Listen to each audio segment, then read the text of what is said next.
Alright, so we're going to be doing a brand new run in RimWorld. I'm just going to quickly show the mod page for anyone who's looking at it, because I haven't updated my mods command, and I probably should.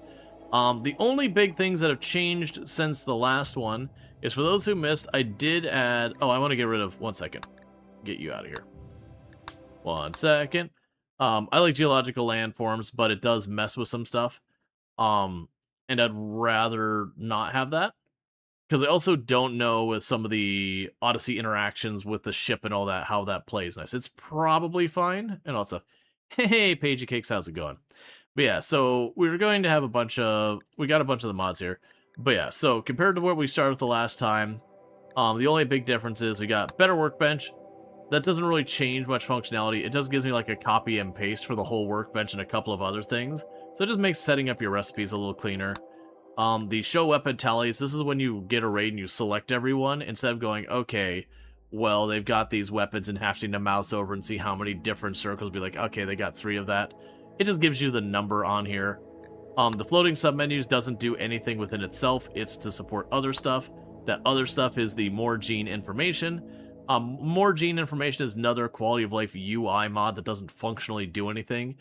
Basically what it does is, if I'm doing biotech stuff to something that isn't a baseliner, in the base game you just have to sit down there and kind of know what is going to counter what and do the math yourself, because it doesn't give you that information of what the result is going to be.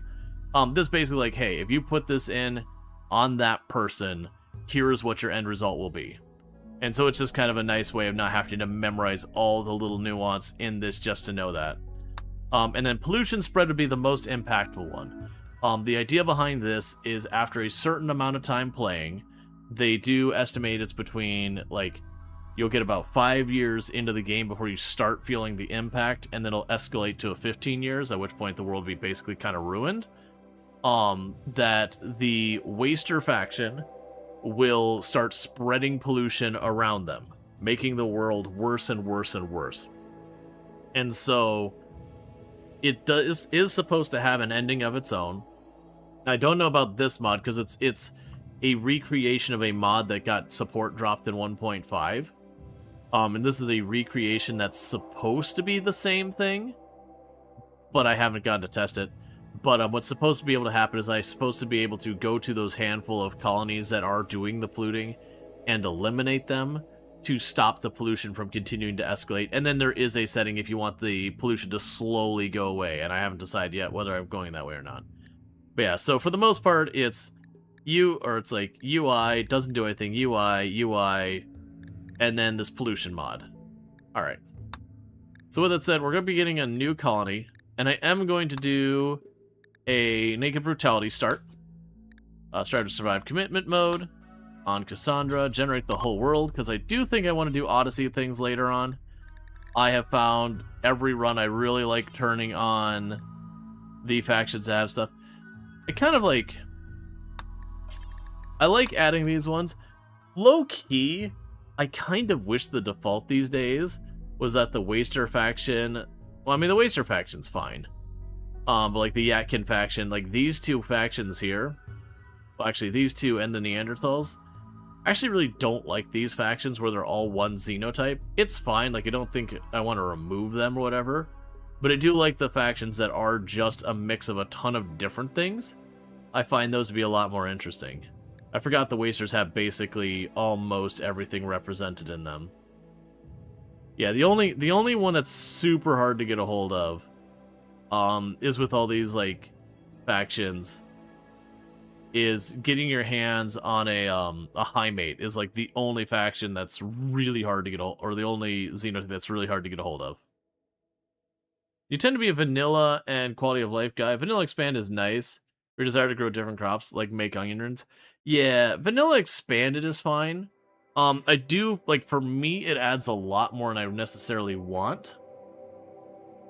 A savage mixed xenotype tribe would be more interesting than 3 always hostile groups.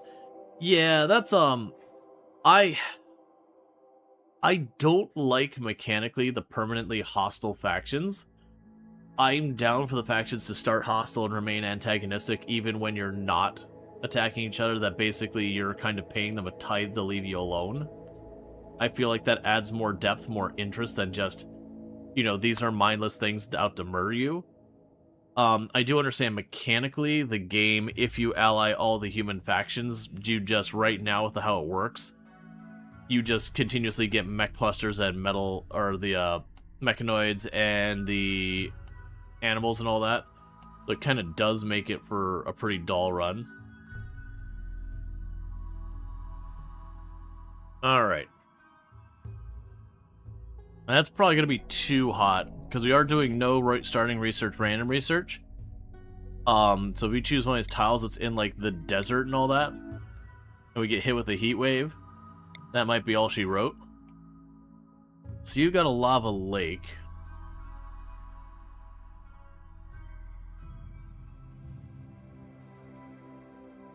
What beverage are you drinking? It is a 0 sugar wild cherry and cream Pepsi. You know, Lone Survivor, we can have people join. Yeah. Oh, sorry, I had different words because I changed it. Lone Survivor rebuilds. Because the idea is not that we're going to stay with just one person. We're going to start with one person. Man, this planet is way, like, it's desert all the way from up here, the whole freaking way down in that continent. We didn't mess with the world gen at all in that regards. It is just a weirdly dry planet. The arid shrubland shouldn't be too hot. Yeah, so I think we'll do... So we got a lava field with lava flow, decreased animal life. It's sunny, so it'll have less rain than normal. Year-round grow season. I think this will be a perfect one. Okay. Are we going for lava flow? Yeah. Yeah, it's Lucia's Hellscape is the name of this map. Alright. This area has high volcanic activity. It is threatened by clouds of volcanic ash as well as periodic lava eruptions. Settle here anyways? Yes. We will do a fluid ideology. Don't really care about the style. Alright, so this goes into the question. So, because we are doing the no research random research, that kind of takes transhumanists off of the consideration. Realistically, with the lava flows and all that, High Life and Rancher would be incredibly difficult to do. Raider can go die in a fire. Supremacist can go die in a fire. The Supremacy ones can go die in a fire. Shipborne won't matter until late game. It's interesting that, if we did Shipborne, we wouldn't mind being stuck inside. They would get mad about being outside a bunch. They would have a tolerance...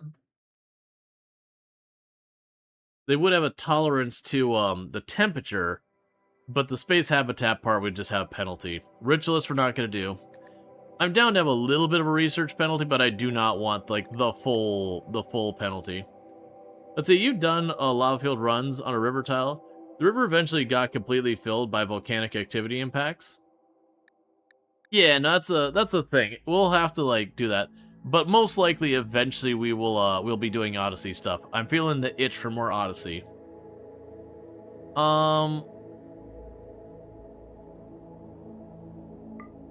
Oh, you know, we're doing a lone survivor. I'm going to start with Prolicizer just to make it easier for us to get things going. So we'll just do Prolicizer, and the only thing I'm going to change here is actually have them do the Prolicizing. Where are you? Nature primacy in the lava fields? Oh yeah, that way we're pissed off forever because of the lack of trees. We not have the precept? There it is. Frequent. And I'm just going to remove these things because that is the one thing is I hate these requiring helmets. It's just a thing I don't like. Let's see, Sarah's answered already. What is the main end goal of this colony? We usually figure it out as we go along the way. Usually it's running one ending or the other. Alright, so we're going to try to keep at least one of the people we start off with here. A delicate brawler, excellent. So get you off the bottom.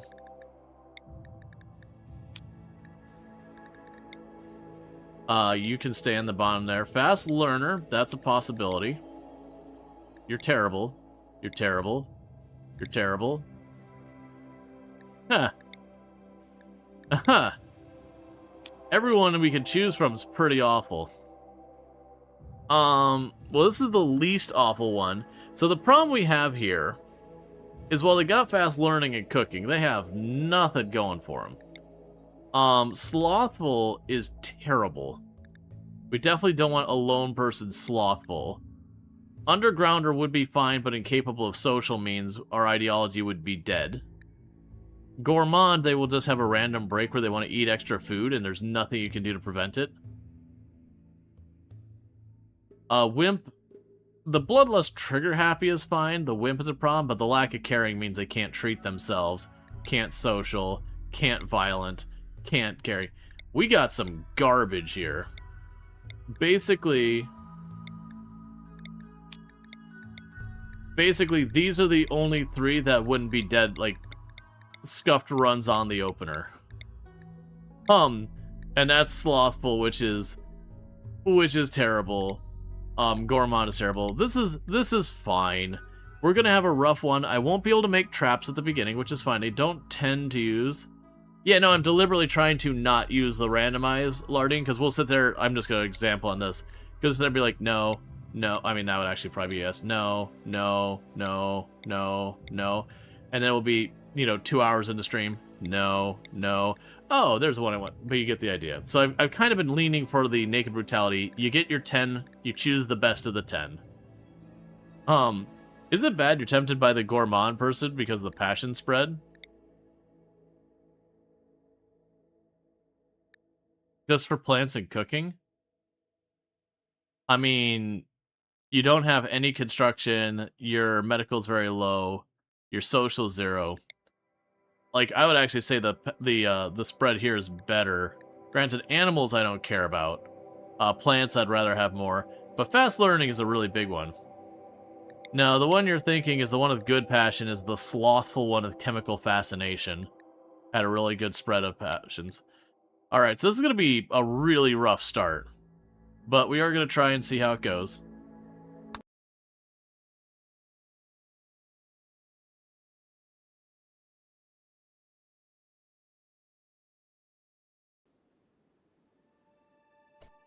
Okay, so one of the advantages of the lava tile, it's supposed to have like really good soil. This actually seems pretty mediocre. We got Ancient Danger down there.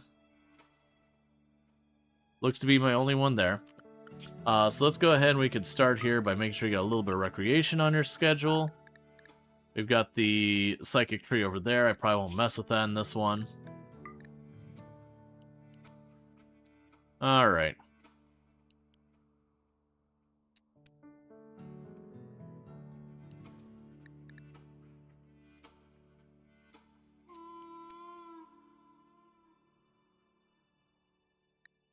I think they'll do for right now. So our passions are going to be rough. So we got a couple of ruins here. This ruin doesn't have enough for me to utilize. This one is actually kind of close. Yeah, so here's the problem. If we look under security, I don't have enough construction. That was one of the things I was looking at. It's like, I barely have enough to make a bow, and then we have terrible shooting skill, and I cannot make a trap. Now, granted, I could run up to a wall and start disassembling stuff rapidly to try and get that skill. And thank you to follow. Welcome to stream. So, I think what we do is I think maybe we take this grassland over here. We're going to plunk down some crops.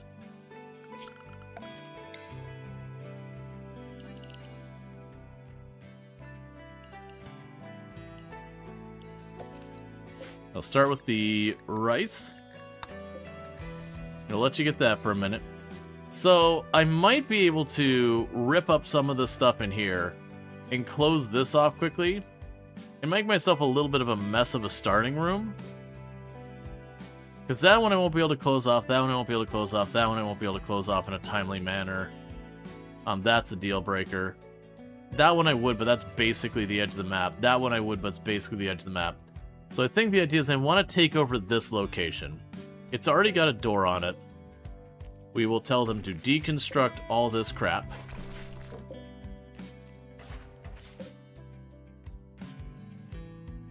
And honestly, these walls aren't going to do us any good in the middle here, so we'll tell them to get rid of those walls as well. We can worry about the marble table later. But I think what we're going to do is we're going to yoink this up, and we're going to just move stuff over there as our way of getting ourselves a home.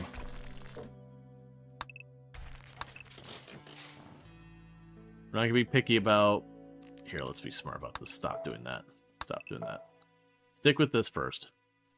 Now, downside is we won't have much food to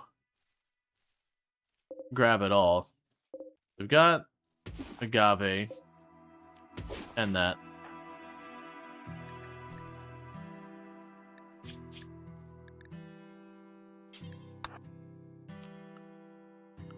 So Simon, managed foods, lavish, no corpses. Don't botch it. There you go. There's a little bit of food laying around. We can go in here and go production. And to start with, there's a butcher spot, crafting spot, butcher anything you get, crafting, smash mechs forever, make clothes if you get the materials.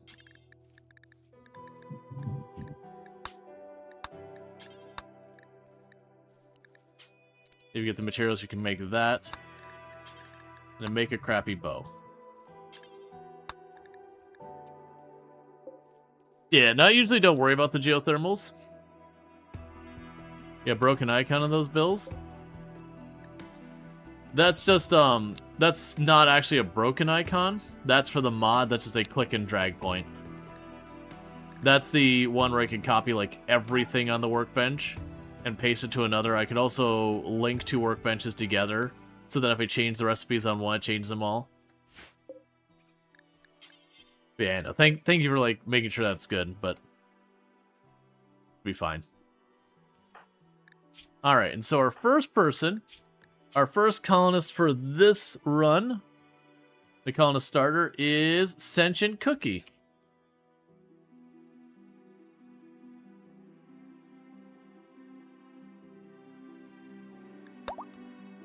Alright.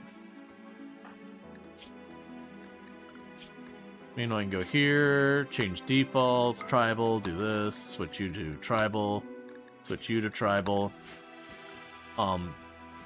If you happen to get any medicine, go ahead and carry it. We'll go to your assignments, manage apparel, anything. You're not allowed to wear tainted clothes, okay.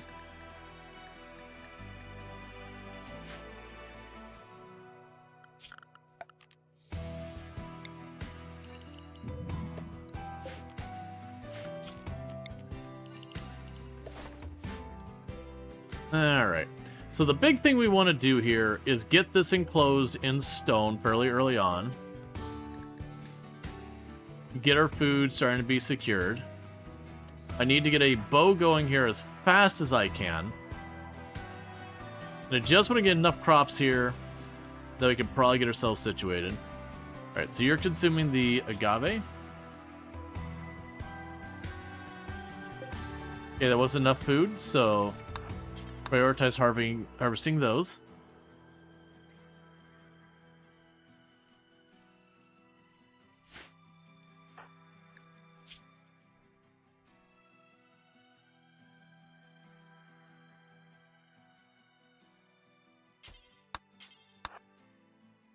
Alright, so let's have you quickly make a short bow.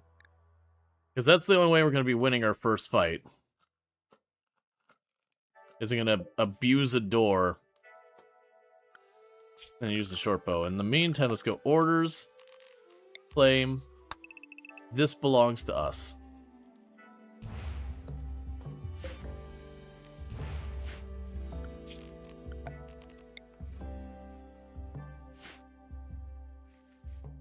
Because we're going to try and enclose this.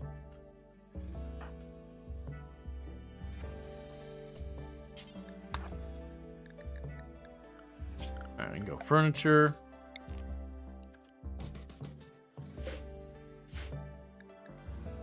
Alright, so we got a poor quality bow, 0 shooting, but fast learner.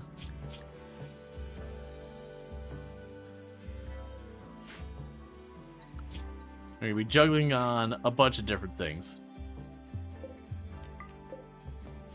We're going to want to leave that door open, because then what we can do is when we fight something, we can run through the door, let the door close behind us, which will force them to go around. That gives me time to run the other way.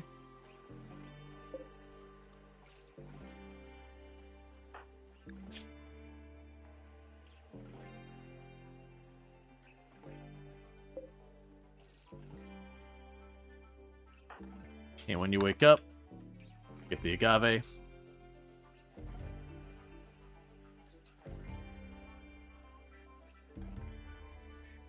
Okay, and we're back.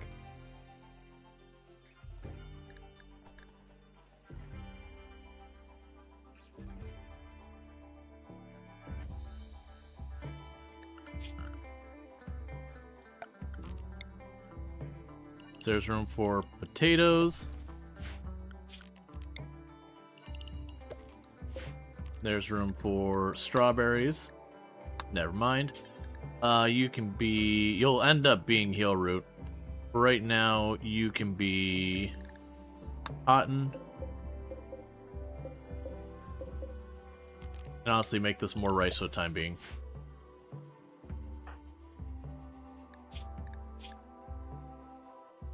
Okay. Just grabbing ourselves a little bit more food.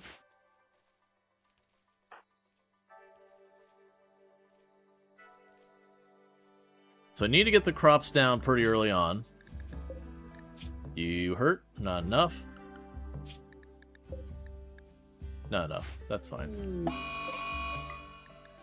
Alright, so you've already got a lava flow coming in from the edge of the map.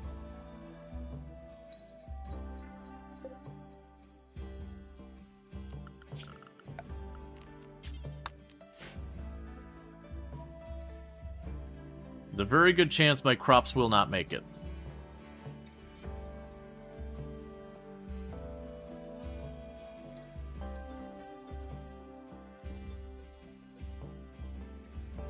I was hoping I'd have more than, like, what, 3 days? This is our 3rd day and we've already got a lava flow.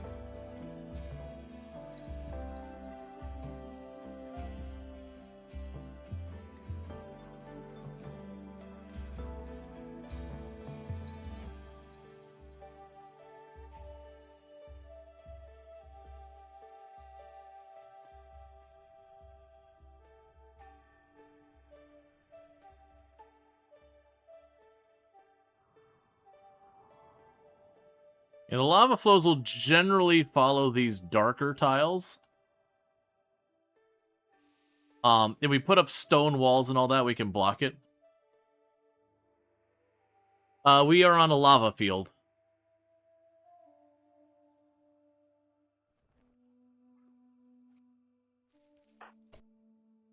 Okay, so let's go over here, because I need more food again.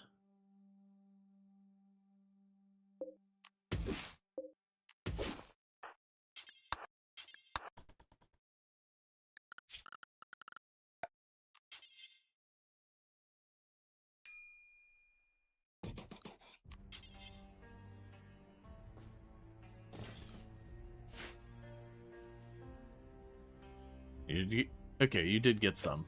That's all I was checking.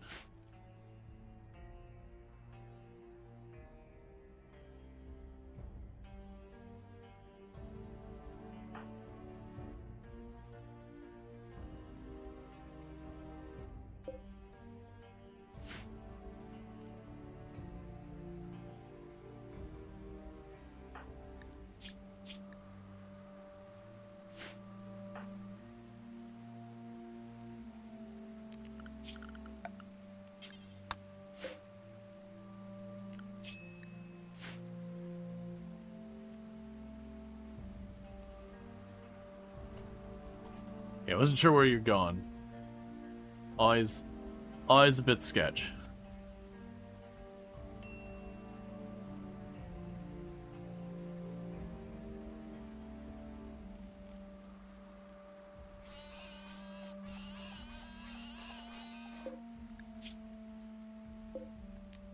Excellent.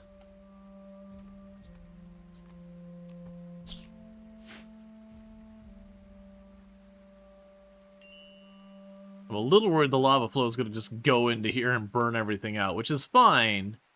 It'll just be inconvenient.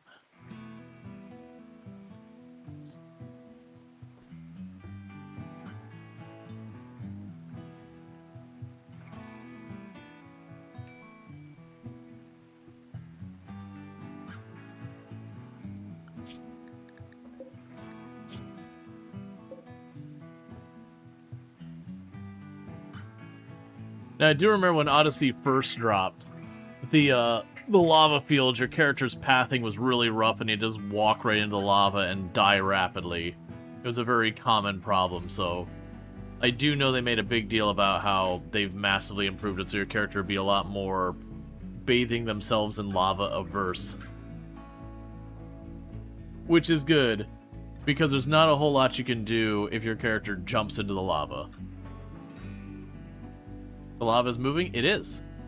It is a lava flow.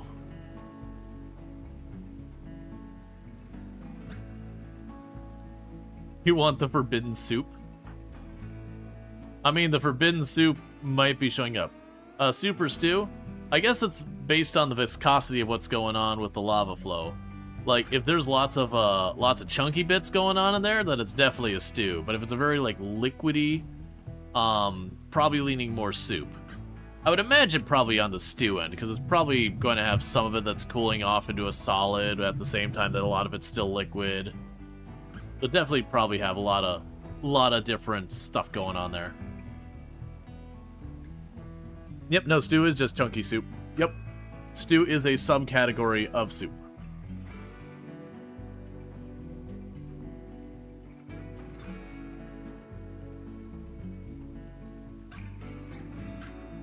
I'm not loving what's happening up here. I'm really worried that's gonna burn right through the middle of this.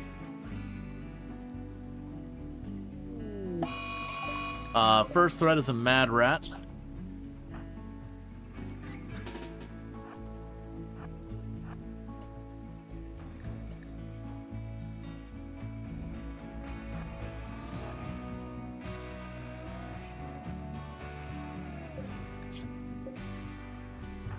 Here, both at full stats. We're going to be fighting in the rain. And keeping in mind we have zero aim, like, shooting. It'll be the same speed as us, so... I just need Cookie to win this fight. There you go, buddy. Nicely done. I'm going to need you to self-tend immediately.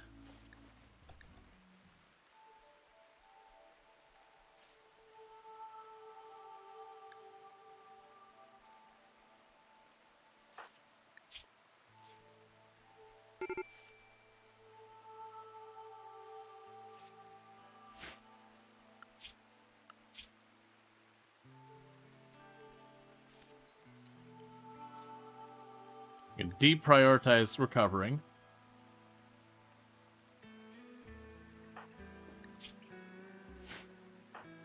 I want you to keep working. Because if you get an infection, you probably just die. But we can't really kind of let you just do nothing for a while.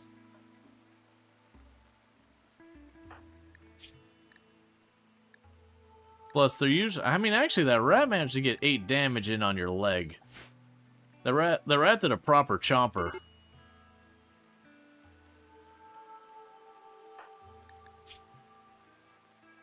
Recreation deprived.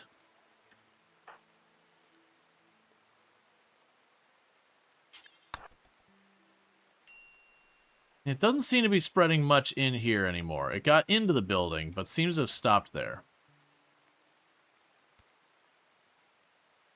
It's New York rap. So it knew karate and had a bunch of turtles as students.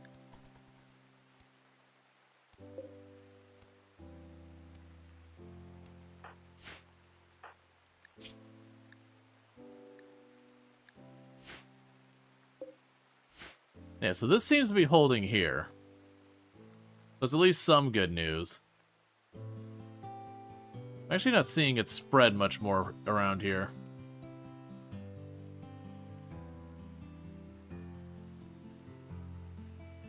You know about the size, but you like that idea better? Yeah, no, I figured you're talking about like the classic where you see like the rat taking off with a full slice of pizza down the subway. If you walk next to lava, if you walk too close to lava, you can catch fire. If you walk into the lava, it's real bad for you. It doesn't kill you as fast as you would expect, but it kills you faster than you want.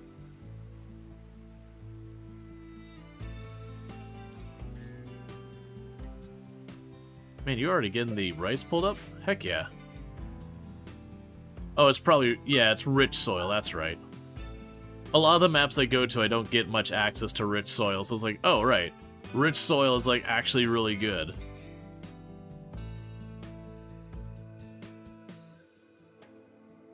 Like, when I stopped doing a lot of the ice sheet nonsense before we got all, like, the new biomes and all that, I used to do a lot of, well, actually, it's before I got into the random research, no research mods.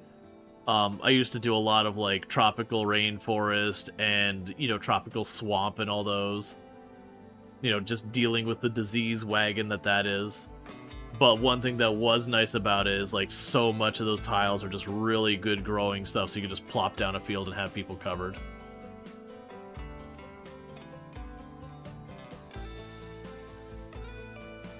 So I need you to get done with this soon.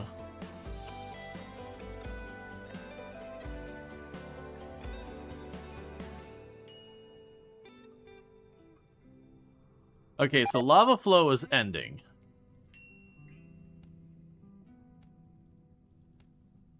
You do the easy biomes? Yeah, so that would be temperate forest, boreal forest, and then arid shrubland are usually considered the easier tiles. Like, people argue which of those tiles are the easiest, because, like, you know, boreal, yeah, you have a slower growing season, so food's harder, but managing the cold is really easy compared to the heat.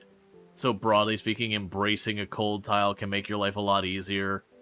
Meanwhile, like, arid shrubland, I definitely would not say is the easiest, but, like, it's pretty mild. And then temperate is your, like, neutral tile that has nothing kind of interesting going on for it. It's just a standard forest. We're technically, I believe this tile, if it wasn't for the fact that it was a lava plain, I think it does qualify that be in the area of an arid shrubland so far as temperatures and all that. Alright, Bassett, you take it easy. Thank you again for tuning in. Right now, Cookie's will be a little bit busy on the grow side because we are growing rice, which is very laborious for the amount of nutrition you get. I actually don't know if the lava always comes to the same side or not. I think it might, but it's also something I don't... Like, because we did a lava tile when Odyssey first came out, but as well as ones, you know, I did it for a little while, then we made our ship and left. And we did do a good handful of lava flows. I just don't remember detailed enough to, like, give that information.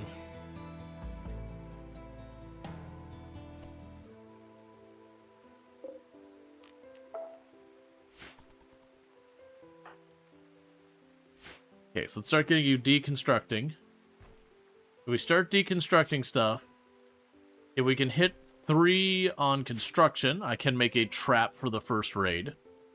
That's kind of iffy. We've been up for a little while now. Yep, that's what I figured.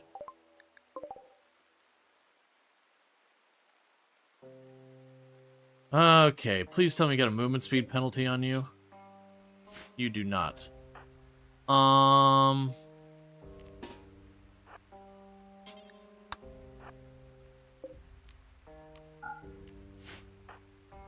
Let's just do our best and be ready to run through that door to try and give me a couple extra steps.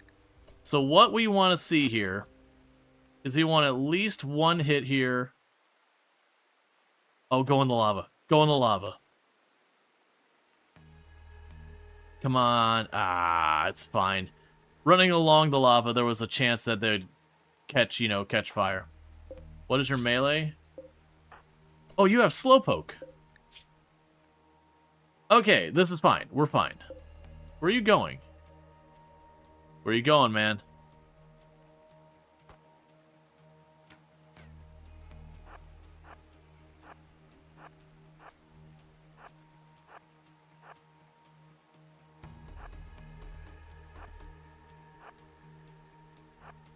Are my needs not amazing? How are you catching up to me? I have fast learner. I have no penalties. You have no penalties. But you have slowpoke. And slowpoke is a 20% reduction in movement speed. I shouldn't just be like leaving them in the dust. But they should be struggling to keep up.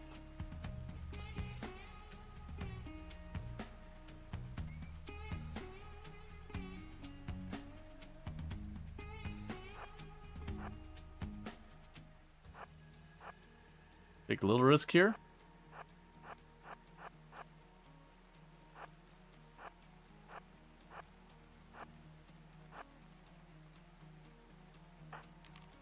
Because we want him to be like right at the edge of our range before we stop moving to start firing at him again. Because again, right to the edge of the range, I'll probably get about enough time for 2 shots. No, it says 0.2. That's 20%. Oh, no, wait, it's a flat number, not a multi, not like 0.2 of 1. You're like, your character moves something like 3 or something like that.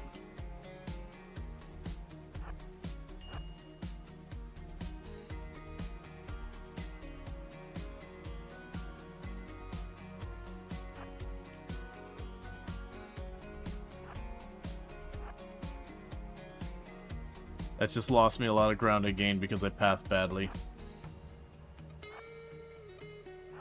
I noticed that I was going to be cut off if I went that way.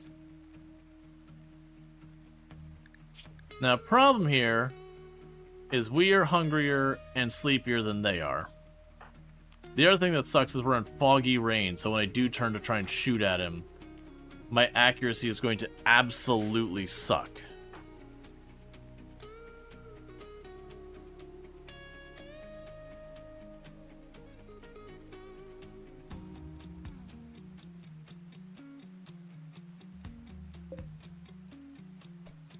Hey, you path weird?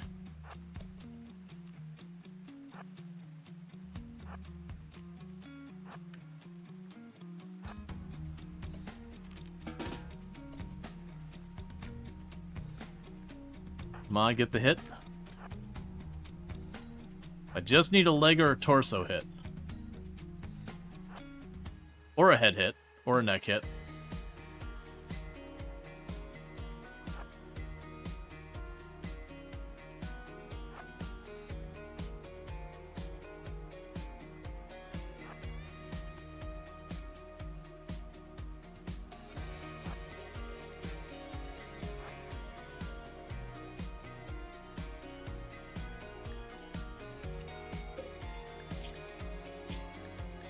Because once we start hitting malnutrition, we will get slowed.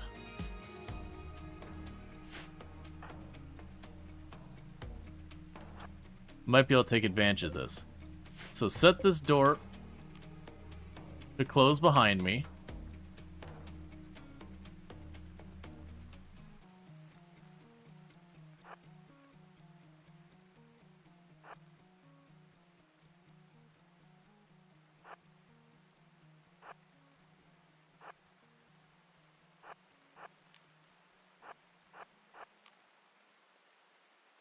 And thank you for the follow.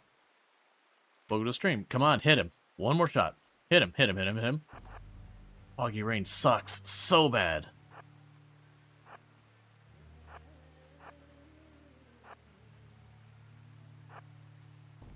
And thank you for the follows. Welcome to the stream.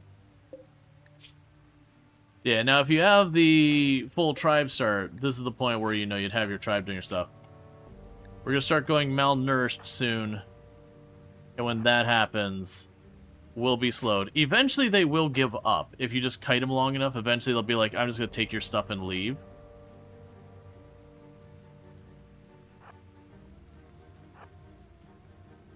And thank you, Mofa, for the Prime Gaming sub. You only get once a month and use it here. And I appreciate that. Thanks so much for that. And I was even making the comment as we went, is like, we need to get our construction up so I can try and make a trap for this kind of situation. Like, this would be a doomed thing if they didn't have Slowpoke. With Slowpoke, as you can see, it is still pretty rough.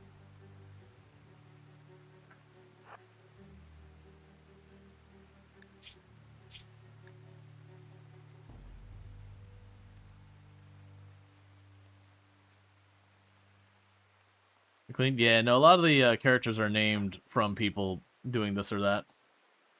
Ravenously hungry, and the problem is you can't really grab food on the go. It takes a while to eat food. It's actually one of the reasons why getting, like, with the biotech going for, stuff that really slows down your metabolism so that you need a lot less food can actually be really strong when it comes to considerations of biotech.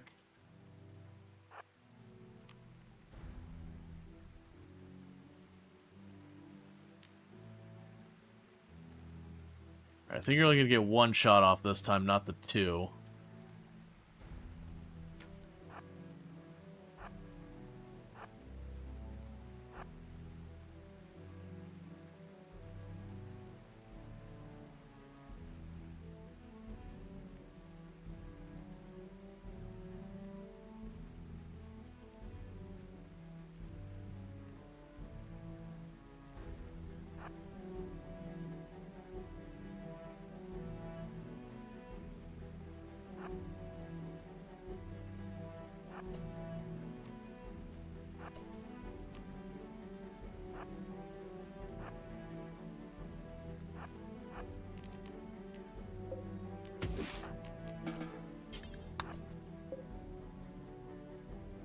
Okay, he's turned around to go smash something.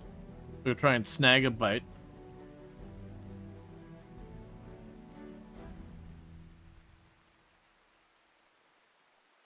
Yeah, no, I've got a bunch of stuff that adds music to the game and all that. Food poisoning incoming. It's always, or just that.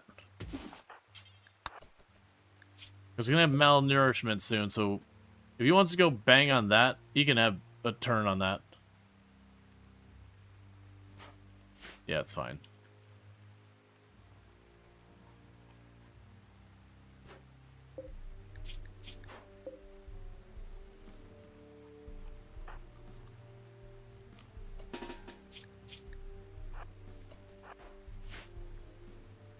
Okay, so we've got our food.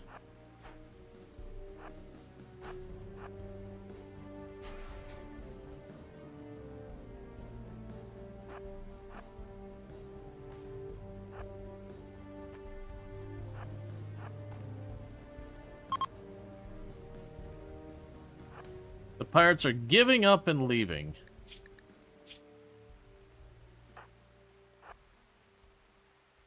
I don't think we can catch him even if we want to. It's fine. Okay, so he came by and he just broke one of our steel sarcophagus. So clearly we won that fight. If no one was keep taking notes. That is solidly a victory on our part.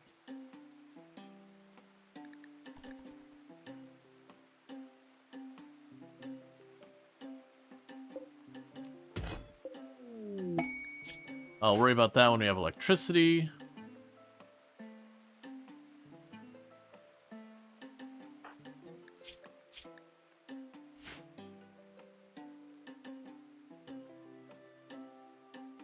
I missed something when it comes to what's being discussed, but that's all good. How long do you have? Yeah, so keep it for rice for right now. We do suck with our plant grow skill.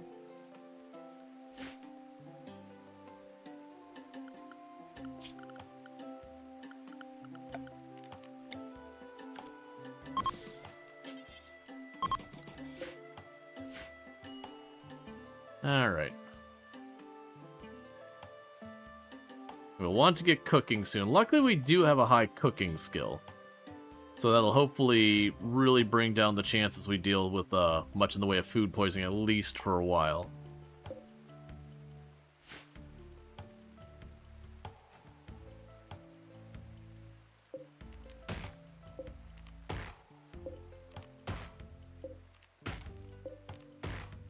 I'll get a bit more wood.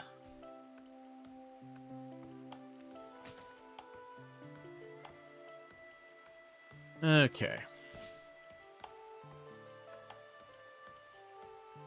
But I really want to enclose this space. It's a bit of a big space for one colonist. But considering we're only going to like fill in this tile, these 2 tiles, a little bit over here, and then just come across this area, this should work great. Even as a marble table already inside here. This is supposed to be a sunny tile where we have mostly like this was the one that was sunny, right? Yeah, sunny. So we have a decreased rate of like storms and rains, and it's been foggy rain for like 2 of the 9 days we've been here. Alright, so lava flow is all sorted.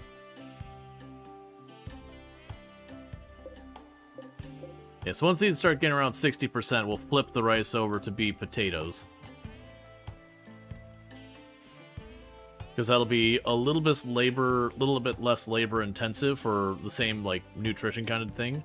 I'll spend less time having to run down here, harvest, and then replant.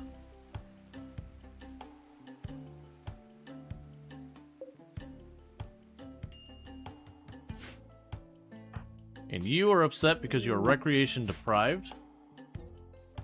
You can sort that out later.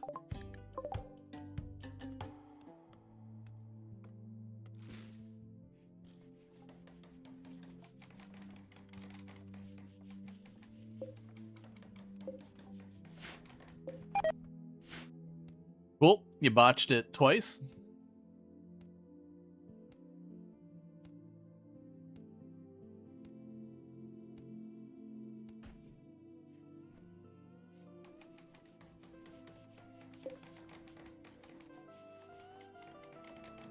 You'll have to watch is, we'll need these columns to stay here, because I'm pretty sure... Well, depending on where I put the wall here... No, I might be okay. Cool, so you got another recreation type that'll help you keep your recreation up. Now you need to tear apart a bunch of this. So you're pulling up limestone. This is also limestone, which is perfect.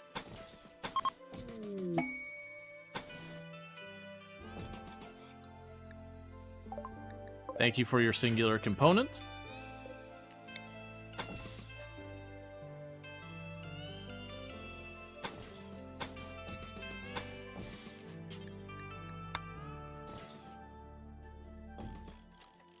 Okay. That's ultimately we're going to try to build. We're going to need more than that ruin, though. So I might end up having to switch out some of these for other stone or whatever. Because we do want this to be stone, because the lava flows. The stone walls will block the lava flow.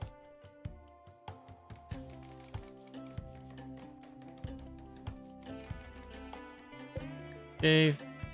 Bills, butcher creature, do forever. We get rid of our crappy butchering spot.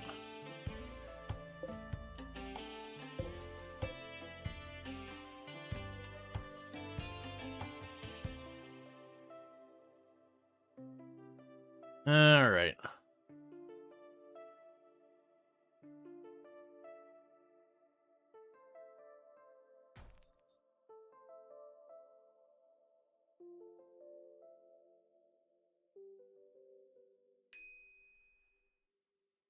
It'll probably be worth separating this out into separate rooms later.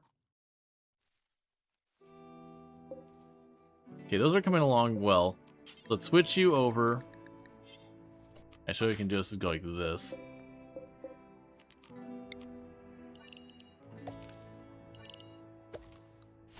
Switch it all over to potatoes. Because by the time we get through this last little bit of food here, these first potatoes will probably be ready. Like I said, the big advantage there is to cut down on how much time Cookie has to be spending on this. Which... corn is the best one for, like, labor to nutrition, wise. But it's a matter of you... like, you will get an occasional loss because of, like, blight will wipe it out. It's just, they have to be alive a lot longer. So they're more susceptible to losing entire harvests before you get to cash in.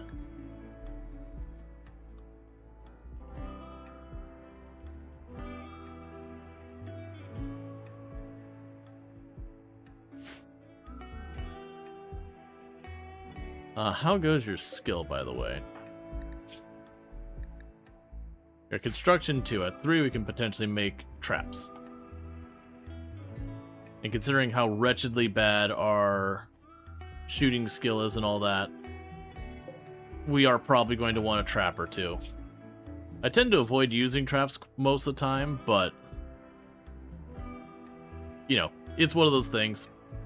You deal with what you got, make your decisions from there.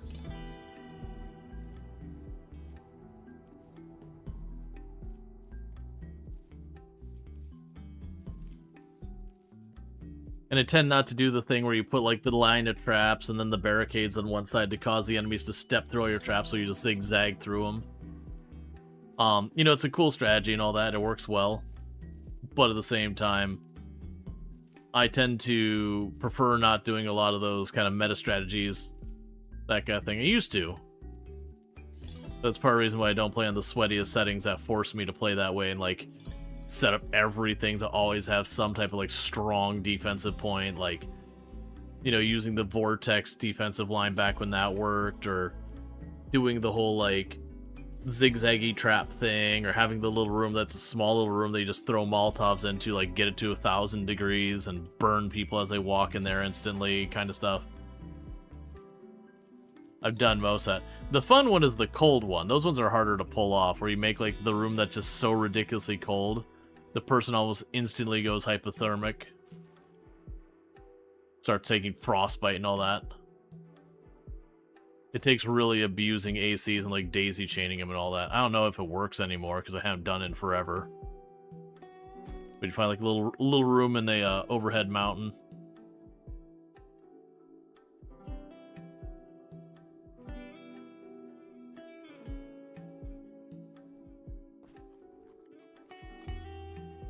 We're lucky we have not gotten food poisoning yet.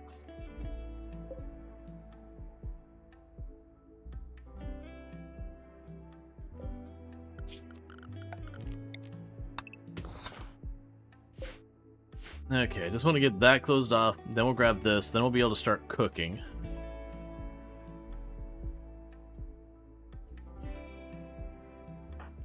How goes that plant skill? The plant skill's already up to 4. That's that fast learning doing its job.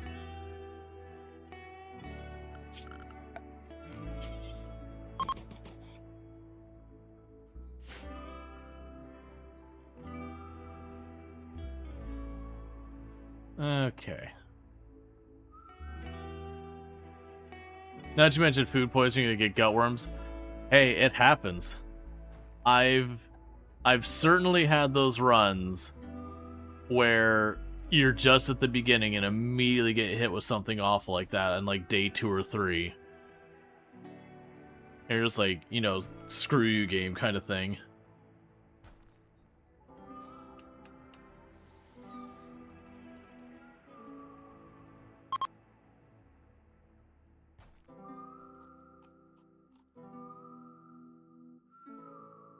I just keep waiting every single time. Cougar Revenge.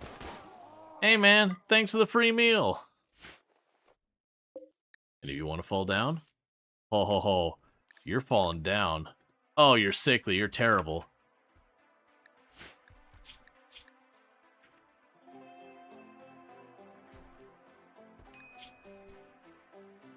Hey, free meals.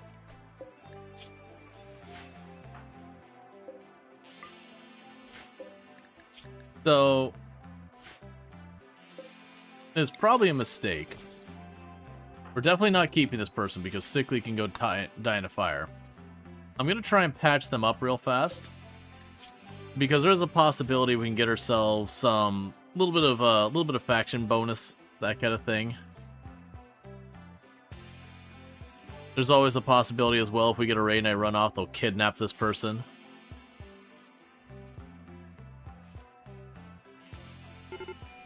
Because food will stop being a problem pretty soon.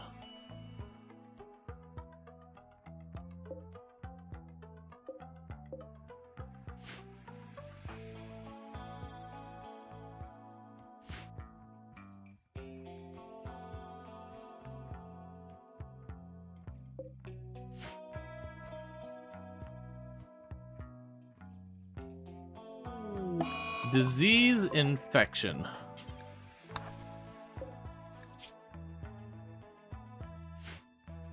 I'm also doing this because we have terrible medical, and if I can get one level of medical out of this, or at least pretty close to it, that's going to go a long way as well.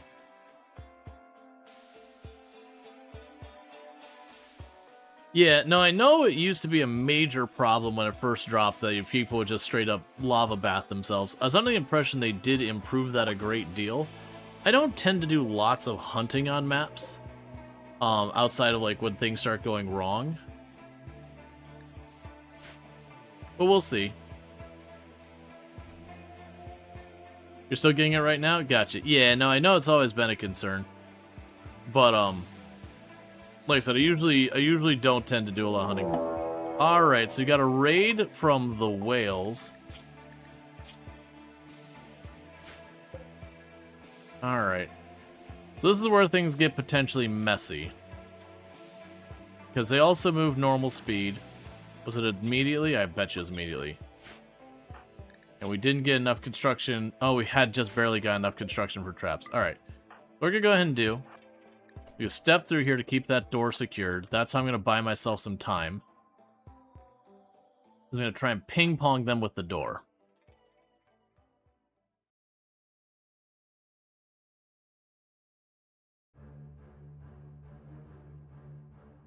I keep seeing them running the edge, and I know you can get burned doing that. Because I definitely remember the first time I did that.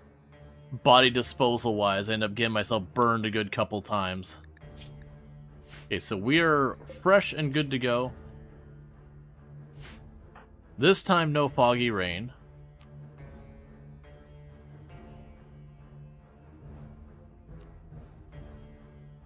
We get 2 shots. Make that 1 shot.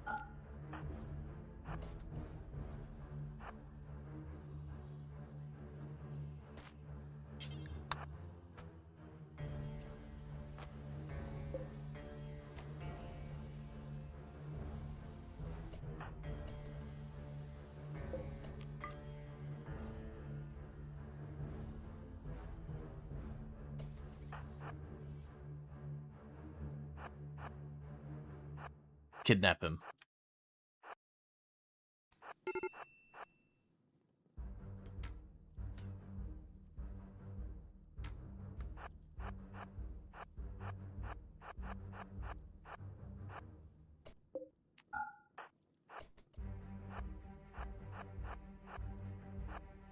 Not quite fast enough.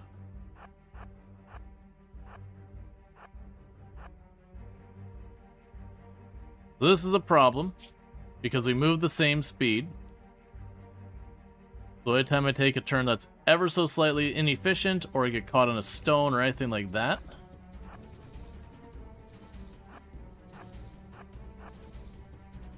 they're gonna catch up.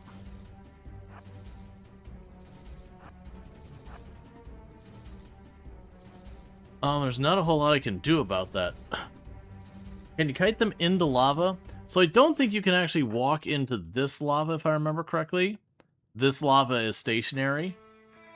The lava flows you can. And the problem is if I go slightly wide and I cut in, each time she's going to get slightly closer to me.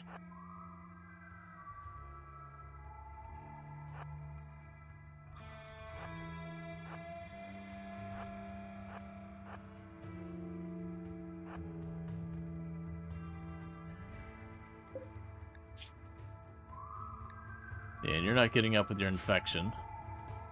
We did gain a little bit of ground there. She's hungrier than I am, so she'll probably ditch first.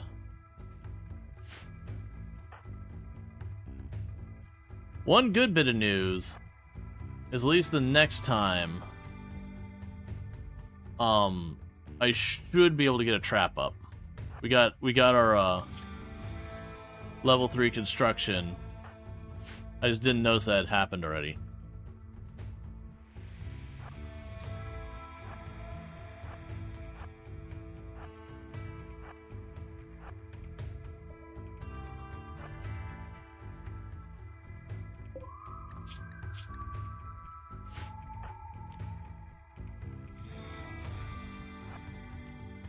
Right, you got enough to get a shot off. Hit her.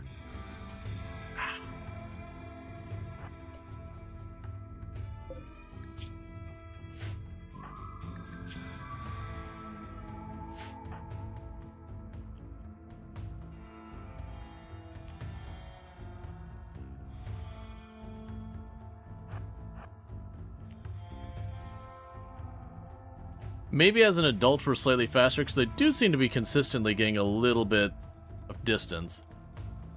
Very slowly, unfortunately.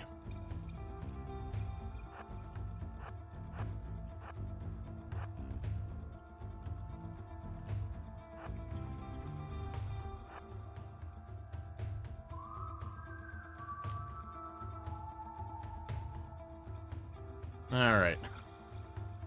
And the downside is, the whole time we're running like this, the timer to the next raid or manhunter pack or whatever is going. So I'm not getting other stuff done to advance my character help. Alright, so we're going to be able to get another shot off here. Let's go ahead and scooch a little ways away from those ruins so we don't give them a little bit of cover.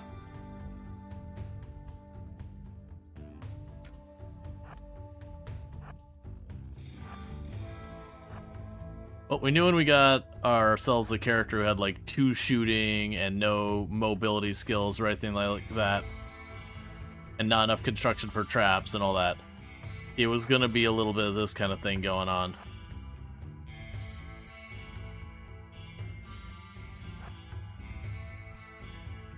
You'll probably quit soon. I was hoping they would kidnap this person.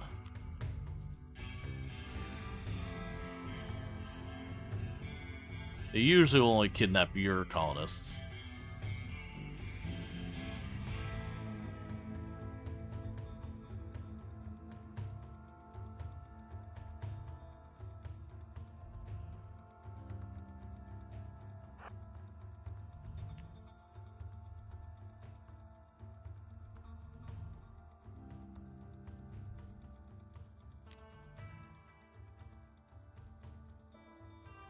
Because I just need 1 hit. Doesn't even need to be a good hit.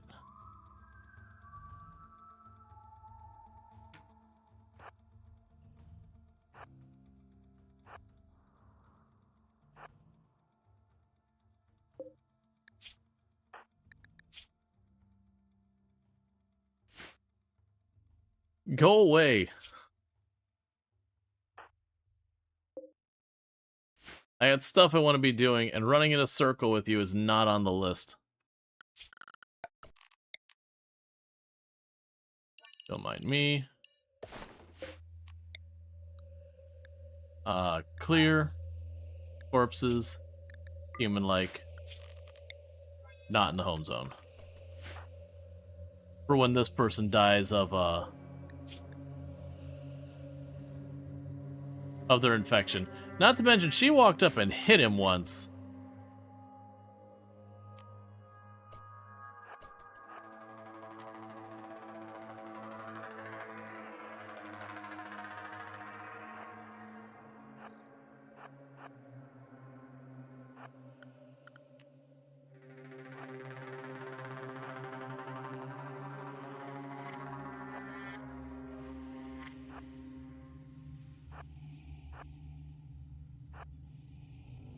Leave my table alone.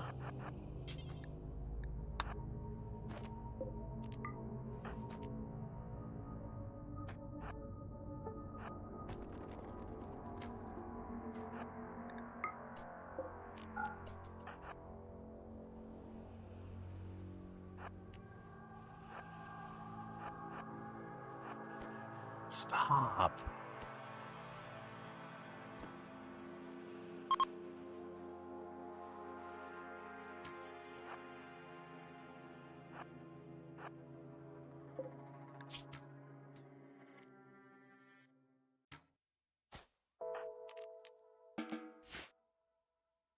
Well, they destroyed the table I wasn't using. That's okay. We can go right here. And get myself a new one.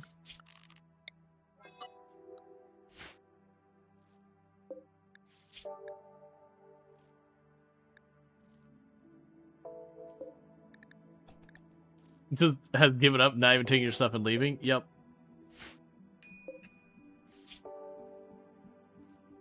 It's a little extra medical that's not going to get us anywhere.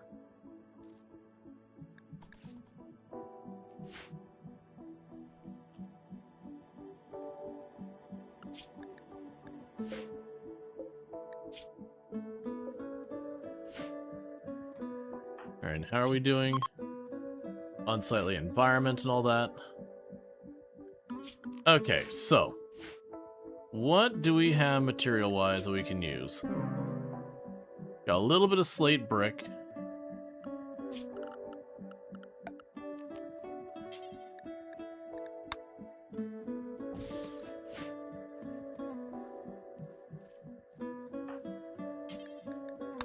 So haul this body out of here so we take just the one hit on the...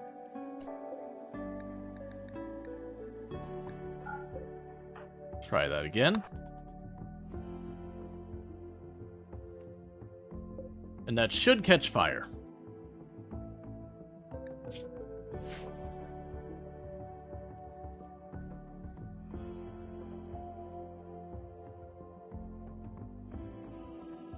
Yep.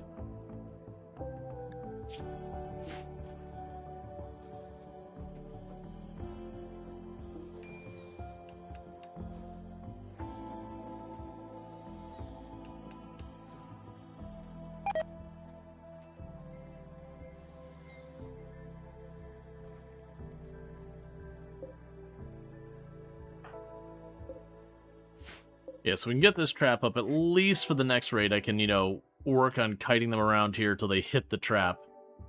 And then, being hit by a trap, that'll be enough of an injury, we can just manage that. It sucks to make it out of stone, because we probably won't have the stone cutting for a long time. There's not that many places for me to mine on the map. But for the time being, that's fine. Because we also end up needing stone in this map particularly, because it'll block the lava flow.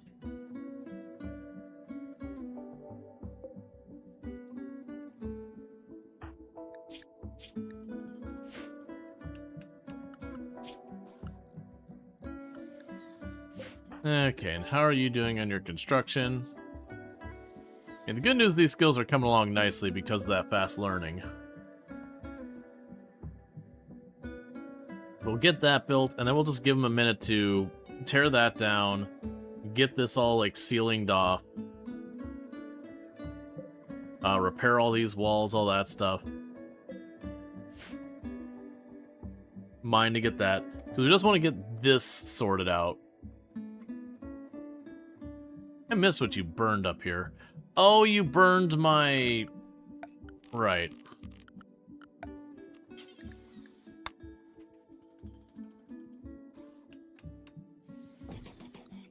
They burned my hoopstone ring.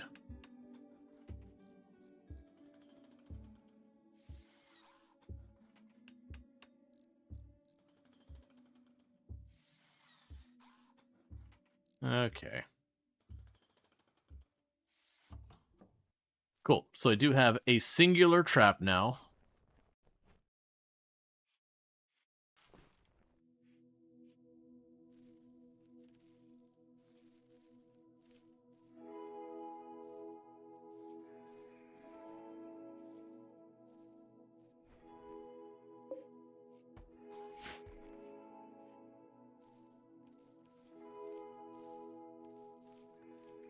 Yep, so we're doing the early game, juggling a whole bunch of stuff.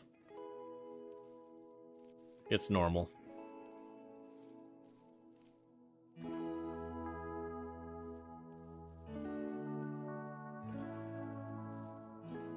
They'll end up adding research onto the pile. So it'll be kind of one of those things of just getting the handful of crops going, keeping that up and running. Getting ourselves just a building with some type of level. We don't want to try and grow the base too much, not because even the wealth management, which is certainly an aspect, but just making a big base for us to manage. We'll be better off just sitting at that thing researching. Oh, before I forget, we are using the semi-random research, so I'm going to click that, which means I'll choose automatically.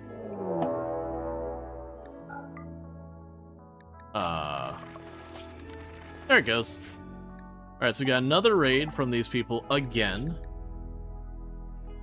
It's McLean again. McLean's back.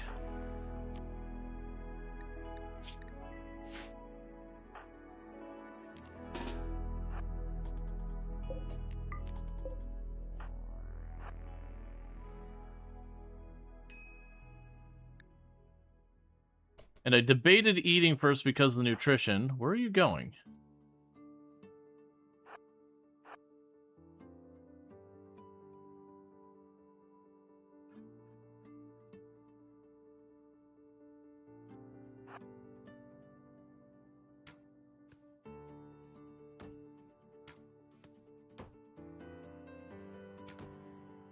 Hey, we got a hit.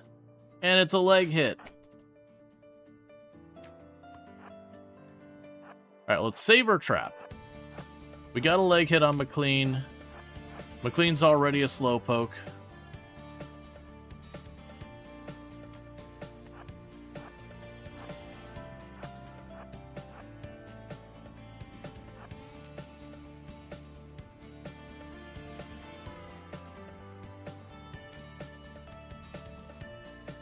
Another hit. Which is a torso hit. So you already were moving 0.2 slower. Then we've knocked you down another like 50%. And another hit. Must have been a good one. Another torso hit, so you're now moving at a quarter of your normal speed.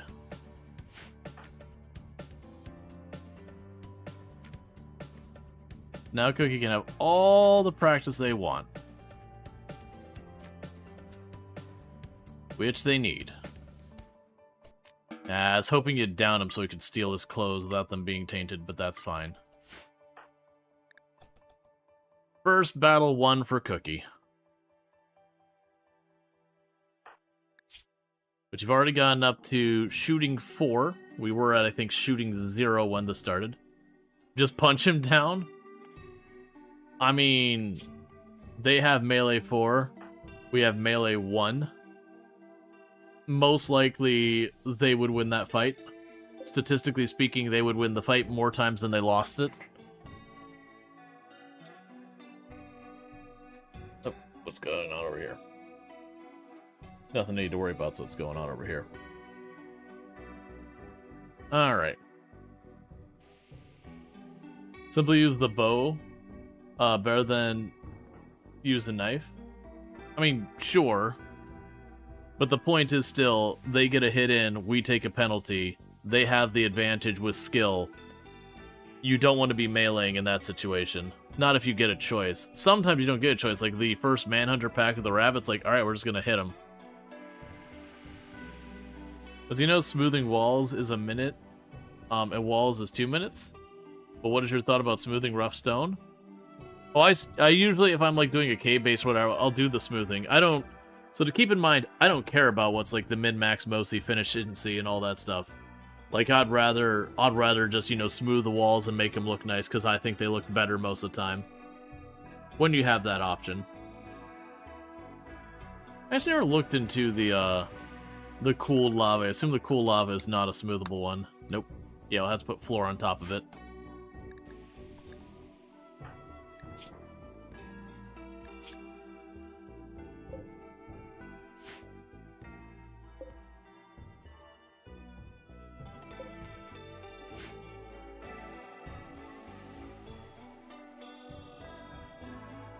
Alright, so first the cotton is coming up.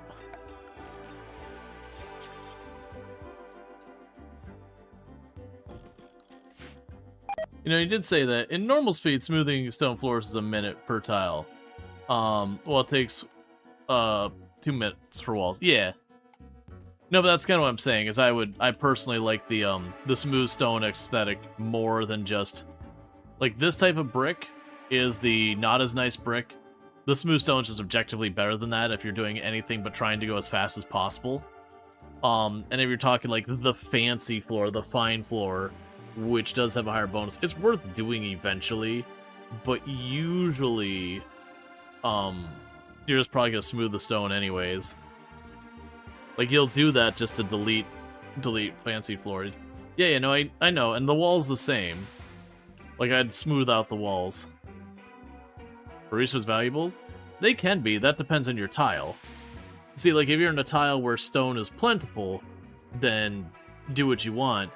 If you're on a tile that stone is incredibly hard to come by, smooth out everything you can. Like it's kind of coming across. Plus, smoothing does build construction. Yep. It builds construction, and you can't fail it.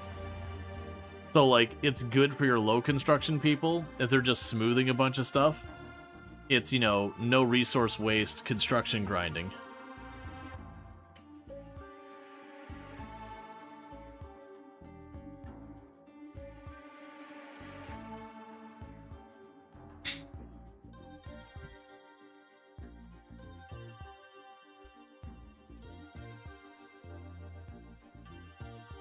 Alright.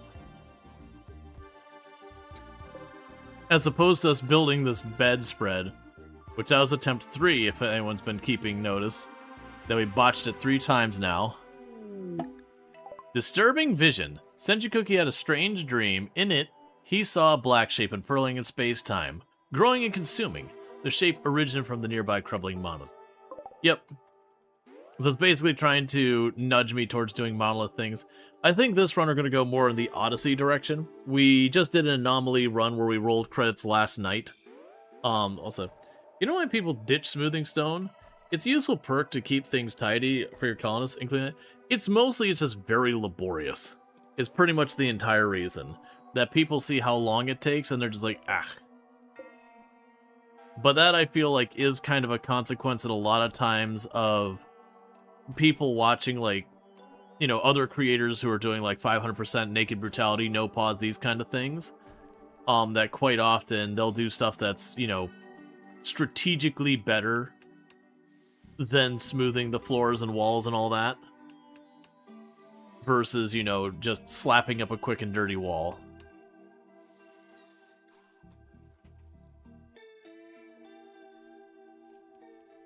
You prefer fun over pain? Yep. But that's... You'll see a lot of things that... It is a very common problem, not in RimWorld specifically, but just in gaming in general, that people will optimize the fun out of their games.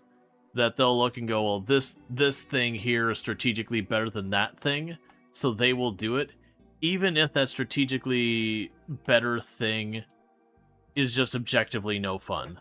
For, like, Project Zomboid, for example, because that's another game I just happen to be very knowledgeable about.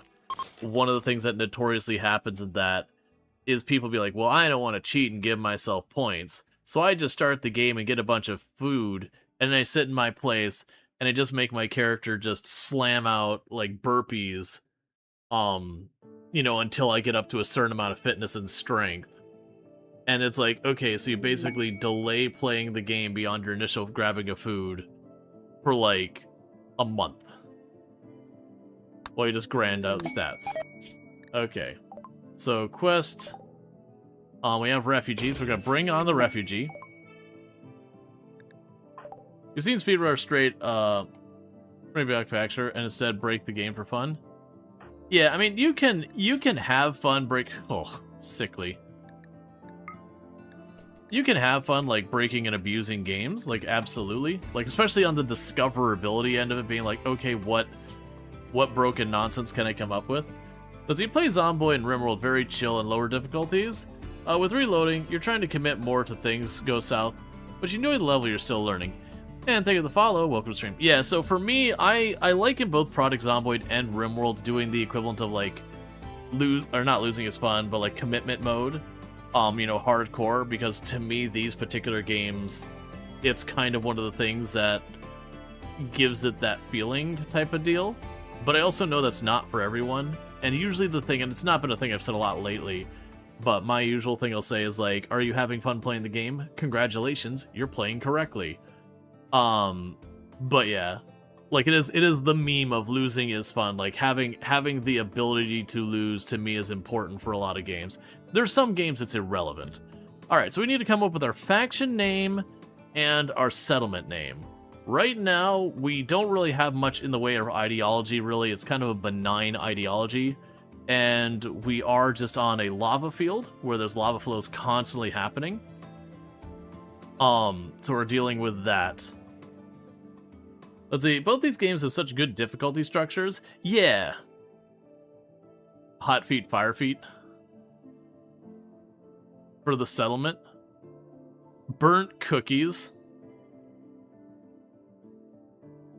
Oh, what is the, it's a type of, it's not a cookie, it's more like a dessert. But, it's a lava something. Burnt cookies? I can get around that. Burnt cookies. No, it's not flambe. It's like literally lava is in the name of it. Yeah, like lava cake. I think the burnt cookies is the better name for the settlement. For the faction though, Obsidian less. Yeah. Choco lava cake, yeah. Floppy fire feet. Yeah, no, I got what you're going with it. It's not a bad name, but I would struggle to say it every time. Extra crispy. Fire is in fact hot. Man. I do wish RimWorld by default without mods would allow you to change the faction name later. The Fire Nation, so when you attack. Sure. The Fire Nation. Because we do have the pollution mod going, where the pollution will... that eventually there'll be an event that if we look at some of the waster towns, that there'll gradually be a growing area of pollution around them that'll just keep extending until it ruins the map. So, we can go with that. Fallen Monolith. That's fine. I don't care. Did I actually set your work priorities? I did not. I was in the middle of it when I got interrupted by that. Sure. Feel free to harden or handle. Not harden. Okay, you are off of that now.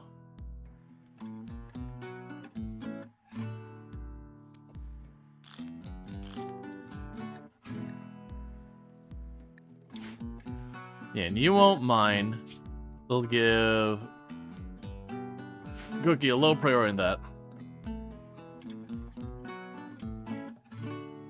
Know what your brain is coming up with? It happens. Alright, so with this person's gonna take over doing the construction. You like burnt cookies? It's why your settlers are a little crunchy? Yep.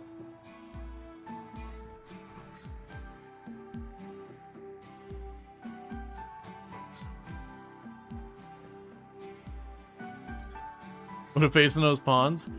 They both got their very impressive beards going on. Oh, I didn't make a second bed.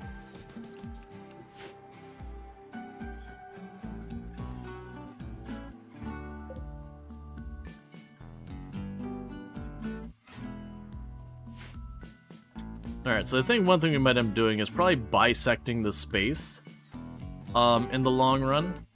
Just because this being such a large space, if I carve all this out, we risk roof collapse. But if I bisect this space, I should probably be able to just straight up get rid of the columns then. Yeah, because that would overlap on both those sides. Yeah, so if I bisect this space, like remove this column here in the middle, and build a wall right through the middle there, that should be able to maintain whatever we got in this space. And then we can, you know, make one half into our barracks / break room, add storage and production in the other half, and work with that for a while. We don't want to get too big until things start to get sorted. Oh, it says, I need a research bench. Yeah, and we do have the no research random research, so if you notice, I have no research at all. So as a tribal, you'd start with like tree sowing and pemmican. I don't even have those. And then you also notice I can't choose it. It says locked, because we have it with the random research, so it says, you know, select research automatically. It will just randomly choose any research that I am capable of researching at that time.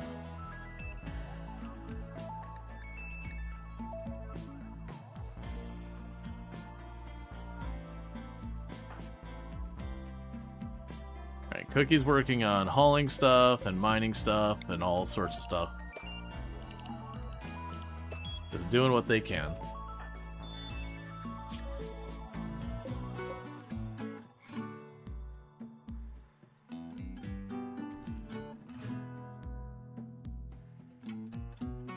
Okay.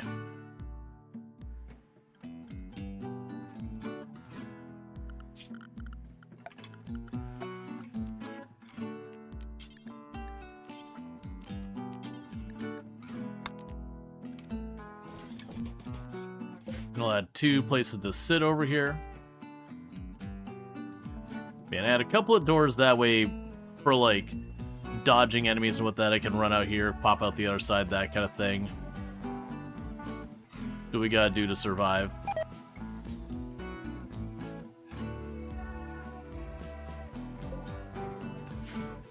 Oh, we're getting some marble. That's fine. You just keep taking it all apart.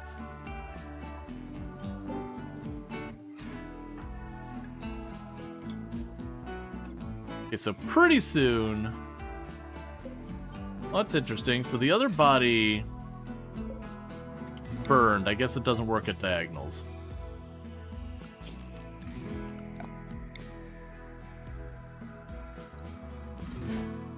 Because we want to put the bodies right here, where over time they'll just catch fire. It's an effective way of getting rid of bodies.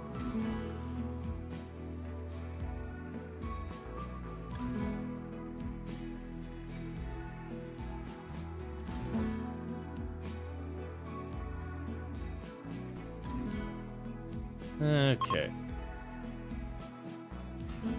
Oh, hey, you actually almost... This person's almost ready to be converted. If we're lucky, we'll get the conversion off.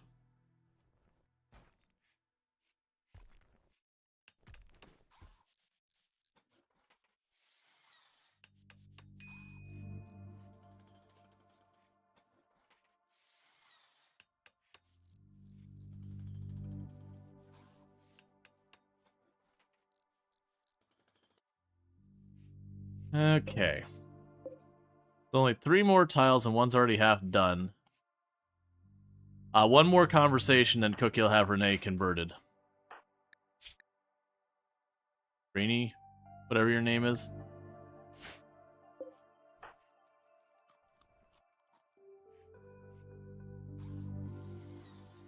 Okay, so technically I only need that space now, and then this will be in an enclosed space that can count as a room.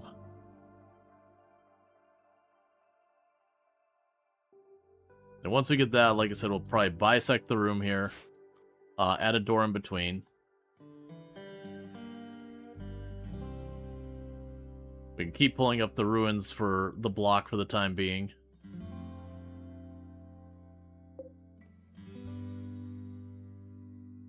Alright. Yeah, because there are tons of ruins on the map.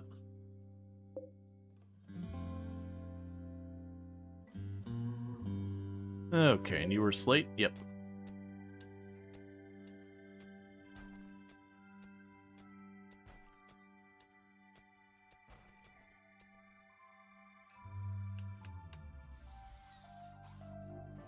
And it is officially an enclosed space, so we are sleeping indoors now. Well, once I get the roof on. The point being, we're no longer taking the penalty for sleeping outside. Hey, Annabella, how's it going? That should be, again, pretty close to enough steel to get our stove and our research bench started.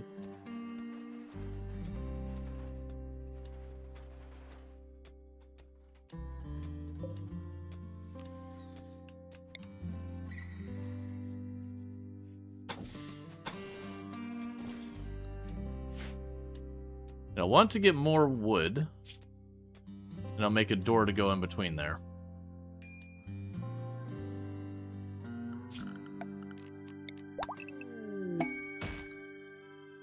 And we have converted our guest. Doing pretty good. Starting a brand new run. We finished out a run last night, rolled credits and all that.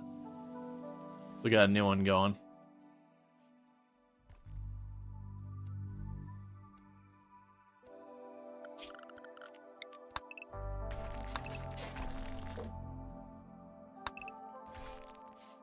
Okay, so take apart more of the nearby ruins for more materials.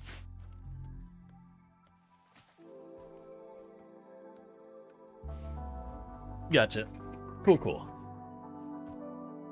So we'll eventually want to, like, enclose an area over here. Like, this could be the northern edge. Like, enclose an area in here, something that, again, we can put up stone walls. And those stone walls allow us to block the lava flow. As long as we have that, we can just not have to worry about it. You don't think you've gotten the end of any game of RimWorld? To be fair, it's actually a very small number of people who see a RimWorld run to the end. And that's kind of because a lot of people like to run RimWorld as, like, forever colonies. You know, just make colony bigger, that kind of thing, versus working on the objectives to finish the game. So even for the players who are entirely capable of winning the game, it's just not the focus they end up having.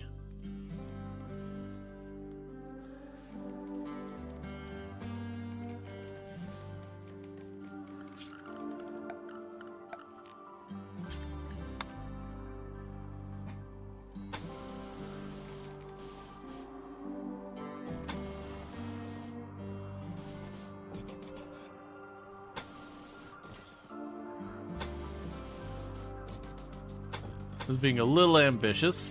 That's fine. So put a door there. Put a door here. Put a door down there. A door there. A couple just random doors all over the place. I don't anticipate we'll be able to get this all done. But we're going to see how much of this we can enclose with the granite we've got. And then as we clear up the map, if we don't find more granite, we can try and fill in the gaps. Because I'm feeling pretty good about this area being large enough to accommodate us for a while. Enclosing this would mean we don't have to worry about the lava destroying our crops or random animals eating all of our stuff, that kind of thing.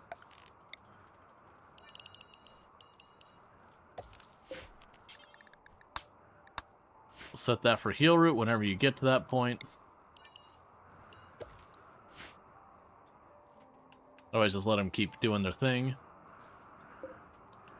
Bills, cook simple meals, do until you have 10 bills, cook meals forever if it doesn't contain vegetables, so that way make the meat last longer and we don't need anything else but that.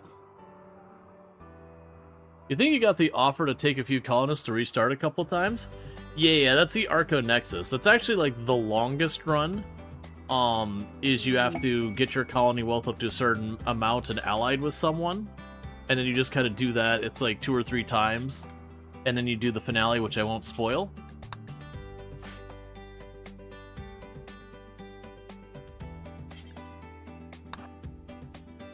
Alright, so what do we got here? So, take my crap weapons.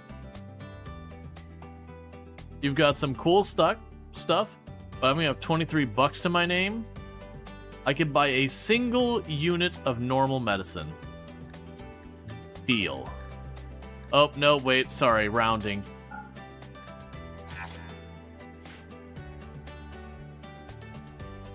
Trimmer to walk over the growing zone, yep. Also, you only ever played with Phoebe, so you don't know if you're actually making it hard on yourself. Phoebe can be deceptive. She can actually be pretty hard. Basically, between your 3 starters, Randy tends to be a little bit rougher in the early game, but overall I would actually say Randy is the easiest of the storyteller. It's just sometimes Randy can just be a troll and kill you. But like on the average, Randy tends to throw less events at you that are straight up negative. Versus both Cassandra and Phoebe, they had a very steady cadence so far as hitting you with negative things like your raids and all that. And the difference is Cassandra hits you more frequently but smaller. Phoebe tends to hit you less frequent but harder, on the average. There's a whole point system behind the things and all that kind of stuff. Yeah, generally I would say Cassandra is the most fair / most consistent of the storytellers in my experience. She could be downright awful to you. It is RimWorld.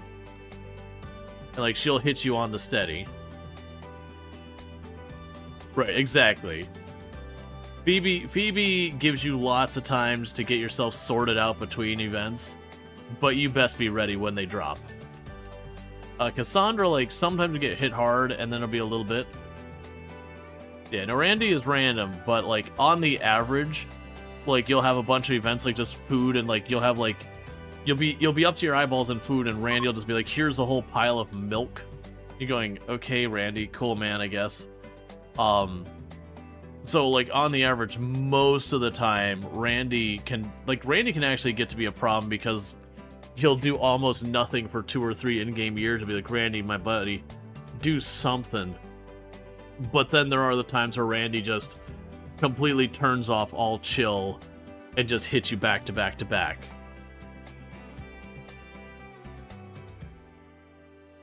Yeah, Randy has a napping issue. And then someone reminds him that he's actually supposed to do something, and he tries to make up for lost time. Alright, solar flare before we have electricity is a non-thing. Let's see. Your run right now is with Phoebe. You love how she works. Yeah, Phoebe can be fun. I've found I prefer Cassandra, which I would say Cassandra's kind of like your default baseline. I prefer like the steady consistency thing.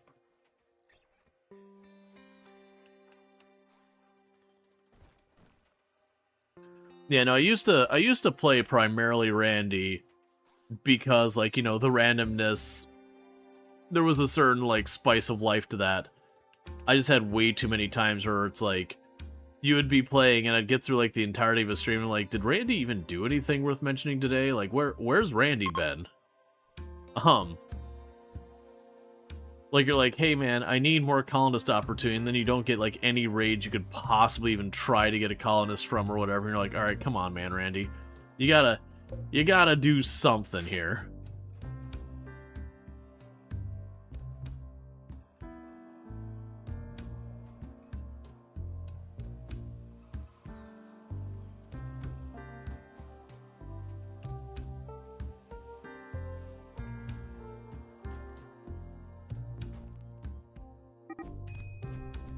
Could you not social fight?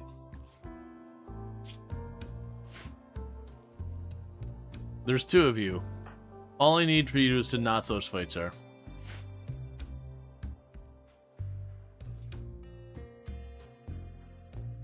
Yeah. No, it's fine. And like all the storytellers are very manageable, very doable. No, that is a refugee who's visiting.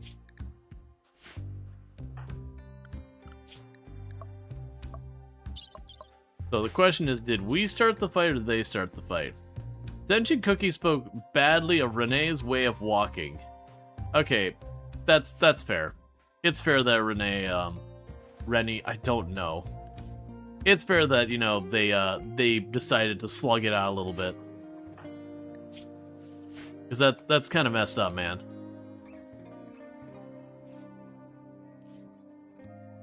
Yeah, no, Cassandra is definitely the easiest to predict.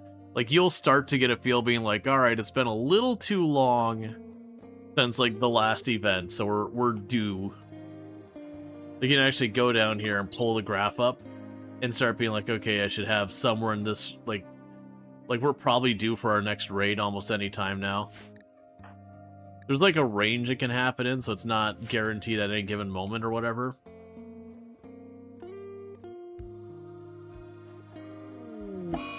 Alright, so Mad Emu.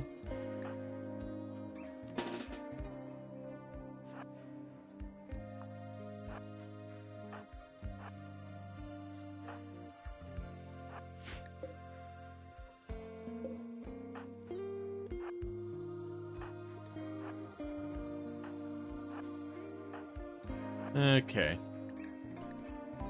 As they saw you talk about RimWorld mechanics earlier, you said something about the game trying to kill off colonists past a certain point. If you don't mind asking, could you elaborate on that? Yeah, so RimWorld under the hood does things to kind of fudge the numbers of your ability to get and keep colonists. It's nothing like so heavy-handed that just, you know, deletes a colonist or anything like that. But it is a thing that there is a lot of events that can happen that there's waiting. The only exception to that being, there is a chance when someone shoots at you that your colonist just basically takes a fatal hit. It basically rolls the dice and just says you die. Like, it doesn't do the calculations for armor and all that kind of stuff. You can make yourself immune to it if your armor is high enough relative to the damage of the attack you're taking. But there are a lot of weapons you can never get the armor high enough to qualify for that. It's one reason why stuff like Lancers are always risky. But there's a lot that goes into that. So, for example, when you're in the early game, stuff like the Wandering Joiner, Wandering Joiner, like the refugees trying to join you, when you go and you fight colonists or fight enemies and you down them, what'll end up happening is you will have a much lower frequency of a hostile pawn going down versus dying instantly, therefore being ineligible to be recruited. You'll have a higher frequency of unwaveringly loyal colonists as you get more and more people. So it is just a thing that there's a lot of these little mechanics that will try and nudge the odds of you getting more people and keeping more people. But it's never to the point that you simply cannot get more, or that colonists just start dying left and right because of shenanigans. Yeah. Is there any way to read up on the instant kill thing? You're not sure you've ever noticed it before. I'm sure if you do a Google search that, you'll have someone probably complain about their person getting brained or whatever, and it'll come up in conversations. Because there's a lot of mods out there that disable that mechanic, because, understandably people don't like it where you can kind of play everything right, but if an enemy gets a shot off, there's just a chance it just insta-kills you, no matter what else you've done. And there's things you could do to make the odds much safer for you. But the storytellers basically have a range that they aim for your colony size. If you have very few people, they'll give you more chances to add people. Once you get too big, they'll stop giving you as many chances. Yeah, no, and it actually used to be, without using mods, it used to be extraordinarily hard to start getting your colony up into like the 30 areas, because you get so few opportunities to get colonists. But these days, with all like the DLC that have come out and everything, like, you can continue to just get your colony bigger and bigger by means of stuff like having children and all that, that a lot of the things that nudge things one way or the other don't apply in those cases.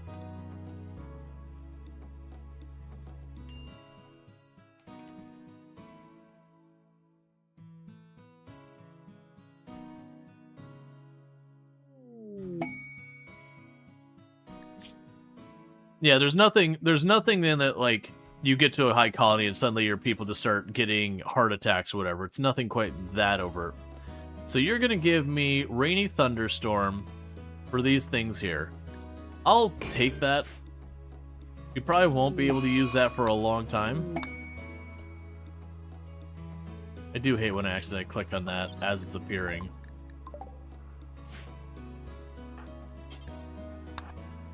But that'll give us a little bit of plasteel that we can potentially use for stuff later. You recently had a colonist with legendary cataphract armor get brained by a bow. You didn't think it had anything to do with the population? I mean, it is a thing. You saw Fractal show up in stream? Yep, they're a sponsor of the channel. They are a hardware provider. They do like computer cases, headsets, chairs, whole bunch of stuff like that. I've been using their cases for my last like 4 computers over I don't know how many years.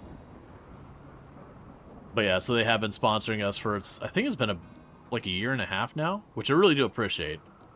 Because that, like, the more that kind of stuff happens, the less I have to depend on, like, subs and bits and all that stuff, so it allows me to do the content without feeling like I have to be like, hey man, I could just use a few more subs. If I could just have a few more subs, man. Not making a stink for those who have to do that kind of thing, but it does suck when people are in that situation.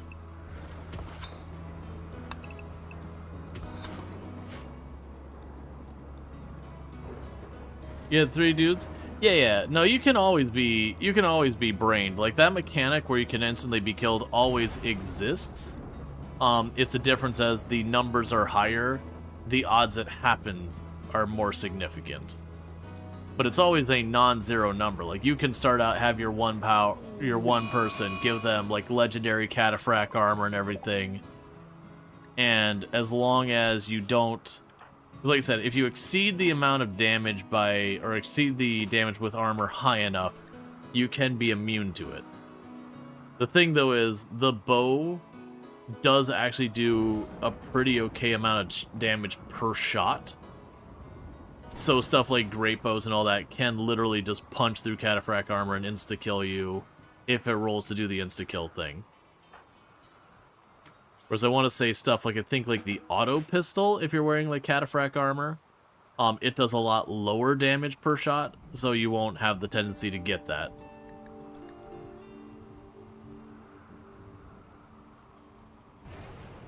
Yeah, no, colony wealth will get you. That doesn't do the that doesn't lead to whether or not you get more colonists or anything like that. That's purely colony population that feeds that. But the wealth will determine the severity of things. So ultimately what happens is, right now if we look at our colony, I'm at about 12,000. There are certain events that can only happen after my colony wealth reaches a certain amount. I believe it was around 25 or 30,000 before you can have, I believe it was siege raids. I can't remember whether where breacher raids land in that.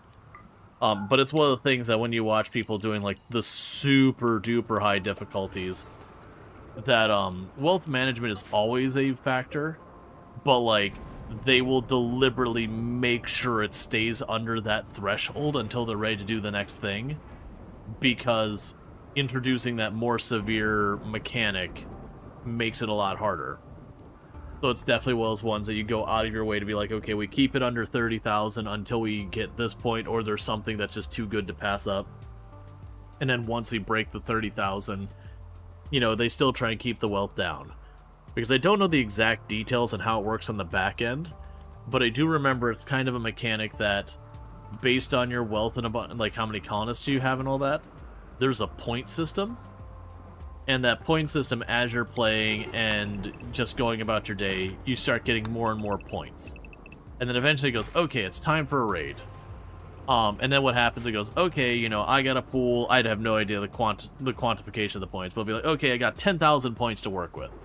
All right, it's time for a raid. Well, I'm going to take 8,000 of those points, and that's going to equate to this many thing. You know, this pawn's worth 100 points, that thing, you know, giving them this gun's that many points. But, like, it kind of uses the points to go, here's what's going to go at you. And it takes away a bunch of those points. So it's one of those things that, you know, say it's the 10,000 points, it takes 8,000 points and makes it into a raid. Well, now it's only got 2,000 points, so the next event would be much less severe until time passes. So you can get those back-to-back events, but, like, there's kind of a limiting factor. But the number of colonists and the number of points you have, or sorry, the number of wealth you have, cause those points to accrue faster, which means you get more severe stuff at a higher frequency. It'll still be like the whatever is like 4 to 6 days between raids or whatever that math is. Let's see, you got powerful weapons from a drop raid. Guess what? That just boosts your wealth a lot. You can't keep it forever if you want to live longer. I mean, usually I'm willing to take a powerful weapon, because the powerful weapon will usually make it so I can handle the threats appropriate to that weapon. But yeah, there's definitely times where it's like, oh, you're just chilling here, and you get like a bunch of gold dropped on you. You're like, alright, get this gold off my map. Like, that's kind of one of those things. And one of the dastardly things is the way it calculates wealth isn't like just what's in here. If I have, like over here, I have a bunch of stuff of high value laying on the ground, not in a zone or anything, it's just there, that does usually factor into your wealth. So it's kind of one of those things that used to be and still kind of is a real problem, that you start getting to late game, where you start getting like these really big raids, and you'll have your defensive point where you got all these bodies and there's all these like good assault rifles and submachine guns and everything being piled up from the fight, and those are all adding to your wealth until you like destroy those or trade them away. But yeah, so it is just kind of one of those things that your wealth can just start shooting up through the moon really fast with that. Now, the good news there is actually a cap that once you get to a certain amount of wealth, it doesn't matter. Going higher than that wealth, you have hit the highest amount you get so far as punishment. So making your colony, taking it from like 1 million to 10 million makes no difference because you've already hit the cap. You're getting the points as fast as you can. But yeah, so it's definitely one of those things that if you're playing in a harder difficulty, wealth management is extremely important. Lower difficulties, you can get away with being a lot less mindful of wealth. Like, you shouldn't get too ridiculous. Another thing when it comes to wealth is floors are expensive. Genuinely, you will underestimate the ridiculous cost of floors. What is the most reliable way to get unique weapons? It's mostly waiting for events to come up and going to points of interest. So if you go on your map here and you click on that little icon, you'll see these things here.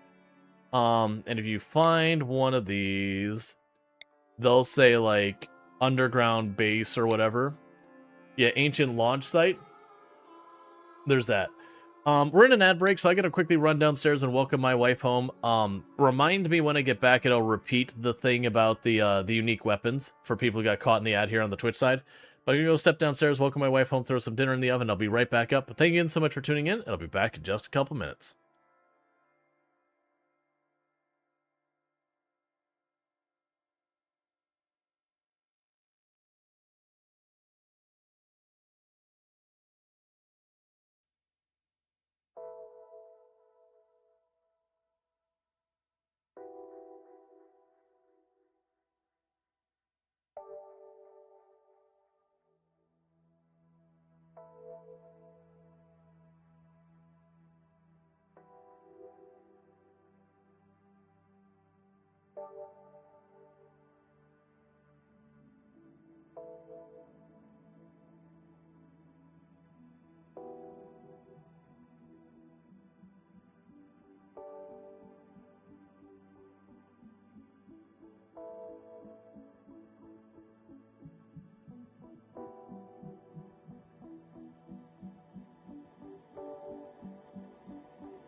Okay.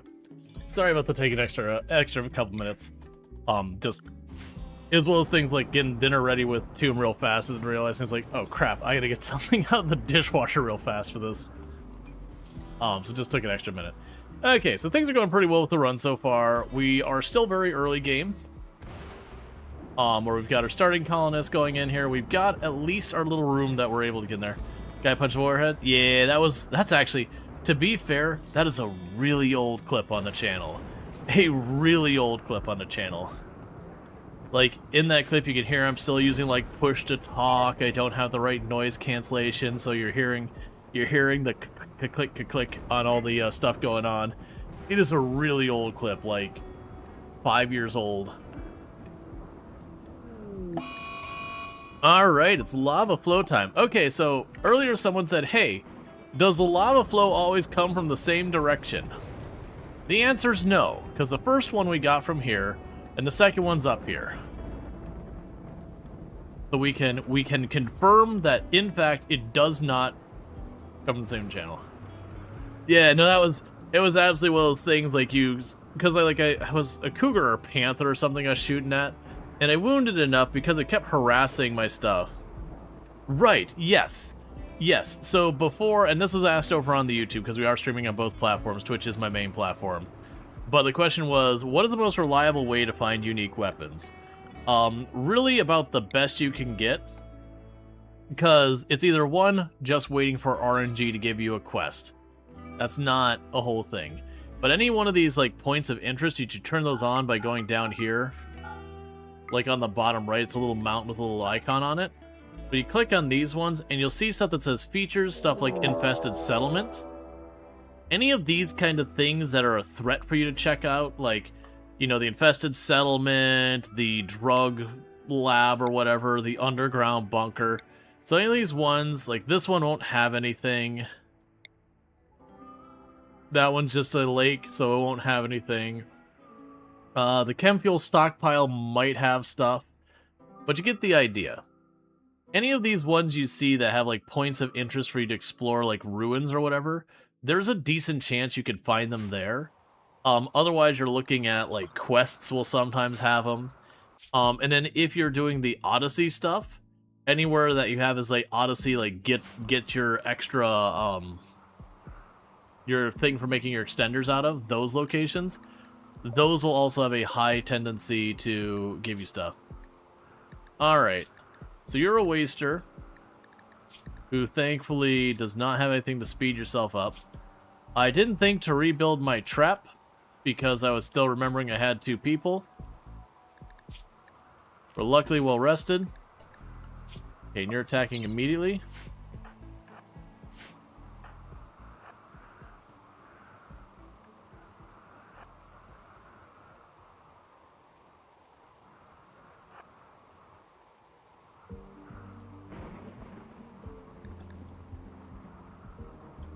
Alright, so we got a raining thunderstorm, so it's a little bit of an accuracy penalty. Not as big as the foggy rain we're dealing with.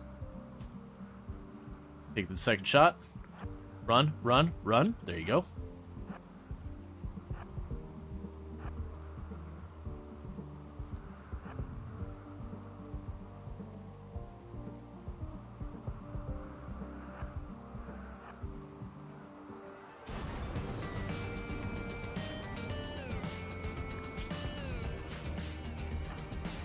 So the same speed. I'm gonna try and do something a little cheeky here.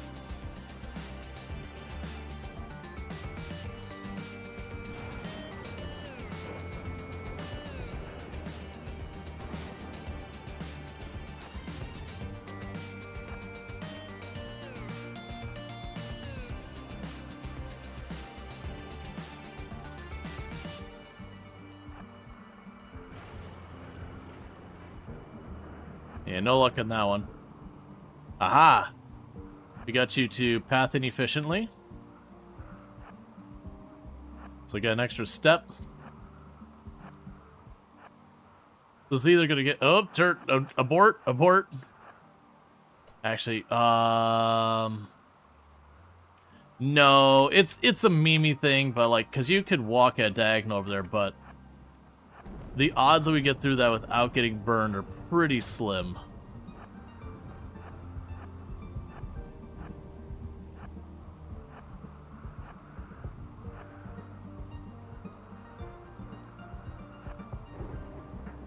Wish I'd left one of these doors open. Alright, get to walking. One of these, just get to walking.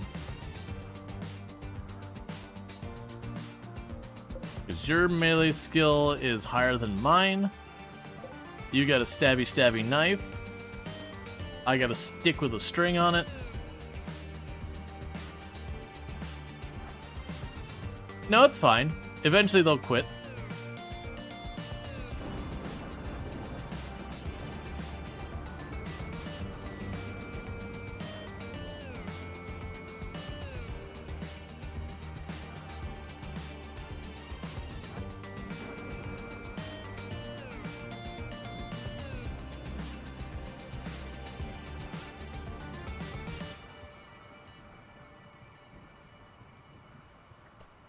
Don't divert.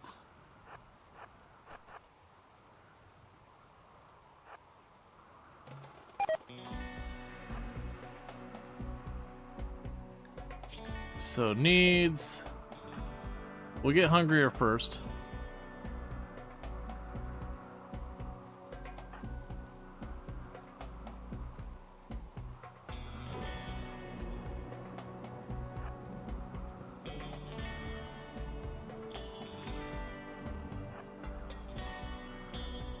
Take another little risk over here.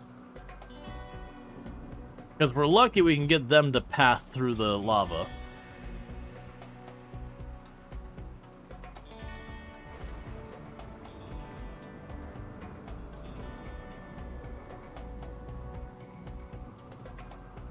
Just gonna keep a close eye, because if that closes off, I have to turn around here. Otherwise, I'm committing.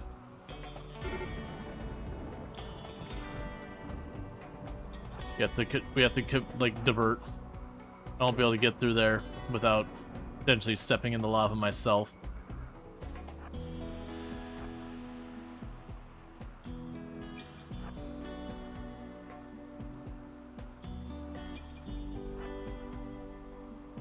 So like I said, eventually this person will quit.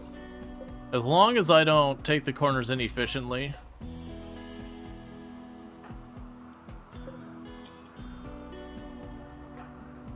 They'll give up and either try and set my stuff on fire or just leave or whatever. The catch is if he gets up to me and gets the hit in, then we die.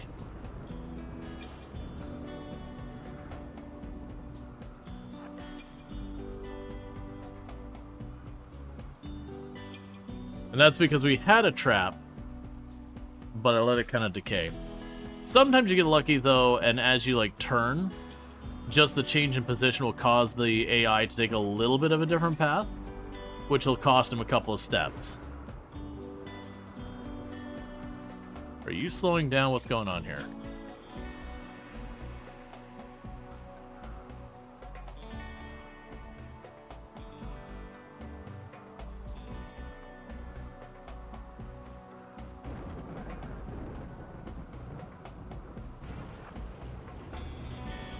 Okay, you're fine.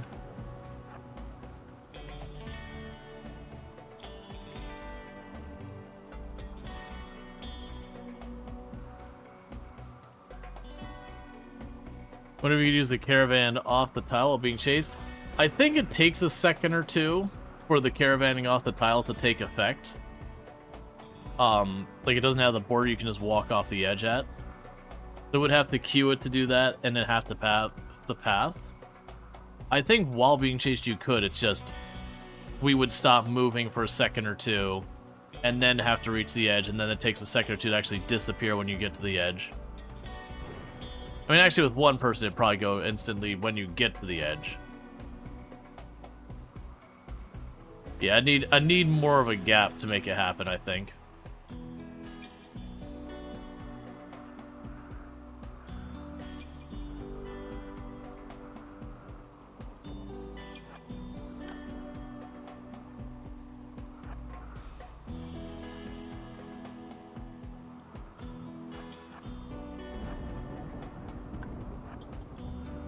Yeah, no, we're just playing Kenshi. We're just speeding up our character. Alright, you should be quitting by now.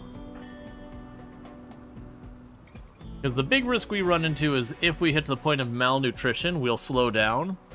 And any amount of slowdown will ultimately be the end of this kiting.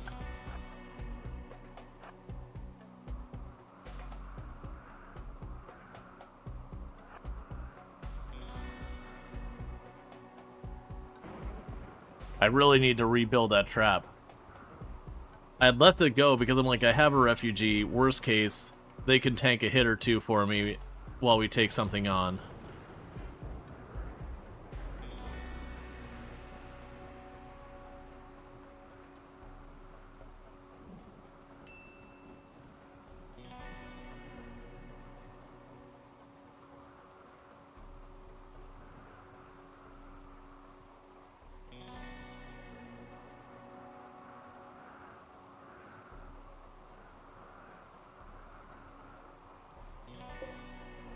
Yeah, because you're starting to get properly hungry as well.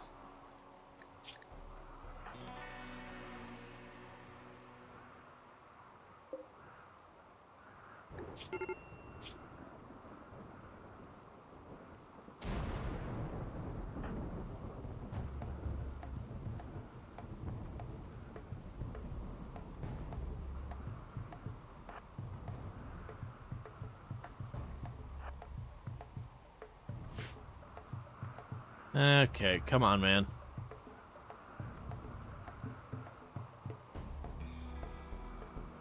This is one of the reasons when you're doing the naked brutality, if you can get Jogger, it just makes your life so much easier. Because then, as long as you aren't against another Jogger, you can know you can kite.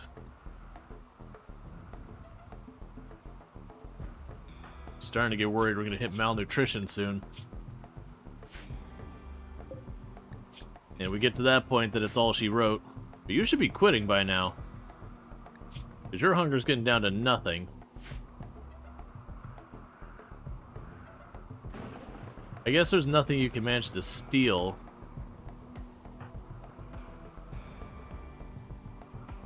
Playing the bets that Raider doesn't give up until he kills you.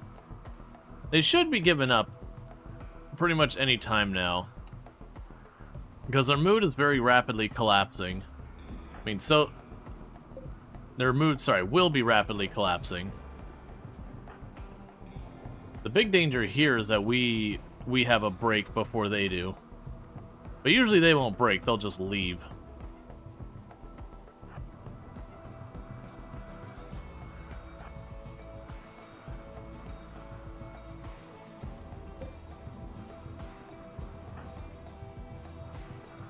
And you're getting drowsy.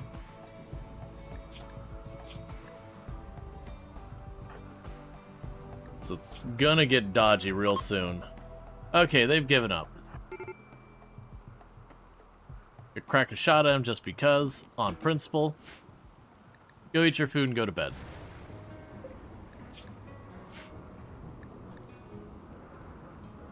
Alright, so let's look at our brick. So we got marble. Security. Steel trap.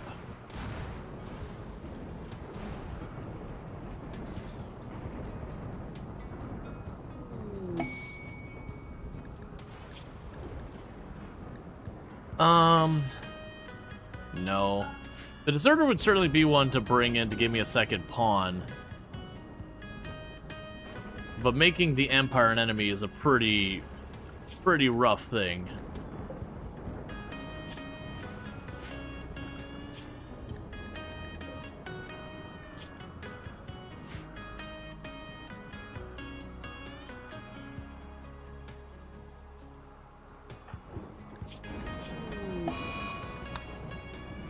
Okay.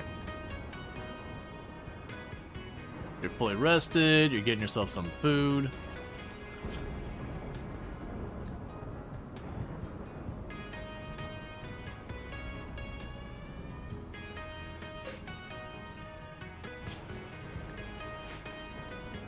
Alright, so we're not going to work on this perimeter. Well, actually, that's not true. Forget that for a minute. Go build the trap.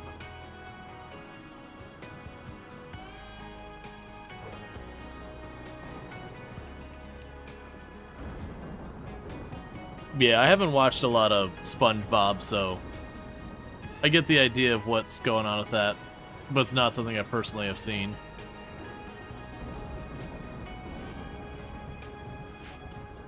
We've seen some SpongeBob, but It's something that kind of really picked up popularity after I wasn't really watching much TV anymore.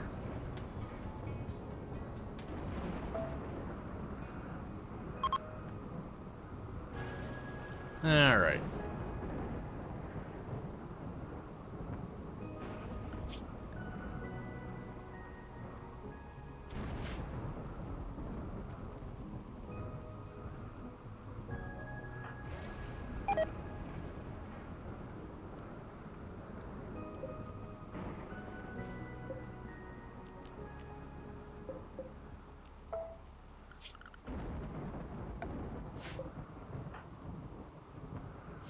Okay, so we just need to get to the point where we need to stop for research. Are you food right away? No, I got a bunch. We're fine. Literally got 470 raw food and 11 meals.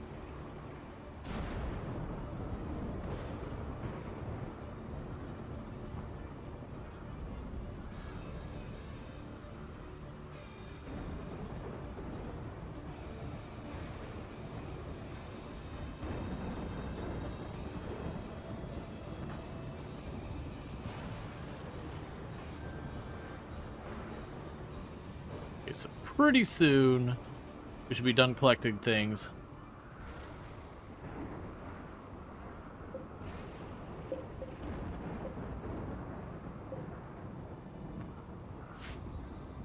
Alright, so let's go ahead and deprioritize hauling slightly on you.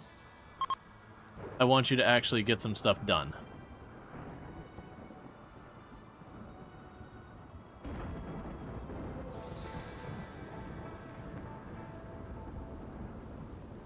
How goes your plant skill?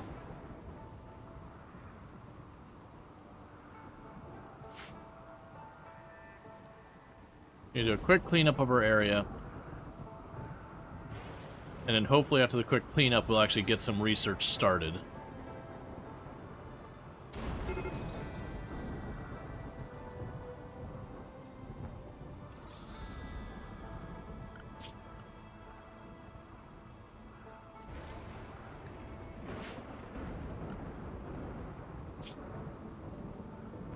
Okay.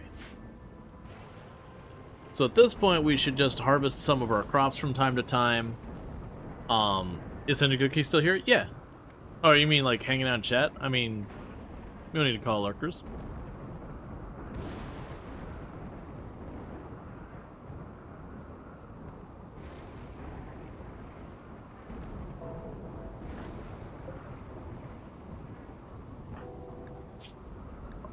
Alright.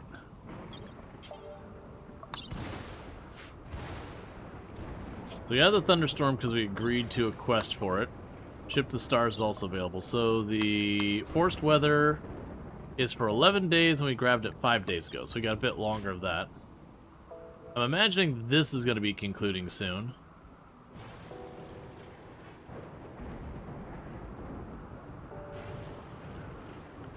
Alright, well, Senjiguki touched the research desk for about half a second.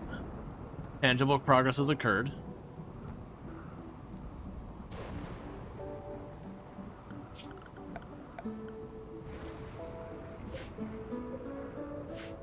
The neighborhood seems slightly on fire. Yes, it is a lava flow map, so every once in a while the lava will flow.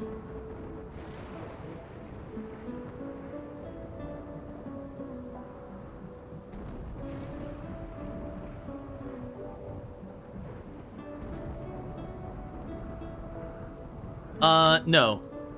Both of those are Odyssey. Yeah, no, I see the lava. It's right there. It's fine.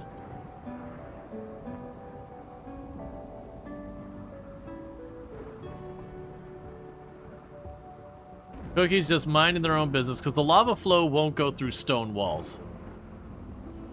No, that's fine. I'm in here. This is fully enclosed.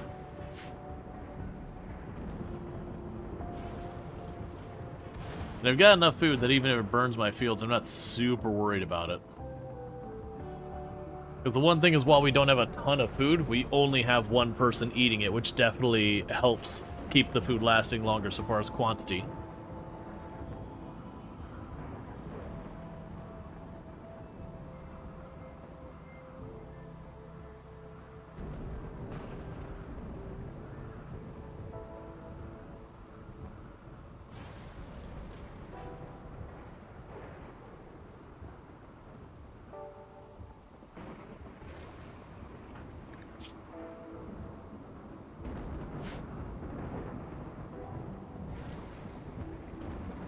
Yeah, right now we're just kind of stuck waiting on the, hang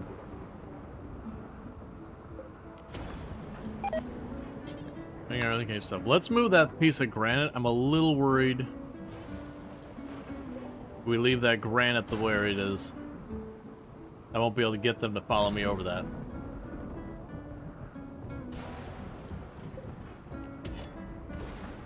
Probably that one too. There. That way there's a path that they'll want to take that takes them over that.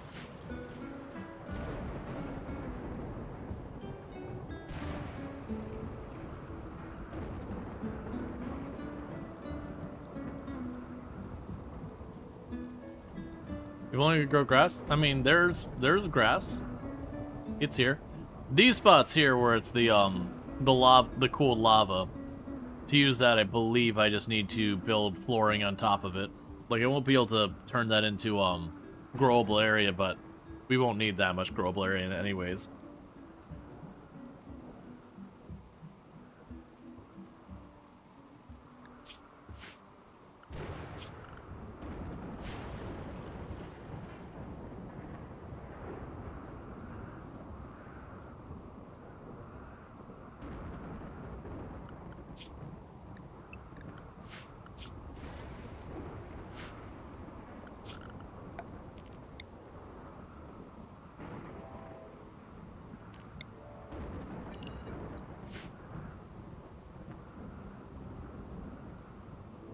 Oh, you gotta build for pocket gardens? Yeah, I'm not super worried about it.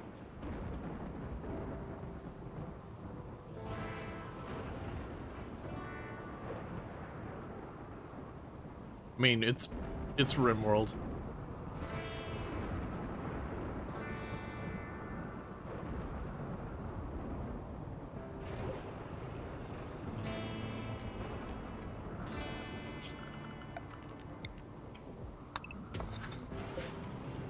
What we really need is a second colonist to show up of some capacity.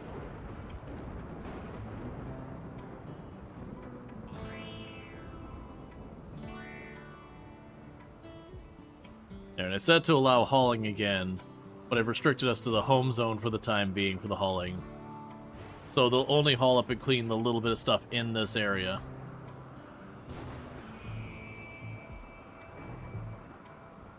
There's a mansion for one pawn? Yeah, no, this is a ruin. You can see, like, a lot of it's still damaged. We just kind of plugged up the holes here. There's, like, a hole down there. We plugged up this end for the most part. Still missing one block that's not been built for whatever reason.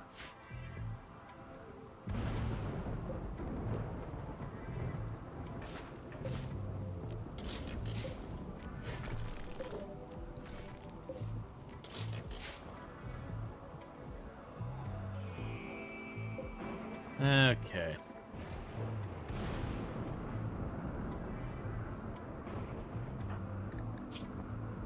I'll let you keep getting that plant skill, because the more you get of that, the faster you'll be able to go.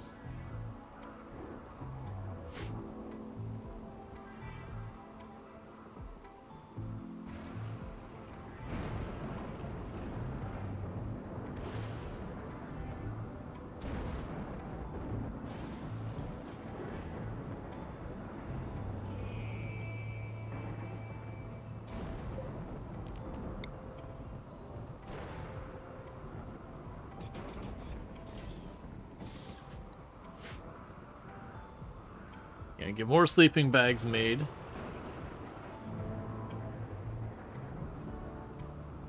Yeah, I rebuilt the trap. It's down here now.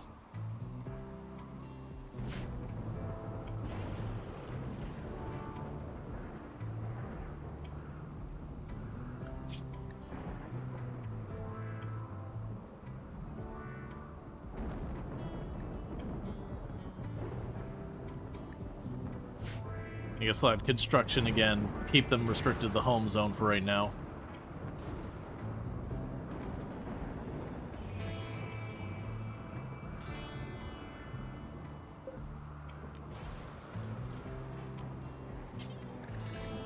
Technically, I'd switch that to fiber corn. It'd be even more labor to deal with, but that means I can keep it all contained in this area for right now. No, it's not. Switch that fire corn. That's gonna be way too labor. Rewarded attack. Oh, good. You'll reward me if I go and deal with that. I would certainly like the 2 glitter world.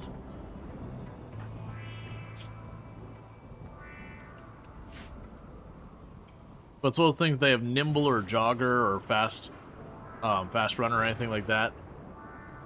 That would actually be completely screwing us. Like 2 glitter would be really good.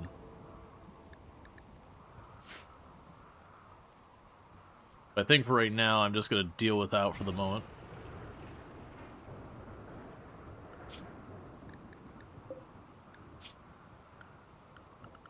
I don't think there's any animals we potentially want to recruit here. Remember, didn't you have something that was special about you?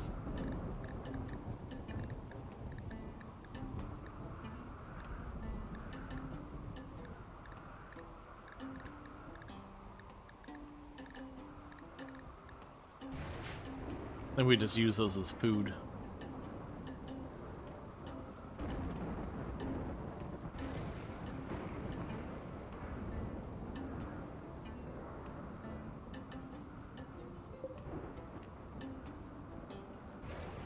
Okay, so what I could do is switch that over to corn when we start to plant. Because corn takes the longest time to grow and gives you the most nutrition per, like, your pawn's labor.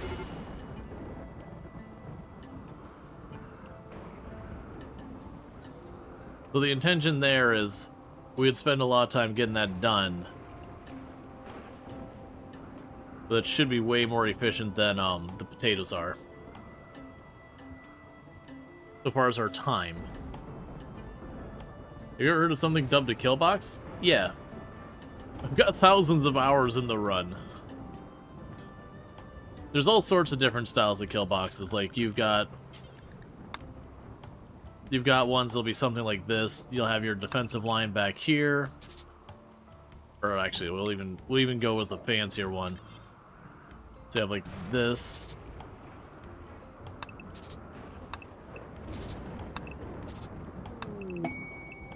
You'd have this, and then what you do is you'd have like on this end here, you'd have the opening back there. And then it'd be like a whole maze thing over here to slow them down. You can't make it too long or it goes there. Then the idea is the enemy would walk through this little path, go up here. You could have your people here. Usually I'll have solid walls and kind of vertical there. And it just prevents a lot of stuff going over there. You also have kill boxes that are more like this, where it's just... keep actually dragging over. You do something like this, then you have defensive lines back here. And then potentially off to the sides here.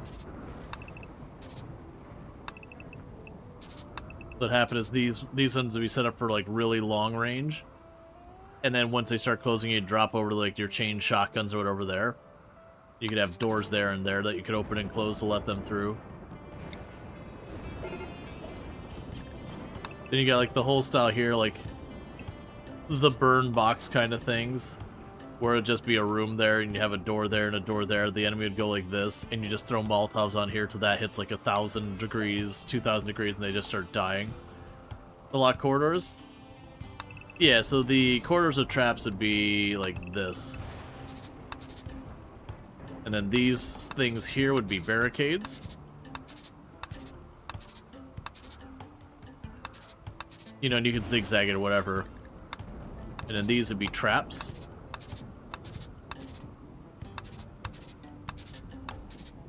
Your pawn zigzags through it.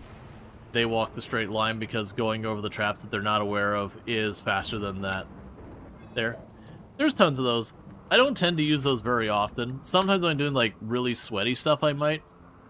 If you're doing like 500% naked brutality, those kind of things, you're going to end up leaning on those just for practicality's sake.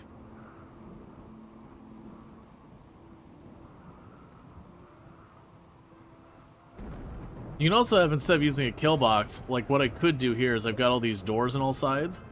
I could have one person hold the door while I have my group over here.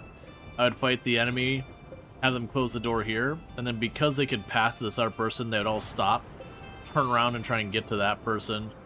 So then as they work their way over here, I'd open this door again. You know, they get over here, we pop to close the door. You can kind of like mess with the pathing. It's not perfect. Sometimes they'll stop and hit the doors and the walls. So you have to repair them. But you can cause an enemy to like just ping pong back and forth and just chip away at them as they go. Or if you've got someone who's relatively fast, like an impid, or you've got a jogger or whatever, you can potentially shoot shots behind you. Do some damage. When they start to close the gap, you run. You know, and then when you get ahead, you do it again. Right now, we don't have any movement speed bonuses, so that's tricky. There's lots and lots and lots of strategies for dealing with enemies that have their pros and cons.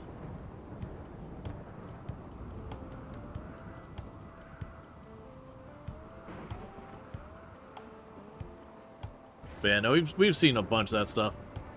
You got to keep in mind, I've got over 3,000 hours in this game. It's not that there's no new ideas. There are, but we don't see that much new tech in RimWorld very often, other than like something relative to the new DLCs when they drop. Like we do see, for example, there used to be the Vortex kill box. And I'm not gonna have the details exactly right because I only did it like once or twice to test. But you'd have something like this. So, you know, the enemy would walk in from here, have to go through there. So just pretend there's more walls there. But you could put pawns here and here that were melee. And for a while, they would be allowed to melee strike through the diagonal, but not the other way around. And there's ways to make that work. And like I said, I don't remember the details on it. But you could basically attack where they weren't even allowed to hit back until they got through your whole maze. There's been lots of those kind of things, though, when they find ones like that, where the enemy doesn't even get to fight you back, or it's just like wholly one-sided, those usually get nerfed. They don't tend to last very long.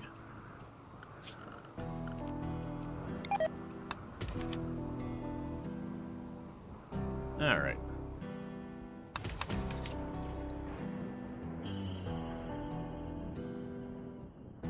If the game would be so kind to give me any opportunity to capture someone, that'd be cool. Now, part of it is those first couple raids, we might have been able to get one of them to drop to be captured. Alright, so we got a refugee. So we're going to force them to drop their melee weapon since it's one adult. Let's go in here. So you have really high doctoring. Love to see it. You're not really good at anything else, so you're going to do research now.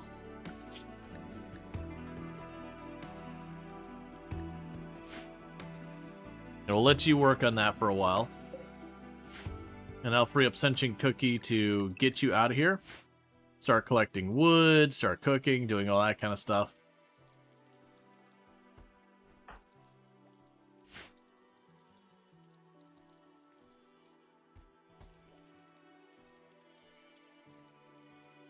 As you're grading taking 18 days of Force Thunderstorm, the noise is giving you a mood debuff.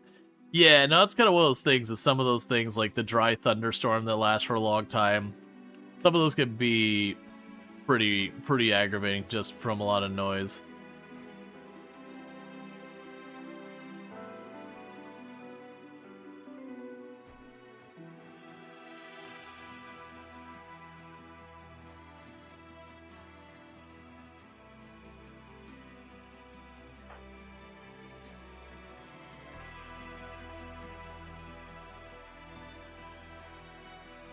Okay. And repairing all those walls, it wouldn't be the worst idea for us to, try and roll the dice to make more bows or whatever. I mean, it is cute to make another one.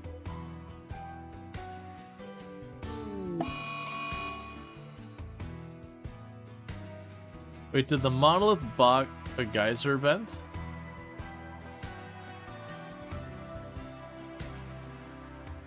Where was the monolith? We just had it a minute ago.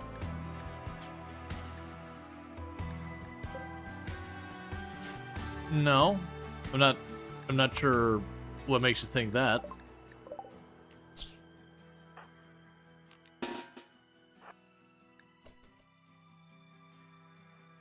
There's monoliths here. There's a guy's there.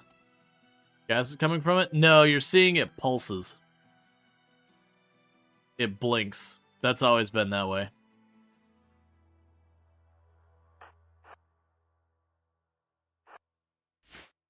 Just go back to doing what you're doing.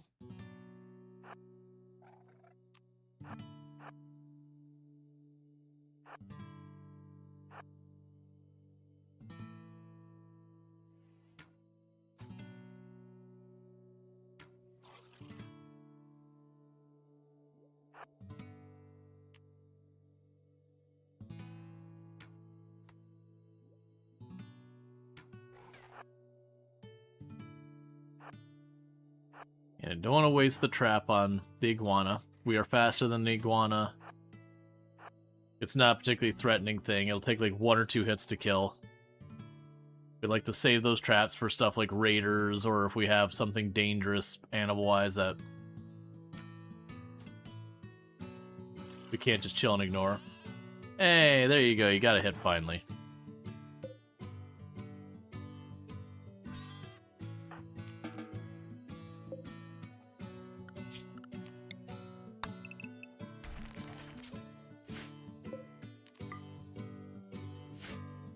Okay.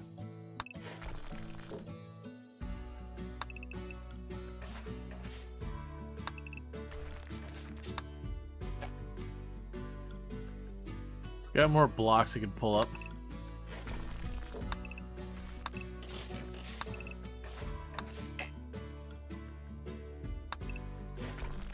A lot of ruins on this map. Some of these ones have gone a bit close to the edge of the map. I probably shouldn't be doing, but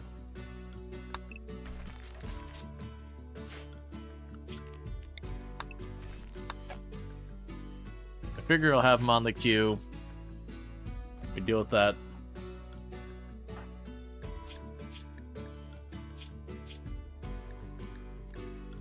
You're jealous of Cookie's bedroom.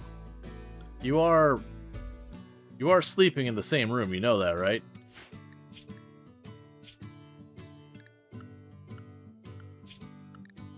Okay. Let's get back to full-on fast-forward. We just need the research to happen. We unfortunately rolled the heavy bridges as the first one. Because we are using the random research, that's just going to take time. If you try to join, a jealous psychopath is pretty awful. But they are a melee pawn who does have very high medical. If they attempted to join, I would accept them. Yeah, that's a thing. Right now we're in the beggars can't be choosers. If they attempted to join, I would take them. They're not a pawn I'm particularly happy about.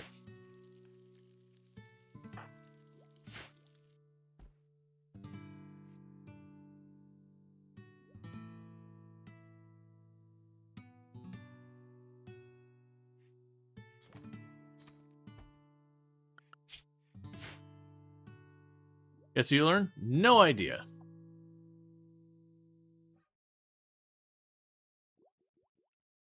Her bed is slightly warmer.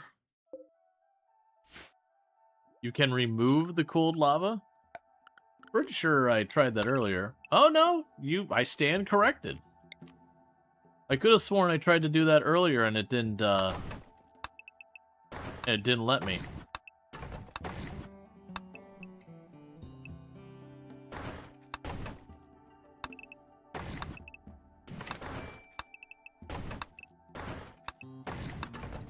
My assumption is beauty-wise. Yeah, it's a -1 or something like that.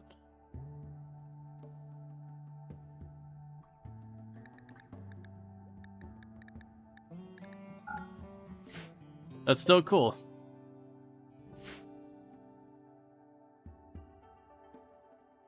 Yeah, it's all limestone tile.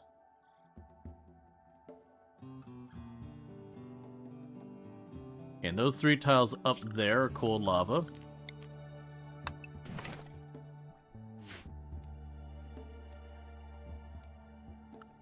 And then this tile here is cold lava.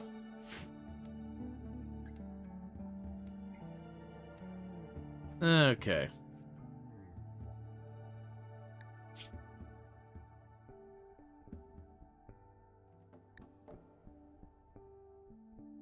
Alright, so I probably shouldn't be accepting this. I'm hoping that this potentially leads to us getting a recruit.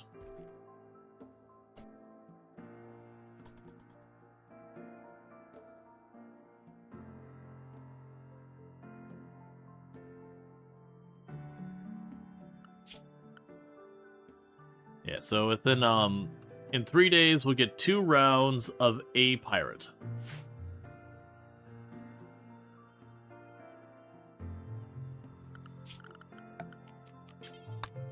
Okay.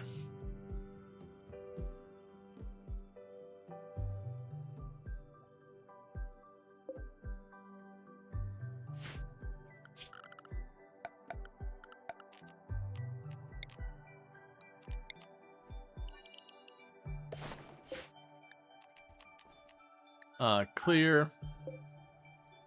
Copy. Paste. Do not allow fresh. Animal corpses. And no home zone.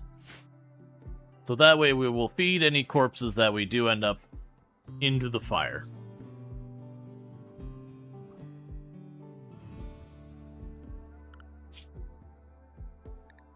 And thank you for the follow. Welcome to the stream. Yeah, so we've got a refugee who's helping us well, not rapidly, helping us get research done.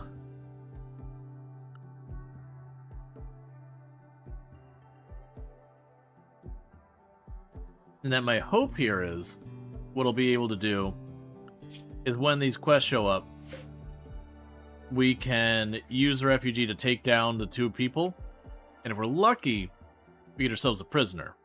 If we're not lucky, that's fine too.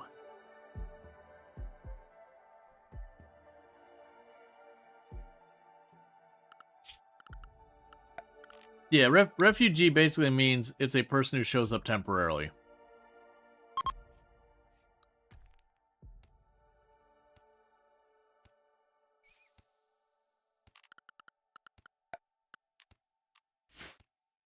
If the refugee dies, we won't get any potential rewards we could have gotten.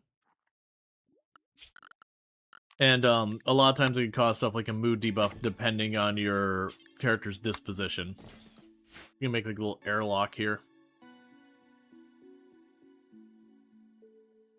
Because then with this...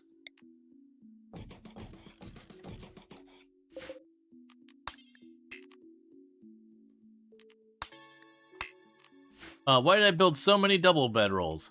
Because I had plenty of cotton, and they make the attractiveness of the place better. I could have made just the single ones, but then later on, if we get couples, I'd need to do the doubles. Keep in mind, I am running no starting research and random research, semi-random research, so it is entirely possible we go for the run a very long time and just don't get complex furniture. So I've just got the materials, why not?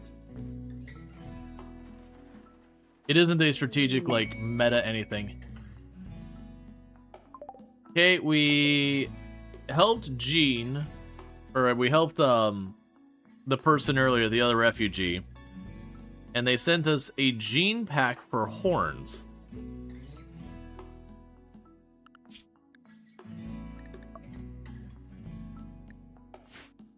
I can't. They will decay.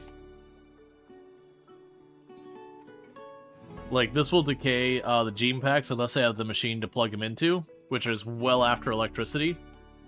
So that is just going to sit out here and rot. Even if I bring it in, it'll just rot inside the place instead of outside.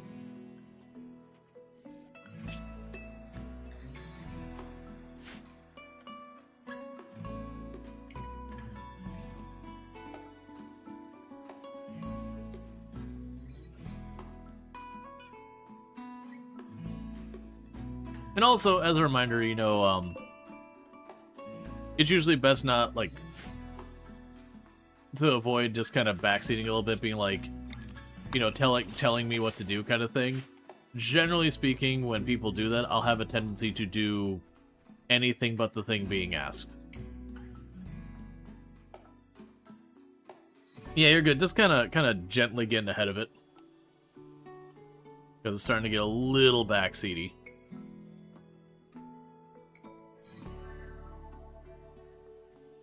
What do horns do? They look pretty. That is the entire list. They are a purely cosmetic thing.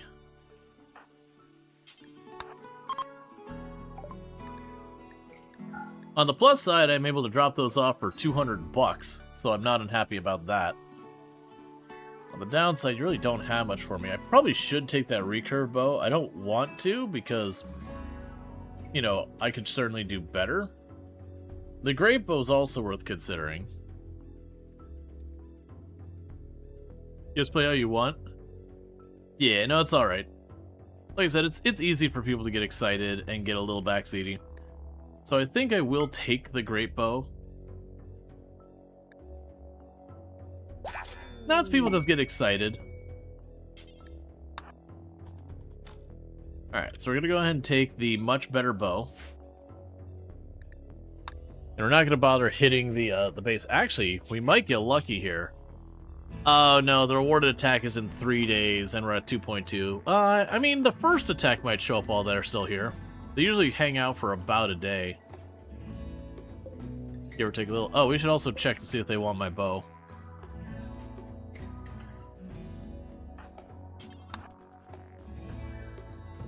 So I don't want that bow. That bow's a piece of junk. Give me my $4.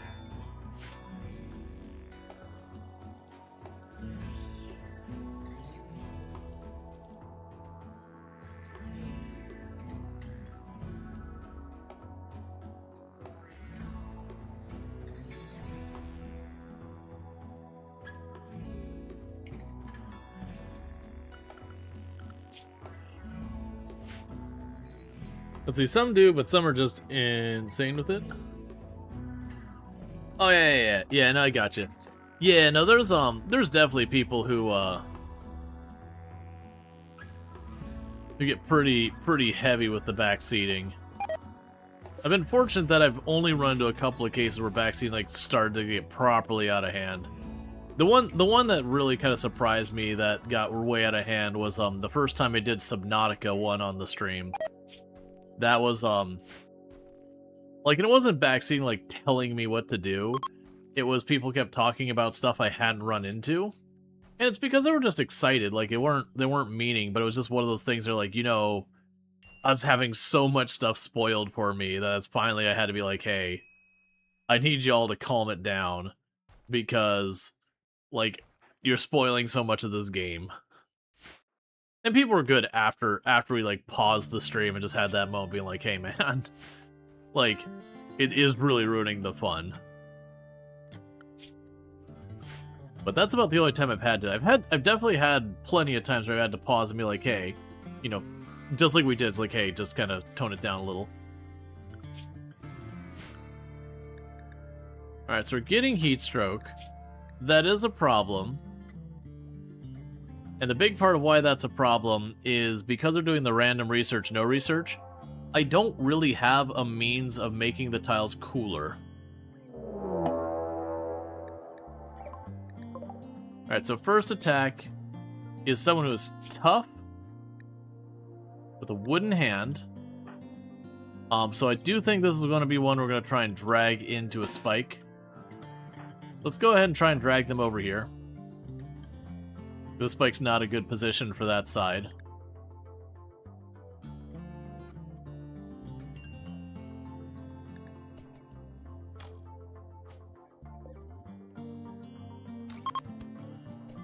Okay, solid hit. But nothing that slows down movement.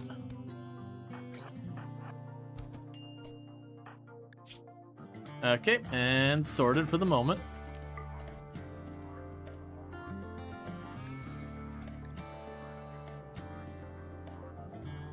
But yeah, no, that happens. It's especially games that people are really passionate about. It's very easy for people to not realize they're getting a little over the top because they want to see you do things. The games I honestly feel would be really bad for dealing with that kind of thing is games like Undertale and all that stuff.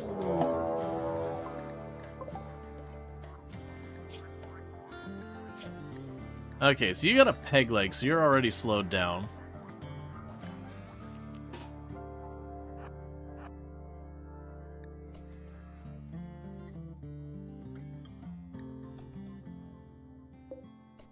Oh, are you waiting?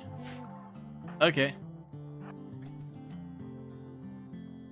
But yeah, no, as a reminder, like, ads are just a thing on Twitch. Like, that's just... And not even just Twitch. Pretty much any content platform, if you aren't paying for it, you're getting ads. That's just the reality. It's a business, they gotta make their money. They're not making money from you, they're making money from somebody. And on the bright side, while you do have to pay for it to get rid of the ads on Twitch and all that, at least they actually get rid of the ads. Versus a lot of other streaming platforms where you pay for it and you still get ads.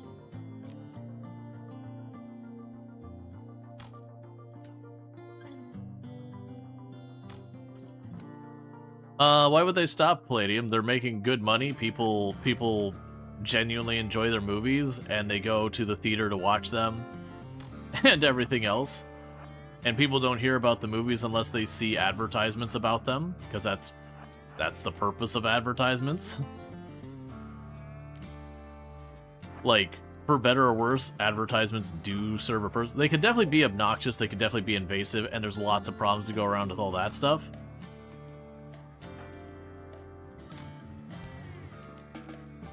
But at the same time, you know. But that's how I plan to make money. Yep, nope, it is what it is. If you don't like ads, Twitch Turbo exists. If that's outside your means, I mean, that's the unfortunate reality. Nothing's free.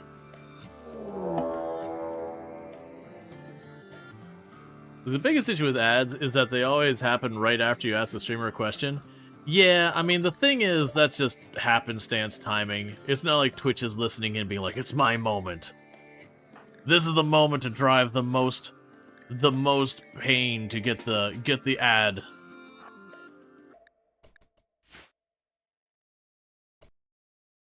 I wouldn't say they're milking a dry cow. People genuinely enjoy the Minion movies. Like, you don't have people, it's like, how dare they continue milking the James Bond franchise, or how dare they keep milking Star Trek? You know how many Star Treks there are? It's like, no, man, people like Star Trek. Just because it's not your bag doesn't mean it's not someone else's. Like, to be fair, I enjoyed what I saw of the Minions. I don't feel a need to see, like, a bunch of Minion movies. Like, it was fun. But I wouldn't say there's anything wrong with it or whatever.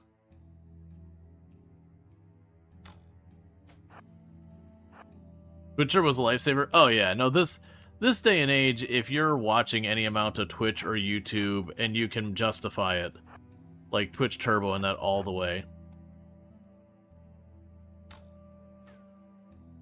Universal did make a joke a long time ago, April Fool's, Jaws 19. Oh yeah, no, I mean, there's definitely some that get a little wild out there, like The Land Before Time. They got to, like, what, 17, or I think there's even more. It was a ridiculous number of whatever they were. But it's like, man, no one's keeping up with the series. That's just, you know, it's something for the kids to watch and all that, which is fine. It doesn't hurt anything.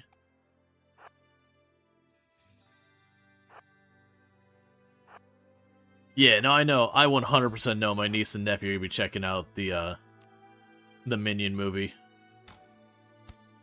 Thank you. Finally hit him. And a leg hit.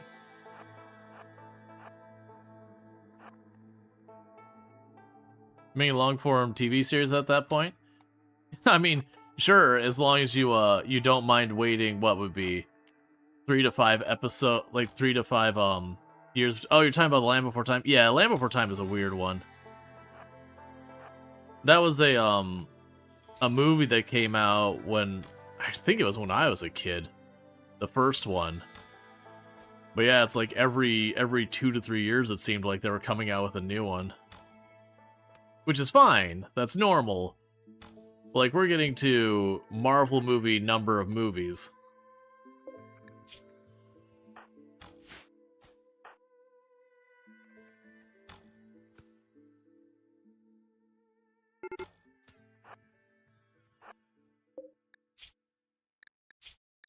Yeah, we don't.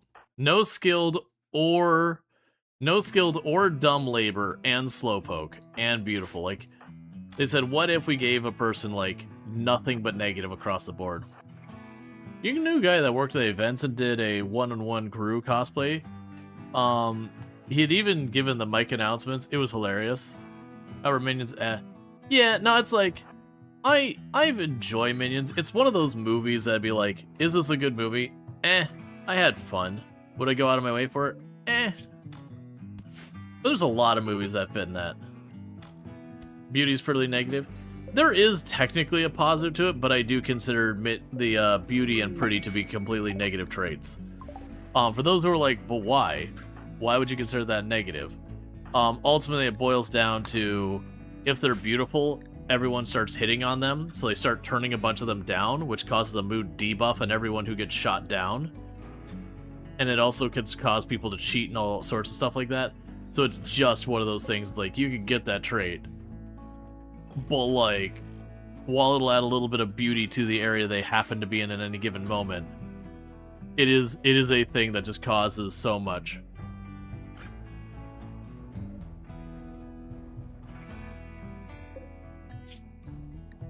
I mean, I get the meme of Karen. I don't see how this makes them a Karen. The Treasure Planet was great. Ratings dragged down on how ahead of its time it was. Yeah, no, I do feel like Treasure Planet kind of got the raw deal. Well, that'd be fun to grab, but that's not happening.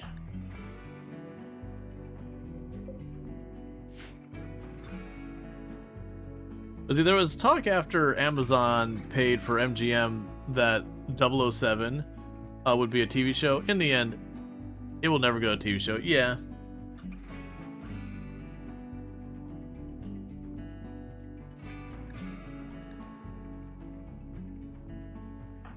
Did you actually get treated? You've got 2 people with doctoring set to 1, and you didn't even bother getting that free medical XP.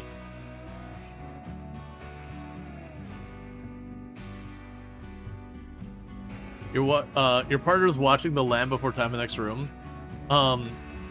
It's the big sharp tooth sequence. Right, but is it like the first one? Because honestly, The Land Before Time was excellent.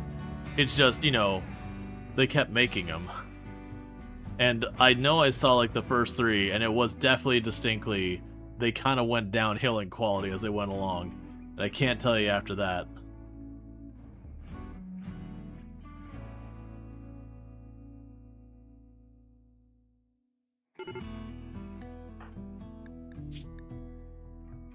You're in serious pain and all that.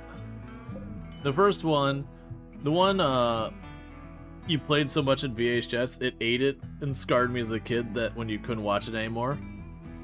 Yeah, that was always the thing about VHS, is they would always eat them.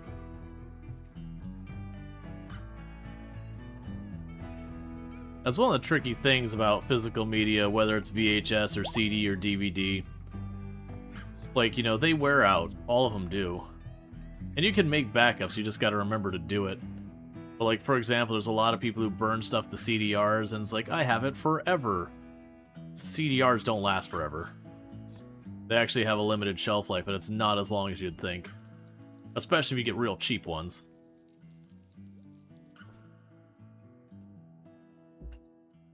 So it's just kind of like, okay, well, you gotta make sure you keep making your copies. And I think that's fine, I just... For me, the argument that everything people need them in physical, it's just kind of one of those things, just like, eh. And these days, the other problem is reading a CDR. Well, yeah, I mean, for one thing, finding a computer with a disk drive in its own right is kind of a out there thing. These days, you go to install Windows or Linux, or whatever, you're going to do it by USB.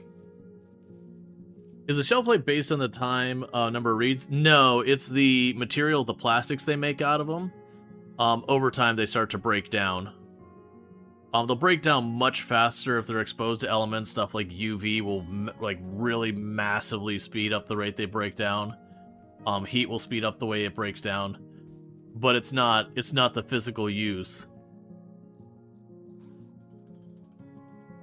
Yeah, I'm sorry, I missed the ore. That's on me. Yeah, it's based on time mostly. Obviously, like read and write, you have more opportunity for them to get scratched or stuff like that to happen. But yeah. Like, the higher quality discs will last a lot longer, but it is those things that the vast majority of time people buying CDRs, you got those spindles that were like 100 discs for like $10 at like Walmart or whatever, and you're sitting there going, hey, please stop giving me CDRs. I already have like 400 of these things, man, and I burn like 2 a year. Please calm down. A buddy of mine, loves Laserdisc and hunting down LD players, scavenging them for parts.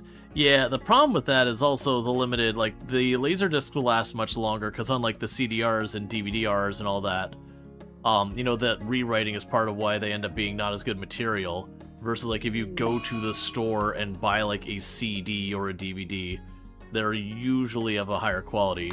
And Laserdiscs, broadly speaking, were mostly high quality, but even then, it's kind of one of those things that they will wear out over time.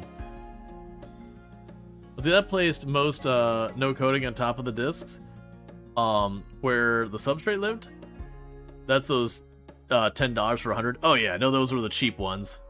Like, those are ones you'd burn them, and sometimes, like, a lot of times you'd burn them, and the burn wouldn't even be good. You're just like, eh, whatever, chuck it in the bin, grab your next one out. Right, exactly. The factory press ones, it's a whole different process. It's much higher quality. What happened to the rental pawn? The rental pawn here had a mood break because they are in pain, because they have a bunch of scars from, like, they had them before they arrived. Yeah. No, they're long, but you're still talking, like, 15, 20, 30 years on the average kind of thing, and that's with it, like, being stored. Like, if you were to go and store it, like, in a, like, environmentally controlled area where, like, you've got temperature controlled and all that, low humidity, that kind of stuff, they could definitely last for nearly forever.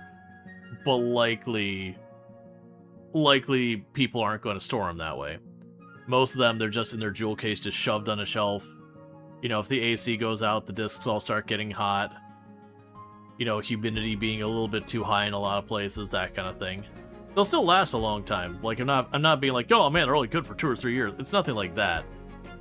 But it's definitely one of those things. People are like, yeah, it's forever. It's like, but it's not. Hey, John, how's it going? Can we get a shout out for Jonathan Ong, by the way? An absolutely fantastic content creator. I highly recommend checking out on the platform. Here, I can go ahead and get it.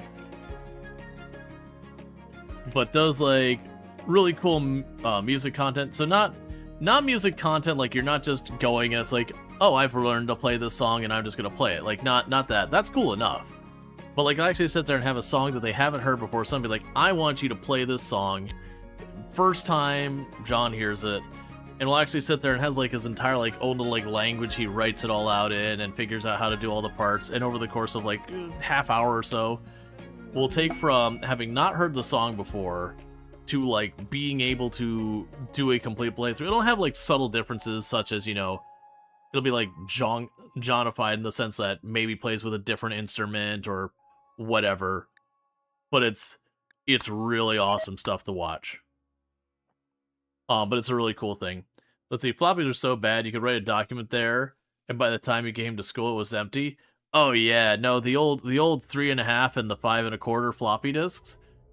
It was one of those things, because at that point, one of my first tech jobs was I was working in the computer lab as an assistant for just, like, maintaining it at a college. As well as things you told students, like, bring 3 copies. If you're gonna bring in a floppy, bring 3 copies. Like, 3 copies is what you want to do. Like, 3 separate discs. Do not have it near your headsets. Do not have it near any type of music device.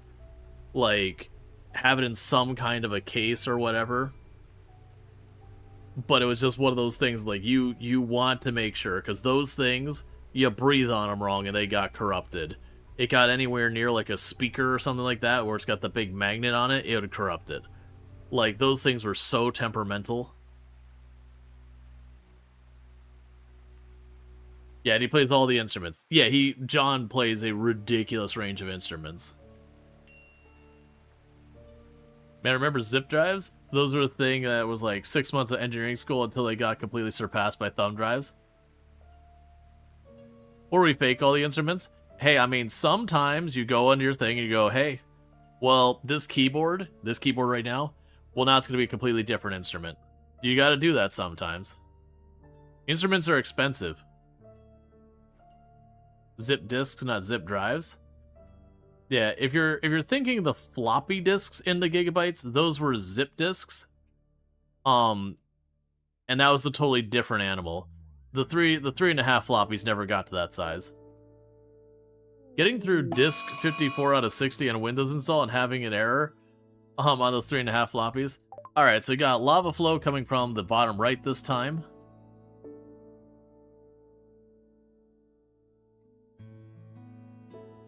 Yeah, zip disks and zip drives the thing. The one, and I've every time this comes up, every time we have this conversation, I gotta remind people of the worst disk drive ever made.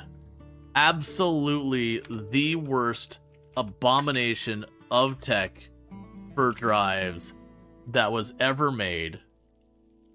That just wasn't worth getting. They were expensive.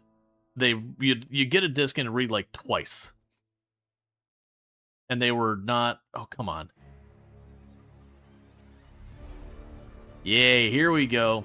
Can I get a bigger picture, though? I want a bigger picture. Give big picture. Give swole picture. Big picture. I'm not going to get a big picture. This is going to have to do. Alright. Yeah, so there's this thing called a jazz disc. That they're a thing. So you see this disc right here. So it's like a floppy disk, but you'll notice that one there, that's 2 gigabytes. And this is in like the late 90s. This is the late 90s. 2 gigabytes in the late 90s. Whoo boy, that's a big drive. And you're wondering, okay, then why are you saying this is such crap? So this is effectively the spindle out of your computer. Like in your hard drive, it's like a spindle hard drive just shoved in here with this little metal flap. You can see like the little tab over here. So when you put the disk in, it would pull this tab down, revealing the hard drive, and a little arm that would just reach inside that little gap there, and it would read the platters. It's basically an unsealed hard drive. Hard drives are sealed because so much as a flake of dust will ruin them. And yeah, it was just a thing that like you would write this thing like once or twice, and then it would never read again.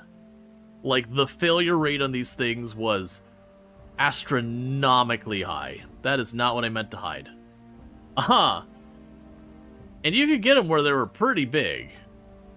But yeah. So it's an HDD with no motor? Right. You had your drive had the motor, and you'd put the disk in and enable it, and it would just spin it. So it's basically an unsealed hard drive. So yeah. Like zip drives weren't that bad. Like zip drives also had a pretty not amazing track record. But the Jazz drive were just straight up garbage. So we might have a problem here, unless I get lucky and get a passive cooler. It is looking like this tile might be too hot. And unfortunately, the reality is because I'm doing no starting research, random research, I don't actually have the ability to do anything about that. Let's go and restrict you to the home zone again. Yeah, because it's 104 and we're not even peak summer. So there's a very good chance that this run is doomed.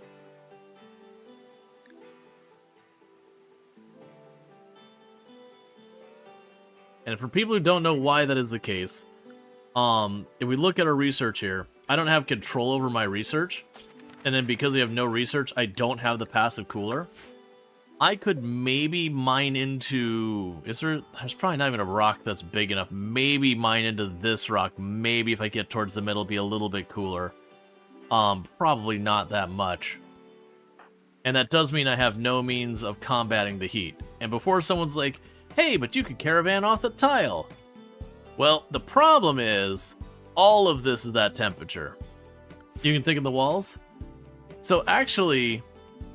this is kind of working in reverse. If you look out here, it's colder outside than it is inside. Thickening the walls will not help me. It'll actually make it worse. It's just the nature of how the temperature goes. It warms up during the day and then it takes longer to cool back at night.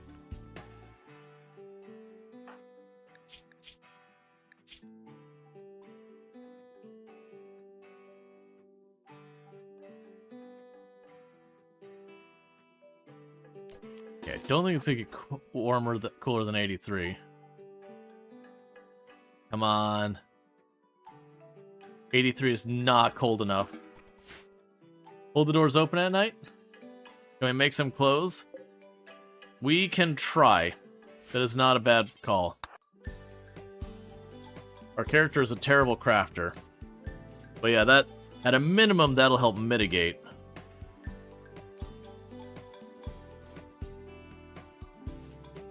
Could we run to the other side of the planet? No, one of the problems, like, if we leave the tile, I would have probably had to have left a long time ago, so grab the awful clothes. That's at least something. And then the hope will be that maybe tonight, if it drops back down to 83 again, maybe with the clothing, that might help. Okay, stop crafting one after the other.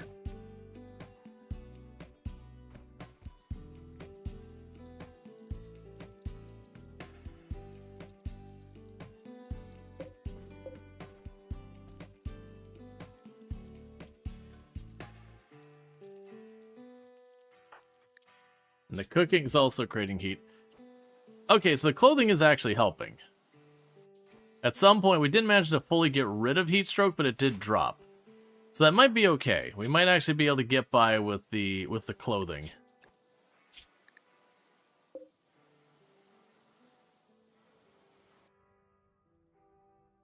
But one thing I need to do is get them to get this sorted. Nope, there's the lava. Just doing lava things. How does wearing clothes make you colder? The idea is it's insulating you. You can actually definitely, like, you can wear clothes to keep you separated from the heat in real life. Like, that is a thing. If you're wearing the correct clothing. Now, eventually, if you start to just get hotter and hotter, there's a point it doesn't help you enough. But all you're trying to do is insulate the outside from there. But the problem is, again, long term, you start to heat up and it doesn't help you. But yeah, I know exactly, as people are mentioning, you know, you go to a lot of desert places, a lot of it's about covering yourself. Because even as hot as the air is outside, the sunlight is one of the things that heats your body up the most, exposure to sunlight. So covering yourself up to try and keep the sun off of you can help a lot.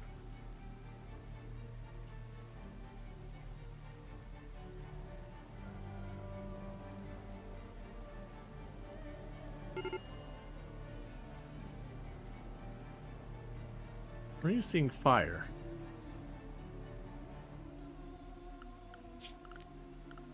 I do not care about that fire.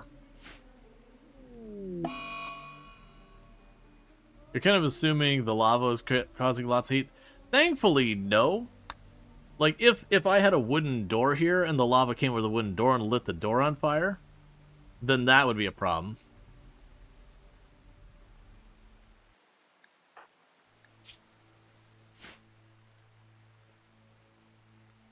Got some Primo long sleeve dry fit stuff. We're gonna get outside this year, and it's great. Oh yeah, no, definitely getting the correct clothing. Like, all the stuff we've got now with, you know, all like the Under Armour kind of thing, where it's designed to wick away stuff so you get more from your sweating and all that kind of stuff. You don't stay, like, uncomfortable and all that. Like, all that can do so much. Alright, so you're gonna attack. We can prepare for a while. So what we're probably going to do here is draft you, run on up, because they're going to prepare for a while. That means they're going to let me shoot at them for a while.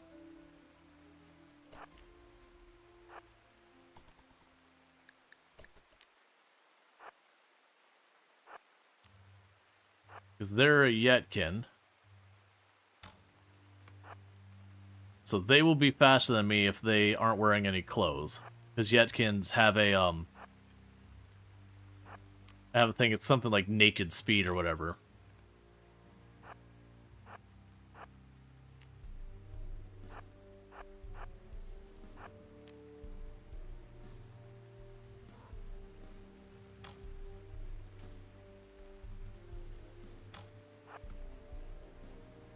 Come on, please hit him.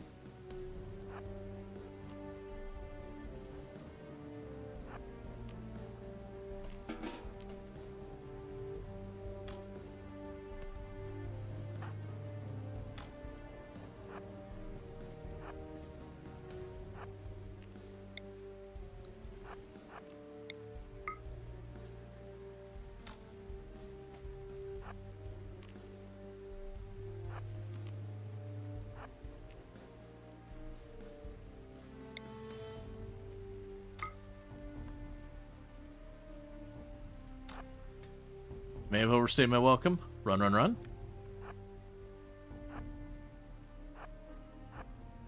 Back off. Don't say you're going to start attacking.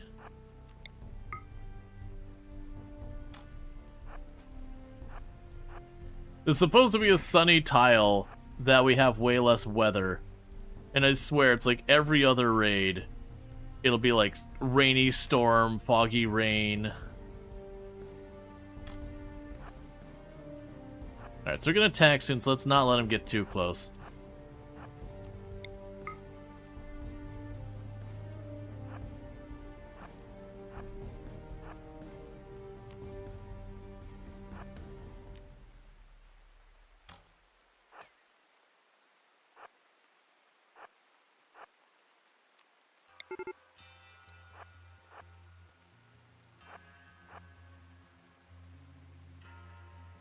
Okay, so both my traps are up. Let's see. They never got poison as a parsnip contact into the Toxic Avenger.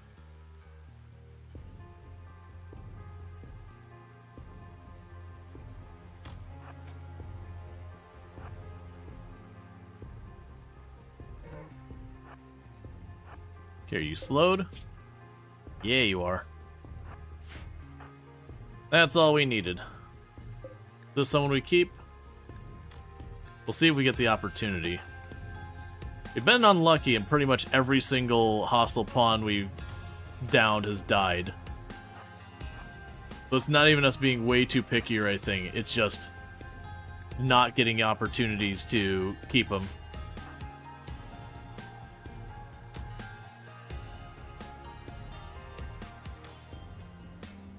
There we go.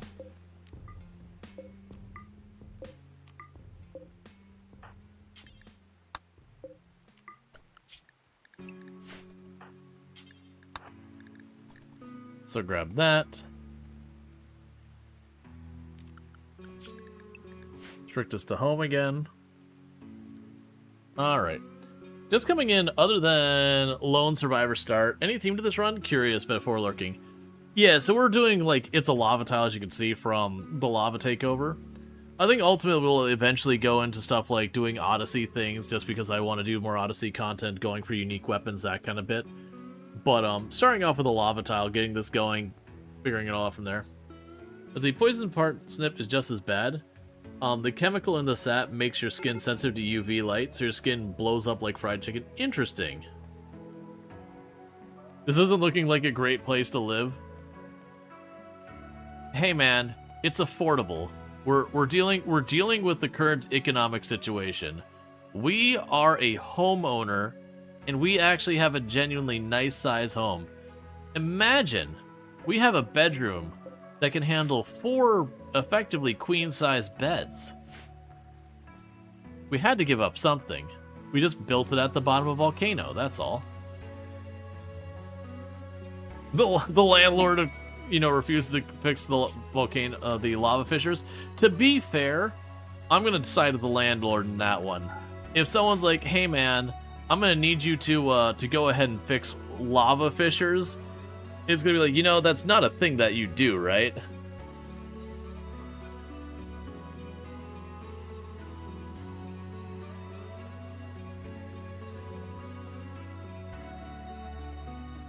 It's just on fire constantly. Yeah. No, it's a whole thing. Yeah, but no, there's lava here everywhere. We'll get volcanic ash in the air quite often. Like that'll be a problem we're dealing with.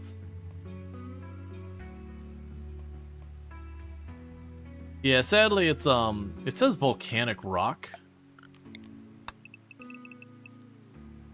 Yeah, so we can smooth out the volcanic rock. Needs AC? Absolutely. Always. I'm thinking that's going to start backing off soon.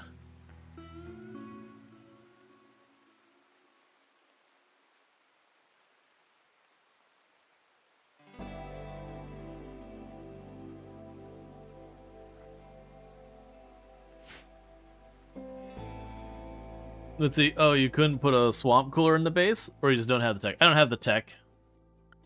That's what we're dealing with. We've got the random research, no research going.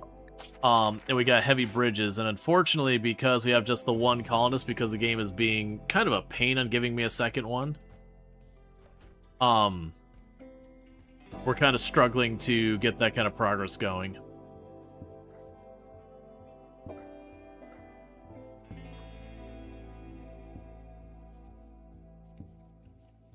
That's why I switched to corn especially, is just... I can let that take all the time of the... Oh, dude, Cookie. Do not... For a moment I thought you were going to straight up just jump into the lava there. I'm going to need you to keep a little bit of a distance from fiery death if you don't mind. My heart can't take it. And thank you for the follow. Welcome to the stream. Was it random research on a lava map? Good lord.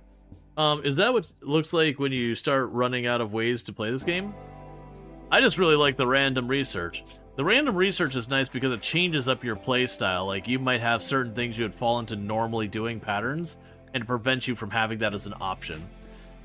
Hey, Deliria, thank you so much for the raid. I do really appreciate it. I hope you had yourself a good stream, and you've got some wonderful, adorable bee emotes and all that good stuff.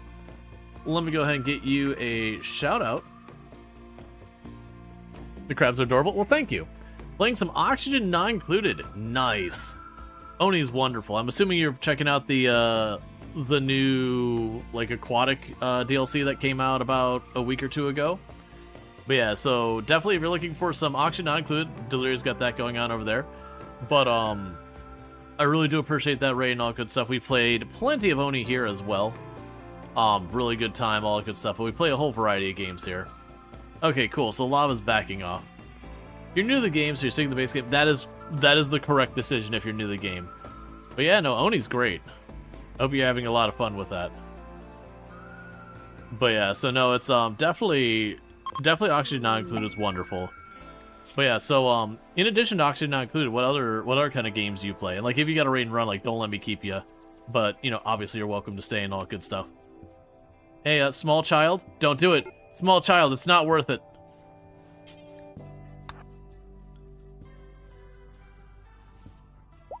Vintage Story is a common one? No, Cookie. Cookie, no, no, no. Bad Cookie. No, Cookie. You're not a dupe from Oxygen not included. You don't need to immediately suicide yourself into fire. Is that a free pawn? No, that was a beggar.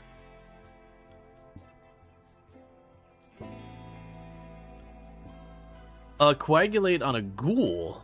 Ooh, that's actually a good question, because the ghouls have very rapid healing on their own. I don't know how much of a difference Coagulate would give them. I would assume it's not bad. Second colony, day 239. You're tempted to start over with the latest DLC, but you're finally feeling some traction this run. Yeah, no, that's fair. Yeah, absolutely good. But yeah, no, Vintage Story is excellent. We've done Vintage Story a good couple of times. Usually we get to the point where we're doing like steel armor production. That's usually where I'll kind of wrap up for the playtime. But very much enjoy it. But yeah, no, so if you like the Vintage Story and all that kind of good stuff, definitely go check it over with Deliria, because it sounds like we got that going on. You have a couple thousand hours of Vintage Stories? Yeah. That's I don't have nearly that many. I definitely have in the hundreds of hours. Like maybe 500 or 600 would be my guess without looking up anything. But yeah, no, I've gone to steel quite a few times. The thing is, steel just takes forever when you're doing it. You're just like, you chuck everything in there, be like, okay, let me just refill the stuff. All right, I'm gonna go wander and do something for like a day, and then come back and chuck more stuff in there, and then do stuff for a day, and then you get your handful of ingots, and you make like 1 or 2 pieces of equipment, and go, okay, cool, time to start another batch. Let's see, your end game Vintage Story is making a cute kitchen, then you restart. Yeah, I haven't, I want to do more in the base building. I have done where I've, like, made, like, stone top counters or whatever for, like, my blacksmithy and all that. Let's see. Where's your Vintage Story overhaul mod for RimWorld? What would you want that to be? Because I'm not sure what that would even entail.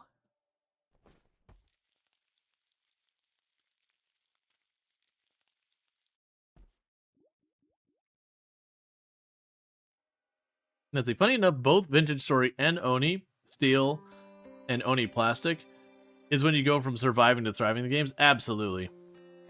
Drifters and Bowtown RimWorld, I could see that. I am excited that the devs are like, hey, we're reworking combat. It's like, oh, thank goodness, because I love Vintage Story. What? Well, that combat in Vintage Story is definitely not its strong spot.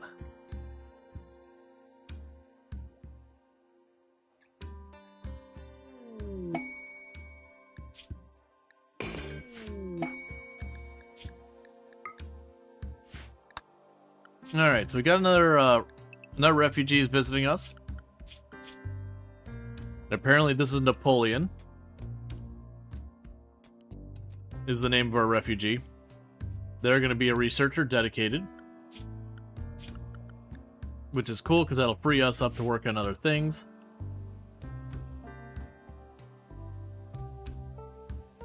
Yeah, no, it's Napoleon. Ooh, Napoleon's also apparently industrious in this one. If this refugee wants to join us, the answer is yes, yes, and yes. While it certainly sucks that they don't have the ability to doctor, that's pretty harsh. Hey man, I'm gonna need you to wear those clothes.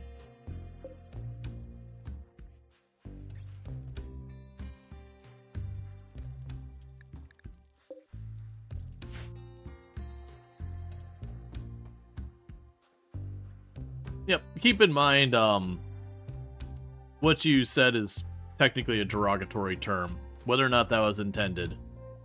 Generally speaking, I do try to, have a certain level of keeping things cool for everyone.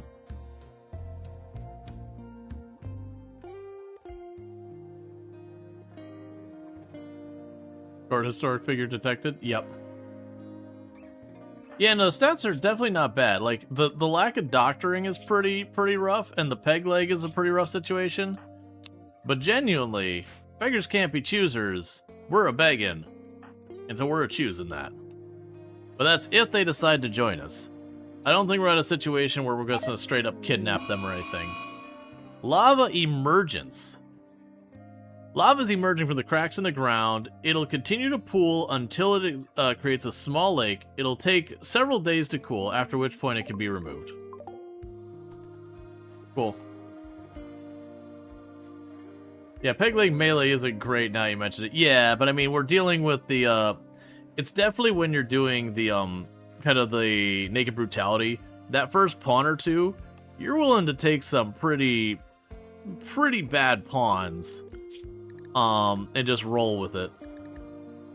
You can be unrestricted again. You can make hot pockets in your house now? Well, no. Generally, for me, my organization is melee goes on this side, pacifists on this side. Like, then it'll be like it's pacifists, children, range, like long ranged, short to medium ranged melee. So it kind of goes from like the shortest range over to people who just simply cannot fight. That's kind of my organization I have for my colonists.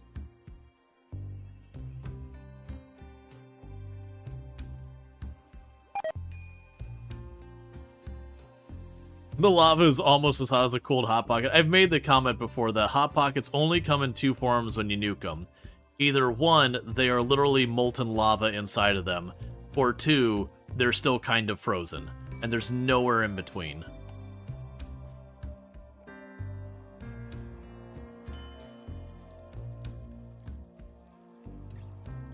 Yeah, no, absolutely. Like, and a peg leg is a very fixable thing. Like, honestly, the biggest negative they have is the inability to doctor. That's pretty rough, but once they start getting more than one or two pawns, that's not that big a deal. You can't remember the last time you had an Hot Pocket? Air fry Hot Pockets? Man, I haven't had a Hot Pocket since I got an air fryer.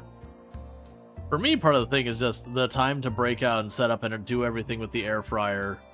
We just don't use it much. We also, our air fryer, like, the air frying container is like this big. It's a little tiny thing.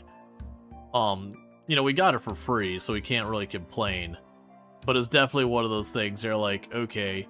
Like, we did air fried wings one time, and they were really good. But it was like we had to do them like 3 wings at a time.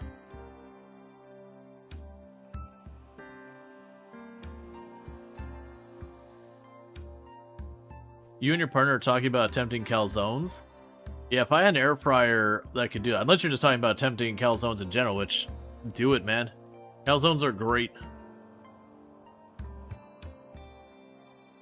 They're also not the hardest thing in the world to make. They take a while. They're effort. But yeah.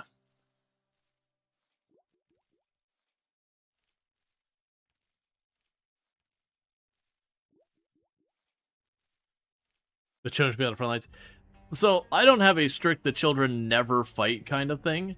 Generally, I am fairly risk averse with them unless things, you know, situation is grim. Like, there's definitely those fights that says, like, if everyone isn't fighting, we aren't making it. In those cases, the kids will be deployed wherever they gotta be deployed.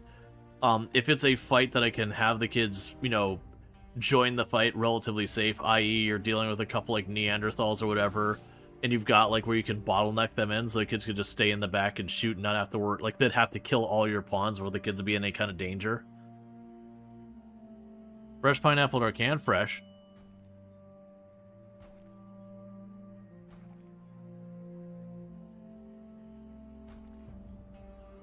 And either of those over anything that's pineapple flavored that is not, like, just pineapple in general. I also, generally speaking, I like pineapple. I'm not a fan of cooked pineapple.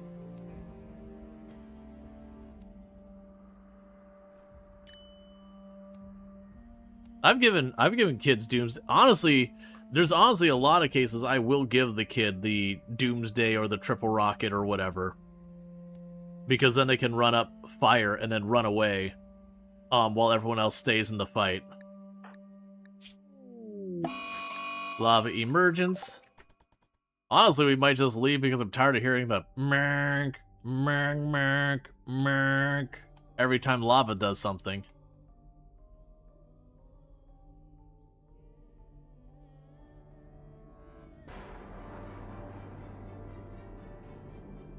You're like golden pineapple, pink pineapple?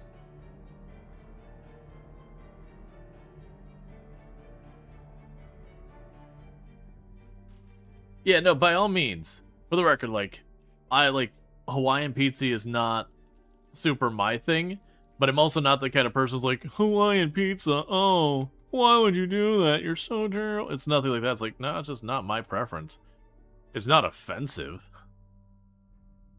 I'd rather without it, but it's also like, if someone's like, this is all that's here, I'm not gonna be like, oh, well, I'll just not eat. It's like, okay, like, it's not what I prefer, but whatever. You're so confused to hear Zomboid music? Well, I mean, that's just trauma, that's all that is. I mean, I don't think the rest of us are hearing Project Zomboid music, right? That's just too much Zomboid. No, legitimately I do. There is actually a mod to play Project Zomboid music in RimWorld with RimWorld music. Hey, could you not smash my play as the slate? Is there such thing as too much Project Zomboid? Let me look at my hours. Let me look at my hours real fast. Project Zomboid, over 4,000 hours. Yeah, I'd definitely say... I'd definitely say there's a point where you're like, you know what? I have played too much. For those who don't know, I used to hold a world record in Project Zomboid for highest kill count run ever streamed. You'll notice there's a past tense in that. But, I haven't had anyone bring that up in a while. It was 135,121 zombies and one character in one life with no mods to change itemization or vehicles. Or like anything character stats, like it's just quality of life stuff. And yeah. And it was all on like super duper sweaty try hard settings, 16 times pop, all that garbage. There's like the kills people are getting nowadays are much higher than when I set that record. But that's because more and more people kind of like it got more competitive. More and more people started learning the tech and all that. And yeah, so like that's a whole thing. But yeah, there's definitely a point where like, you know what? It's not that it'll never go back to Project Zomboid, but usually like with their major updates, they usually go back for a little while. And I don't tend to stick to it very long anymore. It's just like any game, no matter how good a game is, there's definitely the point where you're like, you know what? I'm gonna burn. Where can you find that run? I don't have the entire run on streamed or YouTube. That was before we could stream to YouTube and Twitch at the same time and be okay. Like it used to be against the rules. Yeah, there's 2 people who reached 1 million after Lamprey left. Yep. So I think those records are getting pretty ridiculous. But I do have lots of footage from my run under the character Venus Orozco, which is on the YouTube series. And that one, I think we were up, like, was it like 325,000 kills or something like that? It was somewhere way up there.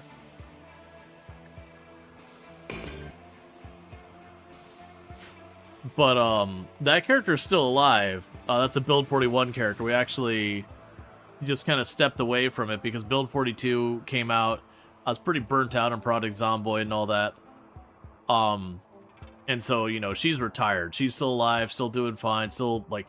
And that whole run was 16 times pop, never leaving Louisville. All of that killing was just Louisville. Like, literally has never left the city at all. The farthest out she's gone is, she went to the security checkpoint that leads you in there and has been, like, in the fence that goes along that. And that got dodgy, too, because I was playing in that run. There was a bug for a very short while where they messed up the settings, where you would have your regular hearing, and it would actually make it worse than pinpoint hearing. And so, like, any noise being made, the zombies would just kind of close in as dealing with multiple helicopters and all that. So I got trapped in that security checkpoint where it's like, wake up, kill hundreds of zombies that day, like... and barely kind of limp back into the home to go to sleep, to wake up, to have the whole place overrun and just repeated it. And we did that for like 4 or 5 in-game months, over 30,000 kills later, before I was finally able to leave that, you know, security checkpoint. Like, they had fixed the bug while I was trapped in there. It's just they were already there. Yup. Yeah, no, that, for those who missed what that bug was, is they added random, so it wasn't, because before you chose, like, like, terrible hearing, like, normal hearing, and pinpoint hearing were your options, or may have been a 4th one, but they added random as a new option, as, like, the first option. But behind the scenes, what it saved in your save file was, like, the terrible hearing was a value of 1 in your settings, versus the normal was, like, a value of 2, and then pinpoint is a value of 3. And so what happened is it shifted them all down, and just the way it was running, it just gave it like a not setting. It didn't know what to do with it. And like I said, it gave you, I think people figure it's like 2.5 or something like that, the hearing ability of pinpoint. So it was rough. But then they did an update to fix it. But yeah, so it's definitely one of those ones. It's like, I don't know what to do in the save. Like, my character's waking up. I can't get out. Like, it's literally you'd go up to the fence line and it was solid zombies, like many layers deep. I also had it where they could open the doors and all that. So that's what would happen is I'd go near the gate, it'd pop open, a bunch of zombies would come in and have to keep fighting until they eventually could get to the gate to close it and then retreat. But there was no leaving. Like, I could try and kite for days, but there was no getting out of it. We just drew, like, the entirety of, like, the bottom half of Louisville just all mashed in on both ends. There were a couple of streams in there that, for the most of the stream, we were sitting at about 3 frames per second, fighting the stupid zombies. And I don't know how I didn't die, you know, trying to deal with timing stuff with the game running that rough, because it's just, again, it was like 30,000 zombies in the area. So it's just really a rough ride.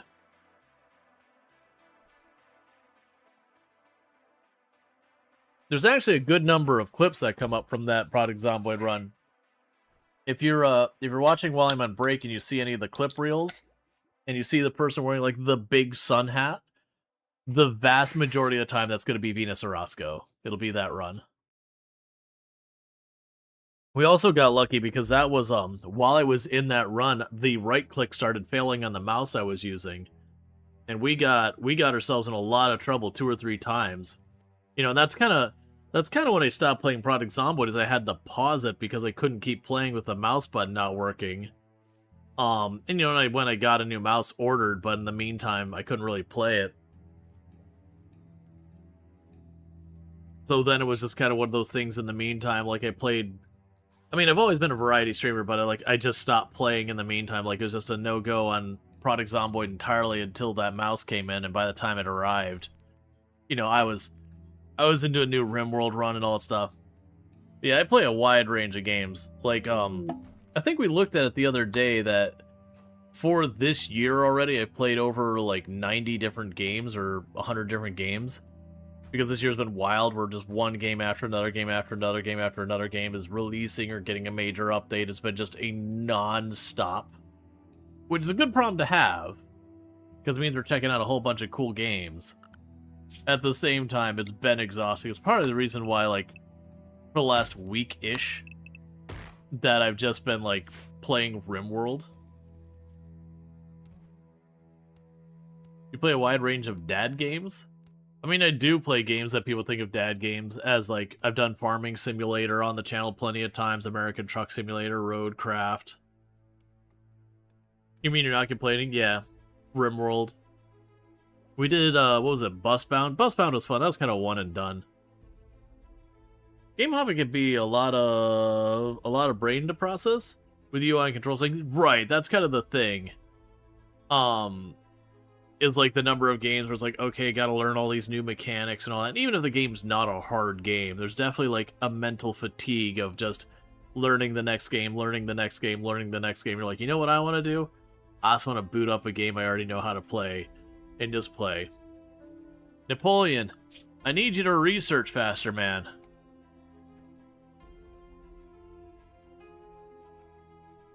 Please. Also join my colony.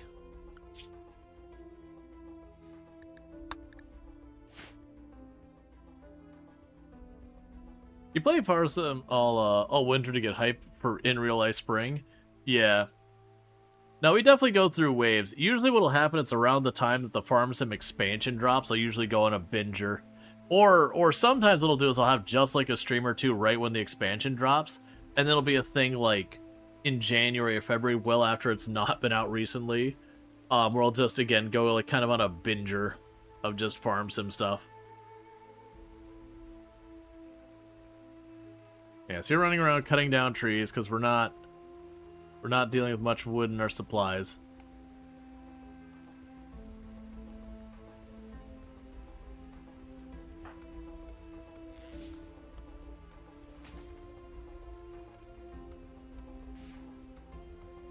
So pretty soon you'll run out of trees to cut down.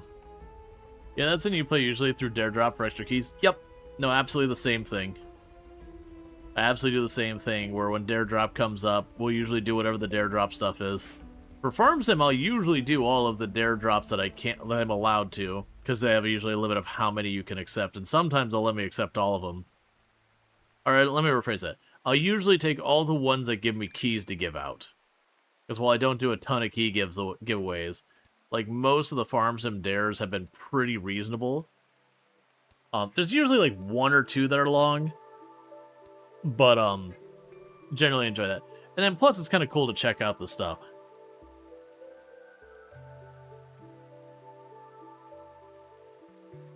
But, like, even when you're dealing with something like the Nexat DLC, for example, you know, the Nexat DLC was one of those ones that people are like, oh, it's not a particularly useful piece of equipment. But, like, with the Nexat thing, it's just kind of a cool piece of equipment. Not very useful. It's very hard to use efficiently. There's usually better options for almost everything. But it's cool tech.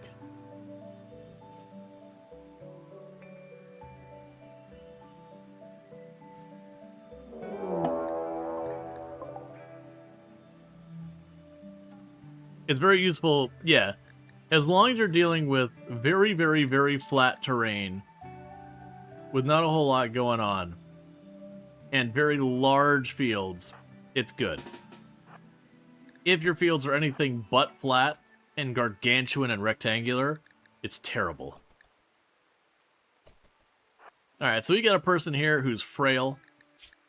They got chemical fascination, and they're 60 years old, which is halfway dead in RimWorld. So, giggles here, not gonna be worth a thing. Frail's actually a really, really, really bad penalty on a pawn. Like an exceedingly bad penalty.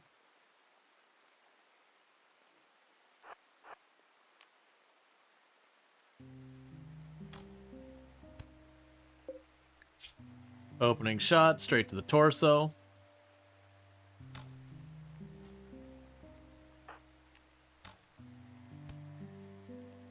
Second shot, lung is gone.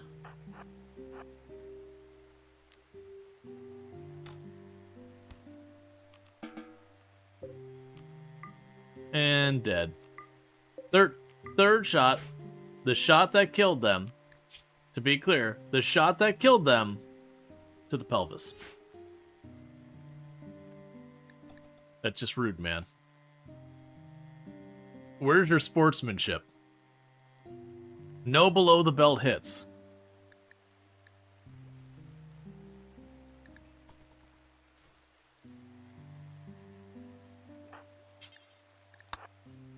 Try cleaning that up before you cook dinner and give us all food poisoning.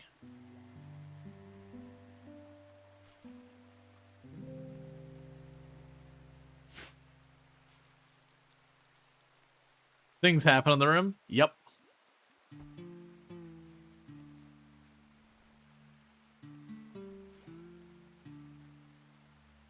Why do I have no food? When did no food happen? Please plant this rice now. Because I lost track. It rotted? Oh yeah, we probably had way too much corn, so yeah, it probably would have rotted off. And it would have all rotted off at the same time. To be fair, it probably rotted because it's out in the rain, not even in here. So I'll have Cookie do a round of rice here to supplement. Try and ride things out until the corn's ready again.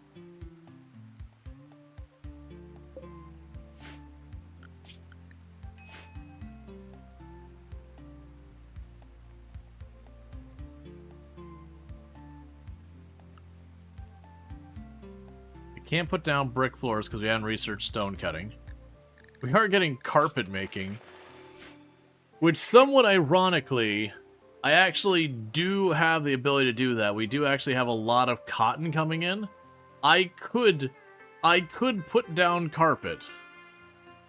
It is an option. It's usually never the right option, but it is an option.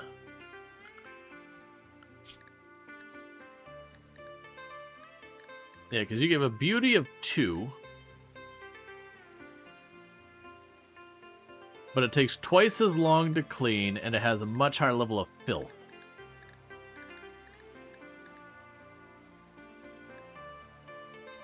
And the fancy carpet has 4. So I haven't gotten my mods command updated. I could work on that now, because I should do that. We hadn't decided on what the run was until I started stream, so I couldn't prep it ahead of time. So give me just a minute to get that updated. Alright, so mods command, RimWorld, chat command. Alright, so we've got P-Music, OST Unlocker. Can I actually look up the names of the mods while in here? So we have... Oh, Polluting Factions isn't what it's called. It's like Pollution Spread is what they call the mod. We have Semi-Random already listed there. Music Manager's already listed there. Better Workbench. Manager.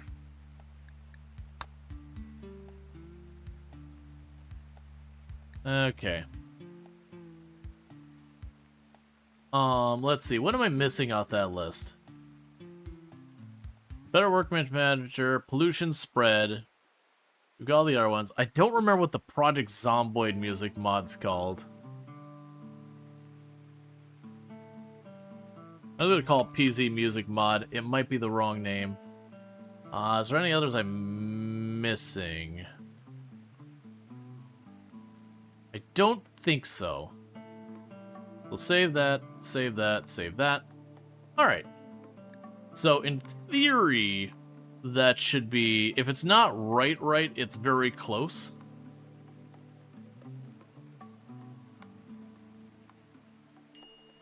I mean, carpet in the bathroom had the benchmark of bad place to put carpet in your mind. But carpet in a lava base? It's fine. Why wouldn't you want to put carpet in the lava pool?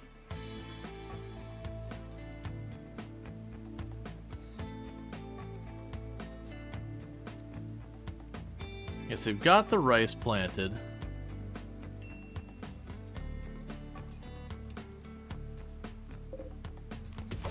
You're gonna need to harvest some of the agave for a little while. Just looking out for your pawn's feet? Right! But would you want to step on the really cold stone floor or cold tile when you could step on some nice, warm, soft carpet? And maybe or maybe not get some type of, like, you know, mold-based foot disease?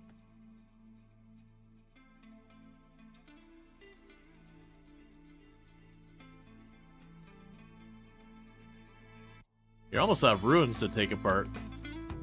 I was gonna be like, let me take them off of them. Like, oh, you've got that over there to take apart? And I think that's it. I think it's literally this corner.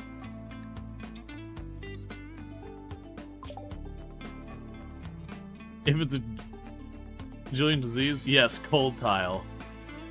I'll lay on and take a nap. Alright, well, we're getting pemmican next.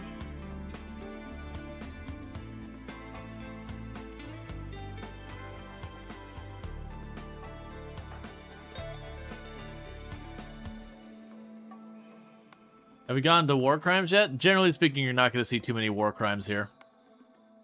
About the only, like, really, oh wait, that's pretty dark kind of thing I do, these days, is I will use the anomaly de-aging thing, where you're ripping the youth out of one person and putting it into yourself. Because mechanically it's that, or use the age regeneration thing, which... Oh, hey! I'll just take casual nerve spiker, thank you. Go ahead and haul that indoors.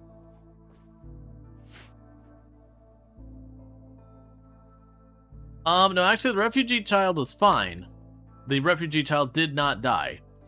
We were sitting here and there was a lava drift here, and the refugee child did dip their little toesies into the lava there for a minute, which is outside my control, but I did manage to give them a bunch of money so they left before they decided to, you know, repeat that science. But yeah, no, sometimes I have people just walk on the map and will just straight up take a lava bath, and it's like, well... The nerve spiker is nice because if you get that stun, it means you kind of safely get an extra shot or two on the target before you have to back off. And usually getting like 3 or 4 shots at a target, you're gonna hit something to slow him down.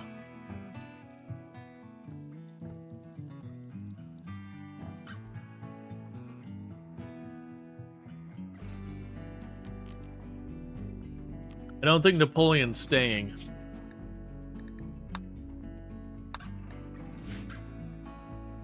Is that really a war crime, though? To make your pawn younger via soul siphoning? I mean, I would assume it's so. It's a lot worse than most listed war crimes. Literally forcefully stealing life out of another person to siphon off to yourself. I mean, using a medical symbol inappropriately is a war crime. I feel like one of these is slightly worse than the other.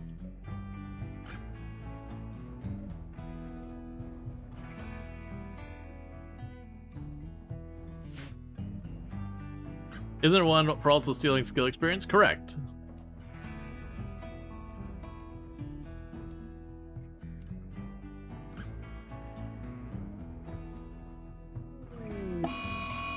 Alright, so we got Volcanic Ash.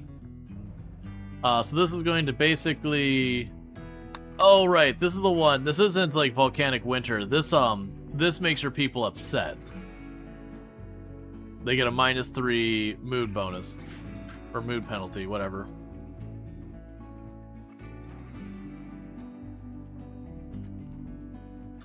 There are war crimes if your side loses. That's not necessarily true. You can win and be found guilty of war crimes as well. Granted, usually you're just demanded to, like, pay money.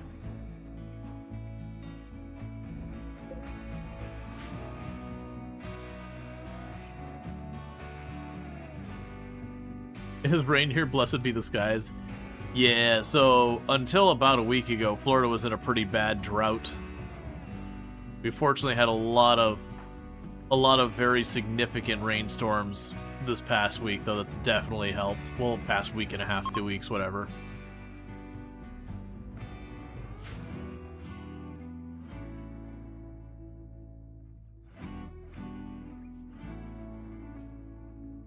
Still is most areas? Yeah, no, a lot of Florida still is.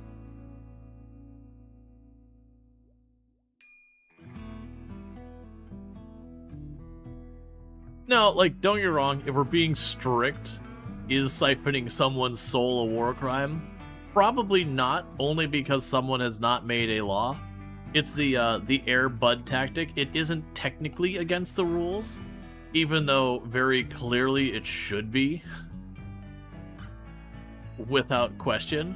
Because, I mean, nobody made a rule saying a dog couldn't play basketball.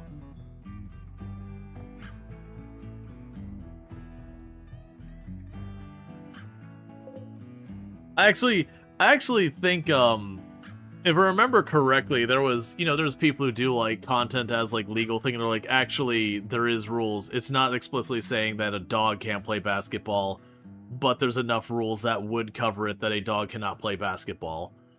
I can't remember. They went into the individual rules and like, these rules can only apply if you're a human being. Being a quadruped would make these rules inapplicable. And got to stuff like saying like you're not allowed to kick the ball in basketball, like that's against the rules, and a whole bunch of stuff. Now you're reading about the hydrology of Florida. Oh, are you getting just like into the aquifers and all that kind of stuff? Alright, so this person left. They're happy.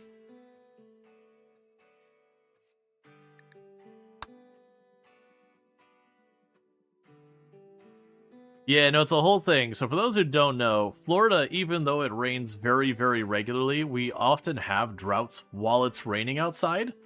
It's a whole thing.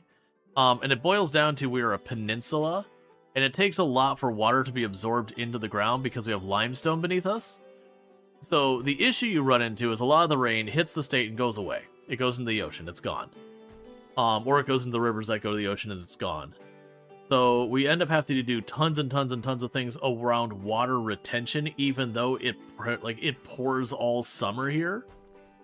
And that's because we needed to sit in those retention ponds and all that so it could slowly work its way through the limestone into our aquifers. Which is like our underground waterways and all that are naturally formed. So it's like a whole big mess.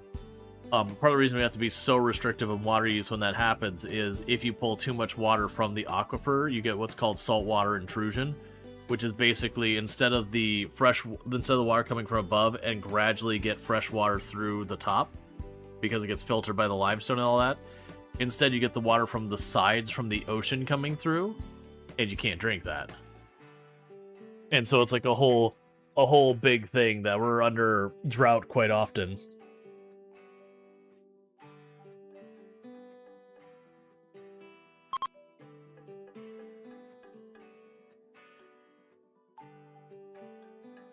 Yeah, generally anywhere where you're depending on underground water, stuff like that.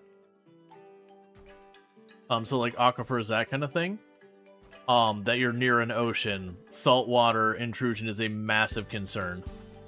Because if you overdraw that water's going to come from somewhere. There's an ocean right there. Happy to fill that in. And a lot of groundwater is acidic, apparently. Fun fact, a lot of water is just acidic in general. Ocean water is acidic. Because of all the crap in it. Like, not even pollution crap. Like, generally speaking, water tends to be acidic because water will grab, like... Water is excellent at demineralizing things. If you were to have pure water and you had any type of mineral nearby, you'd no longer have pure water because it's going to leach that mineral into it. It's actually very, very dangerous to drink purified water, as in like demineralized purified water at all. Like, it's not meant for human consumption because it will draw the minerals out of your body. And spoiler, you need minerals to live.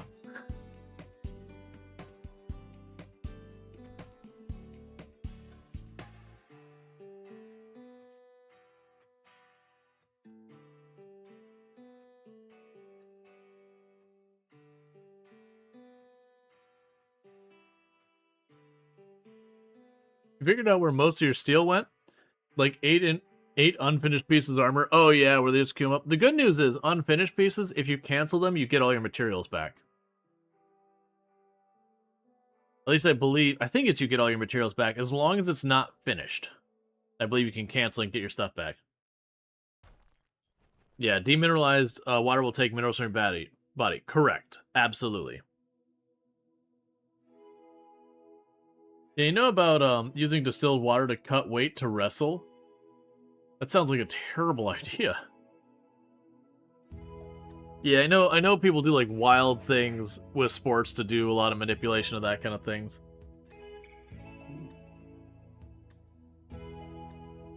But yeah, no, it's a whole thing. Yeah, you have people do like the reverse osmosis stuff, and then they drink that and like, don't. Like, look, man, your water doesn't need to be that pure. Genuinely, a lot of the crap that's in water that people are like, oh, I want to get this out of, like, oh no, my water's unclean. It's got minerals in it. It's got chemicals in it. It's like, the vast majority of times, like, nah, man, most of that stuff's good for you. You can have contaminants in your water that are bad for you, absolutely. But, like, a lot of the stuff people are trying to clean out of their water from, like, city water and all that stuff is like, nah, man, all that stuff's like, you want that. You need to remove the sulfur smell from yours? Yeah, that's usually, like, you can use water softeners to help that some. It won't usually get rid of all the smell, but that's usually when you got stuff like that in there. Florida water usually does if it's, yeah, Florida water, usually if you're getting well water, it's gonna have that, that sulfury smell to it. As with a chemistry teacher as a wrestling coach, you're gonna have a bad time. Your wife hates that you have hard water because of our hair, but it tastes good and it makes your dentist go broke. Like, even the fluorine and legal limits in the US is good for you. Yep. It's one of those things that they started adding fluoride to water, and people's dental costs, so far as dental, not costs, those went up, but like the dental things happening went down a lot. I don't have room for a prison yet. Well, actually, that's not true. I have a prison already. What I don't have is the food.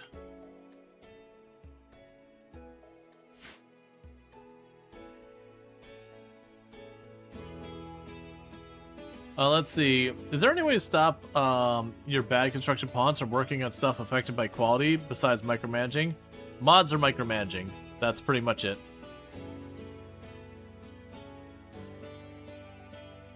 Yeah, no, you can definitely have water that's got problems. Like and you run into that with well water, that there is contaminants in the area that leaches into your well water, whether it's just, you know, chemicals, minerals, whatever.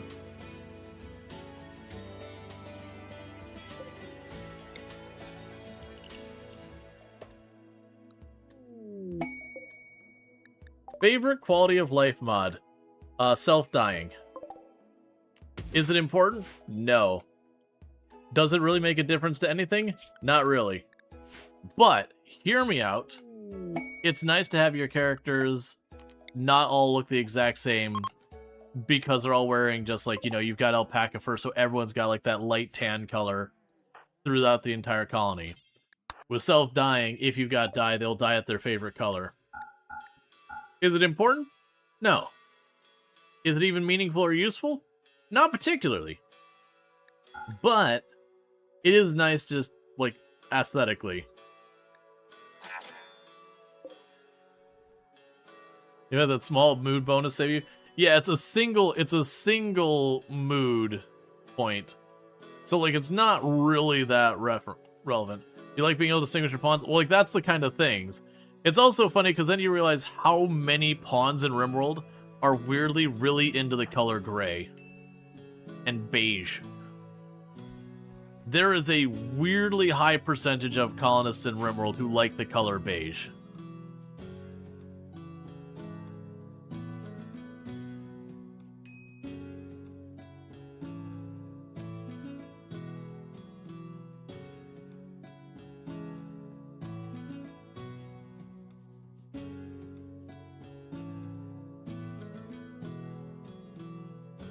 So you talked to your dentist about that, and he said that painting on your teeth every 6 months works as well, if not better, than fluoridated water supply.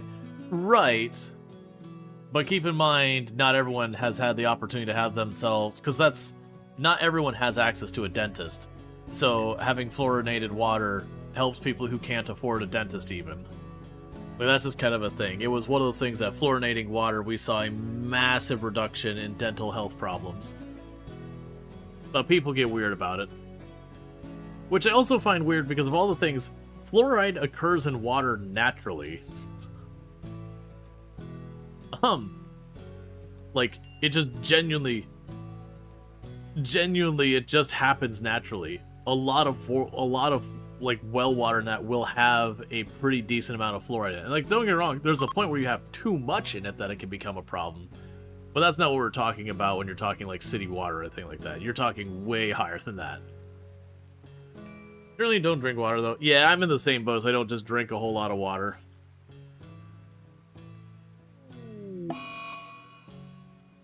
Why not both? You can do both.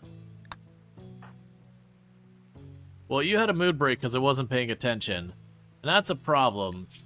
Because you're getting real hungry. And your rice is ready to harvest. All you have to do is not have a mood break for a minute, and you can be eating right now, Cookie.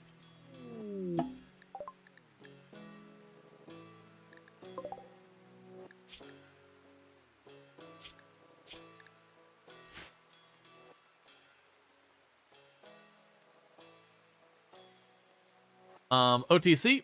I don't... Oh, over the counter. Yeah.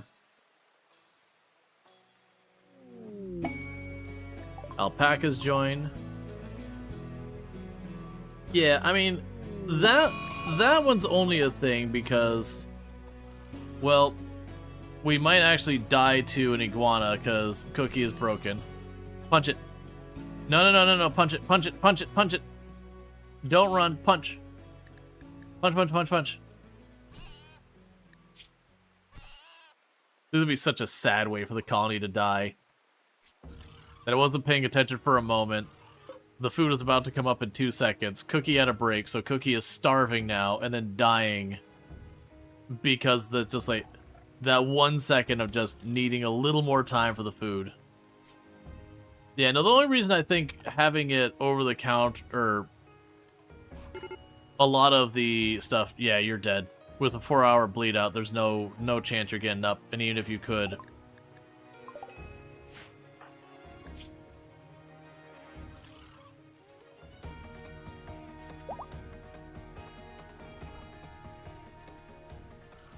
And you don't get up either. Well, that's the end of that run.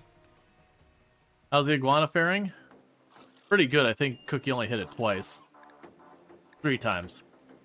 Yeah, the iguana's just fine. Bruised up. Yep, so Cookie's dead. And that person, there's a tiny chance they could get up, but then we would lose our ideology and be stuck with that, which is a benign one. So unfortunately, the reality is this run is dead. That's the downside of the naked brutality, though, is you just have the thing where, I mean, you say Paralicabasia, they aren't getting up. We've had Paralicabasia where they landed and then got up instantly and walked. You're like, okay. All right, so it's going to be a new colony. We're just going to go again. The question is, do I want to do another naked brutality or go Lost Tribe? Because, like, the naked brutality is fine, but we've been going for 4.5 hours and we still didn't get an opportunity to get a second person, which is fine, but it does suck when you have your run going for that long and you're like, okay, you're just 1 food poisoning, 1 break away from losing. And breaks you can mitigate, but food poisoning is just an RNG. You can reduce the odds, but not eliminate. I think we might go with the basic Lost Tribe. We'll change our title. So, Lost Tribe rebuilds in lava fields. That's fine. Yeah, I've enjoyed Naked Brutality. We've done tons of those runs over the years. And, like, literally the run we won the other... Actually, was the other... Ooh, was the other day... No, that was a tribe start, I think. What happened to Grimlock Doors? We rolled credits. We did big win.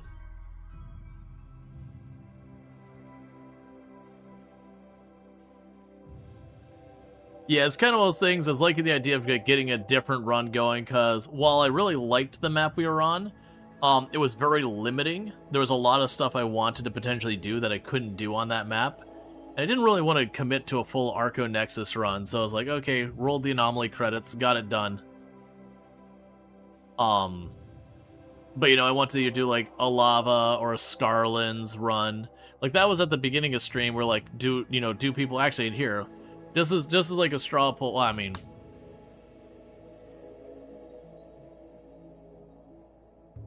okay. So, question: before we commit, do we want to do Scarlands, where it's like the destroyed city, or lava again? Either way, I'm not gonna put up like a full-on poll unless it seems like it's a really big split. But we can try another lava map. Or we can do Scarlands, and to give the differences, the lava map, you saw what it was. Like, you're gonna have the lava flow happening, and it's just, for those who don't know, once you build a stone structure, it blocks the lava, and then you're solved. And then the Scarlands is basically ruins. Switch it up. Alright, well, I'm getting a mix of stuff, so let's go ahead and make it an actual poll. Because it is a decent split. What are we doing now? So we'll say lava fields, which is what we just did. Scarlands, which is the, like, urban ruins. There's lots of scary things. A lot of the animals on it will have Scaria to begin with, so they'll have a random chance of kicking off, and they'll be far more likely to turn violent if you try and hunt them. Scarlands. Is there any other biomes you want to put in here? Oh, right! We haven't done Glacial Plain in a long time. Glacial Plain, which is the one that has all sorts of weird critters. There is... Isn't there, like, the Savanna tiles? What is the actual name of those tiles? They're like plains or something. Grassland, that's the one. Grasslands.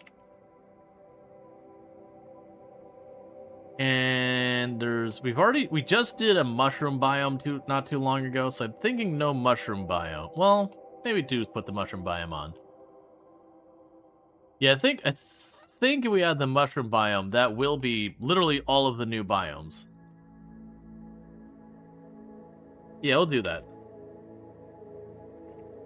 Glow Shroom Forest.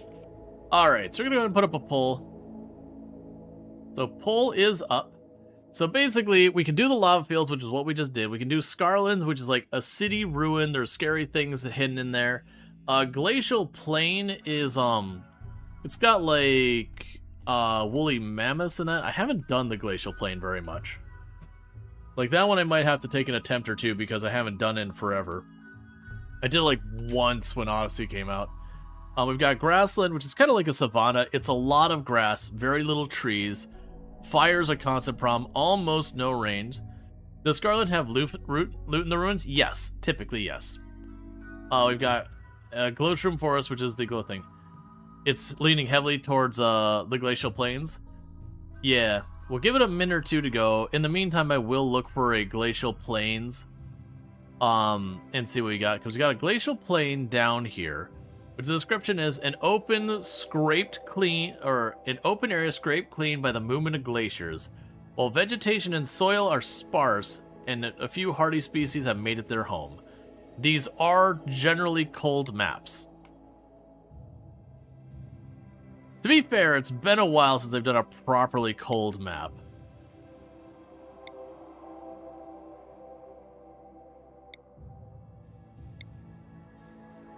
Oh, that's a mixed biome coast.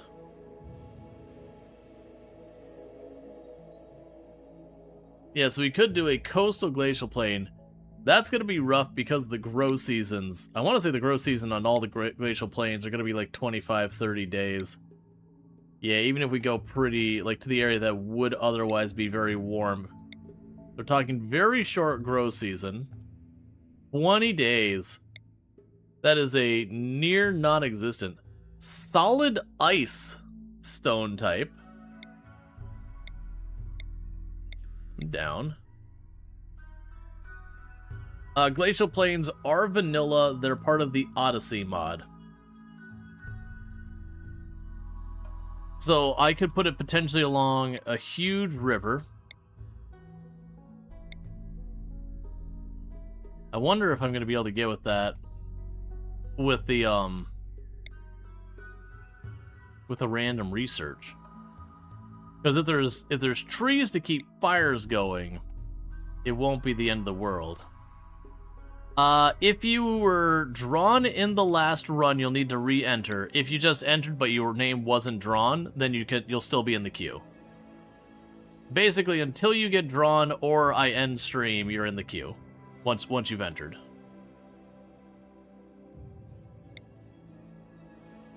I'm kind of just checking out what other things. I definitely feel like I want to do one that says solid ice. Yeah, Cookie was the only name that came up. Alright, yeah, so Cookie, literally the only one who needs to re-enter their name, if they've entered this stream, is Cookie. Alright, so unless you have a major upset, it's gonna be things. So let's go ahead and in the Glacial Plains. I'll have to go through on the YouTube side and like change the title and all that kind of stuff, but that's fine. The question is, I don't want to do a mixed biome.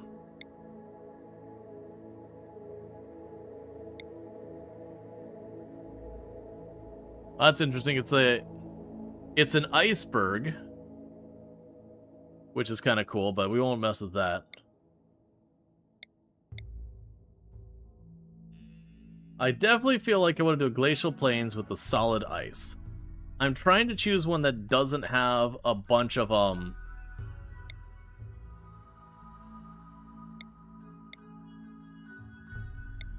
Okay. I'm leaning towards this one. Well, I'm deliberately trying to avoid the hills, because otherwise I'll just carve into the hills and that'll be it. Yeah, that's the other one I was thinking about. There was a couple of these that had solid ice. So I feel like with this one, we'll have the river right along the edge of the tile. That might not be a bad one.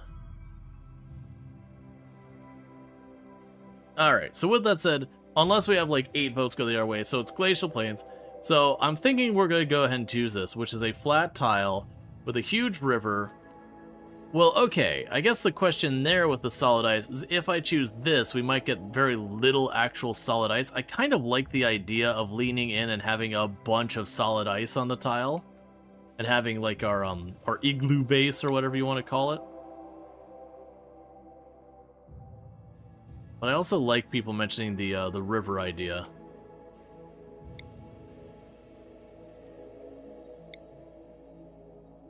If you would have had solid ice, that could have been fun.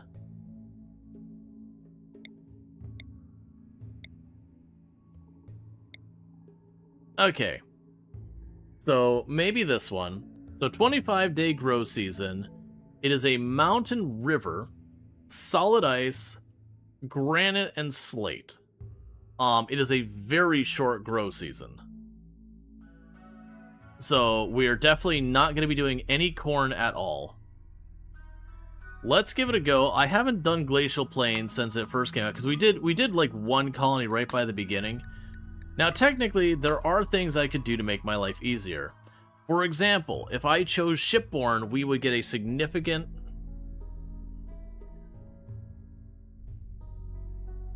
And thank you, Baghdad Bob, for the tier 1 sub. That's 4 months, been subbed to the channel, and I do appreciate that continued support. It means a heck of a lot, and I do appreciate it.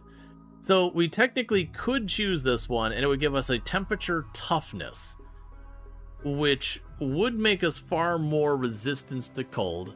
But obviously, then we're going to be angry for the rest of our lives because we're not going to be in space that much.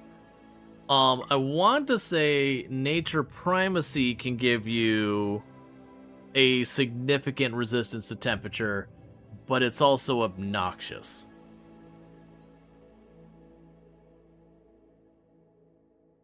Oh yeah. If you go to the mod section, you can go to any of the DLC and turn them on and off individually, as long as you own it, obviously. We could do Guilty. I'm not probably gonna do that one.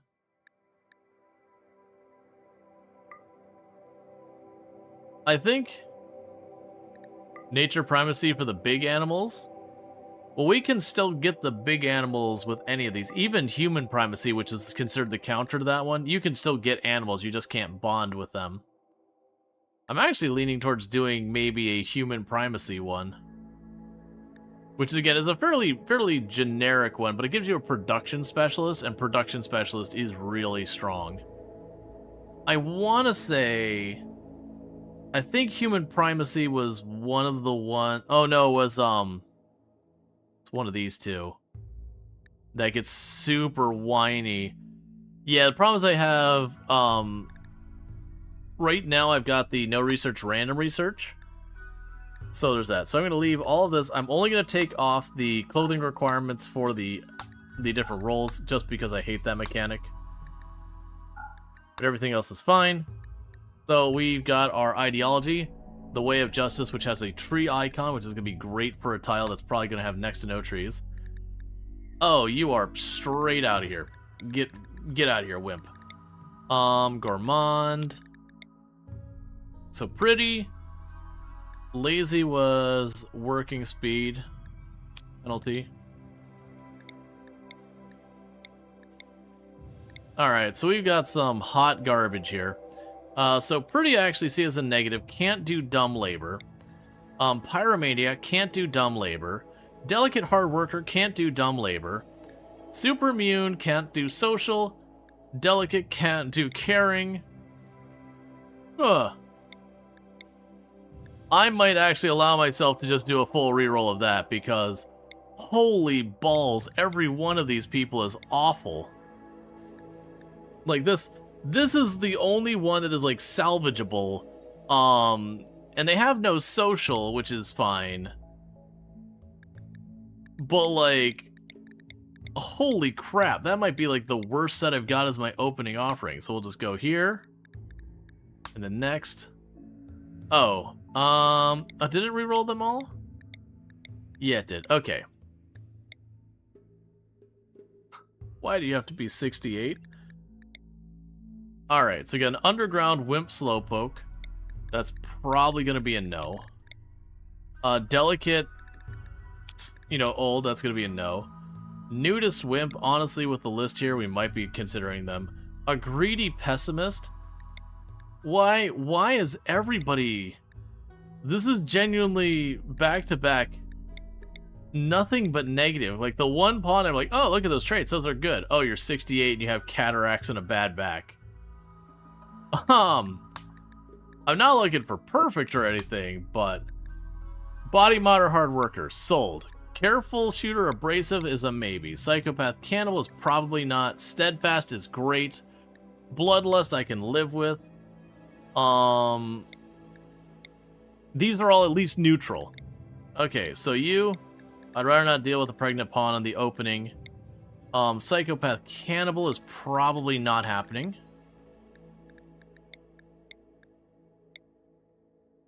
So if we get rid of abrasive on there. Okay, so if we did this, we would have no research, and we'd have, like, downright terrible doctoring. We would have 2 who can't medical and 2 who can't social. Alright. Careful shooter, but abrasive. Would I rather... Honestly, I'm willing to live with the terrible social situation. We're taking on a jealous pawn. And 2 who can't doctor and 2 who can't social. So the incapable of is the negatives we're taking. We got 1 negative trait, but the rest is at least neutral to good. I think that's great. That's wonderful. We do have a pretty big gap in our skills. Honestly, though, there is no filling that gap. No one here has medical, and no one here has intellectual at all. That's some weird RNG around the character creation, because usually it'll be like, okay... Psychopath and cannibal. Psychopath has 4 times the rate of starting social fights, if I remember correctly.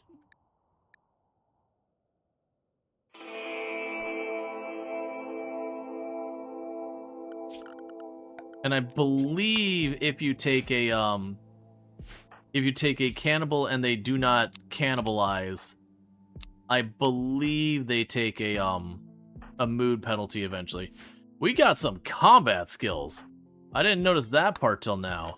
Where we're lacking in a lot of places, the one place we're not lacking in the murder.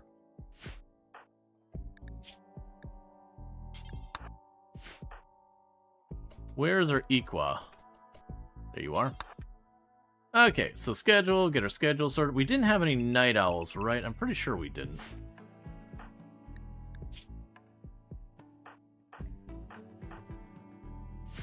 Alright, I want to live in the big iceberg. The mood penalty is just for the ideology? Gotcha. Yeah, that said, I'm not going to be doing cannibalism. Okay. Okay. This is an interesting layout. Alright, so the ice gives us a massive movement speed penalty. Do you have an ending you're going for? Not specifically. Alright, so for this one, we're going to open up immediately. And we're going to go, and much larger than our normal one, give us rice. Give us rice now. And then we're going to do potatoes. Alright, because that's going to be on the opener. Let's go ahead and get our stuff set. And we have the classic thing that if no one's a doctor, everyone's a doctor.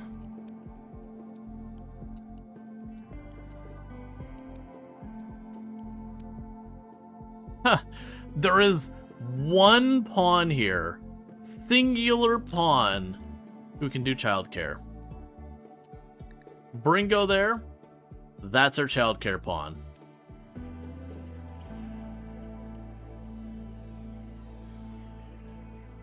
Okay, so our cook is our crafter.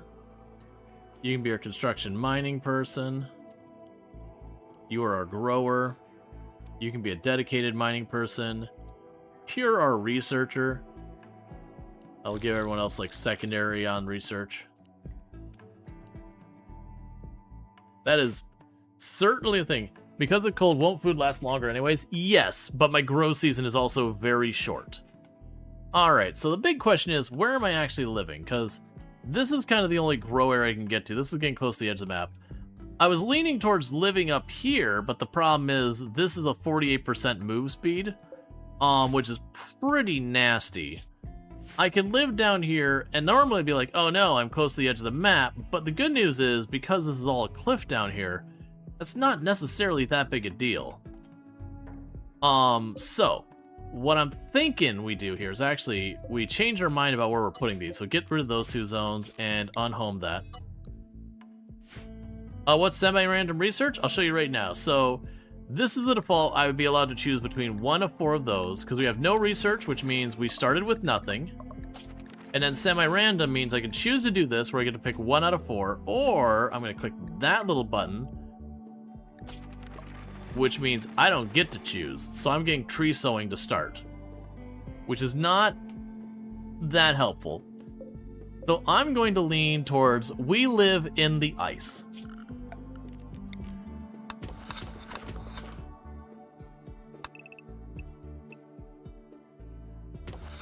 So we're gonna dig in there, and there's a very good chance we might lose the colony because, like, you know, there's mechanics behind this that I'm rusty, don't remember, whatever.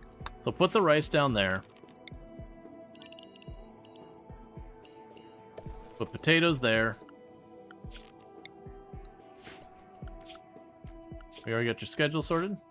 Cool. Everyone's grabbing their stuff, eating their food. Give me a stockpile right there. And right there. And no human corpses. Oh, that one would be nice to have in a canyon base early.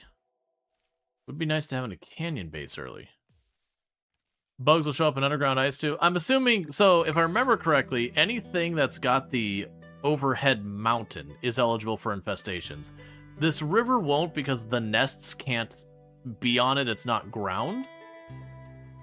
But anything that has overhead mountain, if there's a tile that the nest can appear on, is eligible.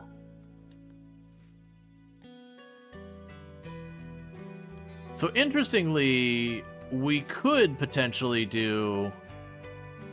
Oh, is there even steam here? I'm not seeing any steam at all. Oh. Alright, so no cheesy using using steam, like the geyser, to like sneak in a little free heating. Budget geothermal heating.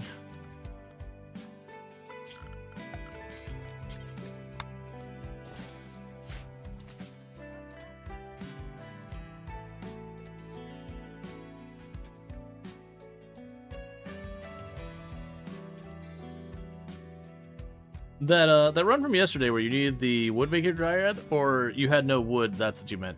Yeah, on the other one, I had no wood. This one I actually got a lot of trees here. I don't know how fast they'll come back, but it's looking kind of encouraging. Those flowers are probably considered super pretty, right? Yeah, those flowers are for prettiness.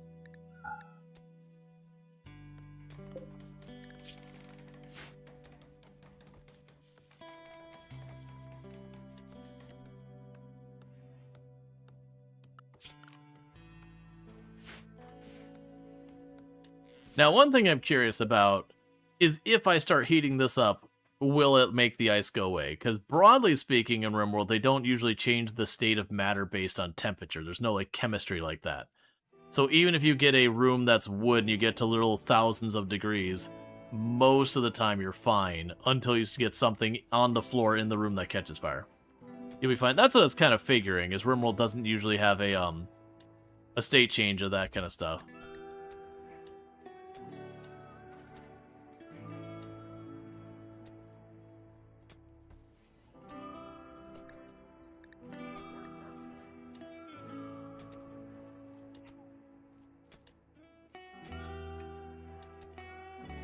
Yeah, that's what I was aiming for. I was kind of hoping to have more of this be solid ice, but you know, it's fine.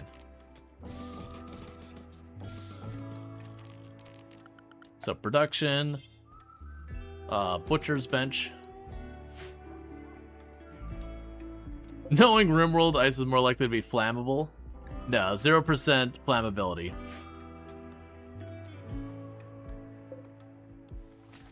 It is neat that you can smooth the ice walls. I hope they look good. Also, if I can have you sew the rice side first, that'd be great. Let's actually put a pause on this side for a minute. To make sure you get that. Alright, let's start naming people. So we've got our first person. You are our plants person. So your team melee on the plants, and that's going to be Baghdad Bob.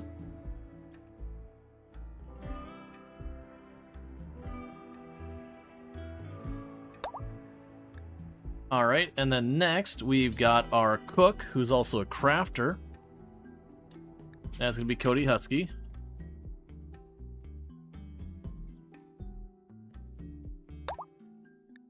And then third, we've got our construction mining person. And that's going to be Tempet Mage. Isn't that kind of how igloos work anyway? Can have a fire in the middle of it, weirdly. Yeah. As long as the surface temperature of the igloo remains cool enough, it's fine. And because you have all the ice behind it, you tend to not have a problem. Now, like if you made the fire way too big and way too much, you'd make the inside way too warm that you could have issues. But it's the fact that you have, like, on this side it might be 70 degrees, but on this side it's like 10. So it works out. I don't know what the actual temperatures are, but like that's the idea, is you got heat and cold coming from different directions. And we now have our... I don't know what I've assigned you. You've got a person who's going to kill people. You're steadfast. That's gonna be psychotic. I'm assuming you're gonna be like my hauling, cleaning person. Oh, I think you were our budget researcher for the time being. But you're definitely gonna be good at hurting people.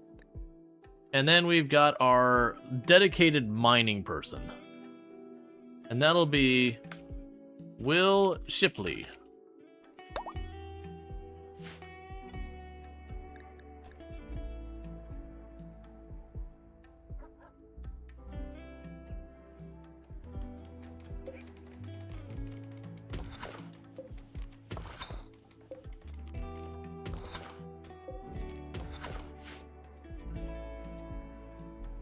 Alright.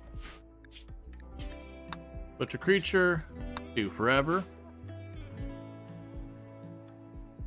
So one thing we're going to want to do is, I think with our base, I'm probably going to make a separate area up here where we just leave it as a room.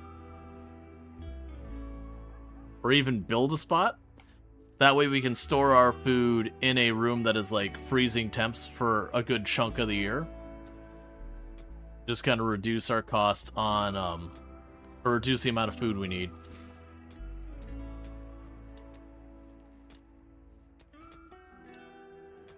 So let's try and get in here real fast. Get ourselves our stove, get ourselves our butcher station, get our lab. We can go ahead and do furniture.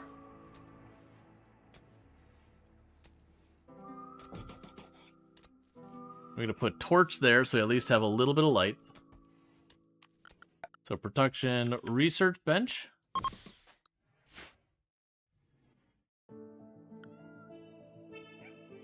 Alright, for our animals, Tempet, you're going to have a real bad first week and a half in this colony. Because I have zero expectation these animals are surviving. As long as we're not starving, I won't explicitly murder them.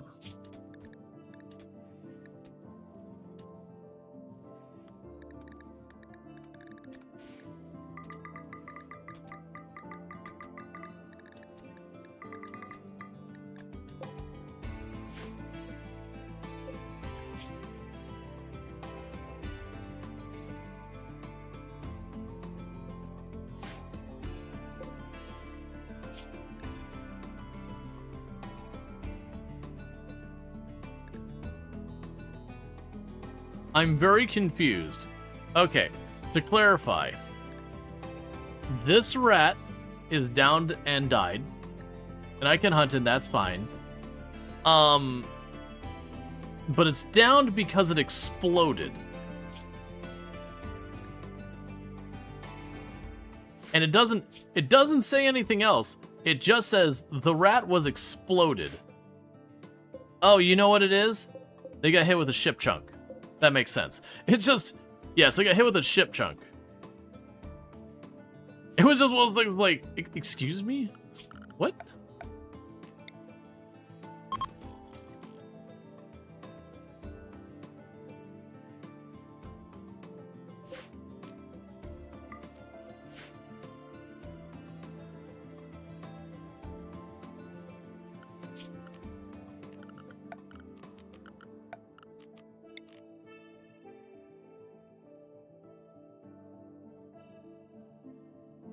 Spontaneous combustion, rolled a natural 20. Alright. Storage room. Oh, I see. I'm gonna need to adjust that, aren't I? That's fine.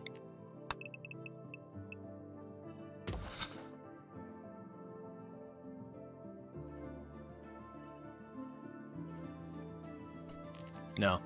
So I'm kind of leaning towards, in my mind, is that later on in the run, this can be our defensive point. We like have them come in and just have like a big open like defense there.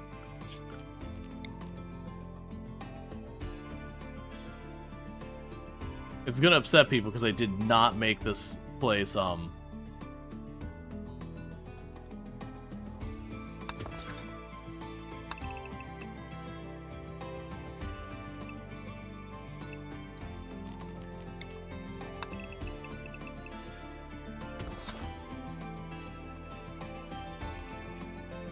You like a wonky base? Yeah, that's what I'm kind of leaning towards. I'm trying to think of how I want to do it long term so far as like having our defensive position. Because normally I'd go straight back over this way. Tried to evolve into a boom rat, and it failed. You need the combustion stone. Rookie mistake, that one.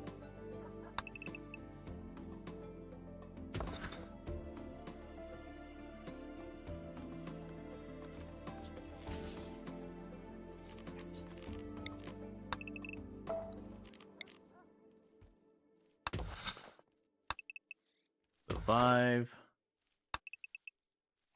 9. That. 5.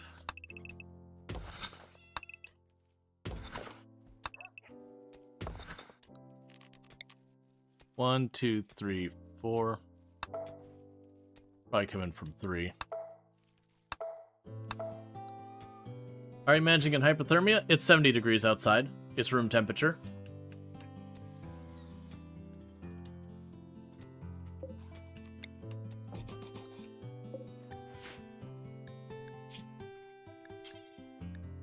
Cooked meals do forever if it has no vegetables. How's our ice at 70 degrees? Oh, it's just 70 degree ice.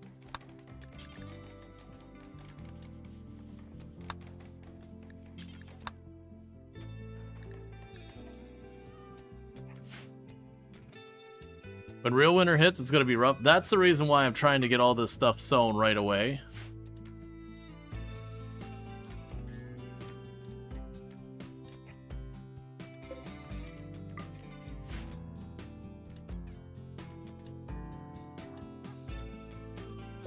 Alright, so now it's switching over to granite. It's kind of a bummer. I kind of wish more of this was ice, but that's fine.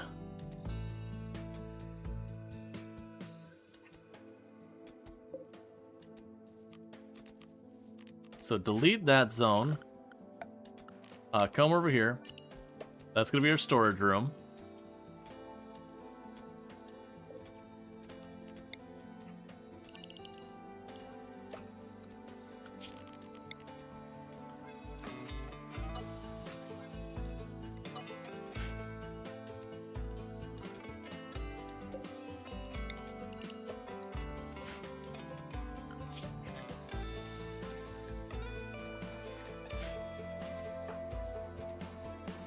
And I believe we've got Psychatic doing a good job of running around and just trying their best to get all the food handled.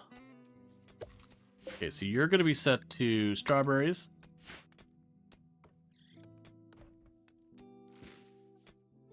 Yep, we already got everyone named. During this next ad break, I'm going to mute the mic for a minute and just eat my soup real fast. Like, the game will still be going. I'll just kill the mic for a minute, because gotta get them noms. Getting a little hungry. You've got it right here. I just physically need to consume it. Oh, which means, of course, at the moment I gotta be like, consume.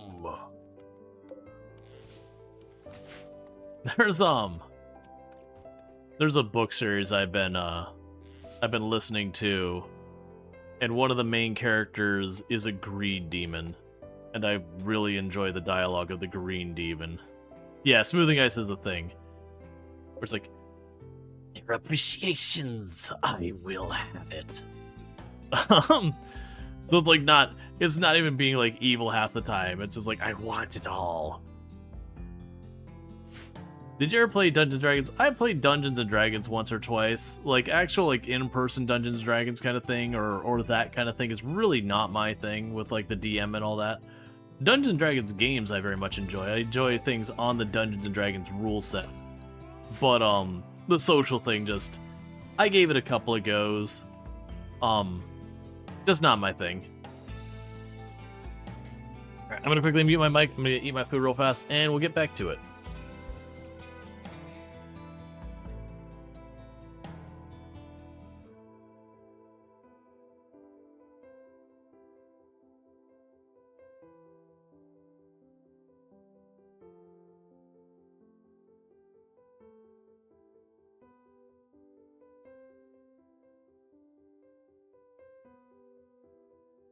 It is hot Italian sausage and potato stew.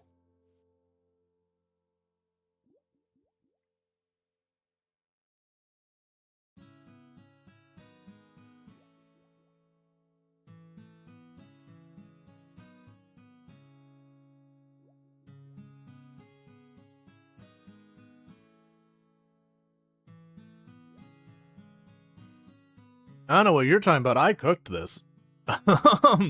She does. Irrelevant, but I cooked this. From a can. I have made this without it being a can, but this is just from a can. It's nothing special.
Yeah, no, it's I've talked about ant farm games before. That there is a playstyle in games that I like to refer to as an ant farm game. And to me, what an ant farm game is you go and you like set it up and you let it run for a while and you just kind of watch it. And then, you know, after a little bit, you interact with it again doing that. So like games like SimCity, City Skylines, RimWorld can be one depending on your settings and where you're at in the game. Planet Coaster, Planet Zoo. The kind of games where you, like, you set it up and you're like, okay, it's all set up, run. And let it go for a little while. Lucky you two is eating. Let's say canned buffalo stew.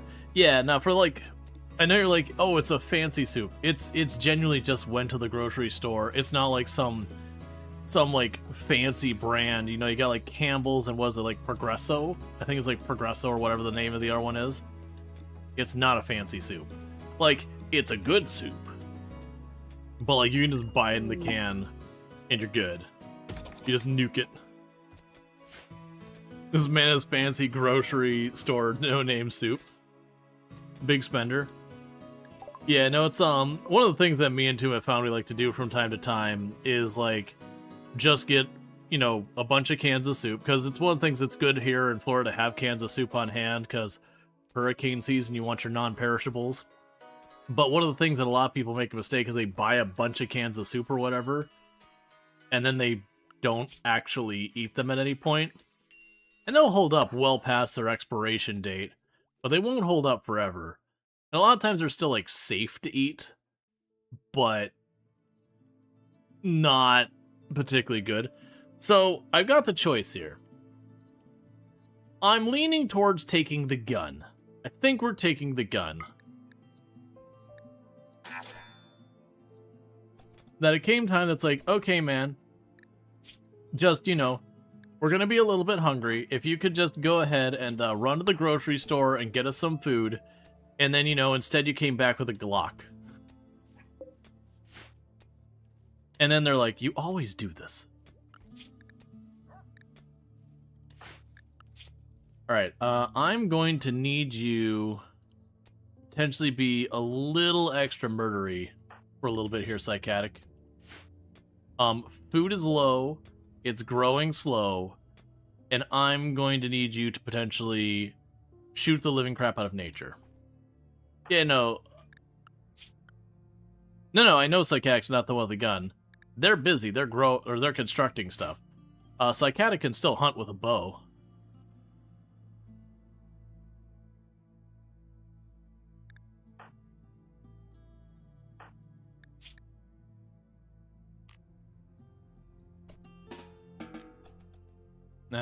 Let's see.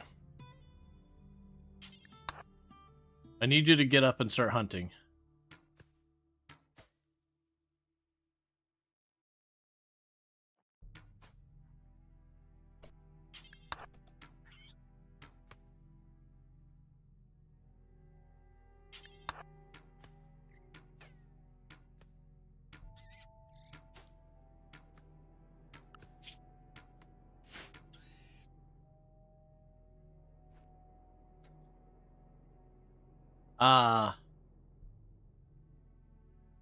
Oh, the bots. I have noticed with AutoMod, it does a really good job of preventing the bots. We just had one of the bots that AutoMod grabbed as well as like, are you tired of streaming to nobody? Buy followers or whatever the heck it was offering. Somebody had super high shooting. A lot of us have good shooting. Psychotic's at 8. Will is at 14. Tempet's at 11. Even our melee pawns are like 5 or so. If the caribou weren't all mashed up together where if I hit the wrong one and just all hell breaks loose, I'd go over there and just take care of some business. Oh, we got an ibex. Oh, that's you. I was like, why is a person walking off the map?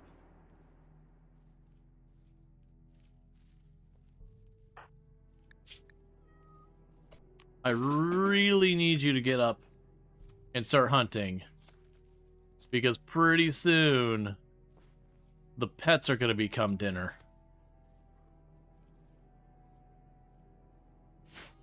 Sorry, animals.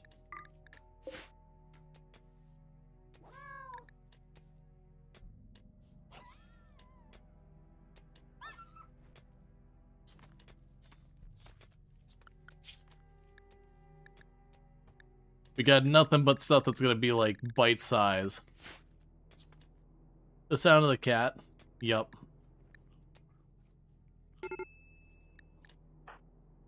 Why are you upset? I was waiting actually for that to be the one who had two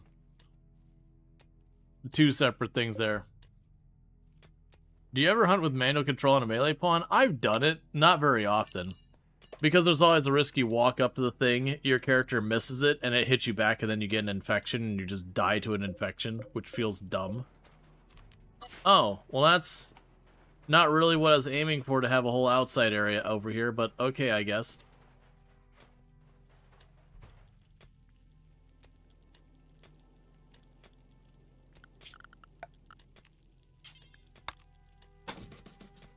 Hey, Treacle, how's it going? Alright. So 5, 3, 4, 5.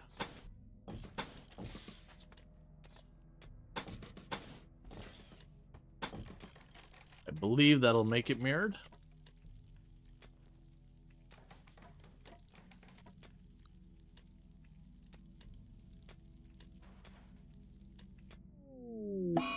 Alright, Mad Rat.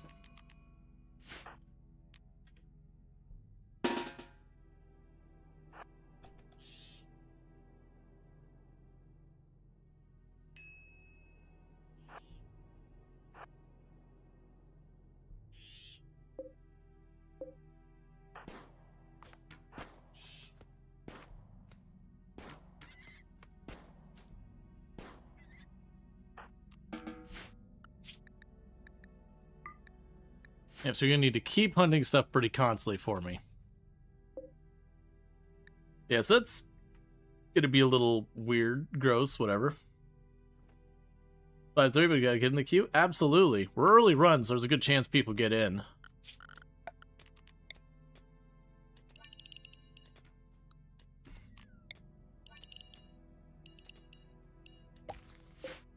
Okay, don't think I'll have enough time for that, nor can you plant it. We won't be able to get those done. We'll try and get some cotton going. I don't think we'll get that done in time. The grow season is very short.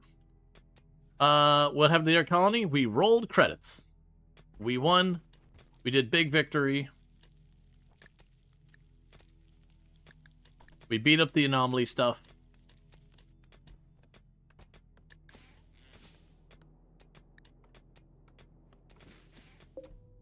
Yeah, so this rice is growing really, really slowly. We'll see what we can actually manage to grow here.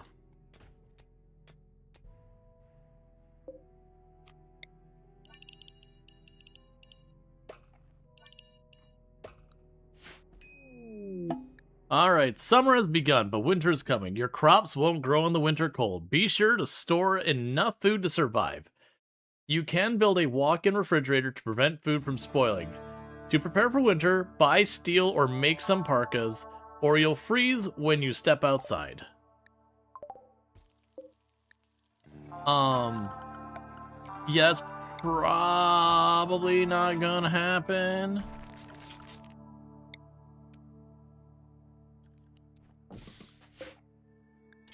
So crafting spot, smash mech. Do we have... Okay, so we can actually make those if we get the materials.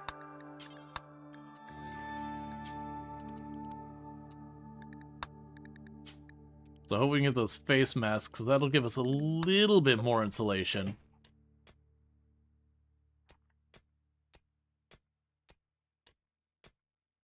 Don't worry about what happened between rolling credits and now. Yeah, no, we did have, we did start a lava map, and it was a naked brutality. We actually were at it for like 4.5 hours, and we just never got the opportunity to get a second colonist. Like maybe I could have kidnapped a refugee, but even they weren't particularly good. And then, you know, eventually, the person had a mood break because I had missed that the food had rotted, and they were like, literally the food had finished growing, and then they had the mood break right as it happened, and then they got killed by, I think it was like it was an iguana. It was like a nothing enemy, but you know, when your mood break, you don't defend yourself, so got wrecked.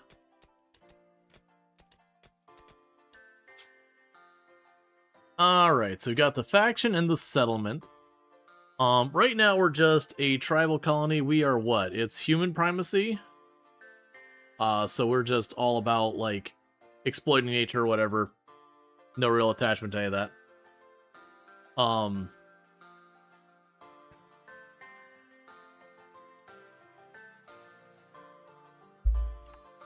We followed this ice hole. Yet again, you can check out the ends. Plays a lot of like Stardew Valley, Coral Island, Tales of SAQ, these kind of games. Does stream in German, just as a heads up, but definitely good content over there. Does understand English, so you can chat to them in English, but the stream will be in German. And I just do that because we do have a lot of German viewers who understand German, but you know, it's good to know when there's a language skip. Alright, so we got a faction name, and we got a map, like a settlement name.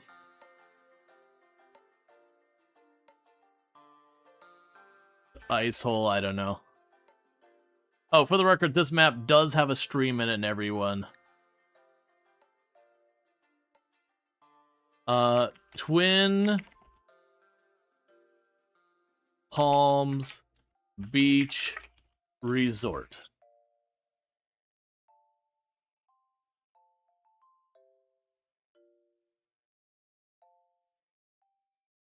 The icebox.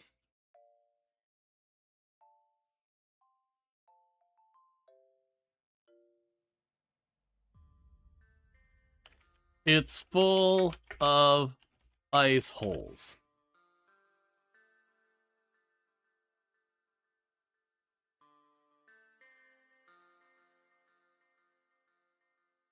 Let's see. So Cookie got eaten? Yeah, basically. You're not ice holes, I swear. No, you aren't. It's a hole, and it's full of ice. I mean, except the granite part, but most of it's ice. Also, why is that spot smooth? This is always the hardest part of the entire run. Ice Road Hunters?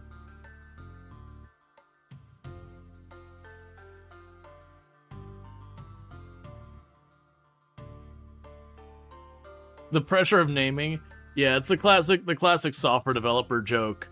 Yeah, the two hardest things in software development, cache invalidation, naming things, and off by one errors.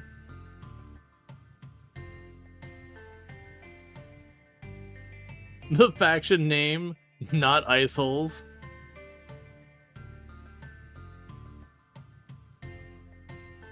The Frozen Few. I can get behind the Frozen Few. That sounds like actually something there. The Frozen Few, and it's full of ice holes. Yeah, I think we're good. Oh, I would have been a mistake. I would have been stuck with weird capitalization. Yep, the Frozen Few, and it's full of ice holes. Because, I mean, it's a hole in the ice. Is that not an ice hole?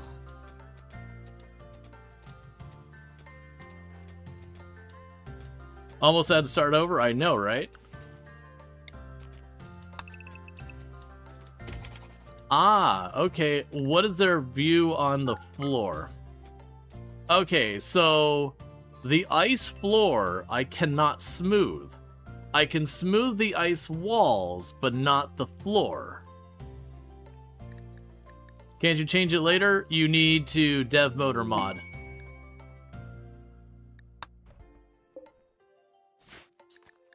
And then the smooth ice. Okay, smooth ice walls have a beauty of 1. But the floor is -3. Which I'm a little dubious of that. While certainly having an ice floor would be uncomfortable and all sorts of things, I wouldn't say it wouldn't be pretty. I genuinely think if you polish ice, it's going to look gorgeous.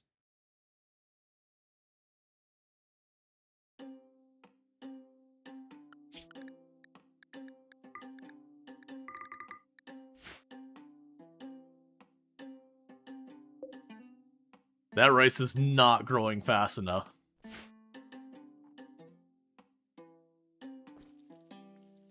Yeah, no, it would definitely be one of those things, like, if it was polished, it would be rough to walk on and all that, but still. There is an ice hotel, like, every year in Sweden. Yeah, no, I've seen pictures of it. It's really cool stuff.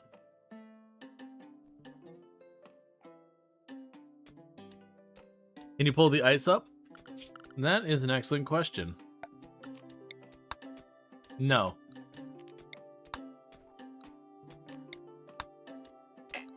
We can put other floor on top of it, though. Like, you can put brick floor on it. I mean, let's double check. Yeah, I can put brick floor and stuff on top of it. The ice hotel is on your bucket list? Yeah, no, it seems really awesome. Okay, so I've got a storage room, and I want you to drag that out.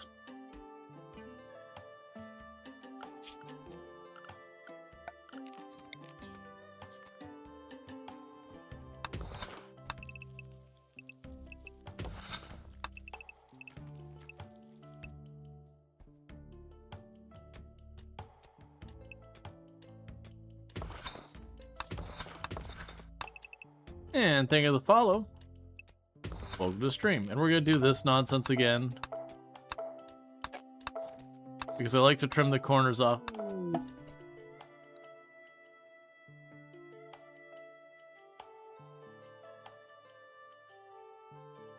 Huh. Alright. Little change of plan.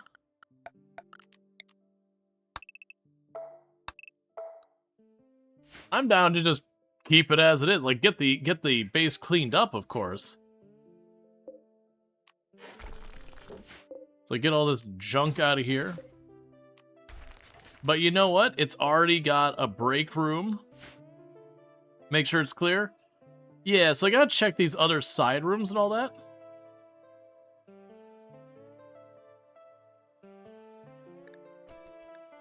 Well, I'm not trying to get rid of corners to, like, be done with corners. Alright, well, I'm gonna go ahead and just claim this whole thing.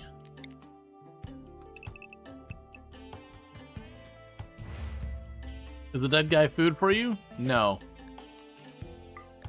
We generally don't do, we generally don't do cannibalism unless we're doing a really sweaty tryhard channel that kind of requires it. Alright, sir. You brought all the drugs.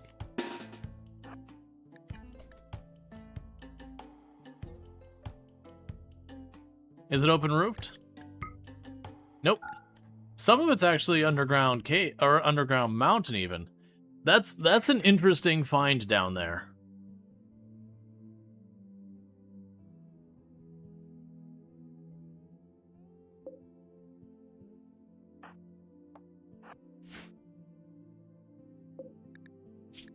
Of course, we're being attacked by frost.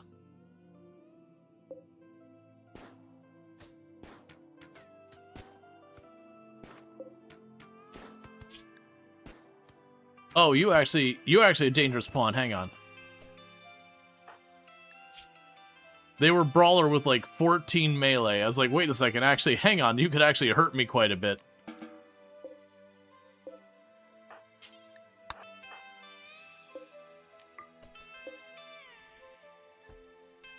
Oh, he doesn't hit edge of map? No, we're good.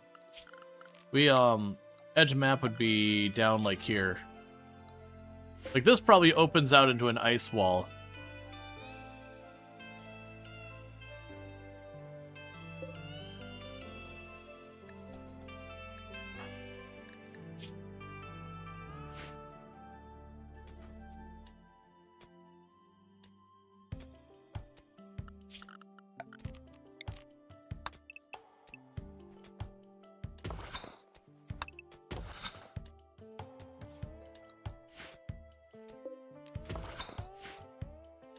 Yep, so we're gonna slowly go through here. Oh, wait. Oh, that's the growing thing. Transport pod crash. Alright, what do we got going on here? A careful shooter incapable of fire hiding with 8 medical. The only bummer is it is 8 medical on a pigman. And the reason that's a bummer is because they've got trotter hands, which gives them a reduction in manipulation. But that's still 8 medical, and I could still use that.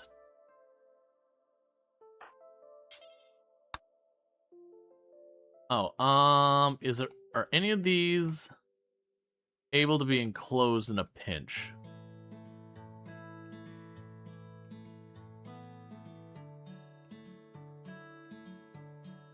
Yeah, that's the thing. I'm just trying to figure out where we can go. Alright, for right now, we can plunk... Actually, put the door there. Go there. Who's my construction person again? It's Mage. Go deal with this. And for just a second, I'll mark that is for prisoners. And then who can doctor here at all? You're just going to do your best. Because you might not make it, because that's 5 hours to get out there. And it's like 40% run speed on the ice.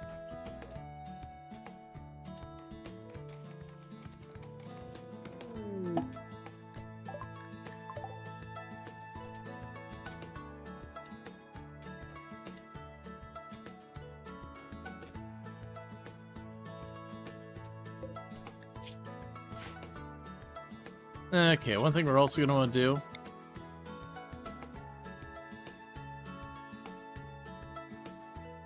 It's probably just up the stream here. Low priority. Human-like corpses. You're not home zone. Oh. Before I could get there, he managed to get up and walk off the tile.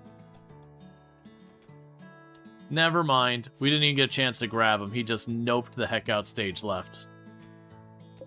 He's like, I know what they're about to do.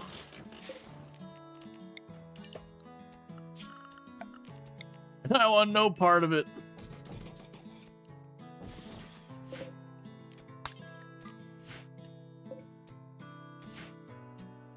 Can ghouls have a mental break? No. Well, okay, take that back.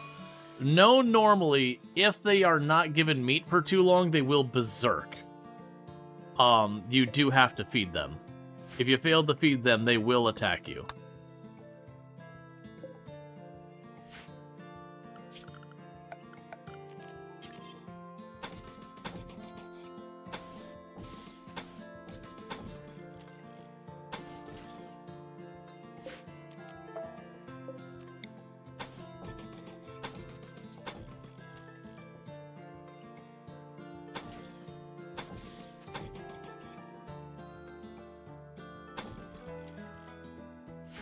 Okay, so start sealing off areas.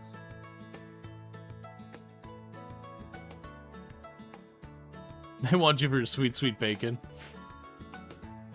It happens. Yeah, it sounds reasonable. Yeah, they're just like, look, man. But you have a pal that has a trait that makes it so he will not eat and want to turn it into a ghoul. I have never tried. I know what you're talking about. That's Body Master, I believe, is the trait. Unless it's a mod. Yeah, no, I'd be curious how that works.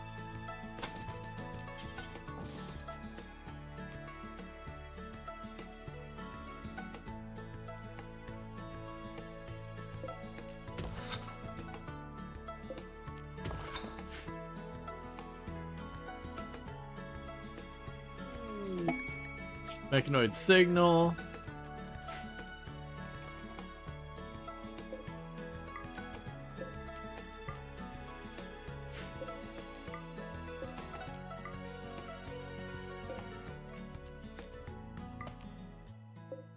Yeah, so this is going to be all snow on this, or ice on this side. This will be solid, but I like the idea of like opening this up. I mean, honestly, right now, just seal that too. There could be a room or two here. But the rest of that, I think, is all open. It's actually most likely a room or two here. So there's a chance there might be something dangerous in there.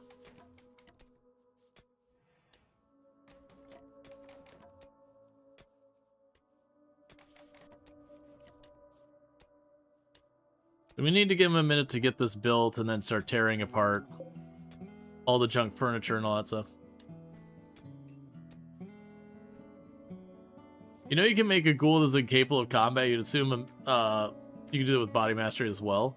Yeah, I mean, I think it would work. Which does, you know, make like for an interesting ghoul that just never needs to eat. At the same time, you're also giving up a pawn with body mastery, which is not an inexpensive pawn in most cases. That's definitely one you'd want to usually consider for other things.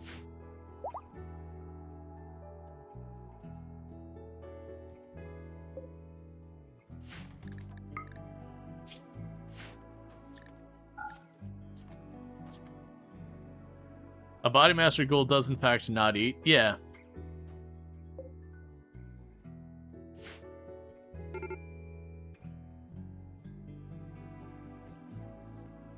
They're just putting the bodies far enough upriver. And the reason I'm doing that is so if we go to fish here, they don't complain about seeing the corpses all the time.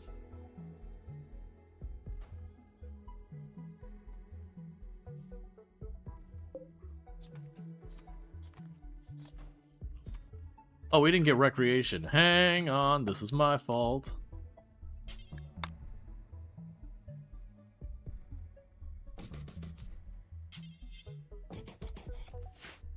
Okay.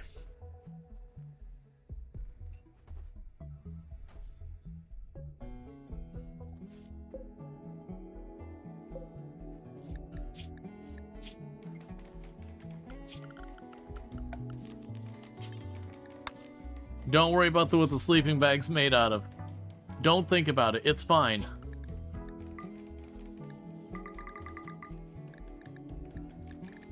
Great wolf.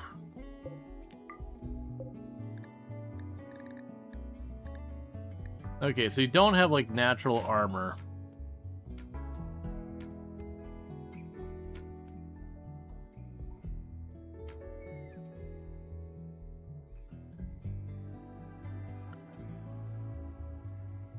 Yellow sleeping bags?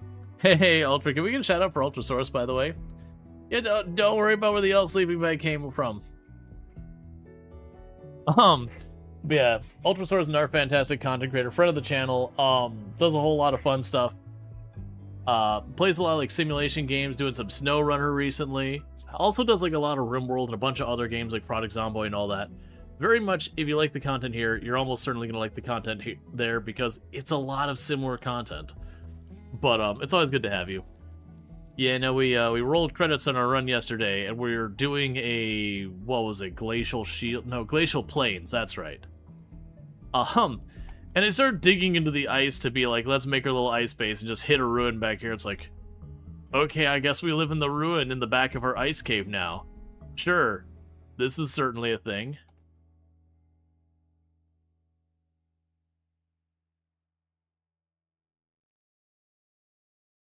You got it even though you had to tap back in? Go me? Yep. The pawn isn't awful, otherwise body mastery is a very strong trait for pawns.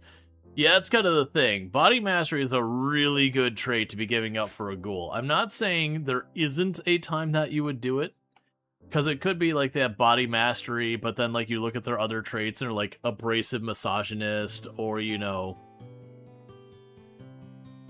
like, what is it? Not Slowpoke, the one where they move slow, but the one where they work super slow or whatever. Like, so you have, like, one really good and one really negative trait. I could see situations where you'd be like, you know what? I'm gonna do that.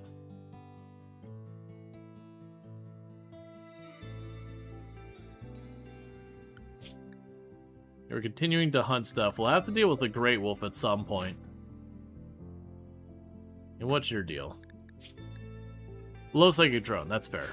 I forgot that we had the Low Psychic Drone going. Okay, so we got our recreation stuff.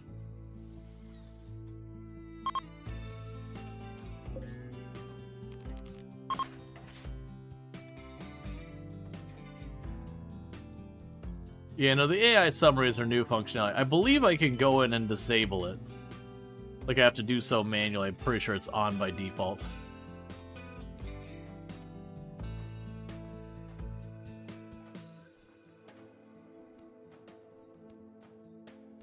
Alright, so before we get too far, there is a possibility there's things that go bump in the night over here. Let's go peek these two doors. This should lead out into ice again. Yeah.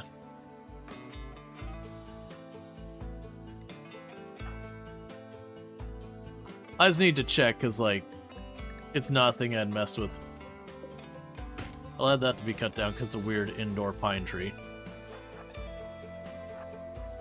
Hey! Free food. Times 2. What's on your back? Hey, and a free revolver.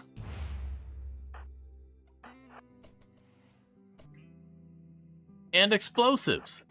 Lots and lots of explosives. That goes directly into a cave wall. Those will both go into cave walls, but let's reveal it anyways. Alright, so we want to go here before we start having a mess. We'll go tainted. Do not allow tainted clothes. We'll allow everything at low priority outside. The challenge here is... let's uninstall those explosives. But the big one there, I can't remove.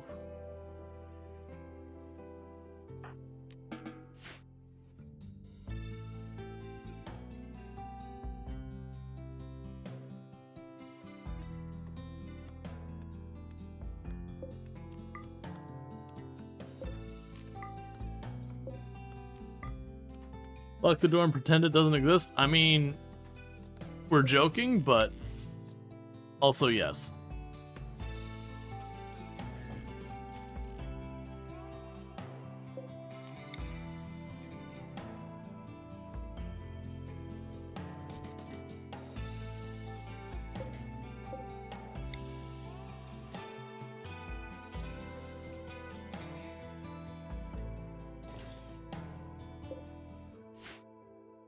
Now to get those out of the way.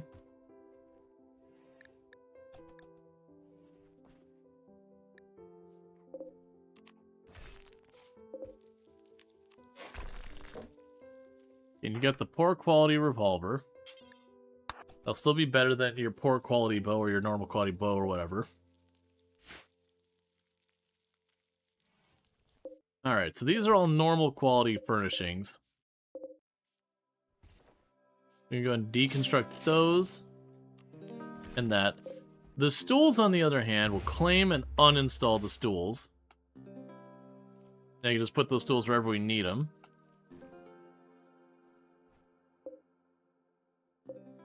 Alright, so then I want to figure out how we're doing with this. Honestly, right now, these could all just be individual bedrooms.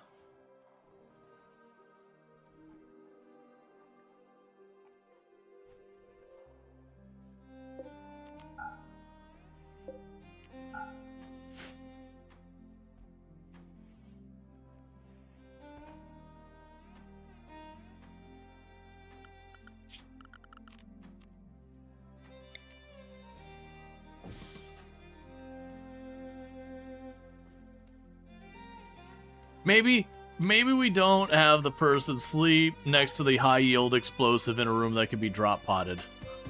Maybe that one doesn't end up becoming a bedroom.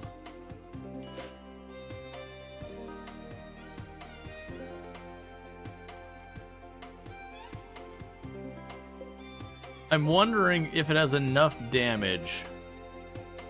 Would it break down the walls?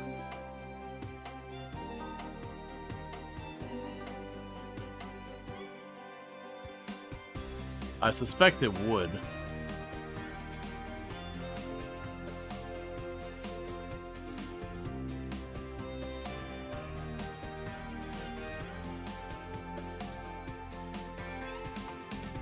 Guards don't break down more than one layer. This is true. So we can actually do this.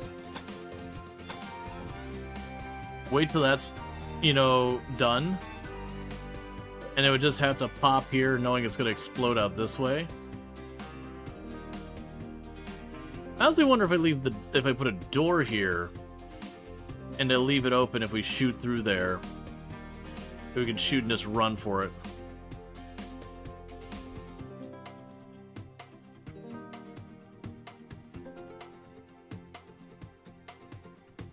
Okay, so we're starting to pull up some rice.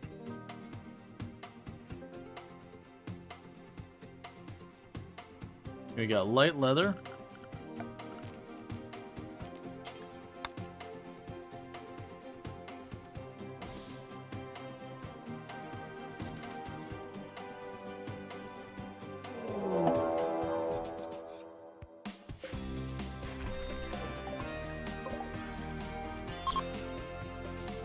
Ooh, you're in a bad position, Psychotic.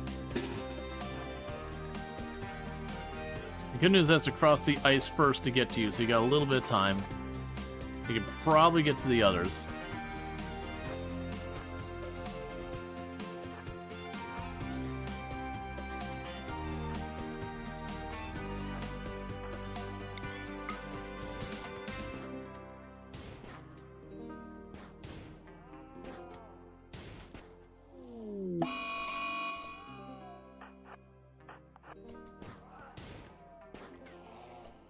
And no injuries, surprisingly.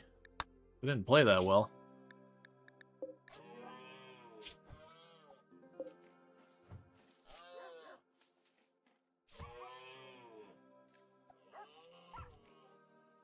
You go, Caribou. You kill that Great Wolf.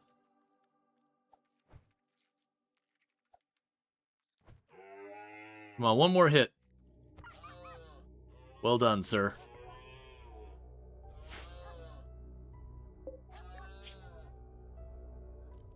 At 70% movement speed penalty, I think we make the move on the Great Wolf now.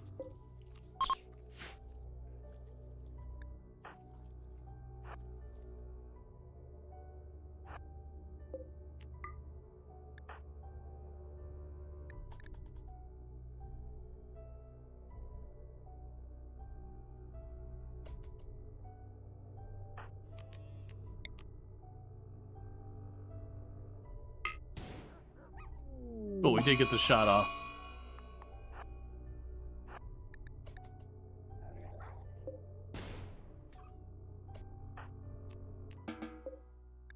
Alright, just like that. Great Wolf handled.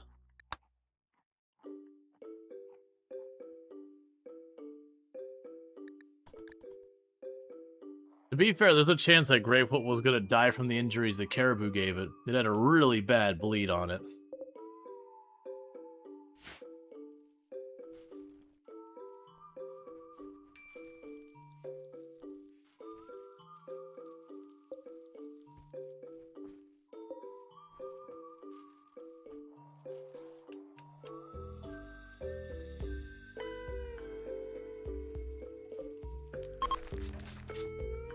So one by one, they're getting their own bedrooms.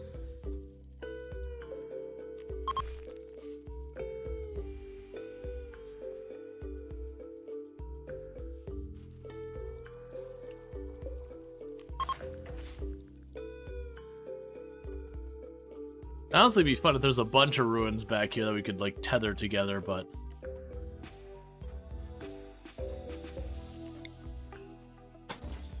Okay. So most likely this door is getting destroyed. Alright. I don't know how dangerous this is. I believe when we shoot it, it'll hiss for a minute, and then it will explode. So this is a little bit needlessly dangerous. We're gonna have you give it like one little pokey poke from as far away as we can get you.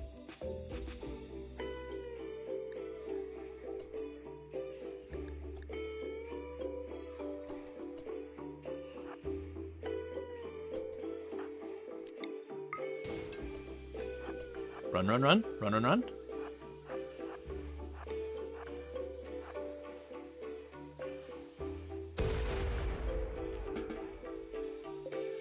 Okay, so it did trash some walls, but that's not entirely shocker.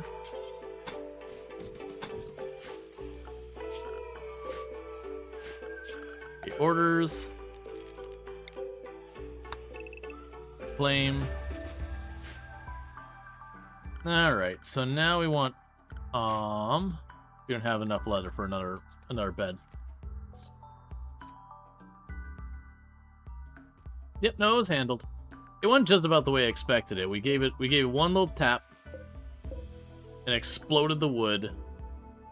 It did punch out the side, but I mean, if I would have built it one more tile out more, it may have only hit this wall, but I think it's fine. We just shove some wood walls there. I'll probably want to clean up these walls anyways. There's a bunch of holes in it when we found it.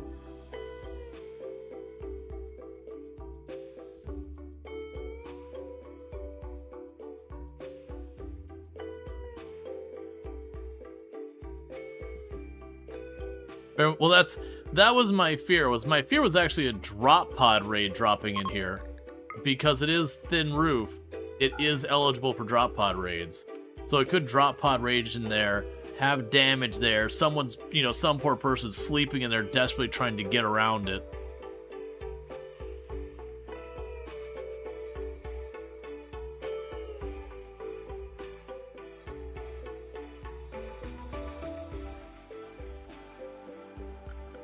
Who's our cook again? Okay, there you go. I was like, why aren't you cooking?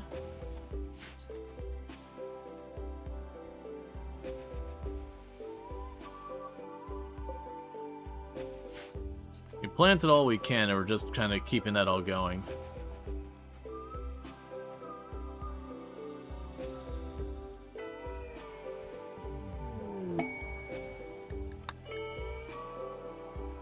All right. Hey, Sleepy Developer. Thank you so much for the raid. I do really appreciate it. I do hope you had some good stream and all that, and thank you so much for the raid. What were you up to and all that good stuff? Alright, so I think one thing we're going to do...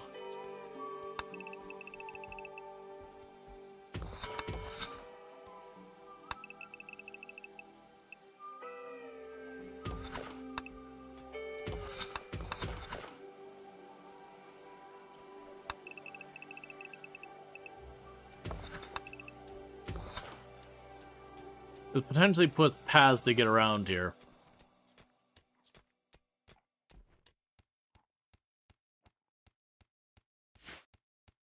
Okay, and we got another plain leather sleeping bag.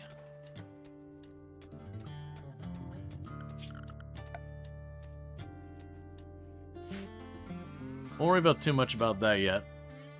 Playing some Minecraft. I hope you had some good times with Minecraft and all good stuff. I didn't check to see the relationship status. Is anyone in a relationship whatsoever? Nope. Everyone is free to do what they want. And how are people doing? They're still at unsightly environment and all that. Awful bedroom. Yeah, so we got to get these bedrooms cleaned up. So what we can do here is I need to be careful. Oh, who has our highest social? Oh, it's all terrible. That's right. Congratulations. Oh wait, I don't have a ritual spot. That's on me. Miscellaneous, or sorry, ideology here.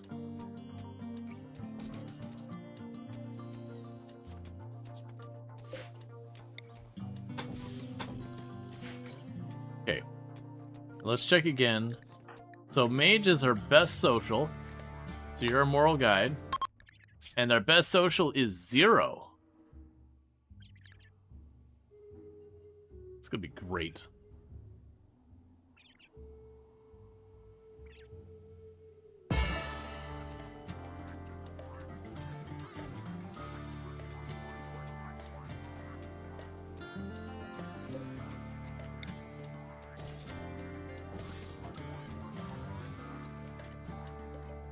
I guess probably should have kept this tile intact. Hey man, what do you expect other than a few grunts? Basically. Alright, so you are getting all this pulled up. And I did deliberately dump a bunch of these explosives over here.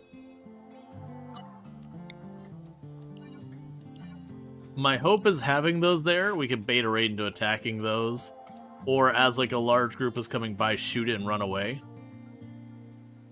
The point was to not have it in the bedroom where people were sleeping.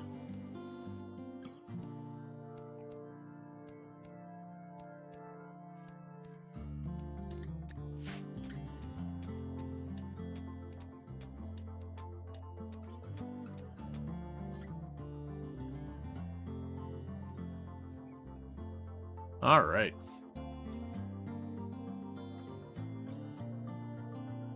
Wasn't intending on doing another, like, dig into the wall kind of place. But, you know, it's fine. It's interesting, because we're, like, by the edge of the map, but we're also, like, not super reachable from the edge of the map. They have to come all the way out and around here. That said, I do think this is the one I want to really go and do Odyssey stuff. So they're going to start with a glacial start, and we're going to just work our way up on the tech. In fact, I'm going to go ahead and chunk down another research bench. Oh wait, don't we have a bajillion stools? There you go, have a stool.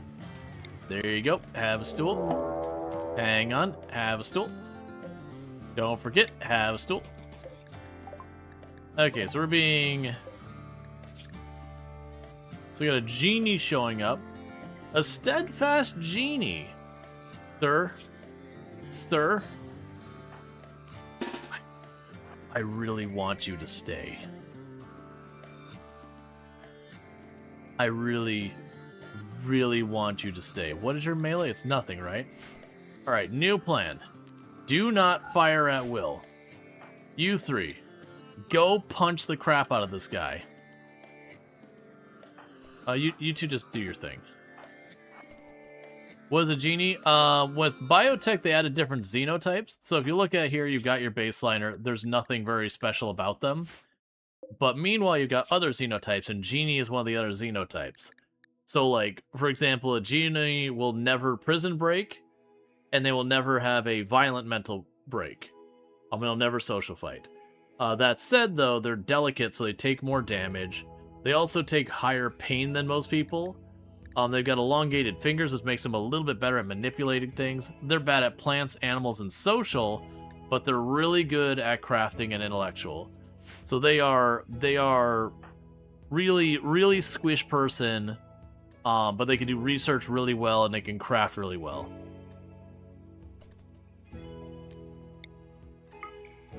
Yeah, so... Alright, so we're gonna swarm up to him.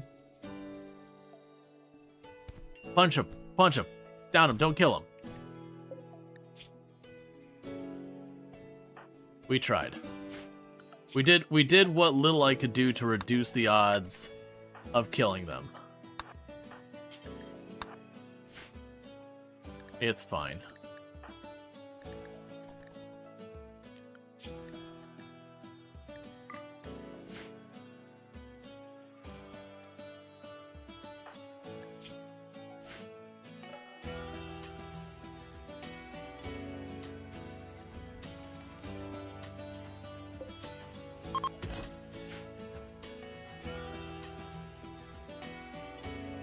Okay.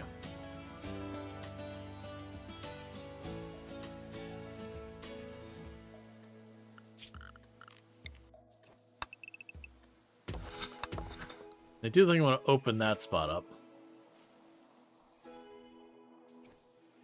I'll tell you one thing, that genie didn't die because of my cleaning. Nope. But that was the kind of the goals. We got rid of all the weapons that give us more melee damage. We just kind of pummeled them. We're just kind of hoping they would go down without dying.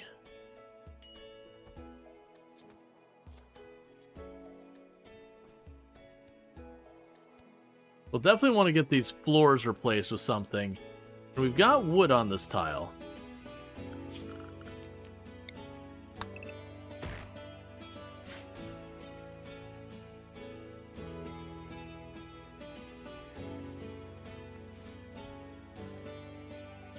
Definitely want to take advantage of that.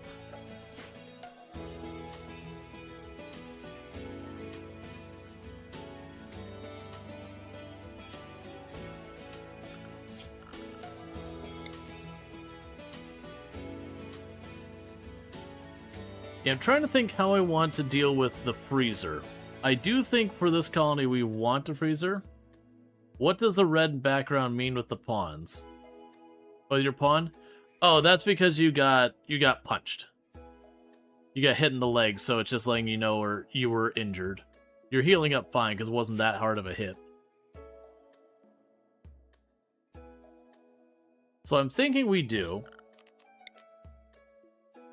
is for the winter, we just set ourselves up a spot here that we can just have like our freezer up here. And what we can potentially do is open a couple spots with roof for that and some open vents. That during the summer I could close them. I mean, we could use the air conditioners and turn them on and off once we get them.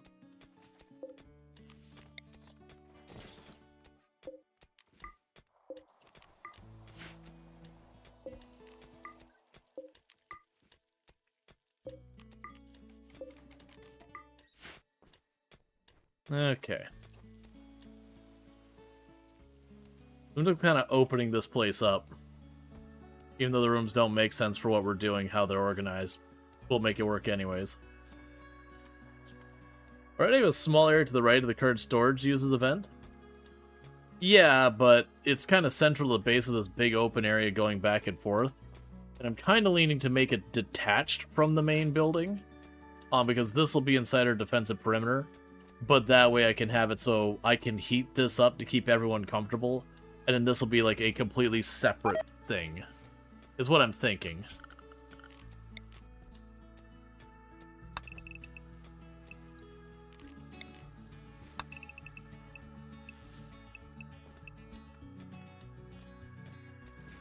Well, actually, I see what you're saying, because technically, I could go over to a place like this, vent out the stuff into this area where it's cool or whatever.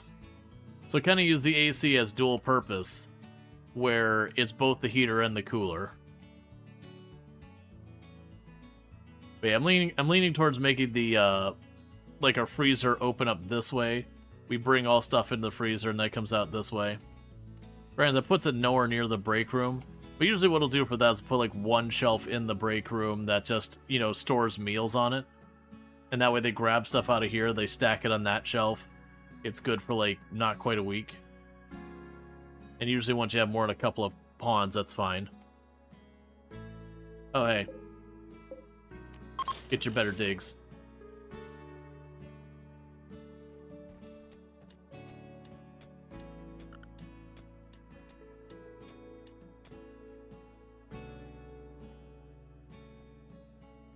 Alright, so what I want to do is try to ride through the winter. Does ghouls have skills like Animal War Cry or Fire Speed, for example? I don't believe so. I believe once you make them into the ghoul, they lose all that stuff.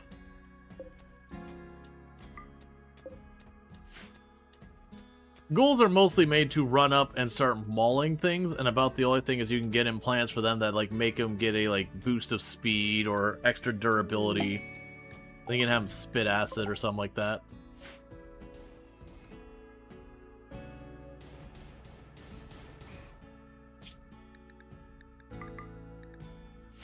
What happened to the lava run?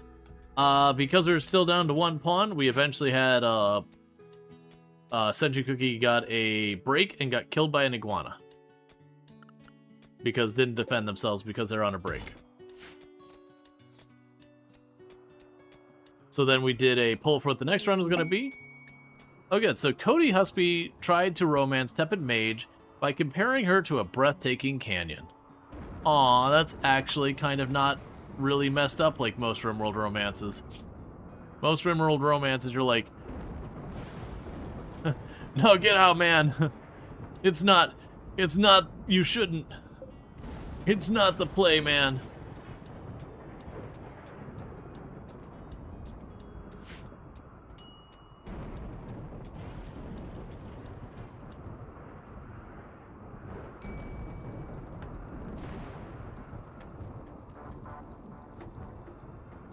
Yeah, I'll definitely want to get lights going and all that. Temperatures are fine right now. They won't stay that way.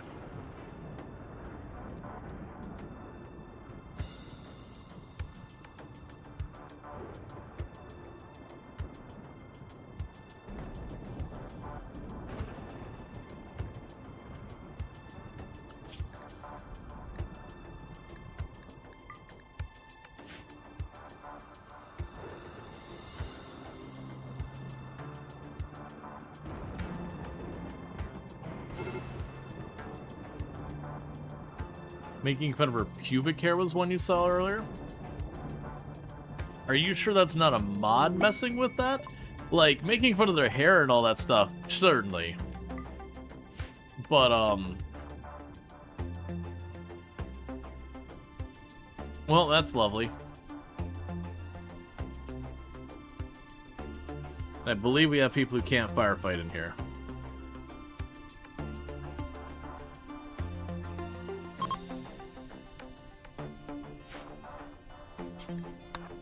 Switch over to this side.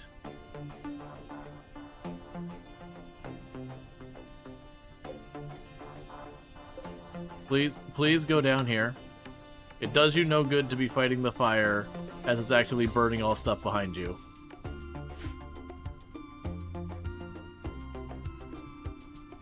Yeah, no, I'm guessing it was a mod. You got a good Nakana Za in Warframe? Yeah, I haven't played Warframe for ages to like know the different ones. Like, I used to play tons of Warframe, but I bounced when they added the radio thing that was like, you know, keep playing all the time, like keep playing every day or else. I mean, I know it got better, but it was just the moment they added that, it's like, nope, out, done, gone. Absolutely not.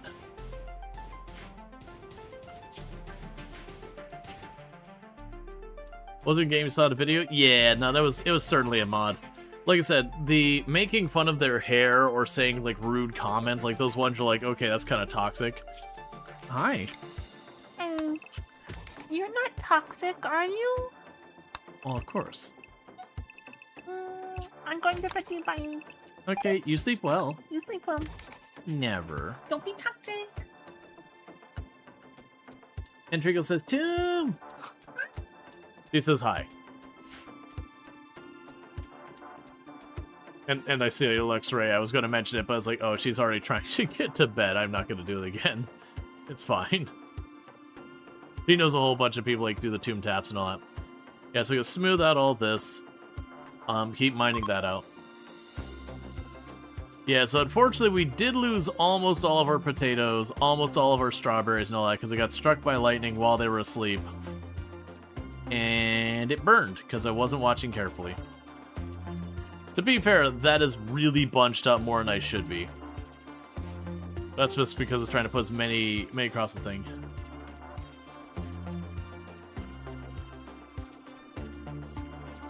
Tried to hook up with Rual calling his hair toxic.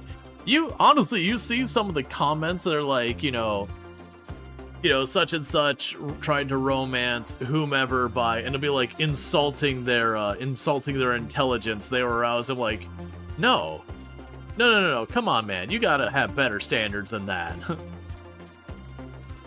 Like the idea that someone else goes, haha, you're stupid, and be like, you know what? That does it for me. That is what I needed to hear today to get my jimmies all rustled.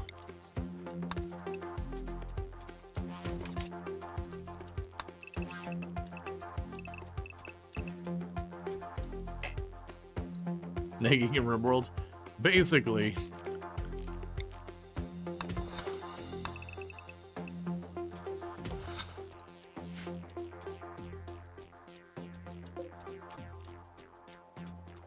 Okay.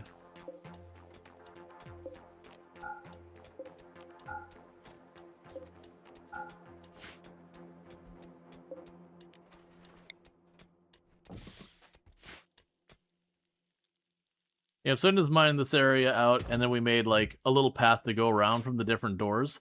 And that's so as like stuff kicks off, I can like duck out this way, go out and around, that kind of thing. Gives me options. Okay, we can also go over here. Help them to smooth these blocks. Those blocks. These blocks. There you go. Disturbing vision. So you saw the monolith thing and went, not a fan. There's only one buck left on the map. Oh, ship the stars probably popping. Oh no, shelter for a friend. Okay, you want to stay here for 19 days, eating my food for 19 goodwill. I'm gonna actually say no on this one, because goodwill's easy to get a hold of. And I have a feeling it's gonna be a real rough winter. Mostly by my inability to have nice clothing that is insulated for the winter. And we're probably going to be reaching the end of the grow season pretty soon already. So we're gonna have a rough time. Plus we have murdered just about everything alive on the map. So we may end up having to tangle with the caribou at some point, which is dangerous because they're one of the ones where you could shoot one and get overrun. Yeah, no, and that's the thing. I lost this whole, like, middle area of food. Yeah, I didn't think so. We got some Thrumbo. Also, we can get a shout out for Allison Adventures. Another fantastic content creator. Plays a lot of RimWorld, among other things. Was playing, oh, what was the name of the zombie game I watched you? Was it Zealand or something like that? It's like Zerberland. Yeah, Zerberland. Which looked interesting. I'm definitely in the, it looks interesting. I'm curious. I'm probably going to wait to see what it's like after the playtest a little bit more. Because I know you were all talking about some things you really liked about it and some things you were finding very annoying about it. And so I'm kind of in the, you know what? Let me let it cook a little longer.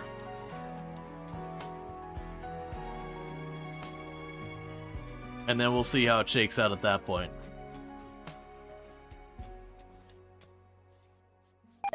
It's like Hytale needs baking time. Yeah, that's the thing. Like, I liked what I played in Hytale. It's like, okay, but no, really. As far as game mechanics, I, like, plowed through everything it had to offer in really, like, no time. Alright, so let's go ahead and get furniture. That was light leather. Light leather.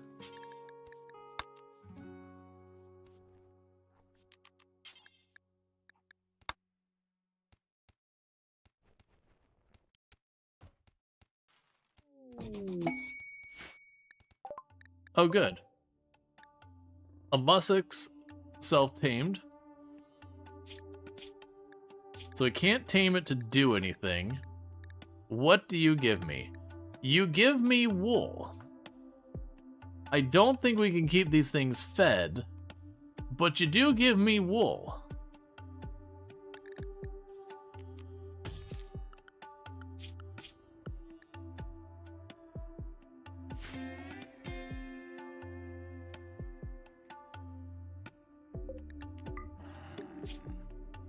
Oh. I was like, how did this caribou die? Oh, okay, we just got a free caribou because it had a heart attack. Sure. I'm not gonna be upset about that. I love when my food delivers itself to me.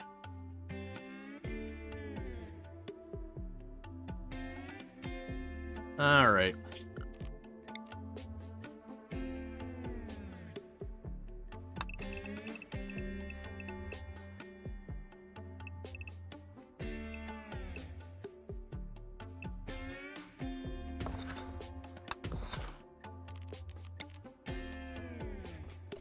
One second.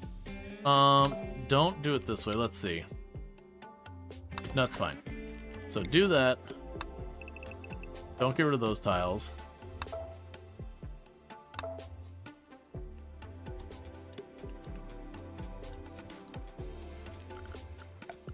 You know how long it's been since I've made an actual proper freezer in RimWorld? It has been a very long time since I made any kind of freezer in RimWorld. Like, I put them in the ship mostly to keep when someone dies, bodies preserved. But like a freezer for containing food is like, honestly, with how easy it can be to make packaged meals and all that, I don't end up really doing that anymore. You need a freezer? It's not going to be a freezer like with actual AC. It's going to be a freezer where I can kind of just open up the heat to the outside.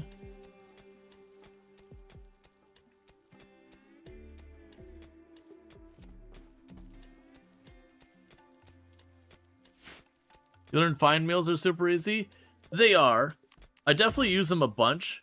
They do have the downside of they can burn through food very rapidly.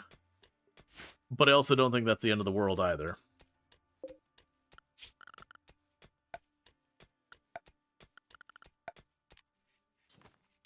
Okay, so we can't do the vent yet. So right now what I'm going to do is this. We'll put the 2 tiles there. Door here. That doesn't make any sense. Why am I doing that? That's fine.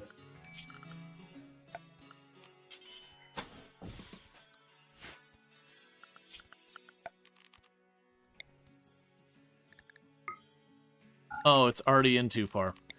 I was gonna have them make a spot here where we could peel the roof off and have like a little area to open up, but we're in too far. That's fine.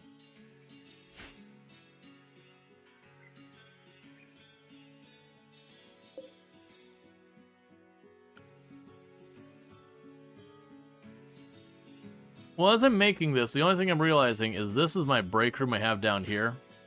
Oh, right, no, like I said before, I think we'll put a shelf down here for the food. Oh, who was our happy couple again? So is Tepid Mage and Cody. Let's go here.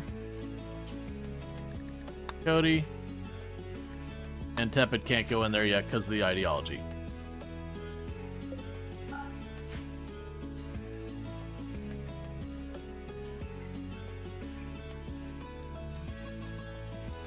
Oh, yeah.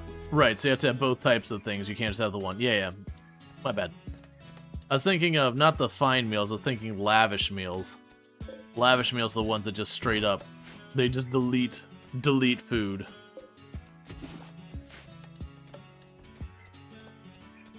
And I doubt any of this is going to grow in time, but I am going to go ahead and let them plant to keep getting that plant skill up. And then take what we can get.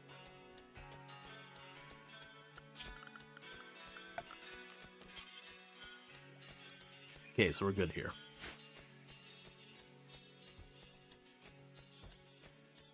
Alright. One thing it'd be good to do eventually is go over here and have a little spot there to get at the water.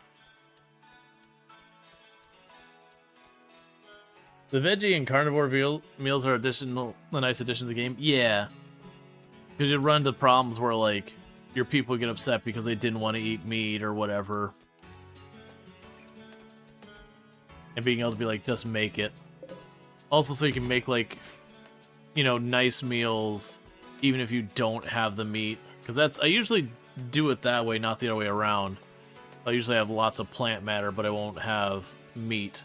So making a fine meat that's vegetarian is usually pretty easy. Because a lot of times, historically, I've always grown, like, multiple crops. I don't just do, like, just rice or just potatoes. I usually mix them all.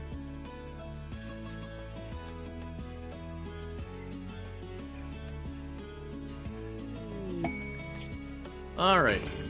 So we got 3 refugees.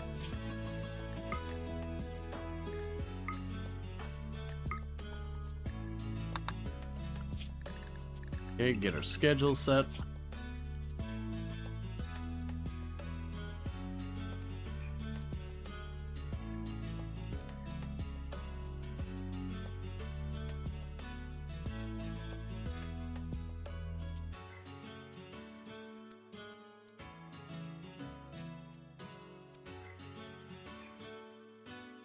Okay. We'll probably end up needing more research benches. Actually, I probably can accommodate. That's 3 deep here. Yeah, we could do that. We put another set of research benches there. For the cooler, could you take a notch from the outside wall on the right of the door and make it exhaust in with the door? Or does the overhead mountain go too far? Worst case, there's probably somewhere over here I could do this. Let's see. Who is my highest social now? My guest here. Alright, so with that, take those little bits of leather. Take the drugs. Take the worn clothing.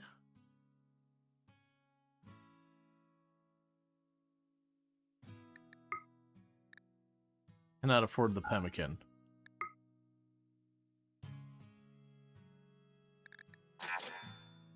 Okay. Supplementing our food a little. Meanwhile...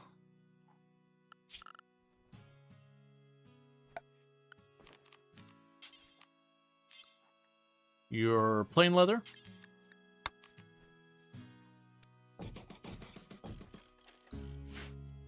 It'll make some area for there for, like, the refugees.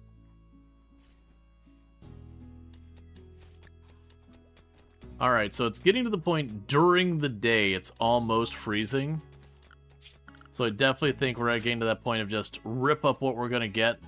That's what we're getting for the season.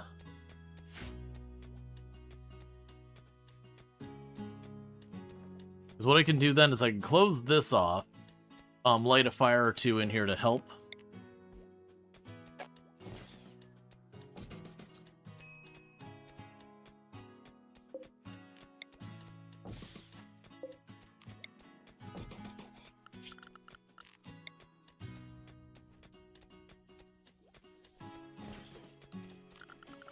Okay, orders.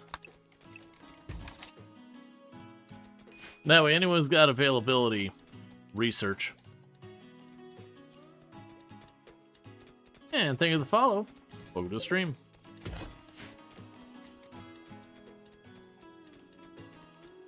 Alright, so you can keep that research moving. Oh, right, because we're still on our very first research of the game because I don't have a proper dedicated researcher, and everyone else is moonlighting and just doing their best.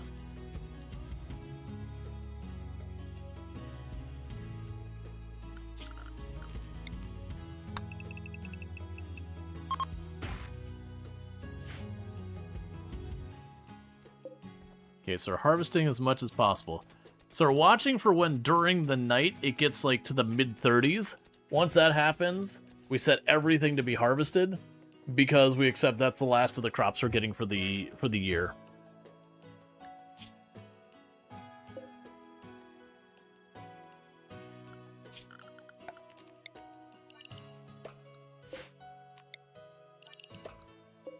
Okay, so clear, important, food.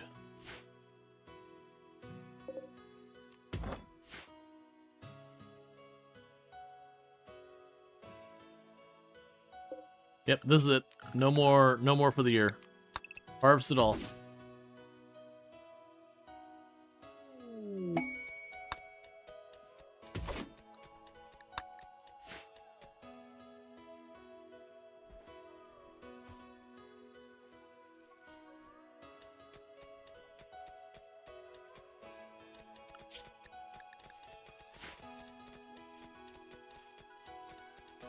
Yeah, because we need to pull that all up because nothing.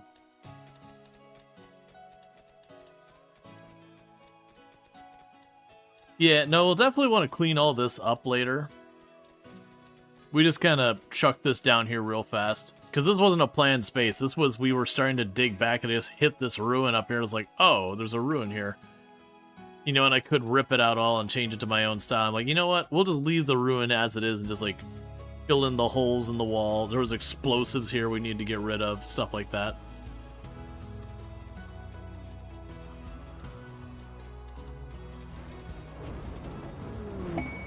A caribou has chosen death. That's the ancient... Oh. Was there not another ancient danger up here? Alright, that's fine. So we'll go right here. Boom. Red.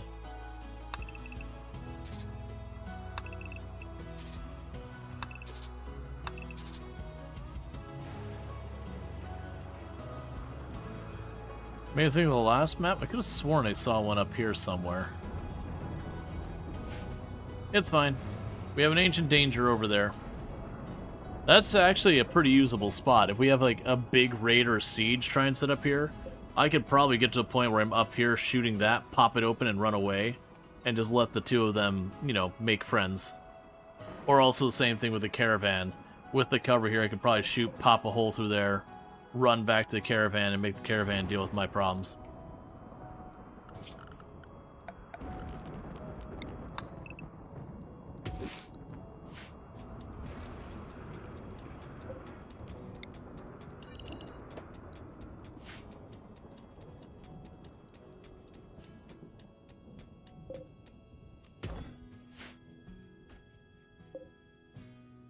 Yep, so refrigerated, so that'll make them last longer.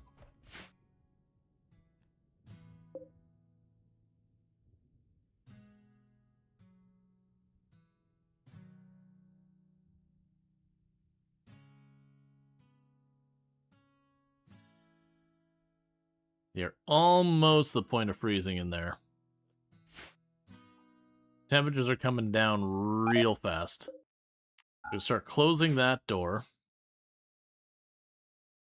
And what I'll probably need to do, I need to go and build it now. Probably put a campfire right there in the middle of that room. Before people start getting hypothermia.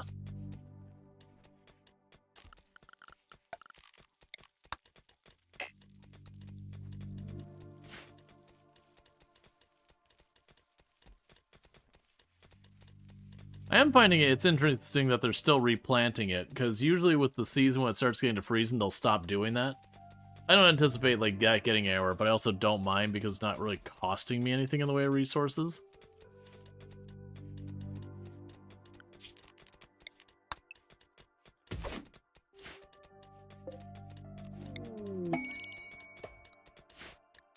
Betrayal offer, you're willing to give me a tiny bit of gold. I've got them all cutting down lots and lots of trees. Because what'll happen is once I can't grow anything more for the season, those two who have been working on the growing stuff will suddenly become free to do whatever I need them to do. And they'll likely spend most of the time hauling stuff this way and that.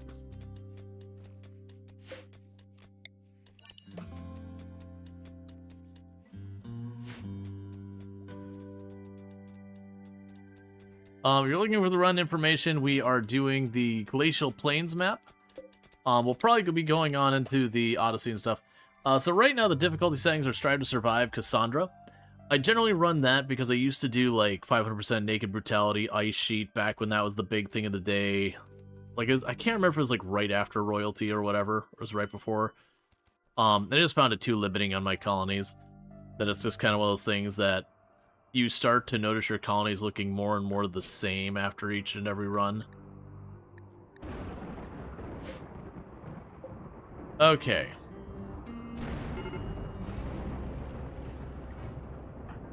I mean, I guess it doesn't matter because, you know, this is all gonna die from being cold soon. But kinda dirty to burn my crops down a second time in one season. And the season being only like, you know, just over a month long. It's like 30 days or something like that. That was some of the losses I've taken with Randy. That's the way it feels. It's like Randy's not even raiding me. Just straight up like, you know, blights, cold snap, toxic fallout. And just like kind of, you know, being like, dude, I get it. You're just playing the logistics war.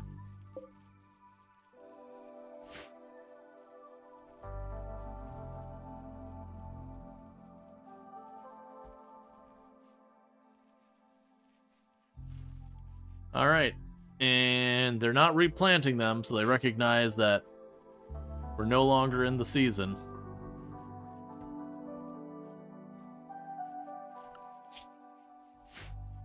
So what I'd like to do probably here is these ones will Manhunter pack as a group, but they split up.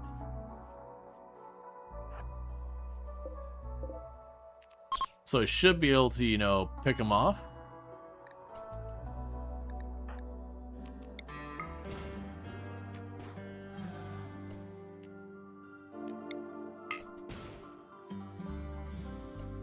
That's fine.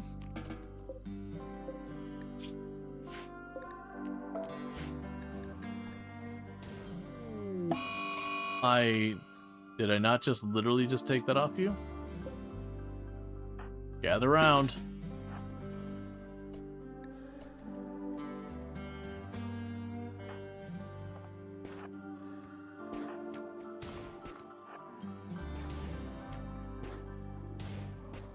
Oh, there's a third? Gotcha. That's fine. But basically, because it's saying almost freezing, I was like, let's go ahead and start snagging these. Because I can just grab the meat and chuck it in there.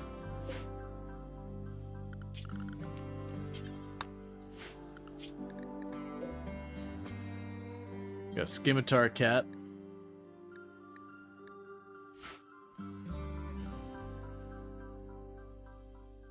Okay.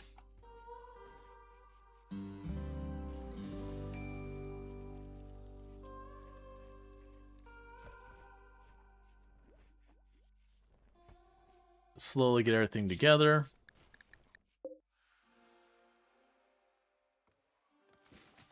They just basically told him to cut down all the trees in the map. And they're just gonna take their time to haul back what they can. Okay, you don't need to go all the way up there.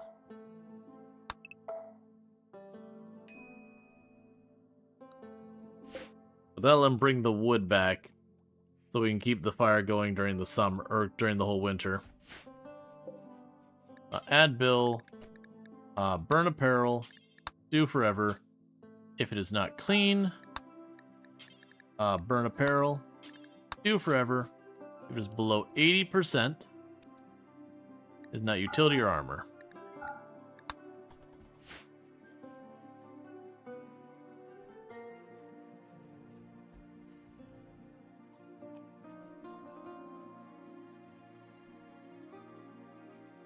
Alright. And if we need more heat, I'll put another fire right here.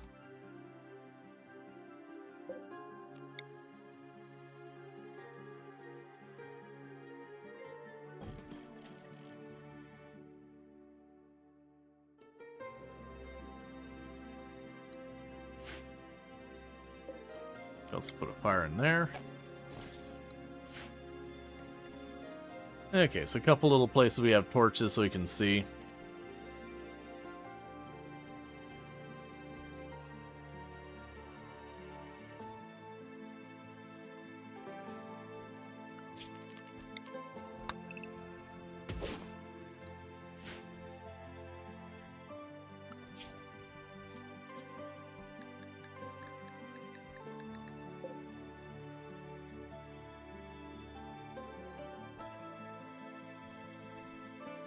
Let's see about the scimitar cat, like, how dangerous that ends up being. Solar flare we don't care about. And thank you for the follow. Welcome to the stream.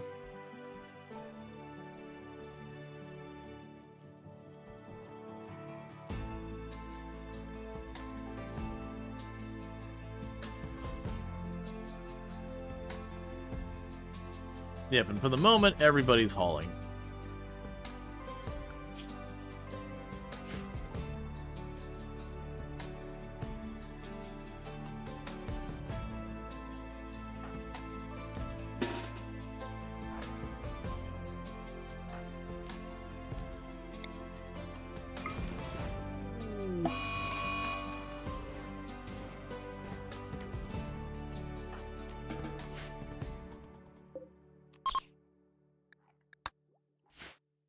Okay. And please place the glacier map. Do the ice walls ever melt? No. Generally speaking, RimWorld doesn't have concepts of like updating tiles to have them like change based on temperature, with the only exception of, I believe, if a room gets hot enough and your walls are made out of wood or steel, they can catch fire. But it's not that they really, change state, it's just wood things in that temperature catch fire.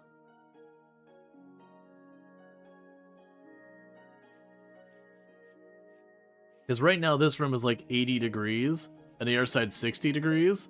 This would not stay frozen very long in real life. Like, it'd hold up a little while, because that's, 3, 4, 5, 6 feet thick of ice wall. but you would have it melting on the outside. As you try to check out a difference here, the moment they brought up needing to keep wealth low, as they're doing max difficulty, and they were. I mean, that's pretty normal. Like, almost every category with a lot of game, if the game has a challenge mode, quite often one of the big draws will be seeing, you know, players playing on their absolute maximum difficulty. That's very normal content to be sought out. It's not for everyone, but that's very, very, very common. And RimWorld's definitely one of the games that is one of the big draws, is seeing people play like 500%, naked brutality, no pause, extra challenges. I tend to be a lot more interested in not just the straight up difficulty challenge, but like, you know, something more involved, like Bloody Drongo's doing the achievement challenge, or like the achievement mod challenge or whatever. That's like, okay, is playing on a hard difficulty and that kind of stuff. But you know, it's an extra thing going on. Let's see, you can approach RimWorld in many different ways. Yeah, like in the challenges I used to do like the pollution challenge, where I'd max out the pollution to 100%, and we weren't allowed to take an ideology or a race that liked pollution at all, or even were indifferent with it. And I wasn't allowed to just bag it up and ship it off. I had to deal with it on my tile using stuff like Pollux trees and all that. So it was a very slow burn run. But again, like I said, the like watching people do no pause, 500%, all those kind of things, that's very sought after content in the category.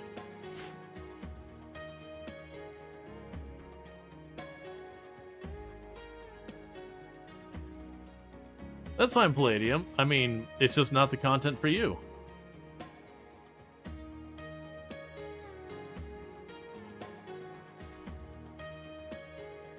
But yeah, I mean, that's different. Like, it's just not the content you're looking for. To be fair, quite often I'm not looking for the sweatiest content either. Once in a while I like to see someone like taking it on a game to like be like, okay, you know, I'm new to this game. Like, what does it look like for the person who's got, you know, 5,000 hours or whatever in it?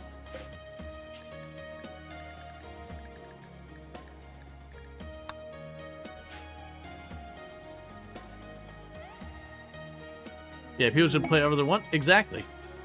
Some people, the joy in the game is playing it as hard and as sweaty as it can be.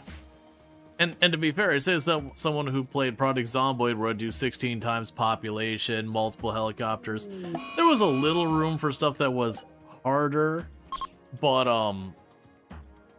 it's kind of one of those things, like for the people who put in all the time in Project Zomboid, it's kind of one of the jokes we have is like, you know, people be like, oh, well, this person's doing harder settings. But it's kind of like one of those things you're like, well, as long as you're playing like with a couple of certain settings on, Project Zomboid doesn't really get harder. Like, the one that comes up is people be like, oh, well, they're only playing an 8 times pop or 12 times pop or whatever, and you're like, look, man, once you get past like maybe 6 times pop in Project Zomboid, the game doesn't get harder by turning up the population. It gets slower. It just takes more time. I just now realized that these refugees who joined us are our ideology.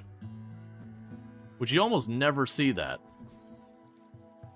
Just randomly running into others of the same ideology as you. Like, beyond like one person. And even that's not super common.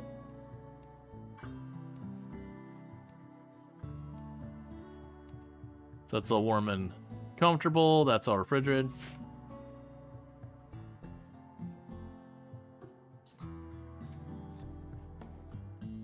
It's still in your save of abiotic factor.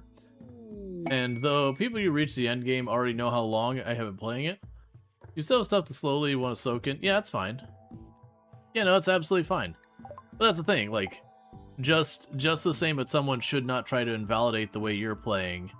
You know, it's completely valid to play it our way. Some, like, you know, there are games that people want to play permadeath, sweaty, try hard, all that kind of stuff, like, really over the top.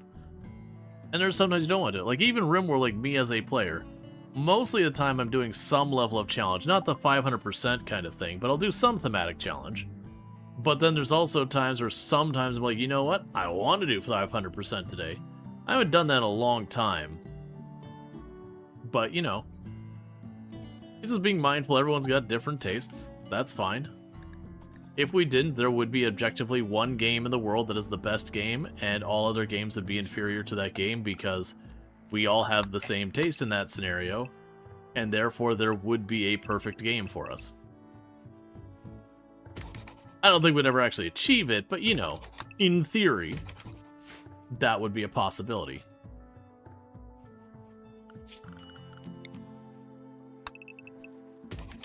Okay, we'll tell them to smooth all that out because during the winter we can't really do much with the plants. I've got quite a bit of food stashed, not half a year's, but I'm feeling pretty good about the odds that we could sit here. All right, hey buddy.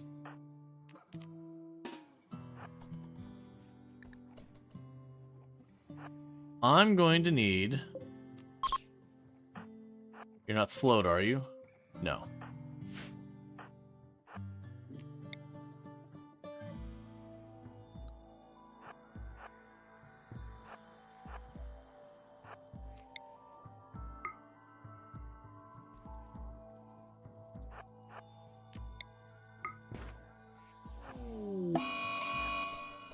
Alright, all of you inside.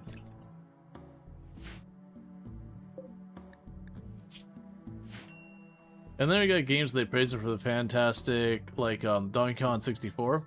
They never mentioned the painful parts of Minecraft challenge convoluted puzzles.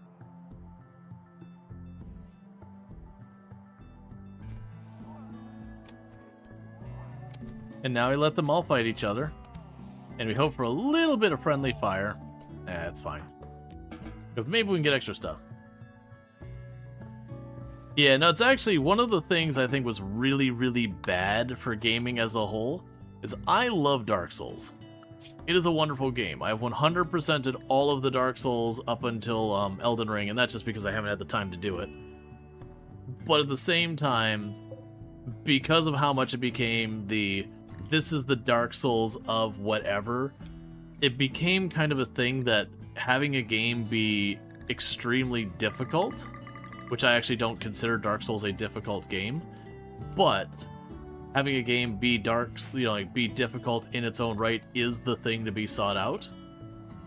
And like, if a game isn't super duper difficult, there was a whole thing, it's like, oh, but it's not worth playing because it's not hard enough or whatever. Like, luckily that's gone away over the last 10 years in a big way.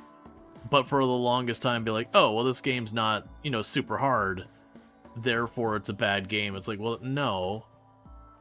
Like, I as a player do enjoy my sweaty tryhard games, but I also enjoy my not sweaty tryhard, chill, relaxing games too. And I do think that still carries forward, that there's still people who feel if a game doesn't, like, really, really make you struggle, there's things. Yeah, but games like Dark Souls and Elden Ring can get talked about while skipping the bad parts. Yeah. Can't talk a game without the bad? I mean, well, you're not going to cover every detail about every game. I think that's unrealistic. It's also important to remember what parts of the games are good and all that, and recognize that. Because otherwise it gets weird to be like, oh yeah, there's this game I really like, Dark Souls. This part with the swamp, it's really terrible. It's a weird conversation. Let's see, 500% runs just end up kind of samey to watch, since you have to keep wealth down for so long, but you've learned a ton from them too. Yeah, no, it's really cool to watch with the 500% naked brutality and that kind of stuff.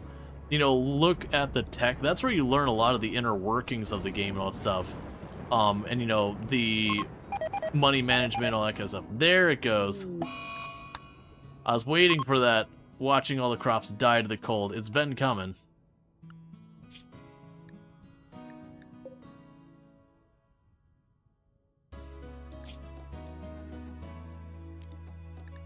Oh, we were hunting that one. There's no good without bad, and no bad without good. Yep. Yeah, another refugee state. That's okay. For the first winter, with our not having super sure how our food situation is, I'm pretty okay with not everyone staying.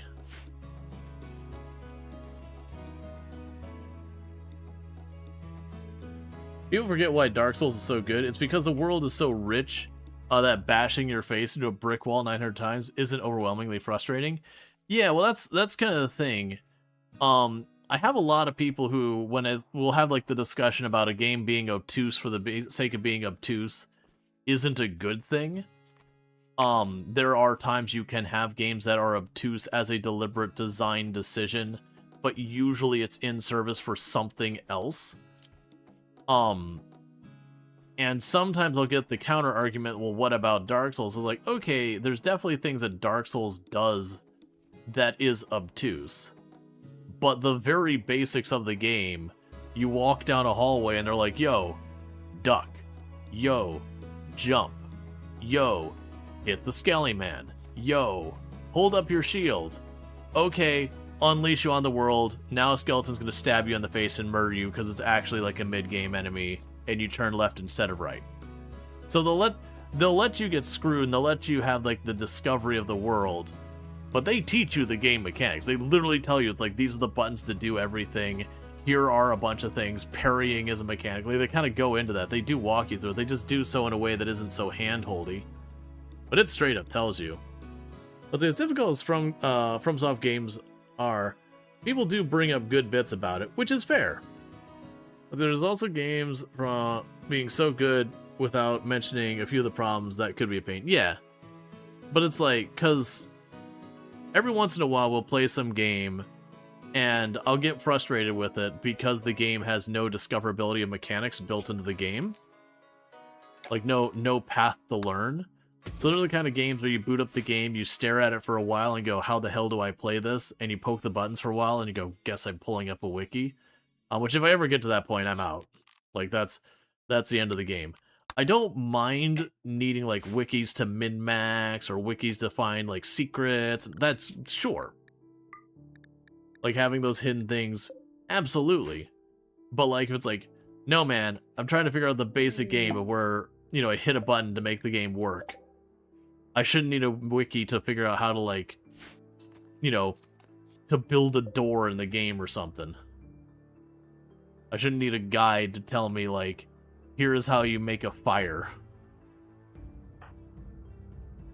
Like I actually feel like Vintage Story does a really good job of hitting the kind of nice medium where they've got like this like in-game wiki thing that's pretty good. You never enjoyed the game where there's super technical fighting, but thankfully your wife does, so she plays while you watch and the lore designs all. That's fair. Out of curiosity, when you're saying the technical fighting, can you like give me an example you're talking? Because like to me, I wouldn't call Dark Souls technical fighting, but I would say like all your Dungeons and Dragons and all that kind of stuff. I would certainly say that can get real technical and all that.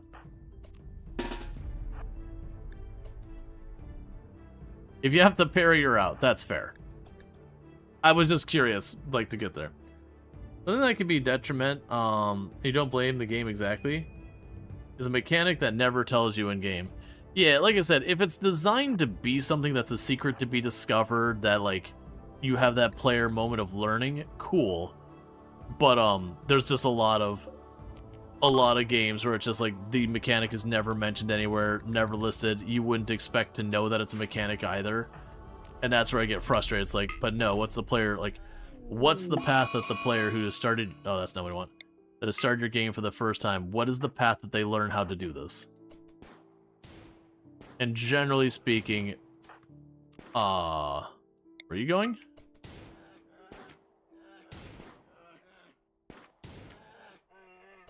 There you go.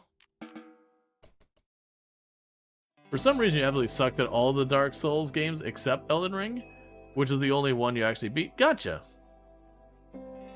The Song of the Black Knight has a kick function. The game never tells you. It's never, you never need to search the web on how to play it. It's found in the instruction manual. The instruction manual is right there if you own a physical copy. Counter argument, if I'm playing your game And the first thing I need to do to learn your game is to put your game over there and go look up a website or the instruction manual outside a game. Like, that was an understandable thing back when we had our games in the 90s, and we're still figuring a lot of this out. But, like, this day and age, it's like, hey, man, you should be able to learn your basic mechanics. Like, I'm not talking like where you have, like, the cheat sheet you could get out of your simulation game where it had all your buttons or what all that. Like, that I get. You get into your complicated simulation games where it's like 80 buttons. Like, look, man, it's just the way it is. You're creating this vehicle that you're simulating, and it's got all these different functions. You're gonna have buttons. Let's see, you used to read the manual on the way home from Blockbuster? Yeah, the manual is with the cartridge. Yeah, I mean, well, the worst thing is half of those manuals, there were some that were good. Like, Nintendo made really good manuals back in the day, and a lot of the sim games had really good manuals. Like, some of those sim games, you get the manual is like this thing like that thick. You're like, oh crap, man, this is a whole afternoon. But yeah, there was also a lot of games that came out for the systems where you open it up and it'd be like one page folded with another page inside, and 90% of it would be your lore, and none of it would be about the game itself. You just hear Blockbuster? Yeah, I'm also hearing that this person's probably gonna get some real bad hypothermia. So we're gonna go and restrict people to the home zone for right now. Please, psychotic, don't lose fingers or toes.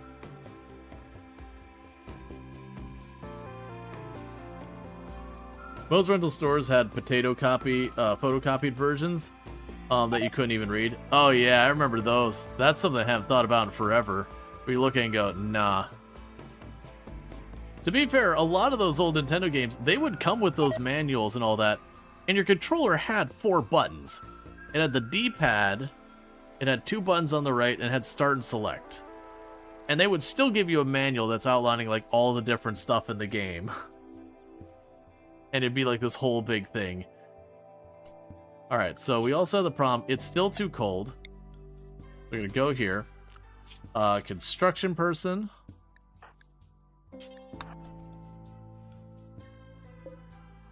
Your wife collects video game handbooks for horror games. So many lore dumps. Yeah, well, that's the thing. So many of like the old Nintendo games, you look at the manual, and again, they would have, those ones would be huge, but they'd be like 10 or 12 pages. And there'd be like one page that this is what the buttons are, maybe a second page. And then the entire rest of it would be like, you're playing as Richter Belmont, and you are going to, you're going to be fighting the resurrected Count Dracula, and all that stuff.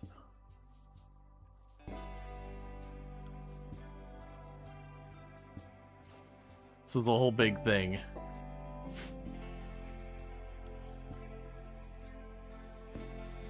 You just read the Nintendo Power write-up on things? Yeah. We had some old game that came with a small hardcover book for the game's backstory. Oh yeah, no, that's the thing. Would you please go hug the fire? I'm assuming I need more fire.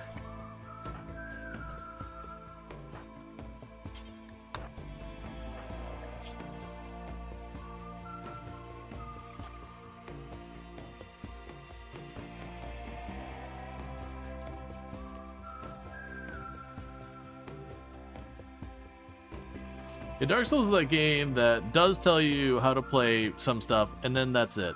Right, and like, there is definitely a place where it's saying, hey, having in-world discoverability is good. Like, you can, like, if done correctly, having you discover how to interact with the world and all that can be a good thing. It can be a very desired part of the whole equation. But again, usually you have those things. Did you play Advanced Dungeons and Dragons games in the 90s? Great manuals. Yeah, no, I remember a lot of the Dungeons and Dragons computer games back in the day. You know, where you get your little wheel and you have to match up the symbols to get the code, or they'd be like, hey, you know, what word is on page 54, paragraph 3, word 6? And you have to go and do your whole, like, thing. I remember doing those, and yeah, like, and to be fair, those games did have some level of discoverability in it. You wouldn't learn, like, strategies around a lot of it using those. But, they did some cool stuff nonetheless.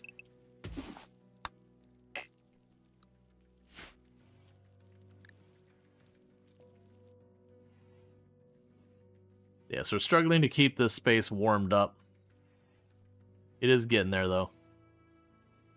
You forgot about those wheels? I've got one or two of those floating around here somewhere. You know, the games are on CD or discs or whatever, so I wouldn't be able to even play them, but I don't really care. I enjoyed them. They have a warm place in my heart. Also, I don't see any need to revisit most of them. You're planting.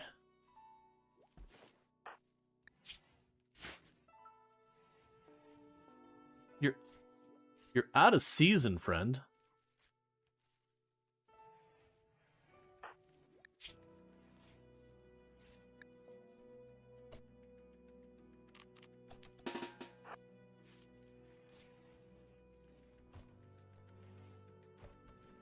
One thing I always wanted them to have in RimWorld without a mod, I do know there's a mod for this, is I do wish there was a thing to be like, hey, for hypothermia, don't wait until it's serious. You know, head back when it's minor. I understand they get way less stuff done. But the number of times I've lost toes and fingers because I looked away for just a second, and the person beelined over to, like, the other end of the map, waited to, like, all the way over here till it got serious, like, doing whatever, and then tried to work their way back. It's been entirely too many.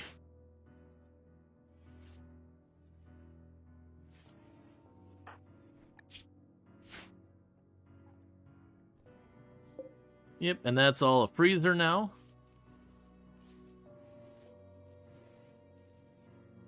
Because it's one of those things in the character, by the time it shows the, like, serious flag on it, you're already going to be taking hits if you're not able to scramble immediately into a place.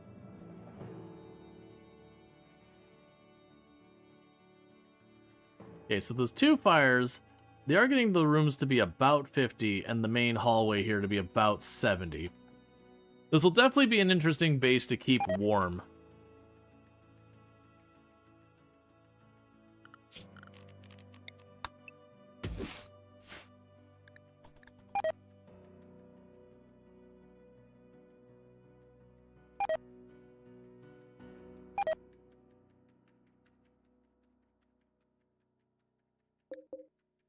There's still tons of wood out there. But I don't feel confident my character's able to run out there and not lose fingers and toes. We are starting to get all our hoods and all that, and that will help a little tiny bit with the cold. But that said, it is still getting colder. We're getting to the tail end of winter, so we've got basically a week and a half in the game before we get to the coldest day of the year, roughly. Which isn't too bad. I should be fine on food by a large margin. Probably fine on wood as well. Yeah, probably fine on wood.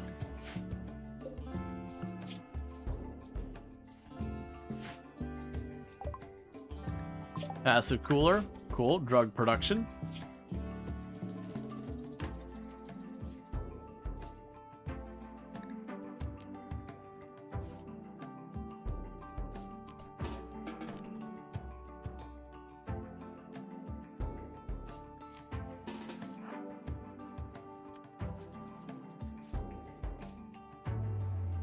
Okay. Alright, so what I'm going to do so you don't lose your fingers and toe, we're just going to cancel smoothing that out for now. And they can smooth out this stuff.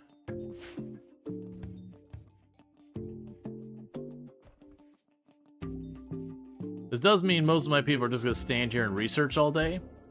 But that's a perfectly acceptable thing to do during the winter, is everyone just huddle around the lab, researching all they can. And then we're slowly making clothes one by one.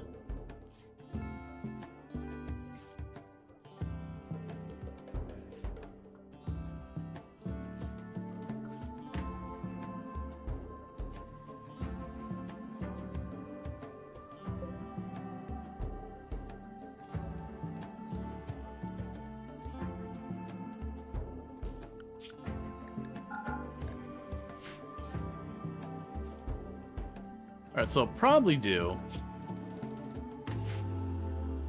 At some point I should have them run and grab that wood. That's gonna be a tricky.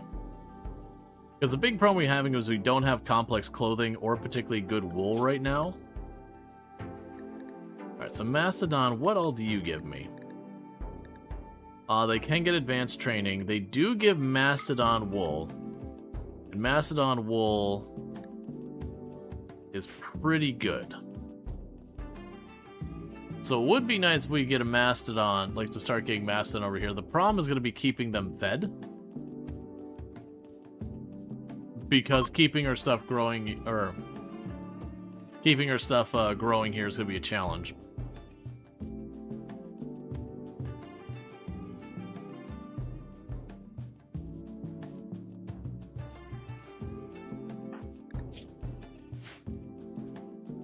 Alright.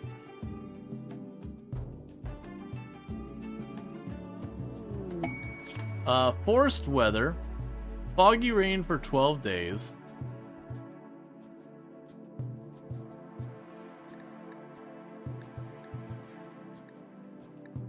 Say no for that. I might pull it back up after the next raid.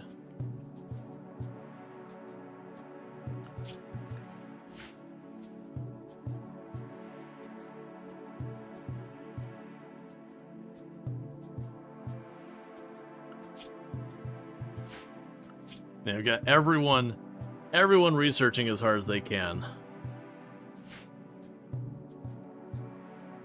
They're just all bad at it, except for, like, the one... I mean, even our best researcher is only okay-ish. We're just gonna hit it with numbers.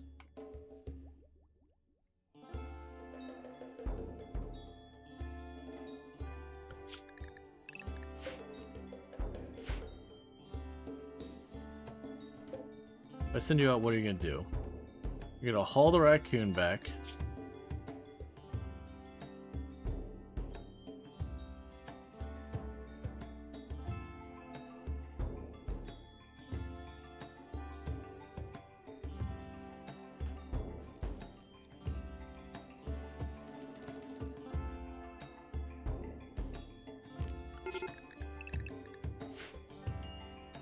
Let's see, numbers tribesmen, what do they mean? The numbers tribesmen, what do they mean?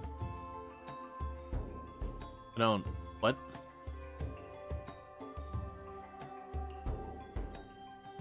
I mean, we're reading, doing all that stuff. Alright, so we got a shaman showing up here.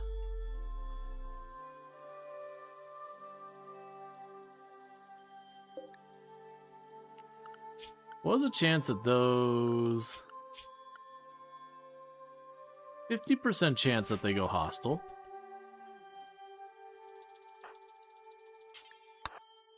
I can live with that.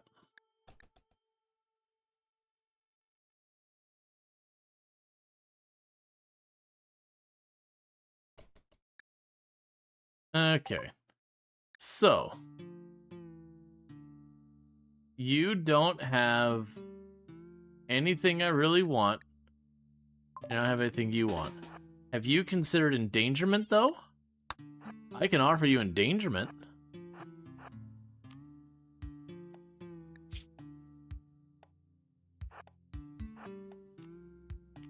Nah, not with that range. We're already hitting hypothermia.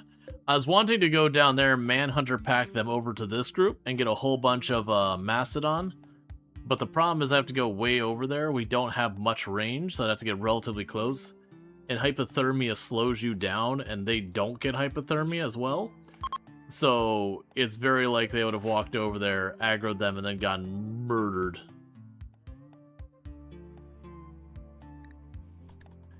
Just toying with an old meme? Gotcha. Yeah, and I just don't remember. Like, maybe I've heard it, I just don't remember it. Either way.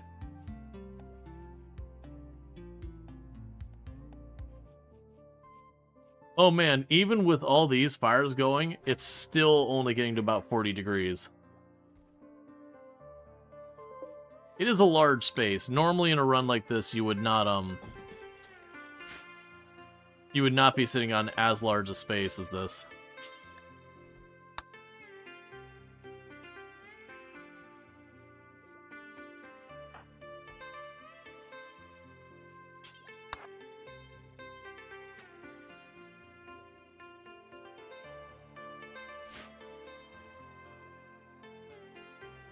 So downside is the more and more fires I'm building, the faster we burn through our wood. Now granted, we got a ton of wood up here, but it's going to be a little tricky to get to. That said, we have probably about 8 days until the coldest day, 8-9 days until the coldest day there is, at which point it should start warming up, because well, that'll be midwinter. And there's some wiggle to it, it's not exactly that day. Luckily CO2 poisoning is nothing. Oh yeah, I know in real life where, oh yeah, with all the fires going on inside,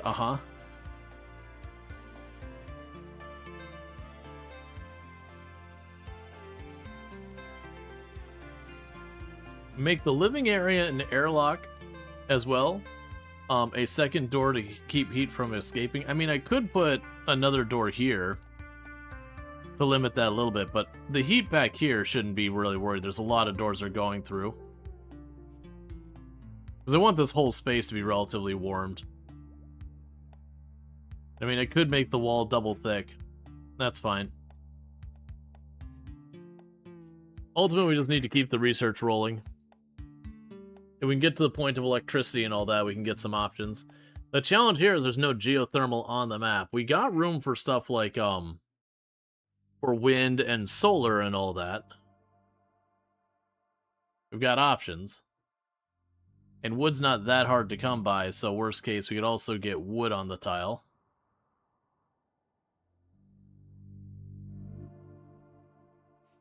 It's mostly just a very big open space.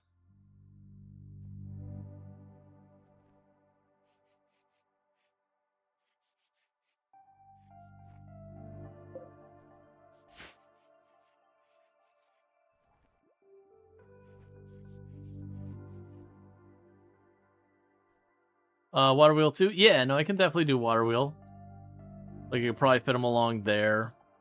Probably fit one here. This area here with the curve would be hard to work with. Fit one up there. And most likely my raids will be from over here, along there, or up here. They don't tend to follow the river routes.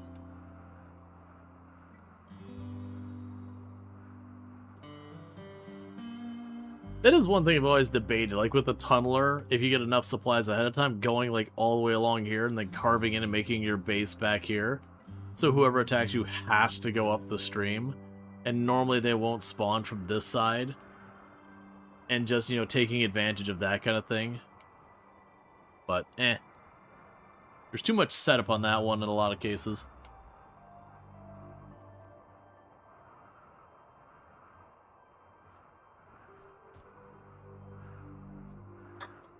Alright, while we're still on this ad break, I'm going to quickly use the restroom and I'll be right back.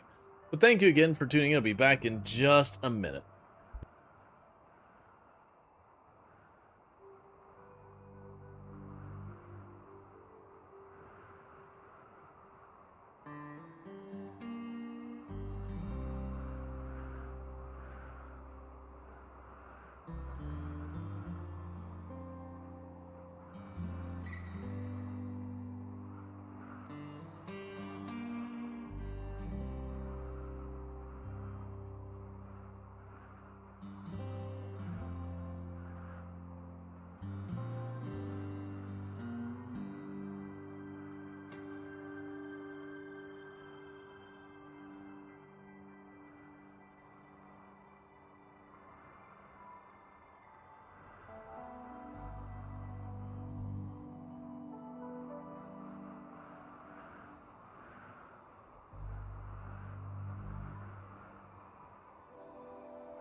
Okay, and we are back. Yeah, no, I remember they did in the past. I thought they changed that. I mean, it could still be. It's not very often I have a map where I've got a river shoved in a mountain to worry about. Either way. Okay, it's Blizzard. Oh, that's interesting. So that's a new one. So if you have fires outside, the blizzard will extinguish your fires. That's kind of cool. I like that.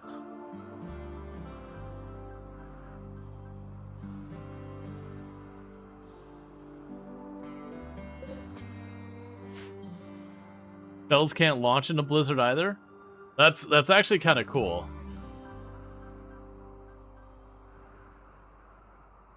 Rain does the same thing? I've honestly never noticed because it's not that I never have a fire. I mean, that's not true. I actually put fires outside, usually for like Sky Lantern thing. Yeah, you're all good. When I see someone blast the all caps, I usually assume it's caps lock. It's only if someone gets like 3 or 4 messages. Yeah, I did. It's only when like someone gets like 4 or 5 messages over a period of time and they're still blasting caps locks. So that's like, all right, hang on a second, you need to calm down. Drug production. Oh, penioxylin on the opener?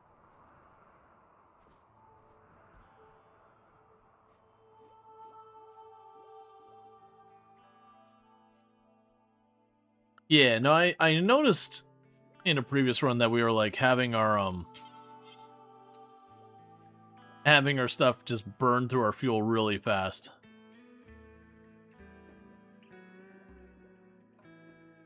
Yeah, no, I think that what's happening here is more like it does put it out, but mechanically, how does it put it out? And the way it mechanically puts it out is it burns through the fuel really quick, so that it runs out of fuel, which I would say is the same thing.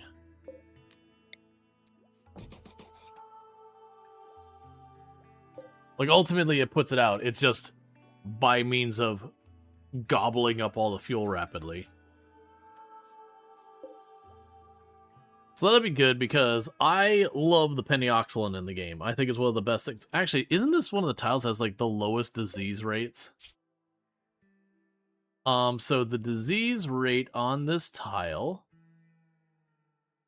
you're here somewhere. 0.7 per year. You're 1 per year. You're 1.2 per year. Yeah, so the Arctic also is like 0.7 per year.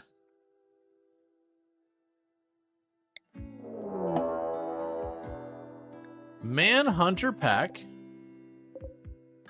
of sparrows.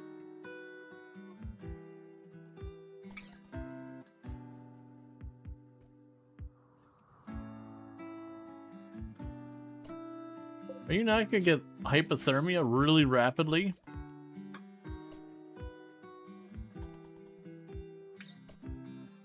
Okay, so disallow the door for a minute.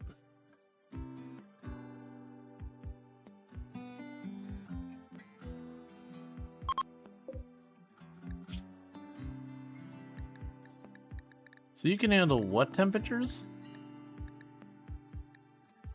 5 degrees.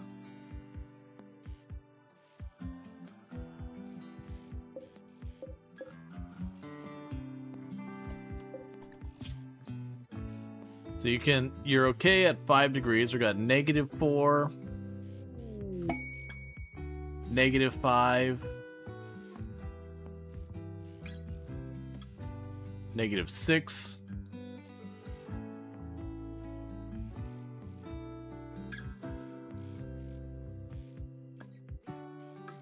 Okay, so I can actually endure, like, the winter here.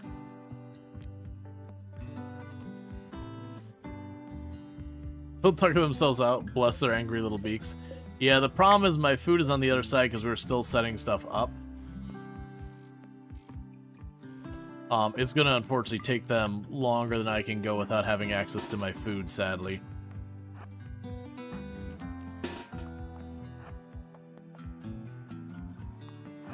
They need to be less angry birds.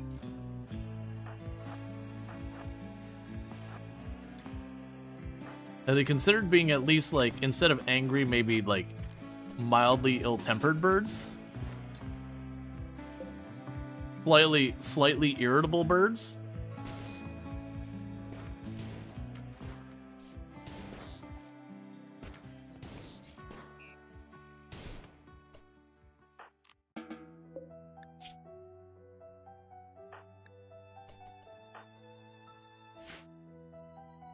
Do we dig to say what's going outside? Yeah, I'm trying to not compromise it yet, because that is intended to be like a freezer of sorts.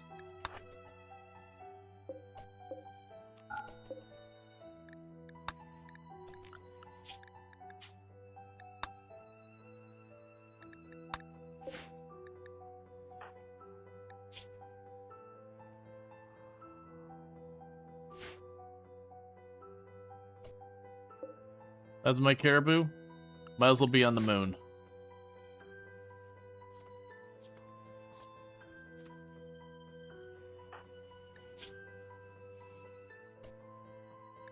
Okay, and whoever can try and do the doctoring, have a lovely time.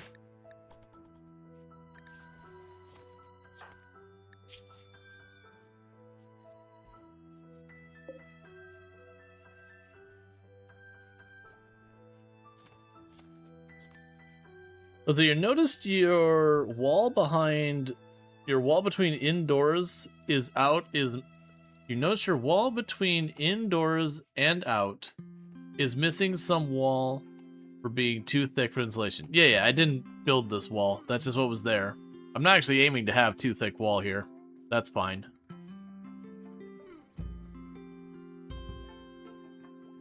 Like, we were just getting started. We didn't get a chance to, like, get properly into stuff and all that.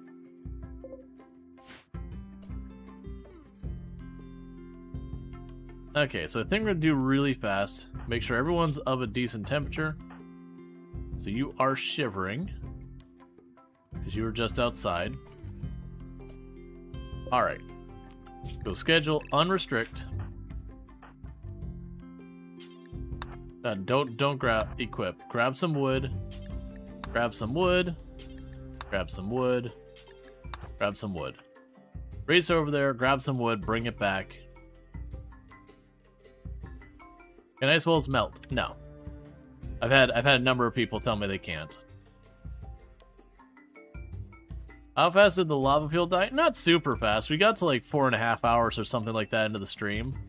It's just unfortunately we had like, you know, we were stuck with one pawn. We just never really got a good opportunity to get ourselves a second pawn. Outside of like kidnapping refugees or something, which we didn't do. And so ultimately what happened was Sentient Cookie had a break and an iguana came up and just nipped at him till he was dead.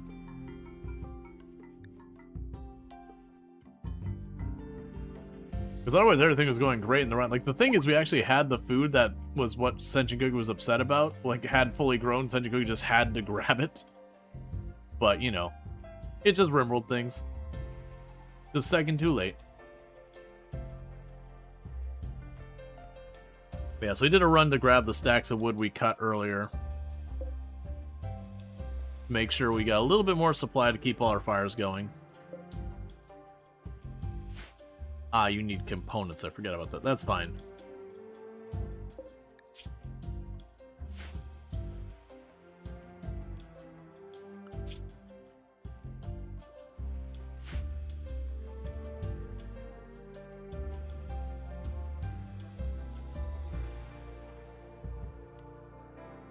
That wolf is waiting? Yeah, it is. And there's like nothing else around. So it will most likely, you know, hunt me if I get near it.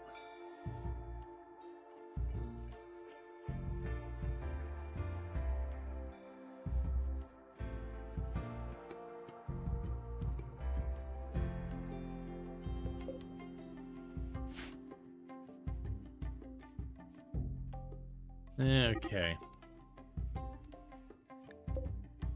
That's fine. Like, it's literally about as far away as it can be. If we go from that, whoever goes for it's losing a lot of toes and fingers and maybe not making it back. We are in the negative degrees Fahrenheit. So we're well below freezing. And on top of that, we also have just like you know, a little tribal, like, you know, not toga, a little tribal wear, and a little floof hat. And it's made out of cotton. Yep, so the caribou got away. That's fine. We have plenty of food. We can probably ride out the entirety of the winter without needing to hunt or do anything else. Just ride it out.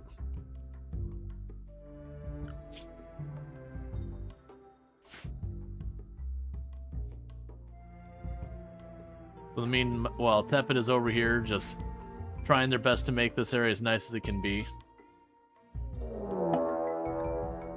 Alright, so you're attacking me immediately.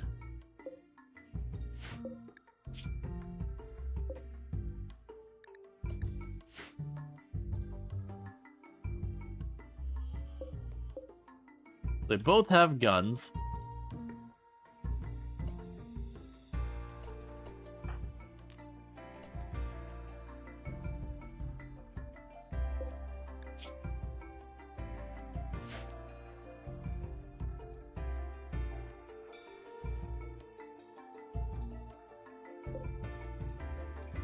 You said so, but this is RimWorld. That food stock won't last. I mean, you never know. There's definitely times like I have tons of food and then someone goes on a binging, or you get gut worms, or, you know, the dozen other things that can happen that suddenly your food supply just gets wrecked.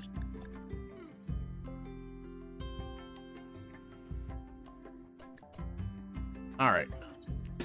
Get people in a position to start the fight.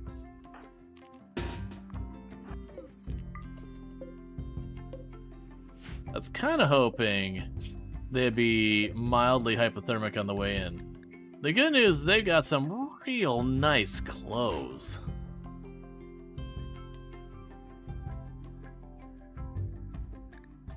And I don't have to worry about them burning my crops. There are none.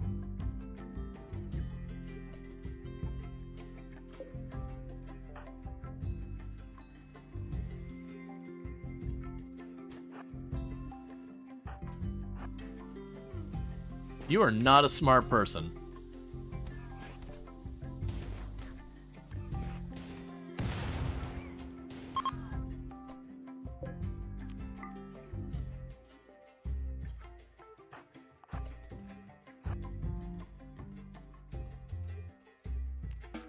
Fine, you're gone.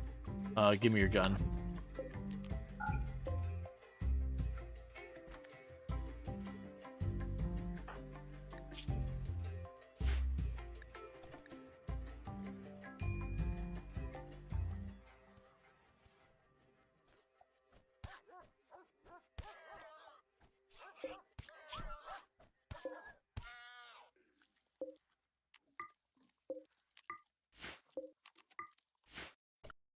Okay. Schedule.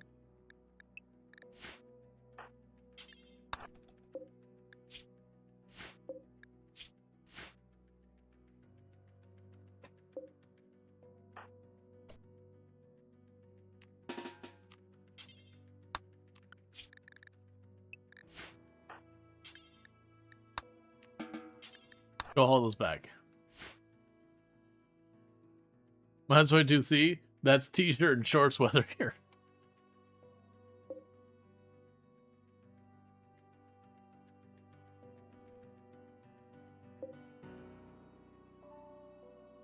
Yeah, so we're just gonna go and grab your stuff. Sadly, Nether got down so I could grab their, like, far more cozy clothes.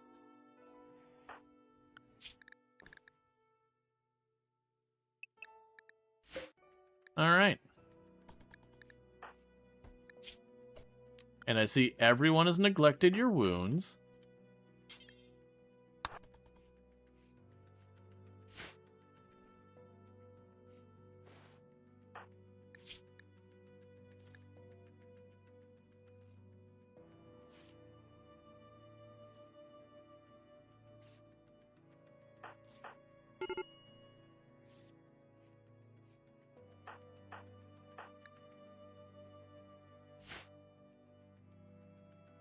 Yeah, it's cold outside, minus 10 degrees Fahrenheit.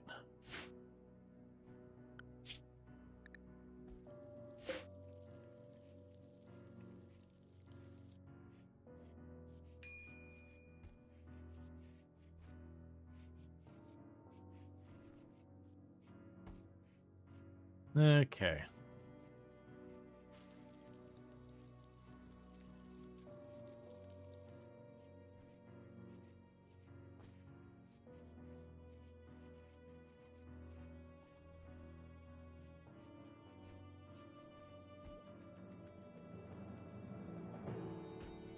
Oh, got the corpse out of here. And everyone who can is getting back to research.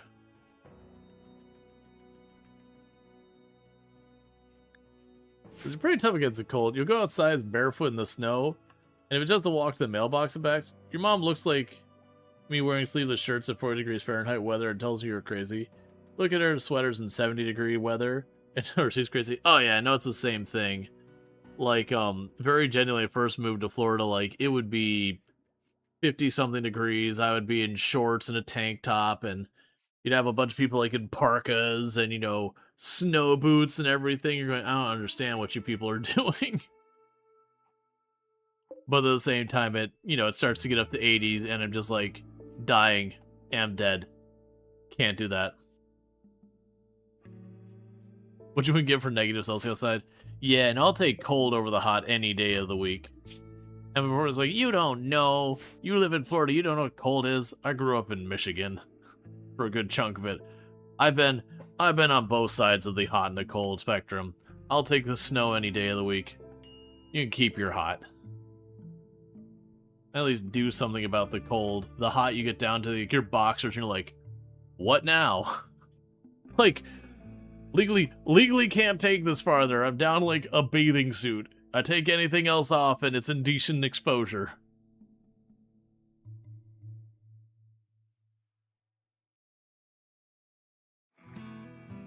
Pretty much we had 3 people say the exact same thing. You can add layers when it's cold. But once you get down to the minimum number of layers when it's hot, if you're still hot, well, you were just out of luck. As they're ravenously hungry, just eat something. There's tons of food available.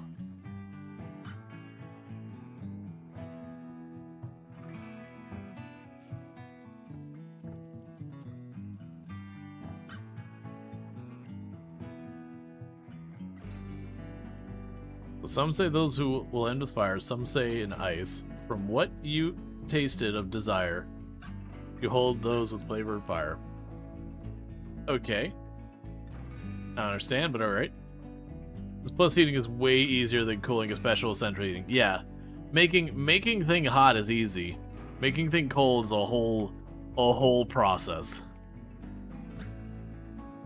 Old poem from Robert Frost? Gotcha. Yeah, no, I just don't remember it.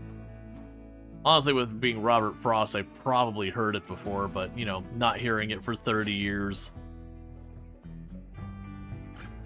kinda doesn't necessarily stick with you.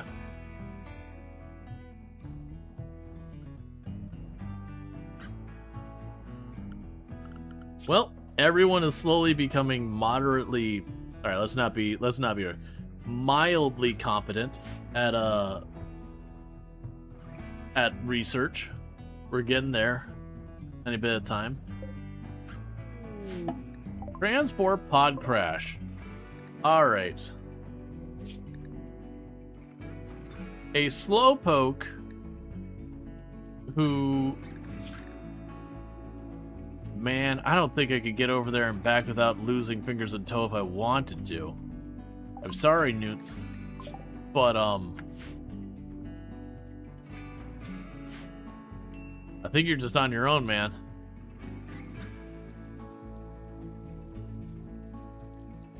Here when the weather people are right and it'll be down below twice E again.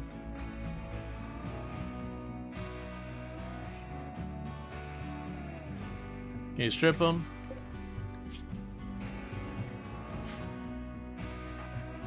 We have someone who's a fast runner.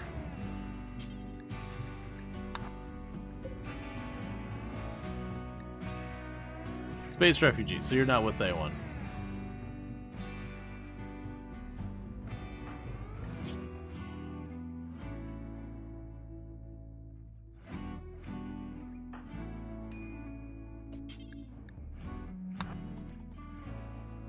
I am taking the clothes. But I'm hoping if I just snag the person, I run them back. I was honestly expecting to be way worse. You're gonna be pushing minor hypothermia.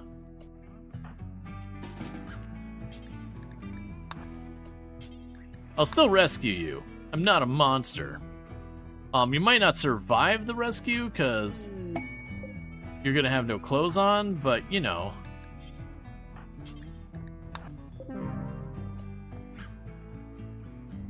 You still have 3 hours left on you, friend.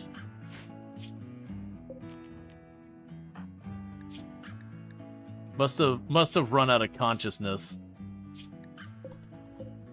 So even though they still had like 3 hours left on them bleed time or whatever, it's fine. I don't want to keep that person, so whatever. What it does mean is I got a parka and I got a bunch of other clothes laying up here that maybe or maybe not we wear. Oh, 3 seconds? I misread it? Okay, that's fair.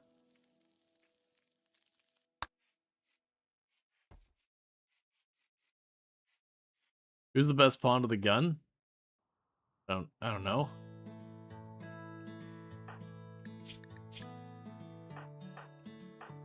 You're at 14, but the others are at 12, so it's close enough that they might as well be the same number.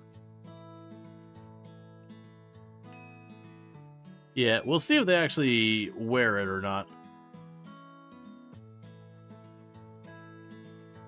Like, I can manually force them to wear it, but with that clothing being well worn out, it might not actually be that much better. It's hard to tell. Regardless, worst case, I trade it away.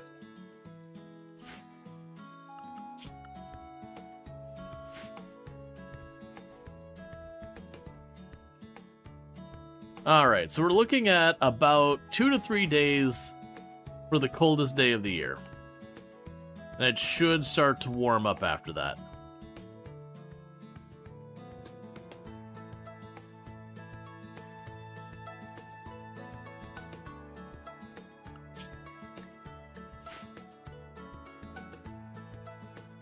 I mean, they put in storage now.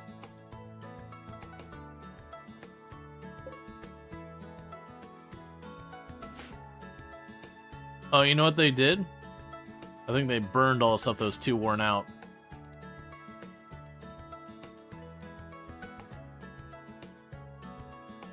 Yeah, and I generally don't let them use the smoke leaf.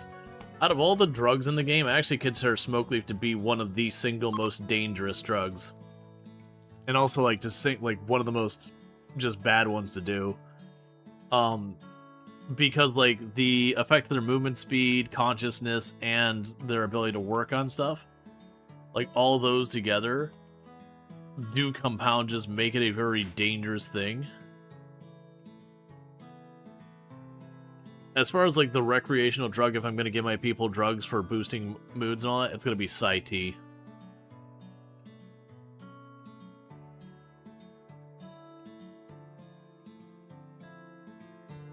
Yeah, no, it's just, in RimWorld, you've got all your different drugs that you can use to, like, boost your mood and all that. Alright, so we got an 18-year-old tribe child with a cooking of 7 and 4 man-hunting squirrels. Sure, we'll give you a go.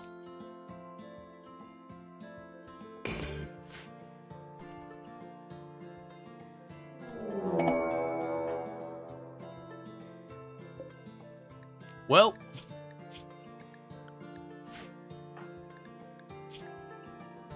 no, this is just karma because they're a misogynist.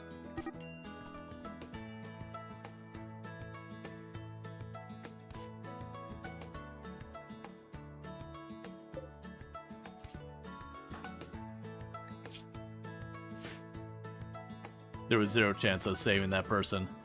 With Caleb right there on the edge of the map being mauled immediately. Honestly, with those jukes, I might have been able to get that.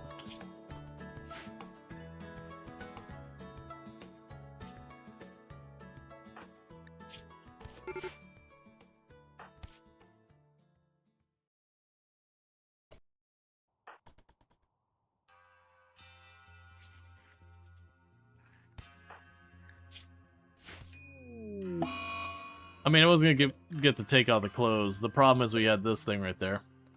You never liked Caleb anyways. I know, right? You always did that thing. Really weird. Hey, Smurf, how's it going?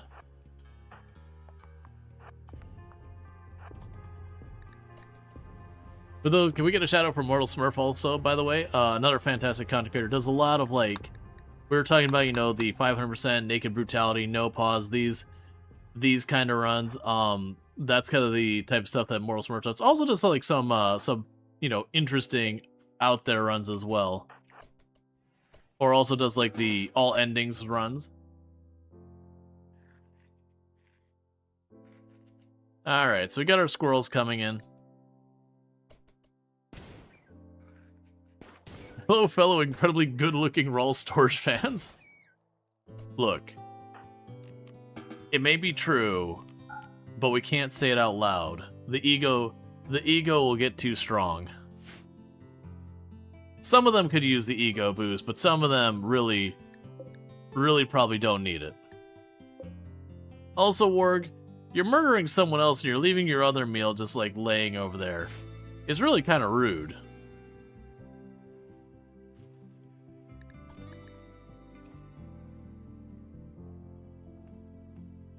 Okay, so I think it's gonna need to happen, because otherwise we're gonna be dealing with a mood penalty for, like, the rest of the season. I keep saying it's a warg, it's a Grey Wolf. The Grey Wolf has got to die. We need to be quick about this, because we do not have the appropriate clothing for this type of thing.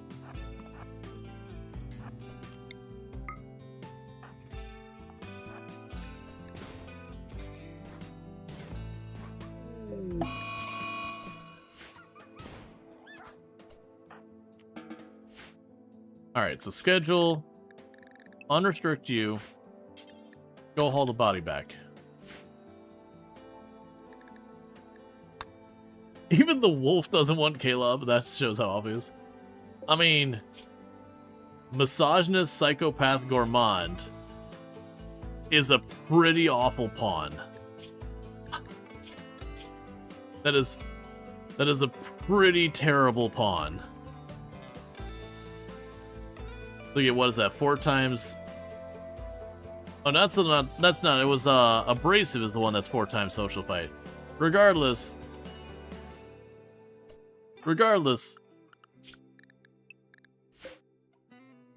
Alright.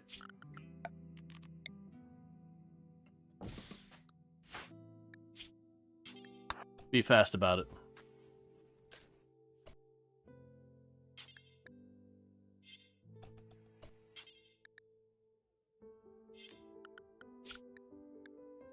That's on me.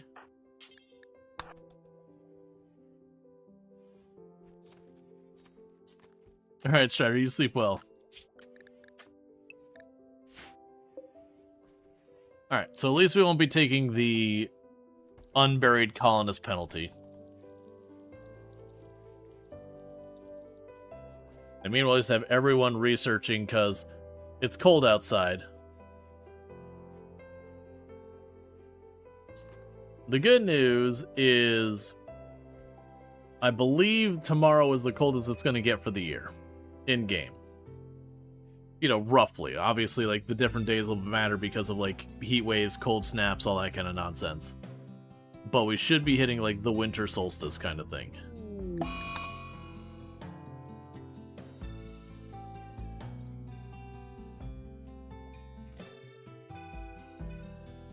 It'll be good to be able to leave our base.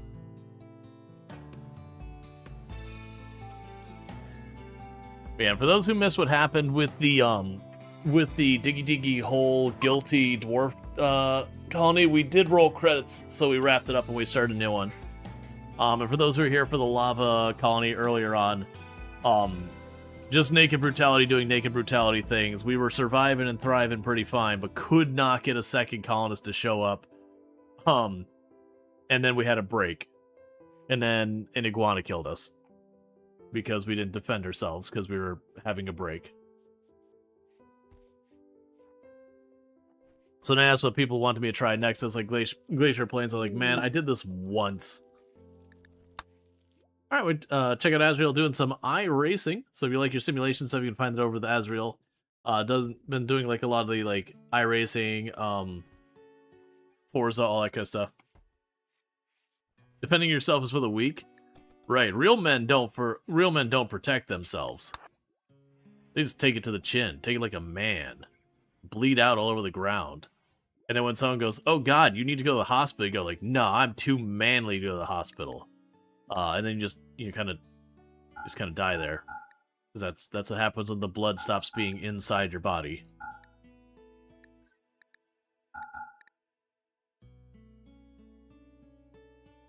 Like Caleb against a wolf, exactly. Caleb was the manliest of all of us. I don't desire to compete with that because it's stupid. That's fine, just take it, I don't care. You're right, you did leave a hernia for a year before you got sorted out, ended up having to have surgery. So you're genuinely an idiot. So you're manly. Because my understanding is the term manly and idiot are synonymous with each other. These are the same meaning.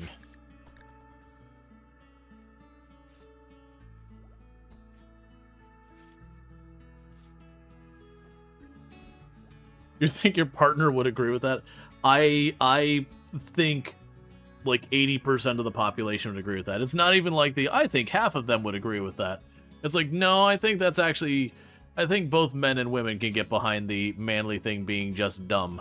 I don't think that's a gendered response in a lot of ways. Half the time you see like whatever like the people are doing is like their big flex to be, you know, more manly than the other one. You're like, that's just dumb. You're just gonna break your knee.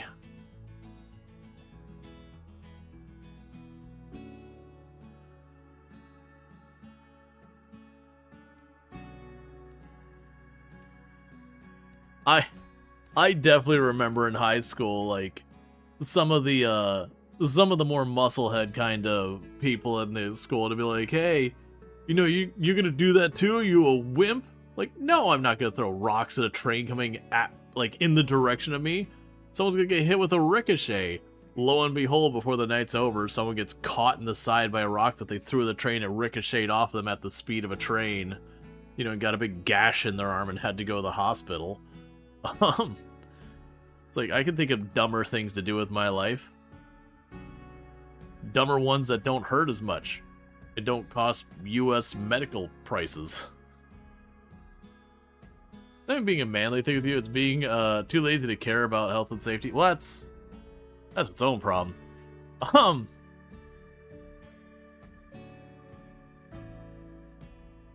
I've seen some people do some dumb stuff.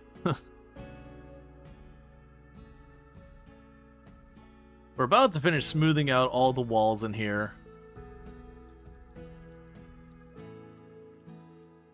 Because a lot of people have symptoms that are hard to relate to a hernia. I've had pain and cramps in her lower leg for like half a year. Had to use a walking cane and a foldable chair to go somewhere. After a year, the doctors figured out, came down to her hernia, blocked the nerves, the minor exertion. Rough.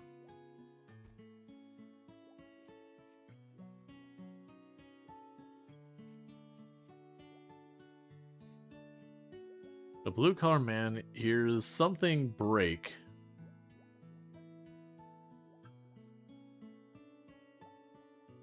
That's okay. I mean, that's random. I know people regardless of professional. Like I've known people of like pretty much anything that can, you know, potentially fix a garbage disposal. Like, granted, not everyone can.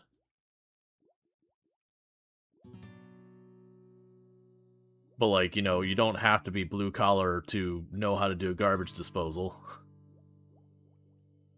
Honestly, the 90% of the time, the garbage disposal is getting your little Allen wrench, going to the bottom, like reversing and bringing it forward just to get whatever the clog is out of it.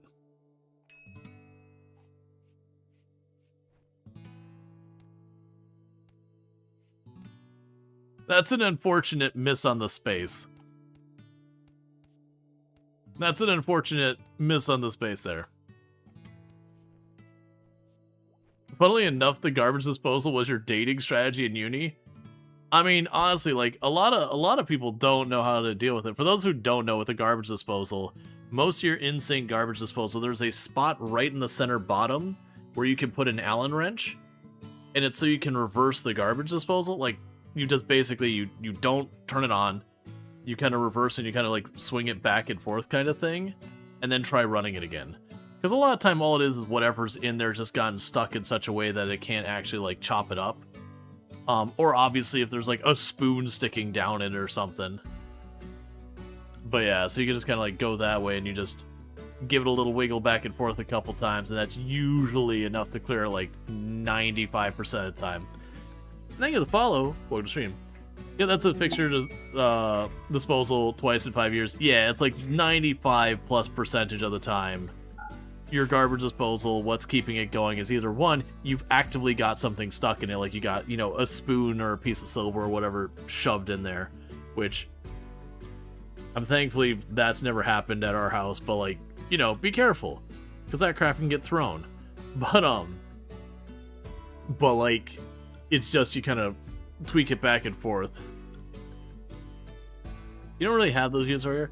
Well, even over here, I would say most houses don't have them. Like our house didn't have one, and it was just like, you know, it was kind of going to, it's like, do you want one? It's like, I can install one. It's like, sure, and we just went and got one, hooked it up, and put it in.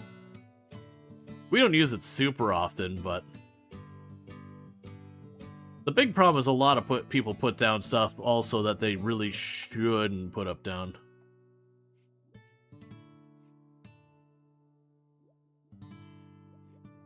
I'm gonna hold that one, because that's definitely not a minor typo or whatever.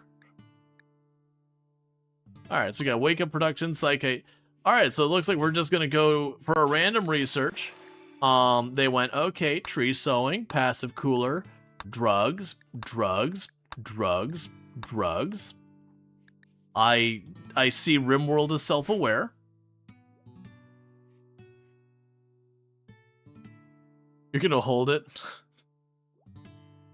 No, the doctor holds it, and then they say cough.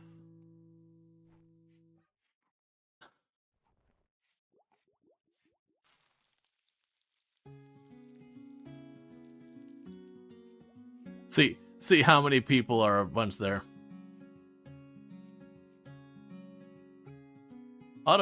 Automod's working hard today.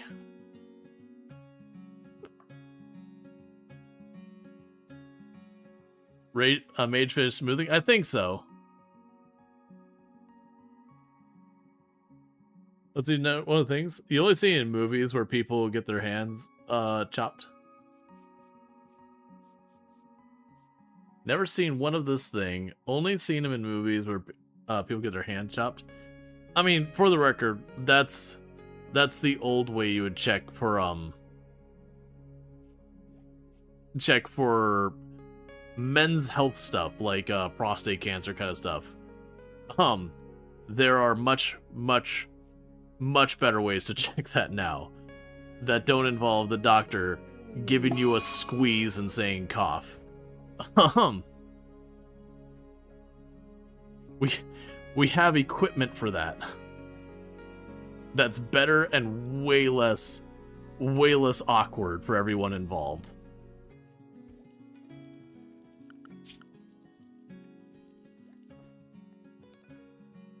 Would you look forward to that every year?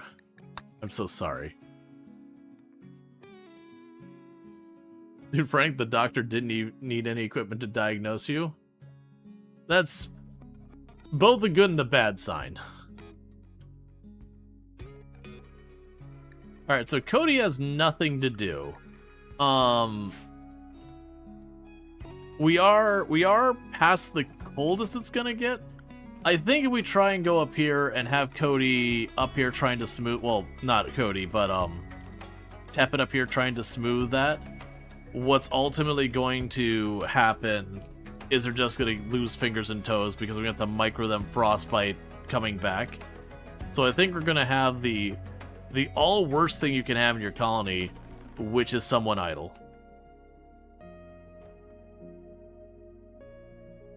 Oh, actually, if you're comfortable, schedule. Go grab a stack of wood. There's not anything super dangerous chilling right here. No, you're both up there.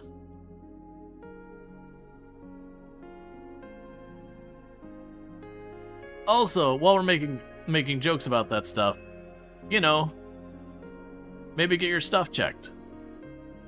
It's not that big a deal. It is a mildly inconvenient thing that could save your life.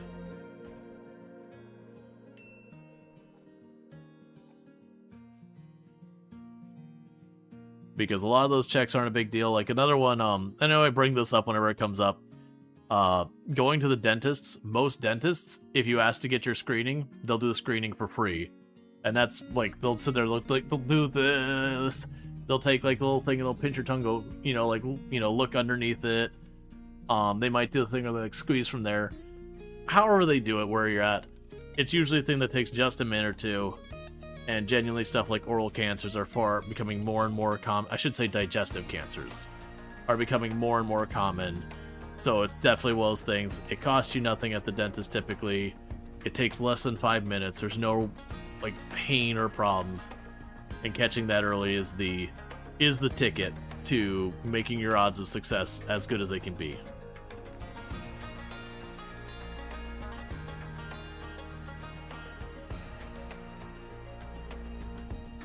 And like people make a whole big thing, they're like, oh, colonoscopies are so awful, it's so terrible. It's like, dude, you just drink a lot of liquids and you gotta use the bathroom a lot. It's not a good time. But like it's not nearly as bad as people make it out to be.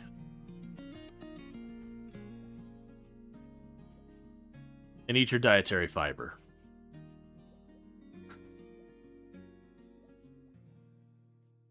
Not medical advice, but you know, probably do those things. In your let's see, in your opinion, people would say and do are in your opinion, the people who say and do that are horrible people? You are actively discouraging someone. I mean, I don't think they mean it that way, but yeah, no, it's probably I would agree that's like unintentionally perhaps getting someone to be hesitant to get the care they should get. So yeah, I would say it could definitely be a thing that causes harm that's unintended. And thank you for the follow. Welcome to stream. It's really bad night. Really bad night, but it's not. Yeah, no, it's definitely like you're like, oh my god, I want to eat solid food so badly. Like, don't get me wrong, absolutely. You're like, I'm tired of being on the toilet all day, and I want to eat solid food. So it is definitely like just an unpleasant time, but it's not that unpleasant. It's not as bad as the pain of fracturing your shoulder. I cannot say from personal experience, but I would definitely believe it. Because one of those sounds like pain, one of those is mild discomfort. Yeah. You don't just nearly enough liquids in the whole day as you had to in the 60-minute period. You hurt so badly you felt so sick for a few hours after drinking that vast amount in such a short time. Well, yeah, so normally it's you're supposed to be, it's like over the course of an hour you're supposed to drink, and it's a lot of liquid. Like, it is a lot of liquid. But like you're supposed to do that over a time, you don't just like binge it at the end or whatever. And I know there's different setups and all that. But it'd also be like a thing being like, hey man, hydrate more. So that this isn't as big a deal. Define a lot of liquid. I don't remember what the container size was, but it's like, yeah, 48 ounces within a 60-minute period. It's a decent amount, but like that's not a ridiculous amount because you consider like this is 12, so it's 4 of those. But the thing is, you do it multiple times. The thing of the follow, or that's not at all we're looking at. That's a hydrate. My brain. But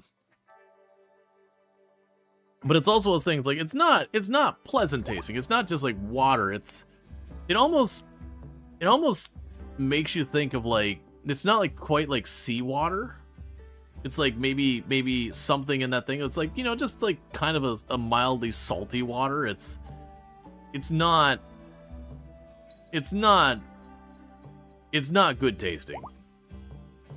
It's not one of those things you sit and go, oh my god, this is the worst. You're like, oh, this is not my favorite.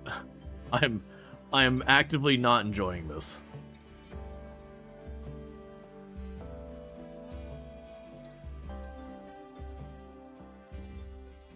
It's like Gatorade without actual flavor. Right. It's kind of like, yeah, I could see that. It's like the aftertaste you get with Gatorade, but you don't get, like, you know, that super artificial fruit going with it. You usually get the orange flavored stuff when you get your colonoscopies. It's okay to have to start with. And then if you want to see an orange again. Yeah, I don't think I got a choice of flavor. But, like, again, it was definitely one of those things where, like, oh, I don't like this. But, like, it's not like when you get something and you're eating something like, this is terrible. Like, you know, you're, like, disgusted. It's not like that. It's just like, oh, this is really unpleasant. It's fine. It's just kind of, it's kind of not not good. I would take all this time to floor this place, but it's still cold, and we have, all right, let's do another wood run, because I've got all this wood I cut before the winter started, but I didn't have enough time to actually go grab it. It's all out here. Let's send everyone to go grab a stack.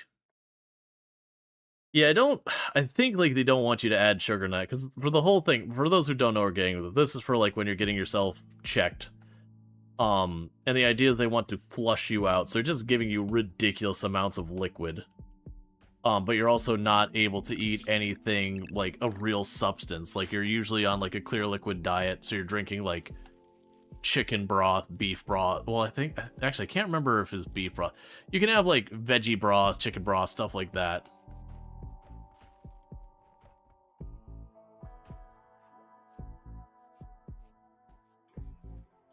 But yeah, so definitely one of those things.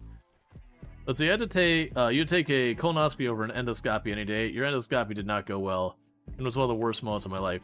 Yeah, no, so I was having health stuff for me checked out, and that was kind of the thing, is like the next thing to check for one of them was to potentially do an endoscopy, and it was just like, in that particular instance, what I was dealing with, like, nah, man, that's worse than what I'm dealing with. Which, granted, you know, through dietary changes, the issues I was dealing with, we managed to get sorted out, so it became kind of unnecessary.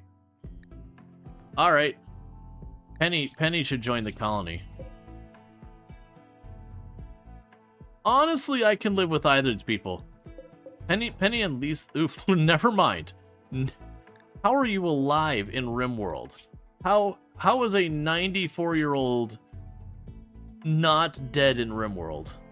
We're not talking like their actual age, we're talking their biological age.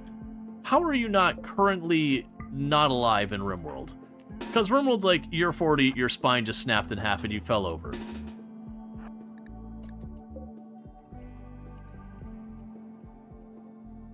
Oh, are you preparing? Well, I mean, that just works to my advantage.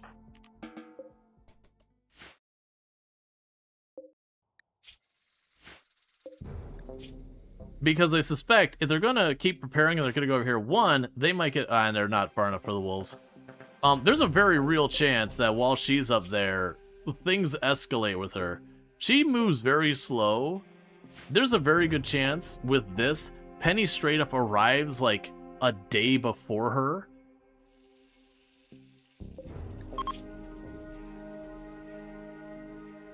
Yep. Major blockage. Yeah, so there's, like, realistically, if they both go at the same time, Penny's just gonna arrive way before her, because she's got a movement speed of, what was it, 50%? 56%? And you're at 91%. So you're gonna get there well beforehand.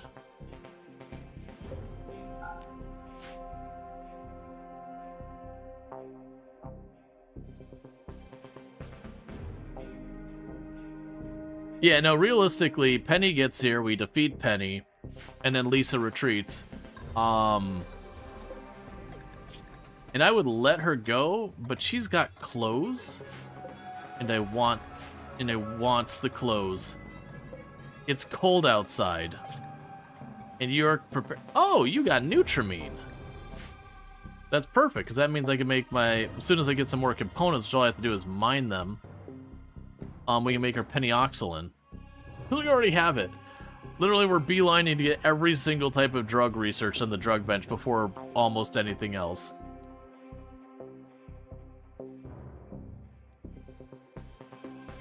And we're looking at the next day or so at being warm enough for them to attempt to start planting again. Stealing Granny's clothes? Yeesh. It is what it is, man. Life on the Rim is hard.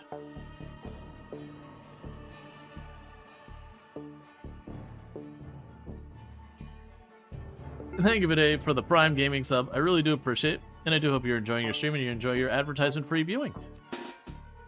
Alright, so let's get everyone over here.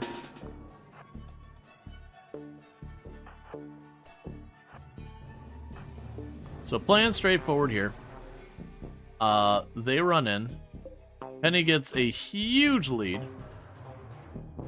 Probably some sweater she knit herself. I know. It's so nice of her.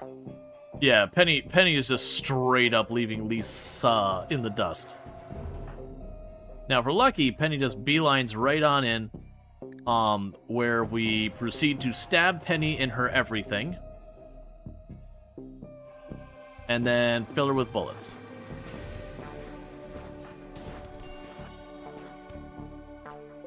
Well, the downside is Penny did not survive the experience. Because I was actually kind of hoping Penny would survive so we could try and recruit. In this case, was yours the poor quality? So that's the normal. That's a good. So you go ahead and swap. Grab the submachine gun.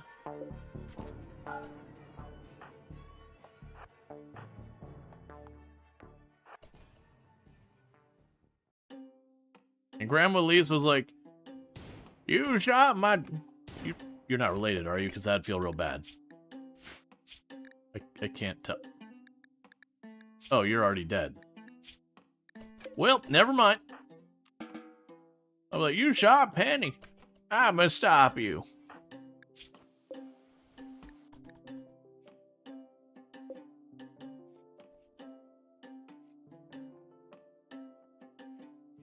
Yep, so took one bruise.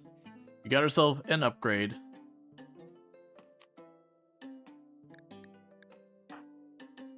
And once again, despite so many people set to have medical, they're just gonna leave Baghdad Bob not treated.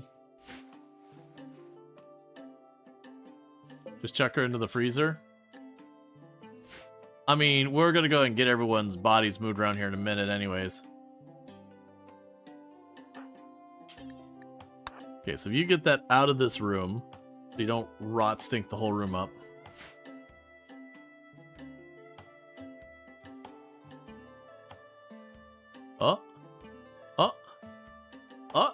Is that stuff starting to actually show signs of life again?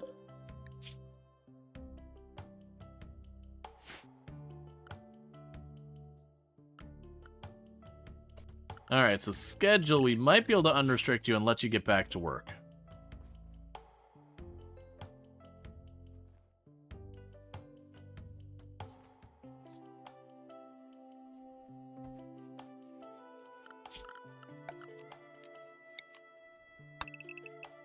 Because we are starting to get back to about freezing temperatures during the day.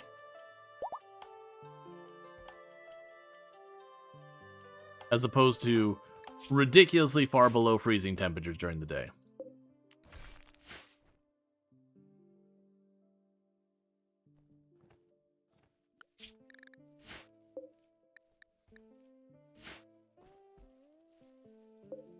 Oh, right. No human-like.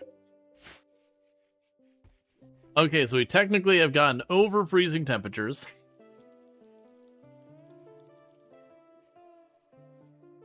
I keep forgetting I've got these explosives sitting here that... We mined into this area expecting to make a base back here and found a ruin, and this area was full of bombs. So we had to explode the big bomb, which is why this corner's missing. That's what I couldn't protect it from. And we got the little bombs. Doing that. Meanwhile, while that's all frozen, we're just going to chuck all the bodies over onto that river.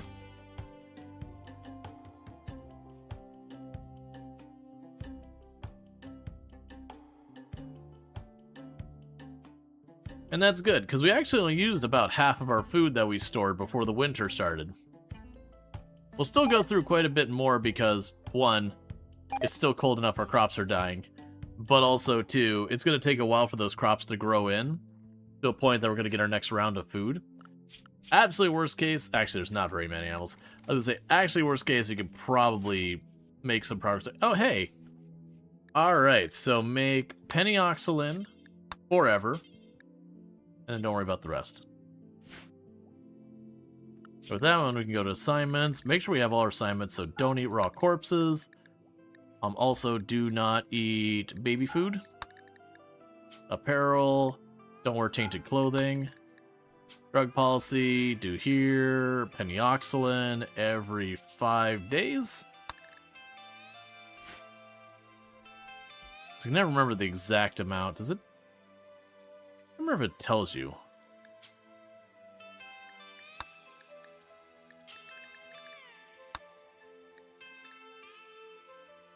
Let's see. 5.6 days. Right. And then there's a delay to actually, like, taking it, getting it, like, walking over there, and yada yada. So that's why I have 5 days.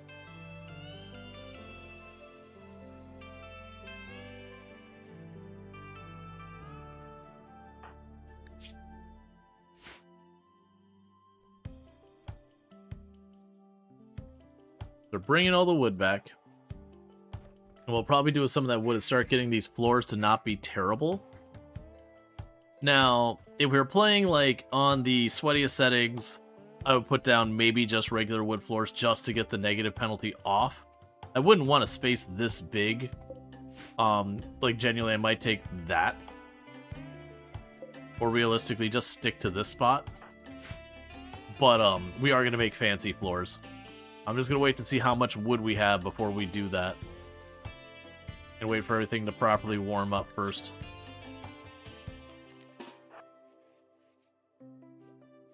Okay, just need you to warm up again.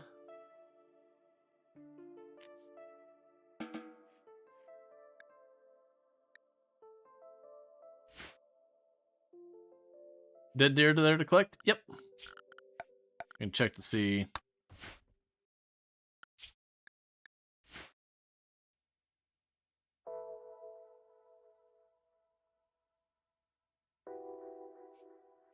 Yeah, once we start getting to the 50s out here, we'll tell them to let these fires just run out of fuel. We'll keep the one fire going here till it starts to get properly hot. I might even just leave it going year-round.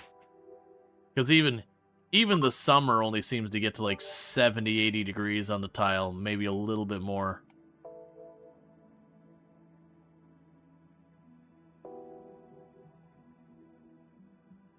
Yeah, you all are going to kill each other up there.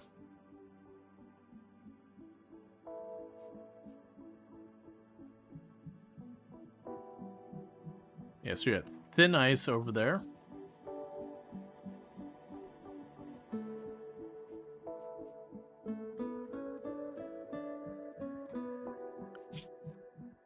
So we did manage to get a couple of levels on research on everybody during the winter there.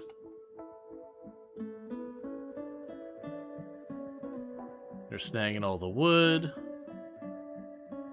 There's nothing else for them to do right now but that and research.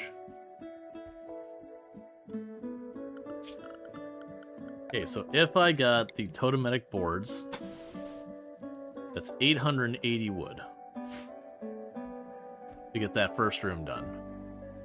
That is the fancy floors that take entirely too many resources, is not strategically the right decision almost ever, but counter argument, they look good.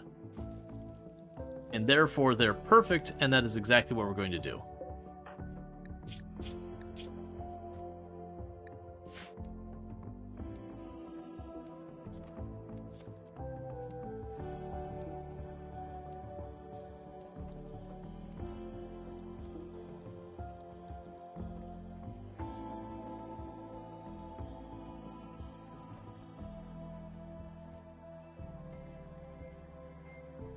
Okay.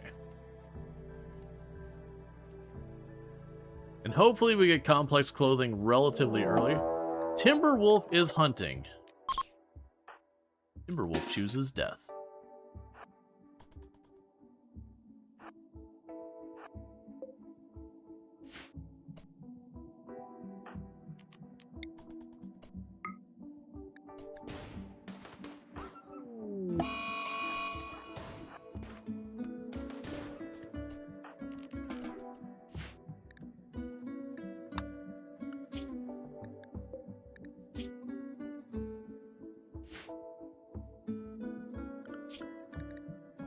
Oh, you killed the Wolverine, that's fine.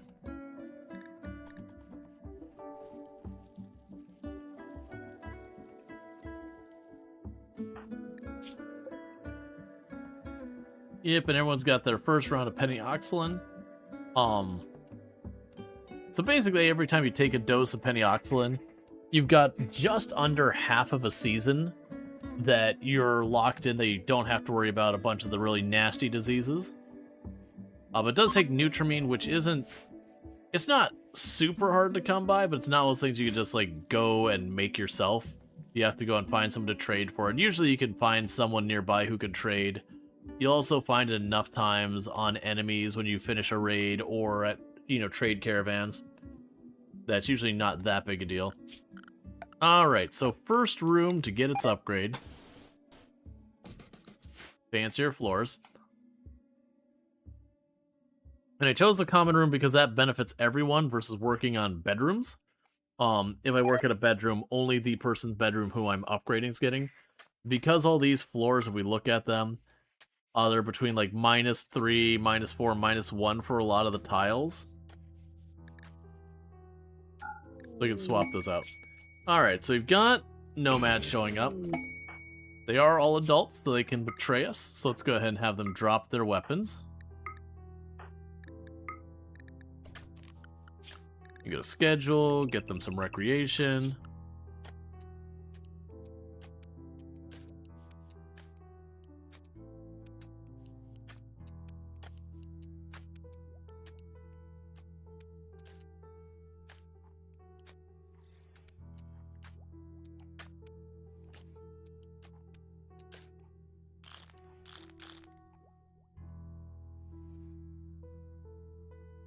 Same ideology again?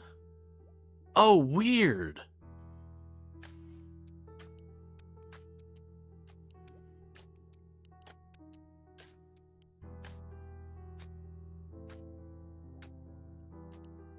I'll mark that even though I don't think they're going to get done.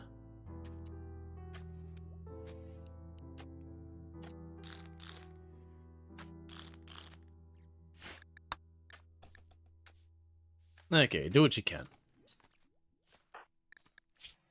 You know, it's twice. That's twice you've gotten the same ideology. It's not like we have, you know, something bugged where it's just one ideology in the game or something. It just happens to chose twice in a row to be like giving me the same ideology for my refugees. So of this group, chemical fascination, cycling, dull, fast learner, probably not. Oh, hey, wait a second. All right, I forgot about this. Assignment, drug policy. We will copy that. We will rename this one Colonist. We're going to go this one. We're going to take the penioxylin off of that. We're going to assign to all my colonists, Colonist. That way when people default come in here, they don't take all my penioxylin.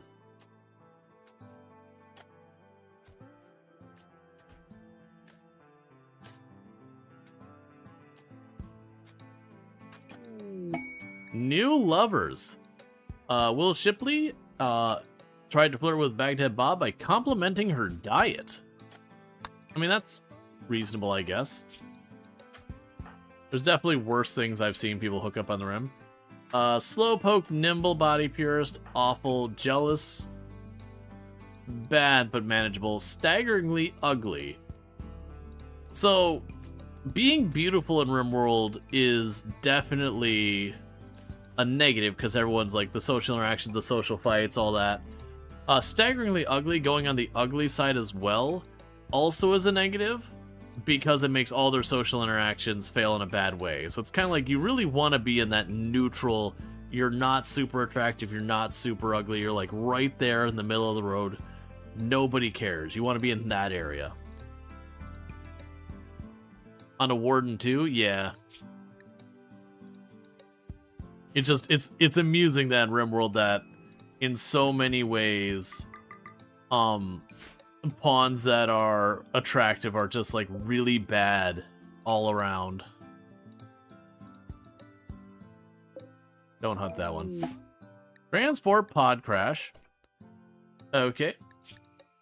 Misogynist who is abrasive and everything. We will rescue this person and save their life. I do not want them to stay. Stin, friend. Stin right here. I'm checking your portfolio. It says you're a misogynist and you're abrasive. You are not welcome here. I'm going to make sure the blood stays in your body, and then I want you to leave. Alright? Message clear?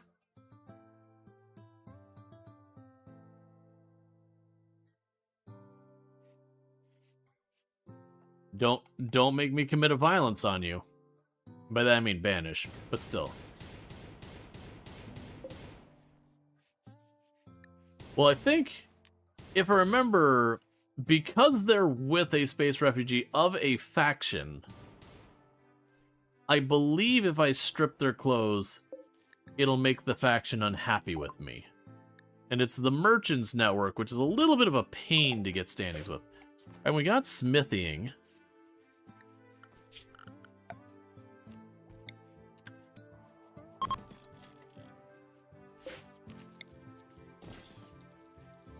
Yeah, no, if they're a space refugee for like no one specific, then take the clothes, no one cares. But yeah, if they belong to a faction, you strip the clothes, they will give me a mood penalty for it. We're getting beer brewing, because that's the thing that's going to be manageable.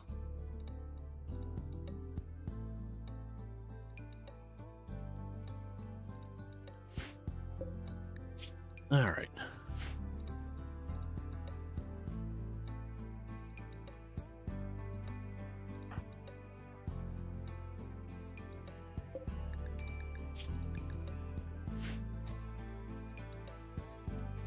And you got a lot of people just researching around the clock. Even though they're bad at it, at least progress is happening.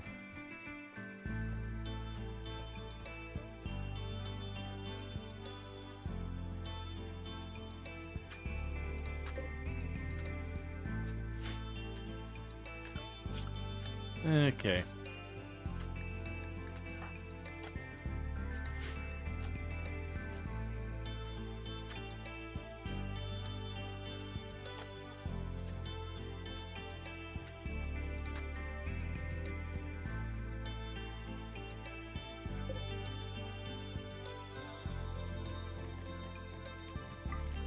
Honestly, for now, we're going to take that second door. We're going to latch it open. So we only have to go through the one door. Okay, so we could make helmets with this right now. I'm going to hold off. And the reason I'm going to hold off is we look at the simple helmet. It gives me insulation of 0.8. But meanwhile, if we look at what one of these people are wearing with this, that gives me an insulation of 3.2. So the helmet will protect us in a firefight, and we'll want those later. But right now, getting an extra, like, 2 full degrees almost of insulation is pretty big. I'll want to get the tablet eventually. We'll worry about that later.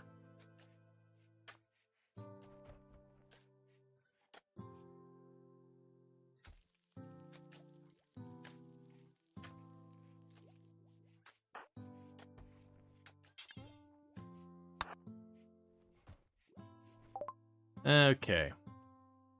Take my poor quality clothes. Take the poor, like, the crappy knife. And honestly, I'll just take that for right now.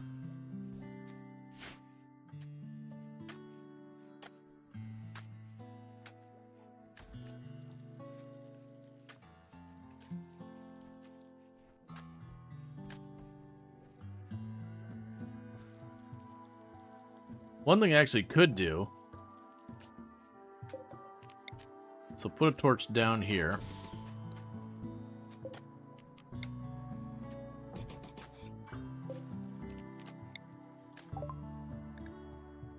here? Brewing. Oh, good. We're getting that last drug I missed.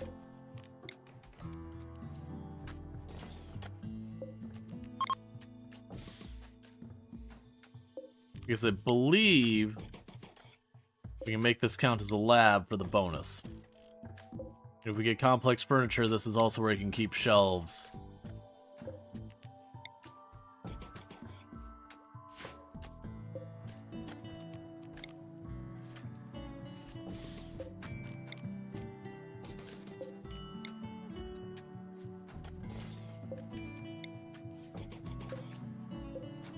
Alright, we've opened up our production room more.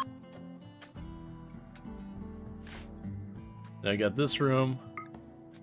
Yeah, so it does count this as a laboratory, so we do get bonus there. So that was worth doing to get ourselves the research bonus down there.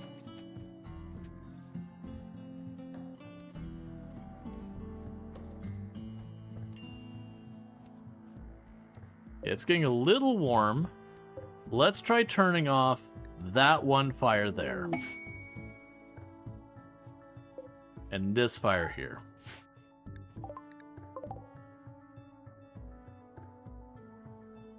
And just let them kind of cook.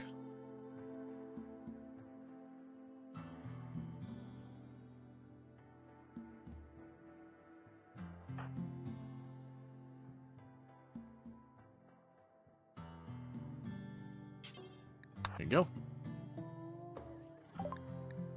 Okay, so with this, take the little trace of bits of fur. Honestly, well, take all the leather. We can get more where that's coming from. We can accept that. They don't have much else for me, but we'll take the silver that way, like later on, if we get someone who shows up with like a pulse rifle or something else I want, I have some money to throw at it.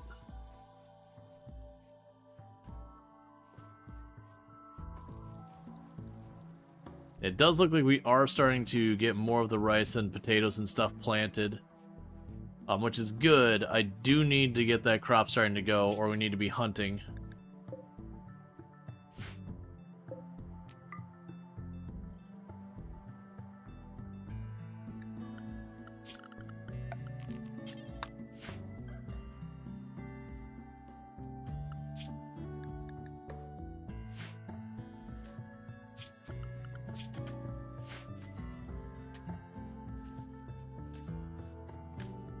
And just like that, the break room is going to be all nice.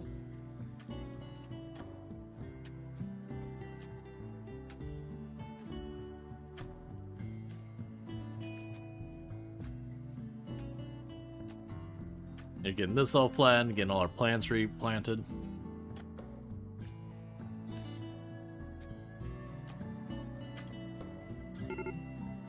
Alright, the break room is officially not terrible. Moving up in the world, and what are you upset and why? Alcohol withdrawal.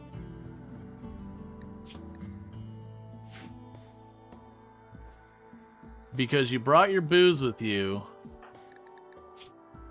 and then everyone else drank it. And you're just gonna be a real unhappy person.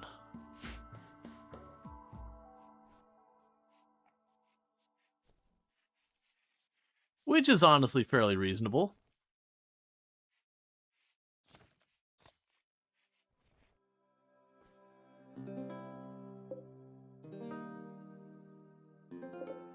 Was this my winter car? I didn't end up playing my winter car. I played my summer car and I had some fun with it. Betrayal.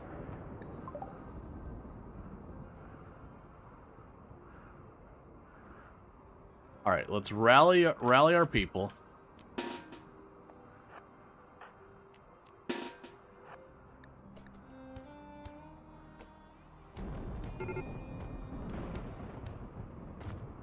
You might want to reconsider lighting the room you are currently staying in on fire.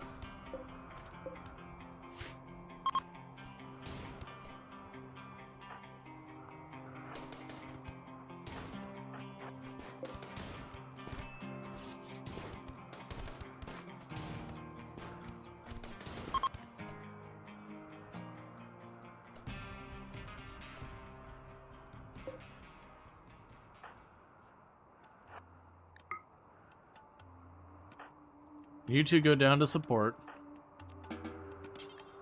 And you put out the fire. Alright. Nimble Slowpoke Body Purist.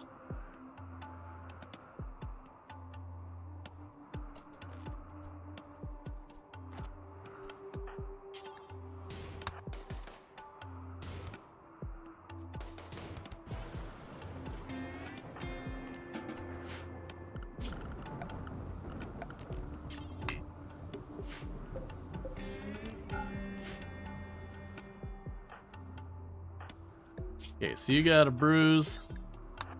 Please get this corpse out of here. You're attending, which is fine.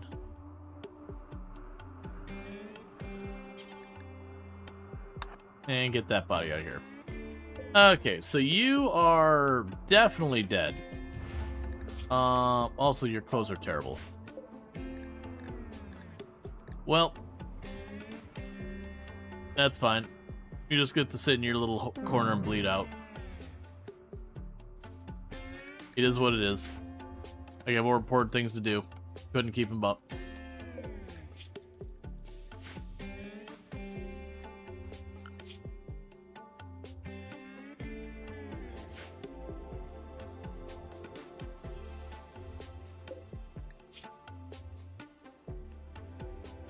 I honestly think they might have beaten him up.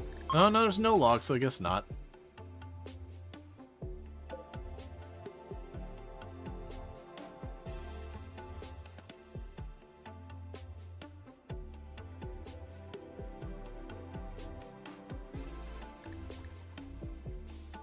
Okay. Okay, so both wolves are up there. That's fine.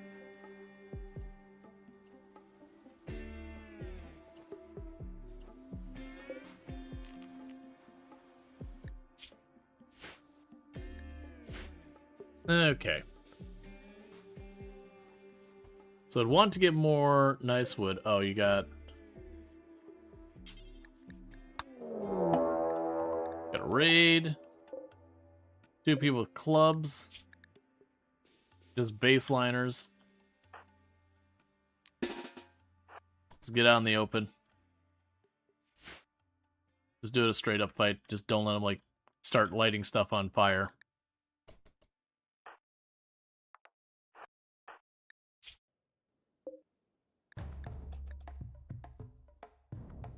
I was waiting for them to go punch the explosive like the other guy did.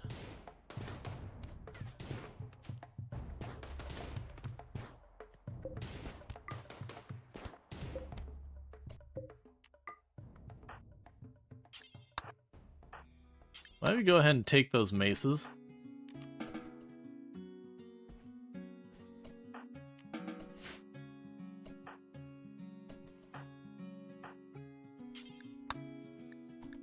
Okay. Nice that they brought drugs, basically. Please get this corpse out of here, and that corpse out of here, and that corpse out of here.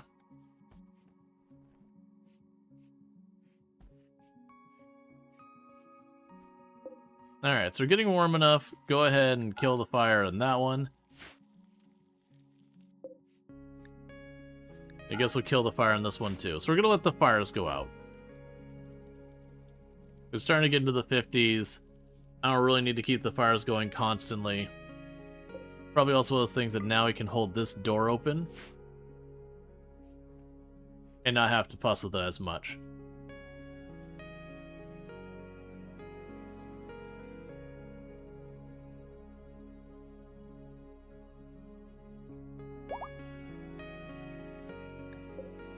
Okay, and Stin is getting out of here. That's good because we didn't want them to stay.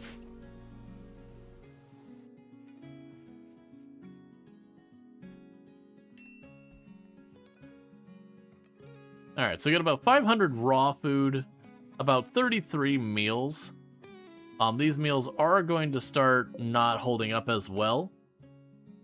We do have the rice and the potatoes down. We're starting to get the strawberries down.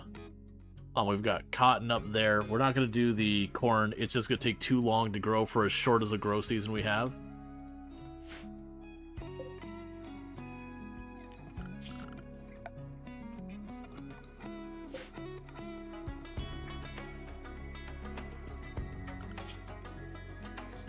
So literally, we're getting all four of the drug productions before, like, we only got 4 not drug research, and everything else is the drugs. So the good news is we did gain some standings with the orbital merchant people, which is not too bad because that's actually kind of hard to get in the early game. And they can actually be a bit of a mixed bag so far as an ally because they bring some real serious firepower to the fights a lot of times. But sometimes you'll be in like a relatively small area and you'll see them land and they've got like their doomsday launcher, their triple rocket launcher. Like, could you not bring those? Could we bring something else?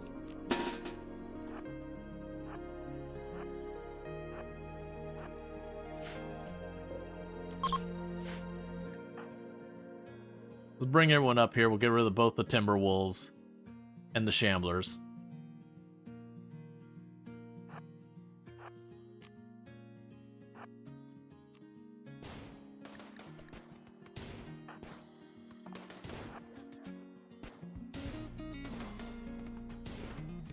I appreciate that this Shambler didn't seem to care for like the first 4 or 5 hits we got on the other one.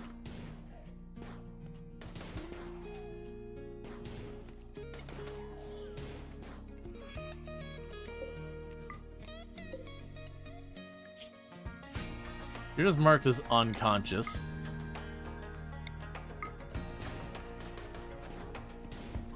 Which faction were you talking about? The space merchants?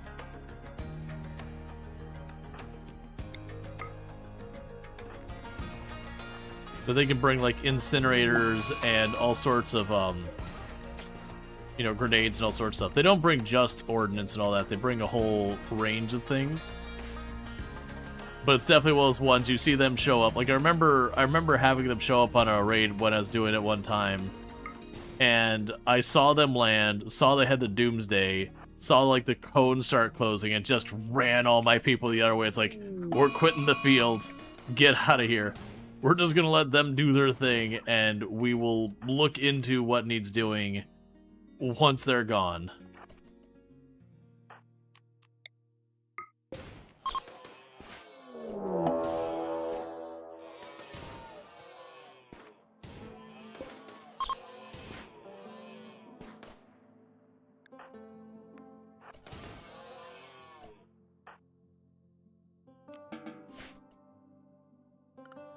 Okay, so we basically just took out all the animals that can, basically fight back. So, shot both the mooses, shot both the Timberwolves.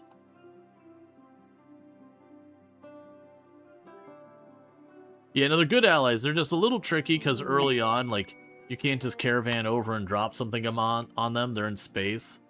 So you end up getting a lot of stuff. Once again, not a scratch? Yep. Well, I mean, in the range team, most fights you shouldn't get a scratch. There is definitely times where we get stuck in a range-on-range fight where we're trying to just have a cover advantage. Sometimes in those cases, inevitably, some people are going to take hits. You can do stuff to try and mitigate it, give them cover, use things that stun, like all those things. But it is RimWorld. Outside of some really cheesy stuff, you can't avoid being hit forever.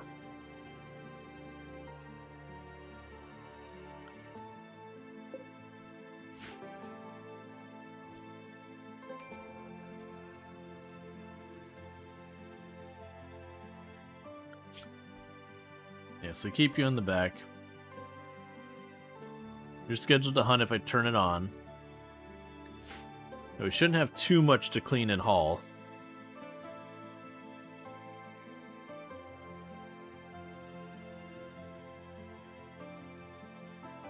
Can you direct you to the nearest drugs? My storage room. What do you want? We got Wake Up, we got Yayo. We're fresh out of Go Juice right now, but people keep bringing it on by.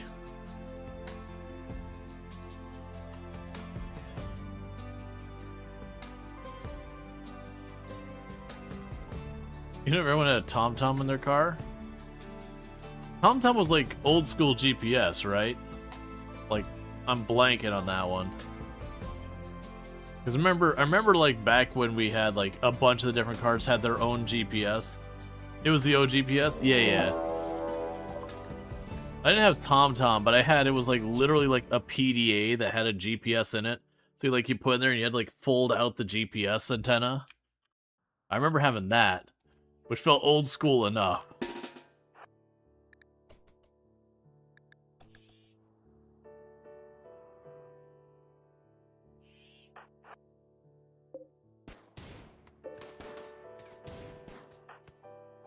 And like, it was fine for places that didn't change much, but it was one of those things that, you know, it's not like they connected to the internet to live update the maps or anything. So the maps would get out of date, and then you just had parts of the world you just couldn't use your GPS reliably. Because I remember there's, along the East Coast, there's a town called Cocoa, and they had like redone their retention ditches and all that. So they used to have all these tiny little crappy bridges that are like, you know, one car could kind of get over it. And they cleaned that all up. Like they widened the retention ditch and all that. And then they had like one proper bridge to go from one side to the other. And I had that GPS, and every time it was like, turn right here. And you're going, nah, man, that's a ditch. Turn right here. Nope, still a ditch.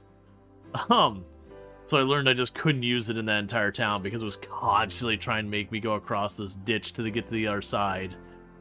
And just the whole thing, the whole way, was just constantly telling me to turn right where I couldn't.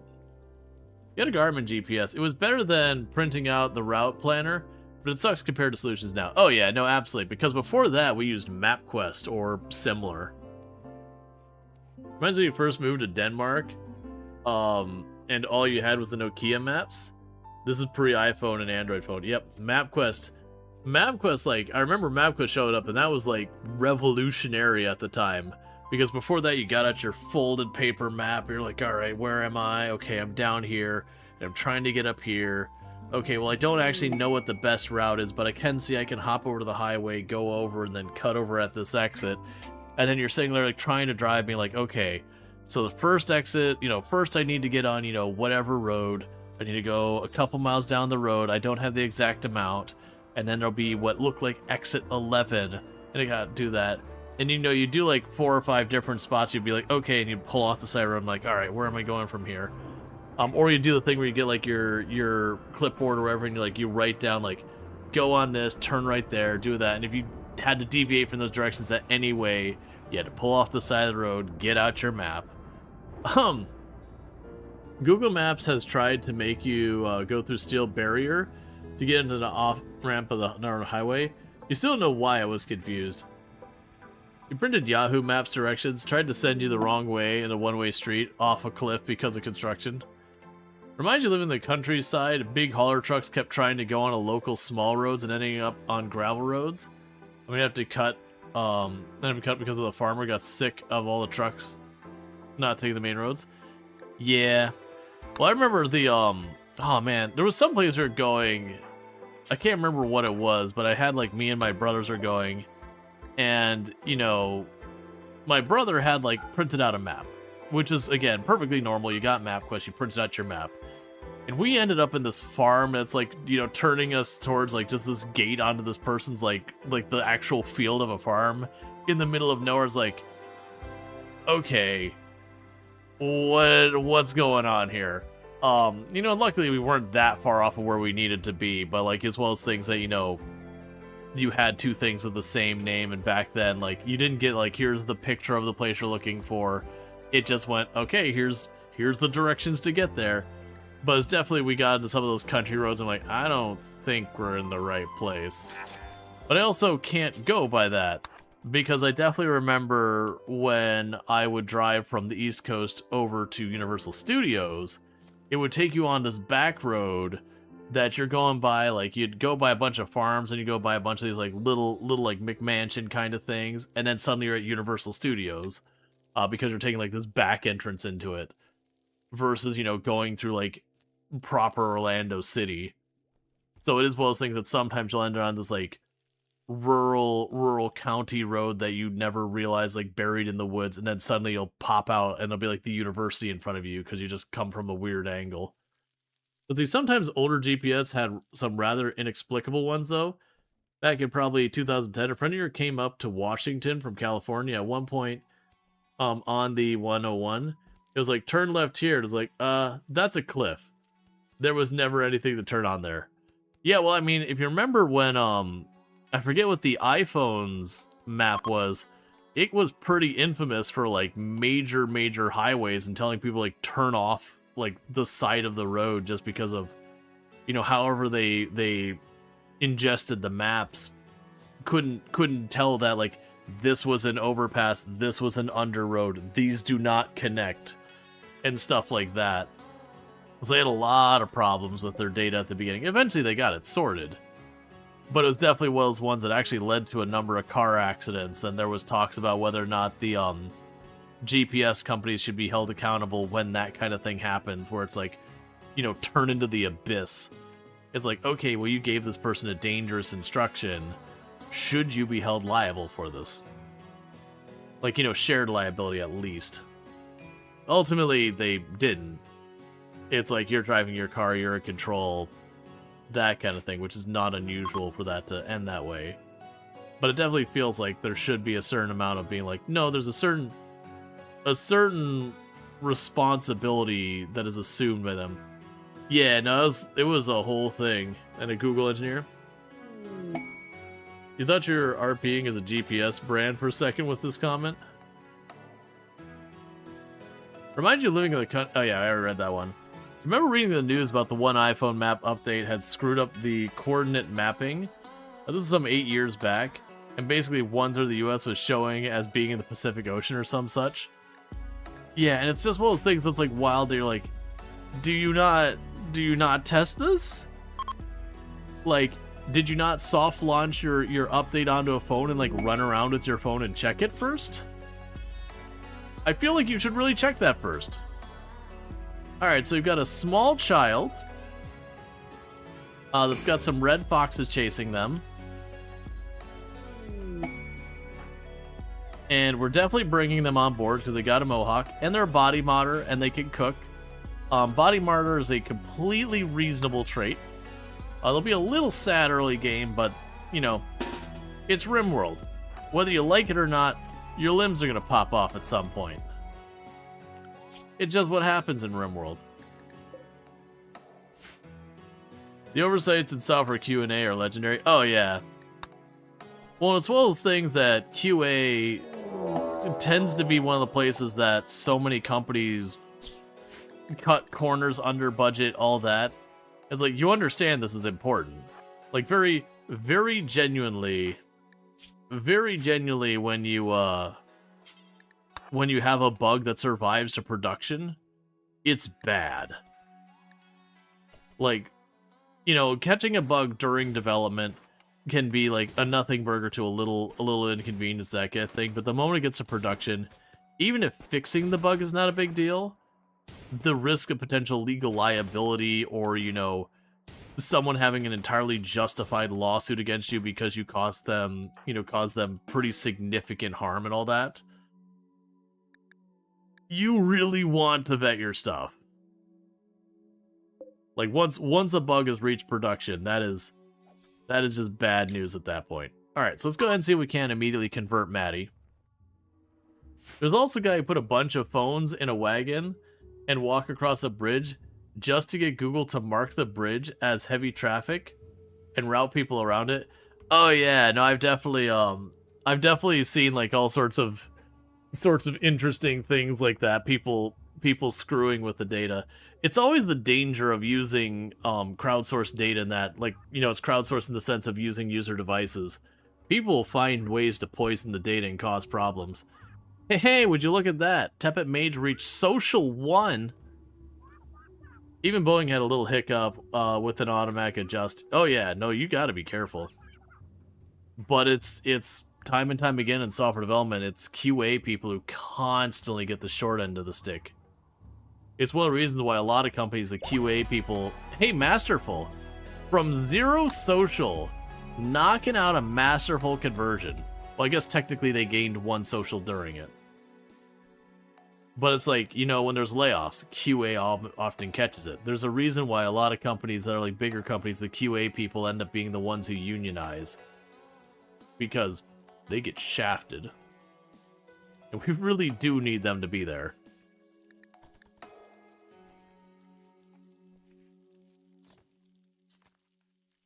Like, and that's the same thing in gaming with a lot of the AAA studios. It's the QA people who tend to be catching a lot of the layoffs as well. And shocker, we start getting more and more games with like very significant and notable quality issues. Who would imagine? The people whose job is to verify the quality of your product, you get rid of them, and then the quality of your product, you know, takes a hit. Whoever would have seen this coming? That's mostly a AAA problem because, well, thanks. Just kill my crops. It's fine. I didn't want those. But because a lot of indie studios, man, they don't got a budget for QA. They don't got a budget for a full dev team. A lot of the indie ones, like, who's your dev team? We got 3 people. By the way, this person's also the computer, you know, the artist. By the way, this person is also marketing and financing and HR. Randy? No, Cassandra. What are you? Oh, hey, Maddie. Hey, Maddie. Get home. And also, before we forget, we got a kid to name here. So let's see who gets to be our brand new child who's tempting fate running out in the wilderness with the animals. That's gonna be Techgrashy? Or Techgrash. Alright. Welcome, small child. Run home. There's a great wolf on the prowl. It would like to eat your face. And most of the rest of you too. But not your eyes. We're being reasonable here. All we want to do is eat your brains. E? Oh. Oh, I see. Yep. I said the correct thing and they typed the wrong thing. Thank you.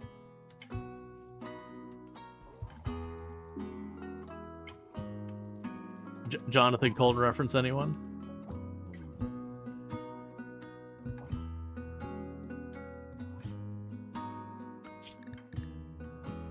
Alright, we'll just go right on down this list.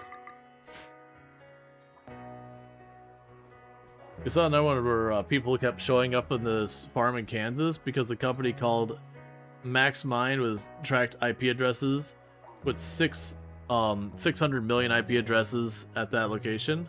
Basically the center of the US. If the IP address was identified, no location, it would go there. I do love those kind of issues. This is the default thing we put in when we don't have something, and all the mayhem it can cause. Because you can't not have a value. You gotta have something.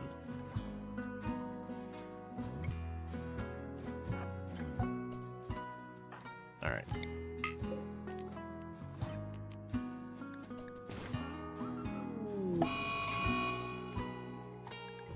Is the location service? They made sure to give a location. Oh, as well as things they wanted to make sure to complete the query. That way, you know, they would get credit. Because they return nothing or whatever.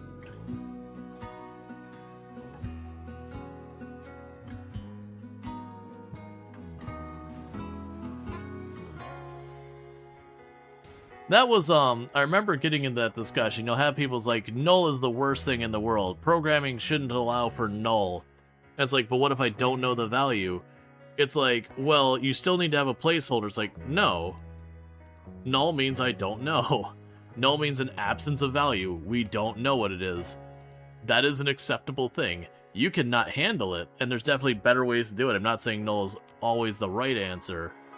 But like, there are definitely people who are like, in absolute crusades against ever using null values.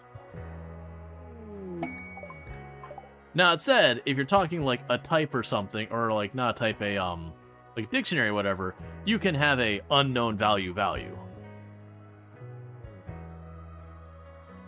Yeah, they knew it was US. They gave the center of the US a very specific coordinate, which was some family farm. Yeah, it is wild how often you run into these kind of things. They happen all the time. It's like with date time having it where like, oh, what was it?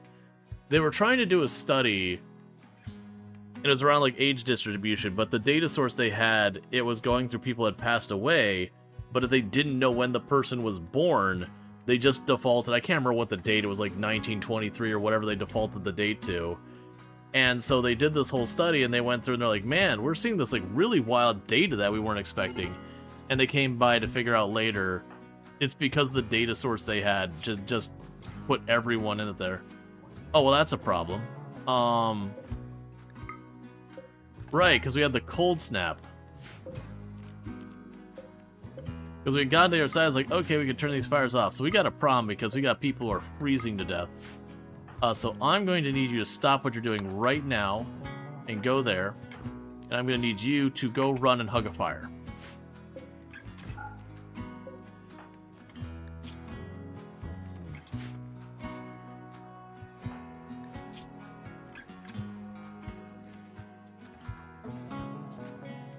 Global date 0 is 1875. Right, but it's one of those things that, you know, as someone who's doing a research project, you wouldn't realize that just weirdly they're going to be like, oh yeah, all of this stuff is being defaulted to some date. You would think the data you got, you know, had accounted for a lot of that stuff. But it basically screwed up all of their math. And all they had to do was they had to like redo all the, you know, math around everything, figuring it out. But it was just that they had kind of defaulted everything to a certain date. And it wasn't clear that that had occurred because, you know, some arbitrary date, not like 1900 or something. You're like, okay, I'm having this weirdly high number of these things, like these one dates or whatever. And it just was things that just screwed up their whole data. Which, like I said, once they were like, okay, what's weird about this? And someone filled them in on what was going on, they're like, okay, and they just reran everything and they got their study done. But it was definitely like, what happened in this year, like 1923 or whatever it was? Like, what happened that all of this is so wildly off? Like, we don't see some population boom that aligns with this. Like, I don't understand. It's like this information is disproportionate. Like, who did what environmentally that this, you know, I don't remember what the study was for, but like that, you know, suddenly people needed glasses more or whatever on this one given date. Like, what? You know, is there some environmental impact that maybe we need to look into? But it was just, you know, data with a problem. And for the record, like, science has all these things to control for this, to like go in and like, we see a number that is a wild outlier. And yeah, you could do the thing where you like normalize your data and whatever. But then there's also, okay, well, this isn't a normalization issue. Something's wrong that we're seeing results that are just too far outside expectation. Why? And then like trying to figure out what's happened. Is your data bad? Like, is your approach into processing data, does it have a flaw in it? Let's see, couple being 1875 makes all kinds of sense with the ridiculous Doge claims that there were millions of people 150 years old claiming Social Security nonsense. There's no adult date entered. COBOL defaults 0, making person. Also, they lie. They just straight up lie and mislead, or they'll use words to like finagle around it. That was a recent political issue because 115-year-olds were showing up on some of the records due to things being entered at birthday of 0. I see. Okay. Gotcha. That's what you're talking about. Like, that was an actual thing specifically that happened. Gotcha. I've also heard, like, a lot of times where they'll report numbers and then they'll go, what's your source? And then they'll waffle a whole bunch. And then eventually, you know, if it gets to a courtroom, they'll be like, look, we just said it in the moment. You know, there is no source. Volcanic winter. Dude, calm down. We had our winter season. We got to grow crops for like 3 days. And then we had a cold snap. And then we got to grow a crop for 3 days or ish. And now, not even a day. And now we're going to have volcanic winter. I get it. You hate plants. I understand. You grew up on a farm. You just really weren't into farming. and someone tried to make you move back to your parents' farm and take it over, and it's just not your dream, and now you're just trying to salt the earth to make sure that no farming ever happens there again, to be free. Does it never find the fact that the same institutions automatically kicked people off after they hit 110 years? Yep. Oh, there's no one to convert. We already did it. Let's go ahead and tell them to go back to refueling those fires.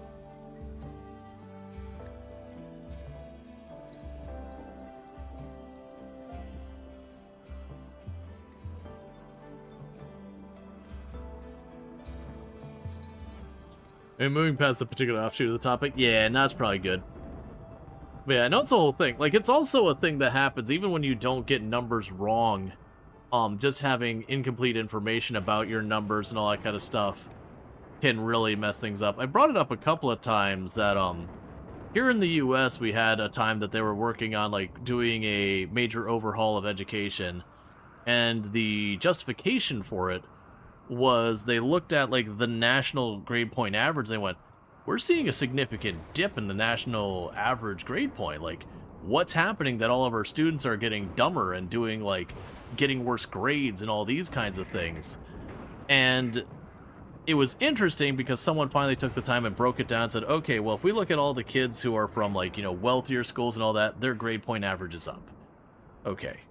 Well, let's go look at all the kids who are kind of in, like, your not necessarily the nicer areas, but decent areas. Oh, well, their grade point average is up. Okay, well, let's look at all the people who are, like, in the, like, really low-income, poverty-level schools and see how they're doing. Oh, well, their grade point average is up.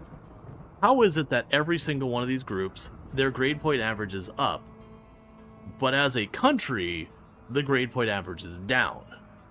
And what had happened is this has been right after the end of segregation and all that kind of stuff, where, you know, you had these kids going back to school, and then suddenly school was opened up for more students than ever been before, where a lot of these individuals previously couldn't go to school. Like, that just wasn't an option. And now they were being able to go to school and doing all that stuff. And so what had happened is, effectively, the overall percentage of the population that was on the lower income had gone way up for the schools, which they did on average have lower GPAs than those who were in much better schools. And therefore it did bring the average down despite every single subset of them being up overall. But it was this whole big thing. But I mean, we made a bunch of policy based on that misinterpretation that we are failing our students, that the GPA is down. Which we don't need to get into the individual policies, because once we get into that, people will get all up in arms and all that. But it is just one of those things. It's very easy to look at the picture of data in an incomplete form and come up with a conclusion that is literally the opposite of what reality was. That, like, our schools, we were improving our performance, everything was moving in a positive trajectory on basically every metric. But because you're trying to take the holistic number, like the giant one big number, it tells you the opposite tale.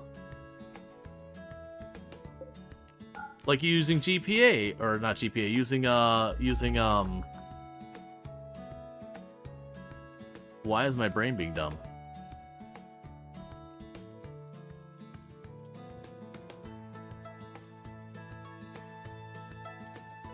It's blanking.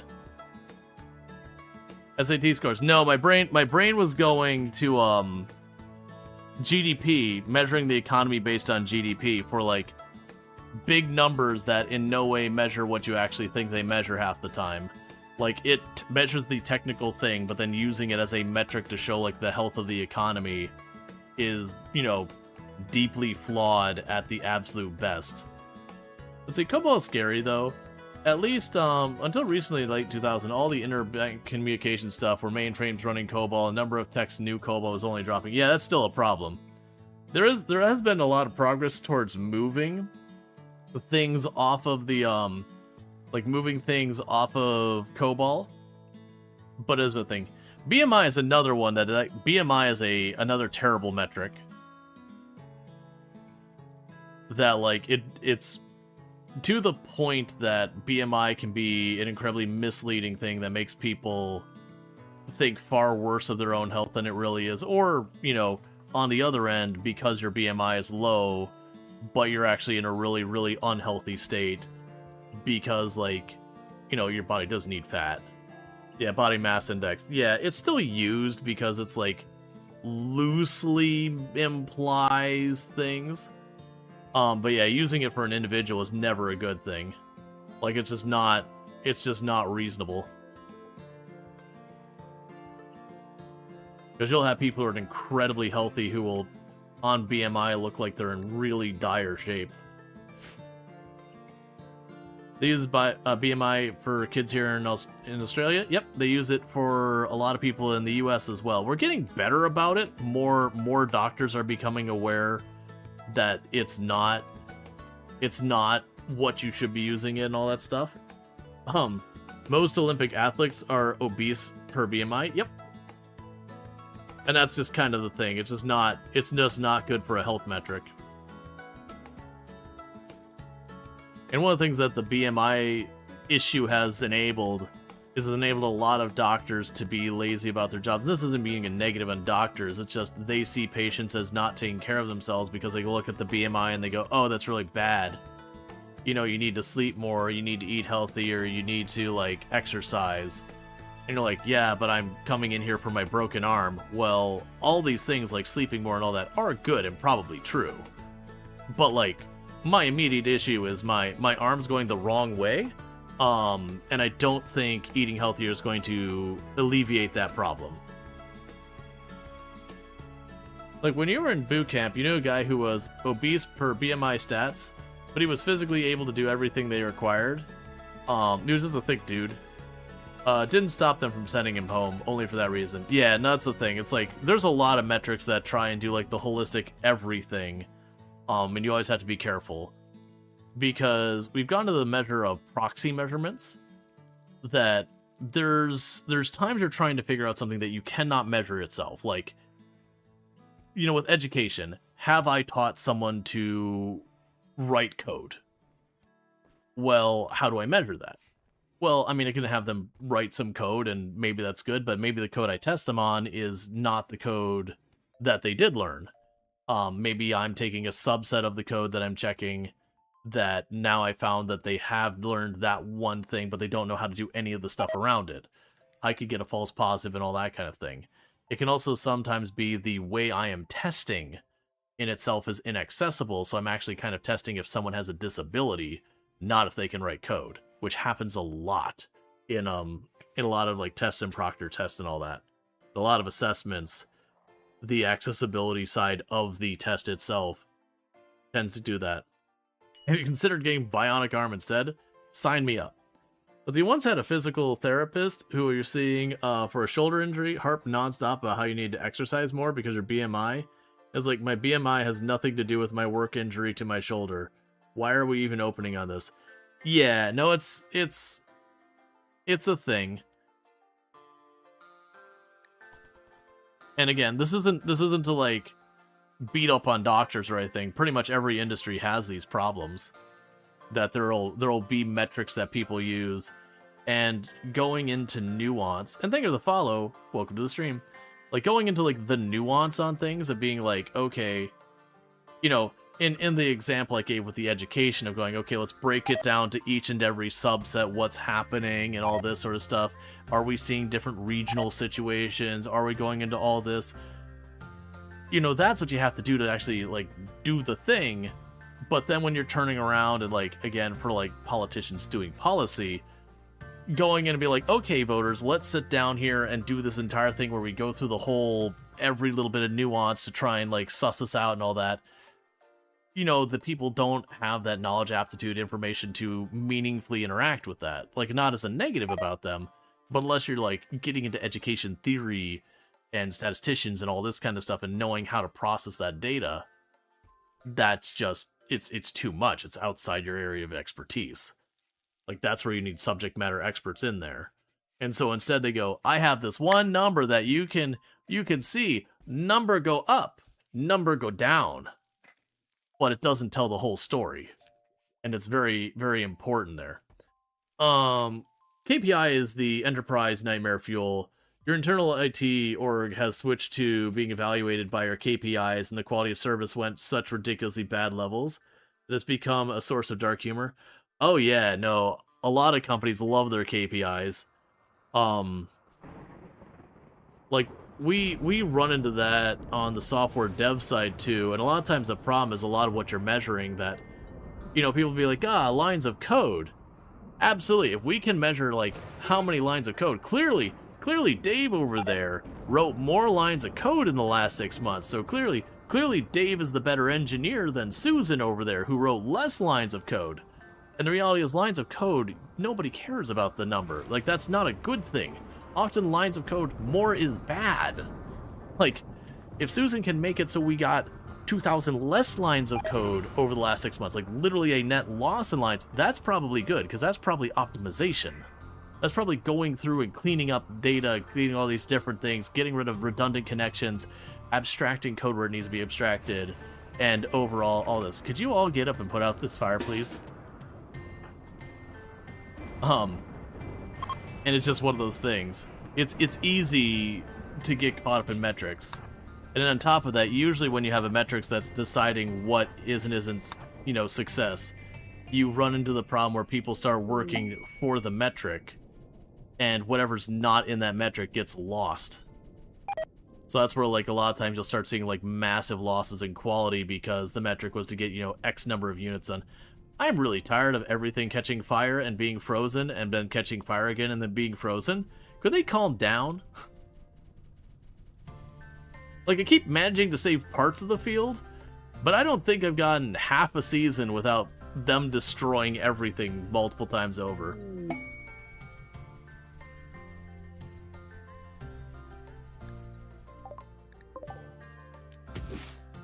Let's see, your dad worked with one program who realized the best way to troubleshoot a program is to just look out for modified by dude's name and refer. Did it? I've done that at a job. Huh. I did that at a job that we had a person that was kind of, we came to realize was just break. You're just gonna send 4 squirrels at me? You're gonna give me cataphract armor pattern for killing 4 squirrels. Yes, all day long. But yeah, no, it's, when you look at, like, software development and the profession side of it, it is definitely one of those things that, we've been very open, being like, more lines of code is bad. More lines of code is really bad. If you have people doing their job right, you want as few lines of code to accomplish your job.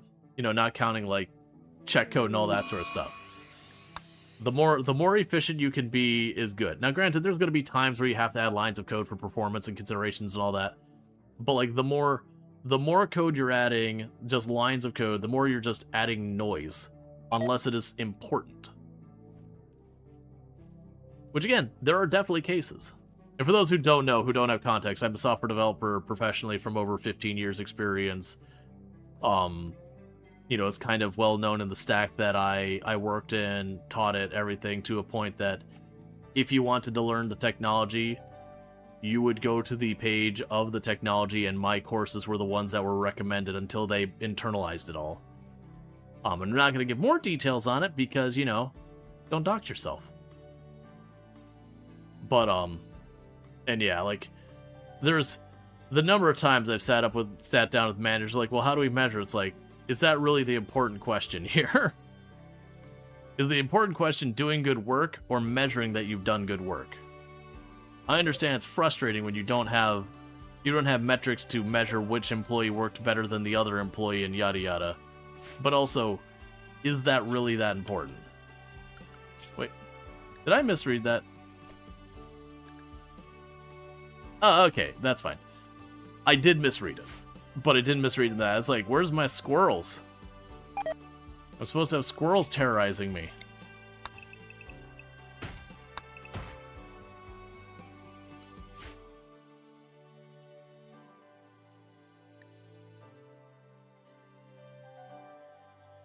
Got almost that all smoothed out. Every time you look over your field is on fire, I hope you get to grow these plants this time. So, surprisingly, our food, as far as our quantity, has actually been fine. But yeah, they have been murdering my plants. But part of that is I deliberately significantly overplanted my stuff. Because I just knew this is going to be a tile that I have a very short grow season of about 20 days. I'm going to want to overcompensate to make sure I have enough to ride out the other 40 days, or sorry, it wasn't 20 days, it was like 30 days. Either way, I'm going to need to have enough food, like, in the buffer to handle, you know, the long period I have without crops. What is your problem? Food poisoning? Yeah, food poisoning.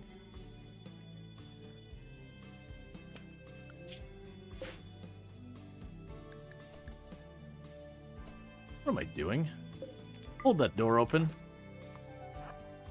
We can save ourselves getting some nipped toes here a little bit.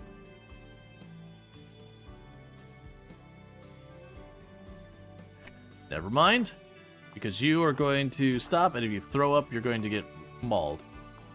Yeah, what I should have done is gone to the choke point, not here. They definitely wasted a lot of time. We'll probably be fine. Like, it's a matter of just hitting them. The squirrels get one-tapped. Yeah, it's fine either way. But yeah, you want to go to choke points like that as much as possible. Alright. Cataphract armor pattern. Go apply that so it doesn't count against my wealth.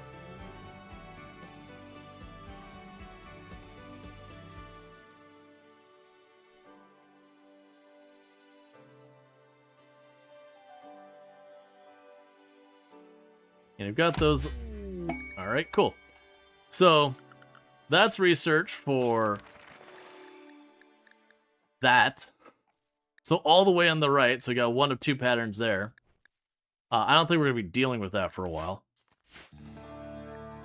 I was really a surprise, like, this early in the game, giving me the Cataphract armor pattern.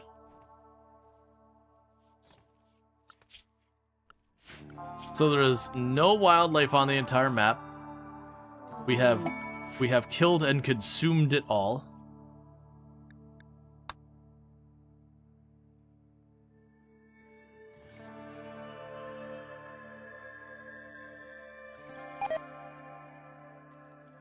No trees also? No, we got some trees. I've got them queued to cut down. We're getting stuff planted first. And the good news is between the fires and the cold snaps, we have had some of the crops survive every single time. I mean, other than the actual winter. That did kill everything. So we should be good, because I still have... We're going to have a giant mountain of these all go at the same time. It's all the stuff we got from meat over the entire winter. Now that it's no longer refrigerated, it's all going to rot in just very quick succession. But I still do have a pretty decent amount of this. We won't worry about that for a while. I forgot we were under Psychic Drone making people mad. But yeah, so when that's going, raid on them, attacking immediately. I'm guessing Neanderthals? Yep.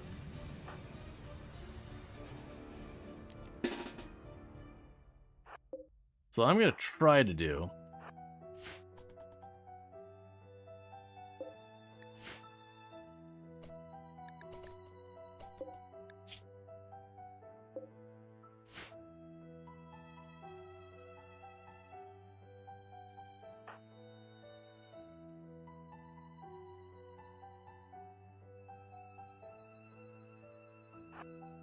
Are you moving at full speed? Yeah.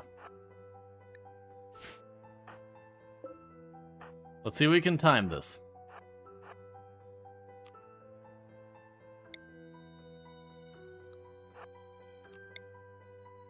Nope. They did not take the route I wanted them to take. It's fine. I was hoping they would go up here because we planted these two explosives and I was going to shoot the explosive to try and catch them in it.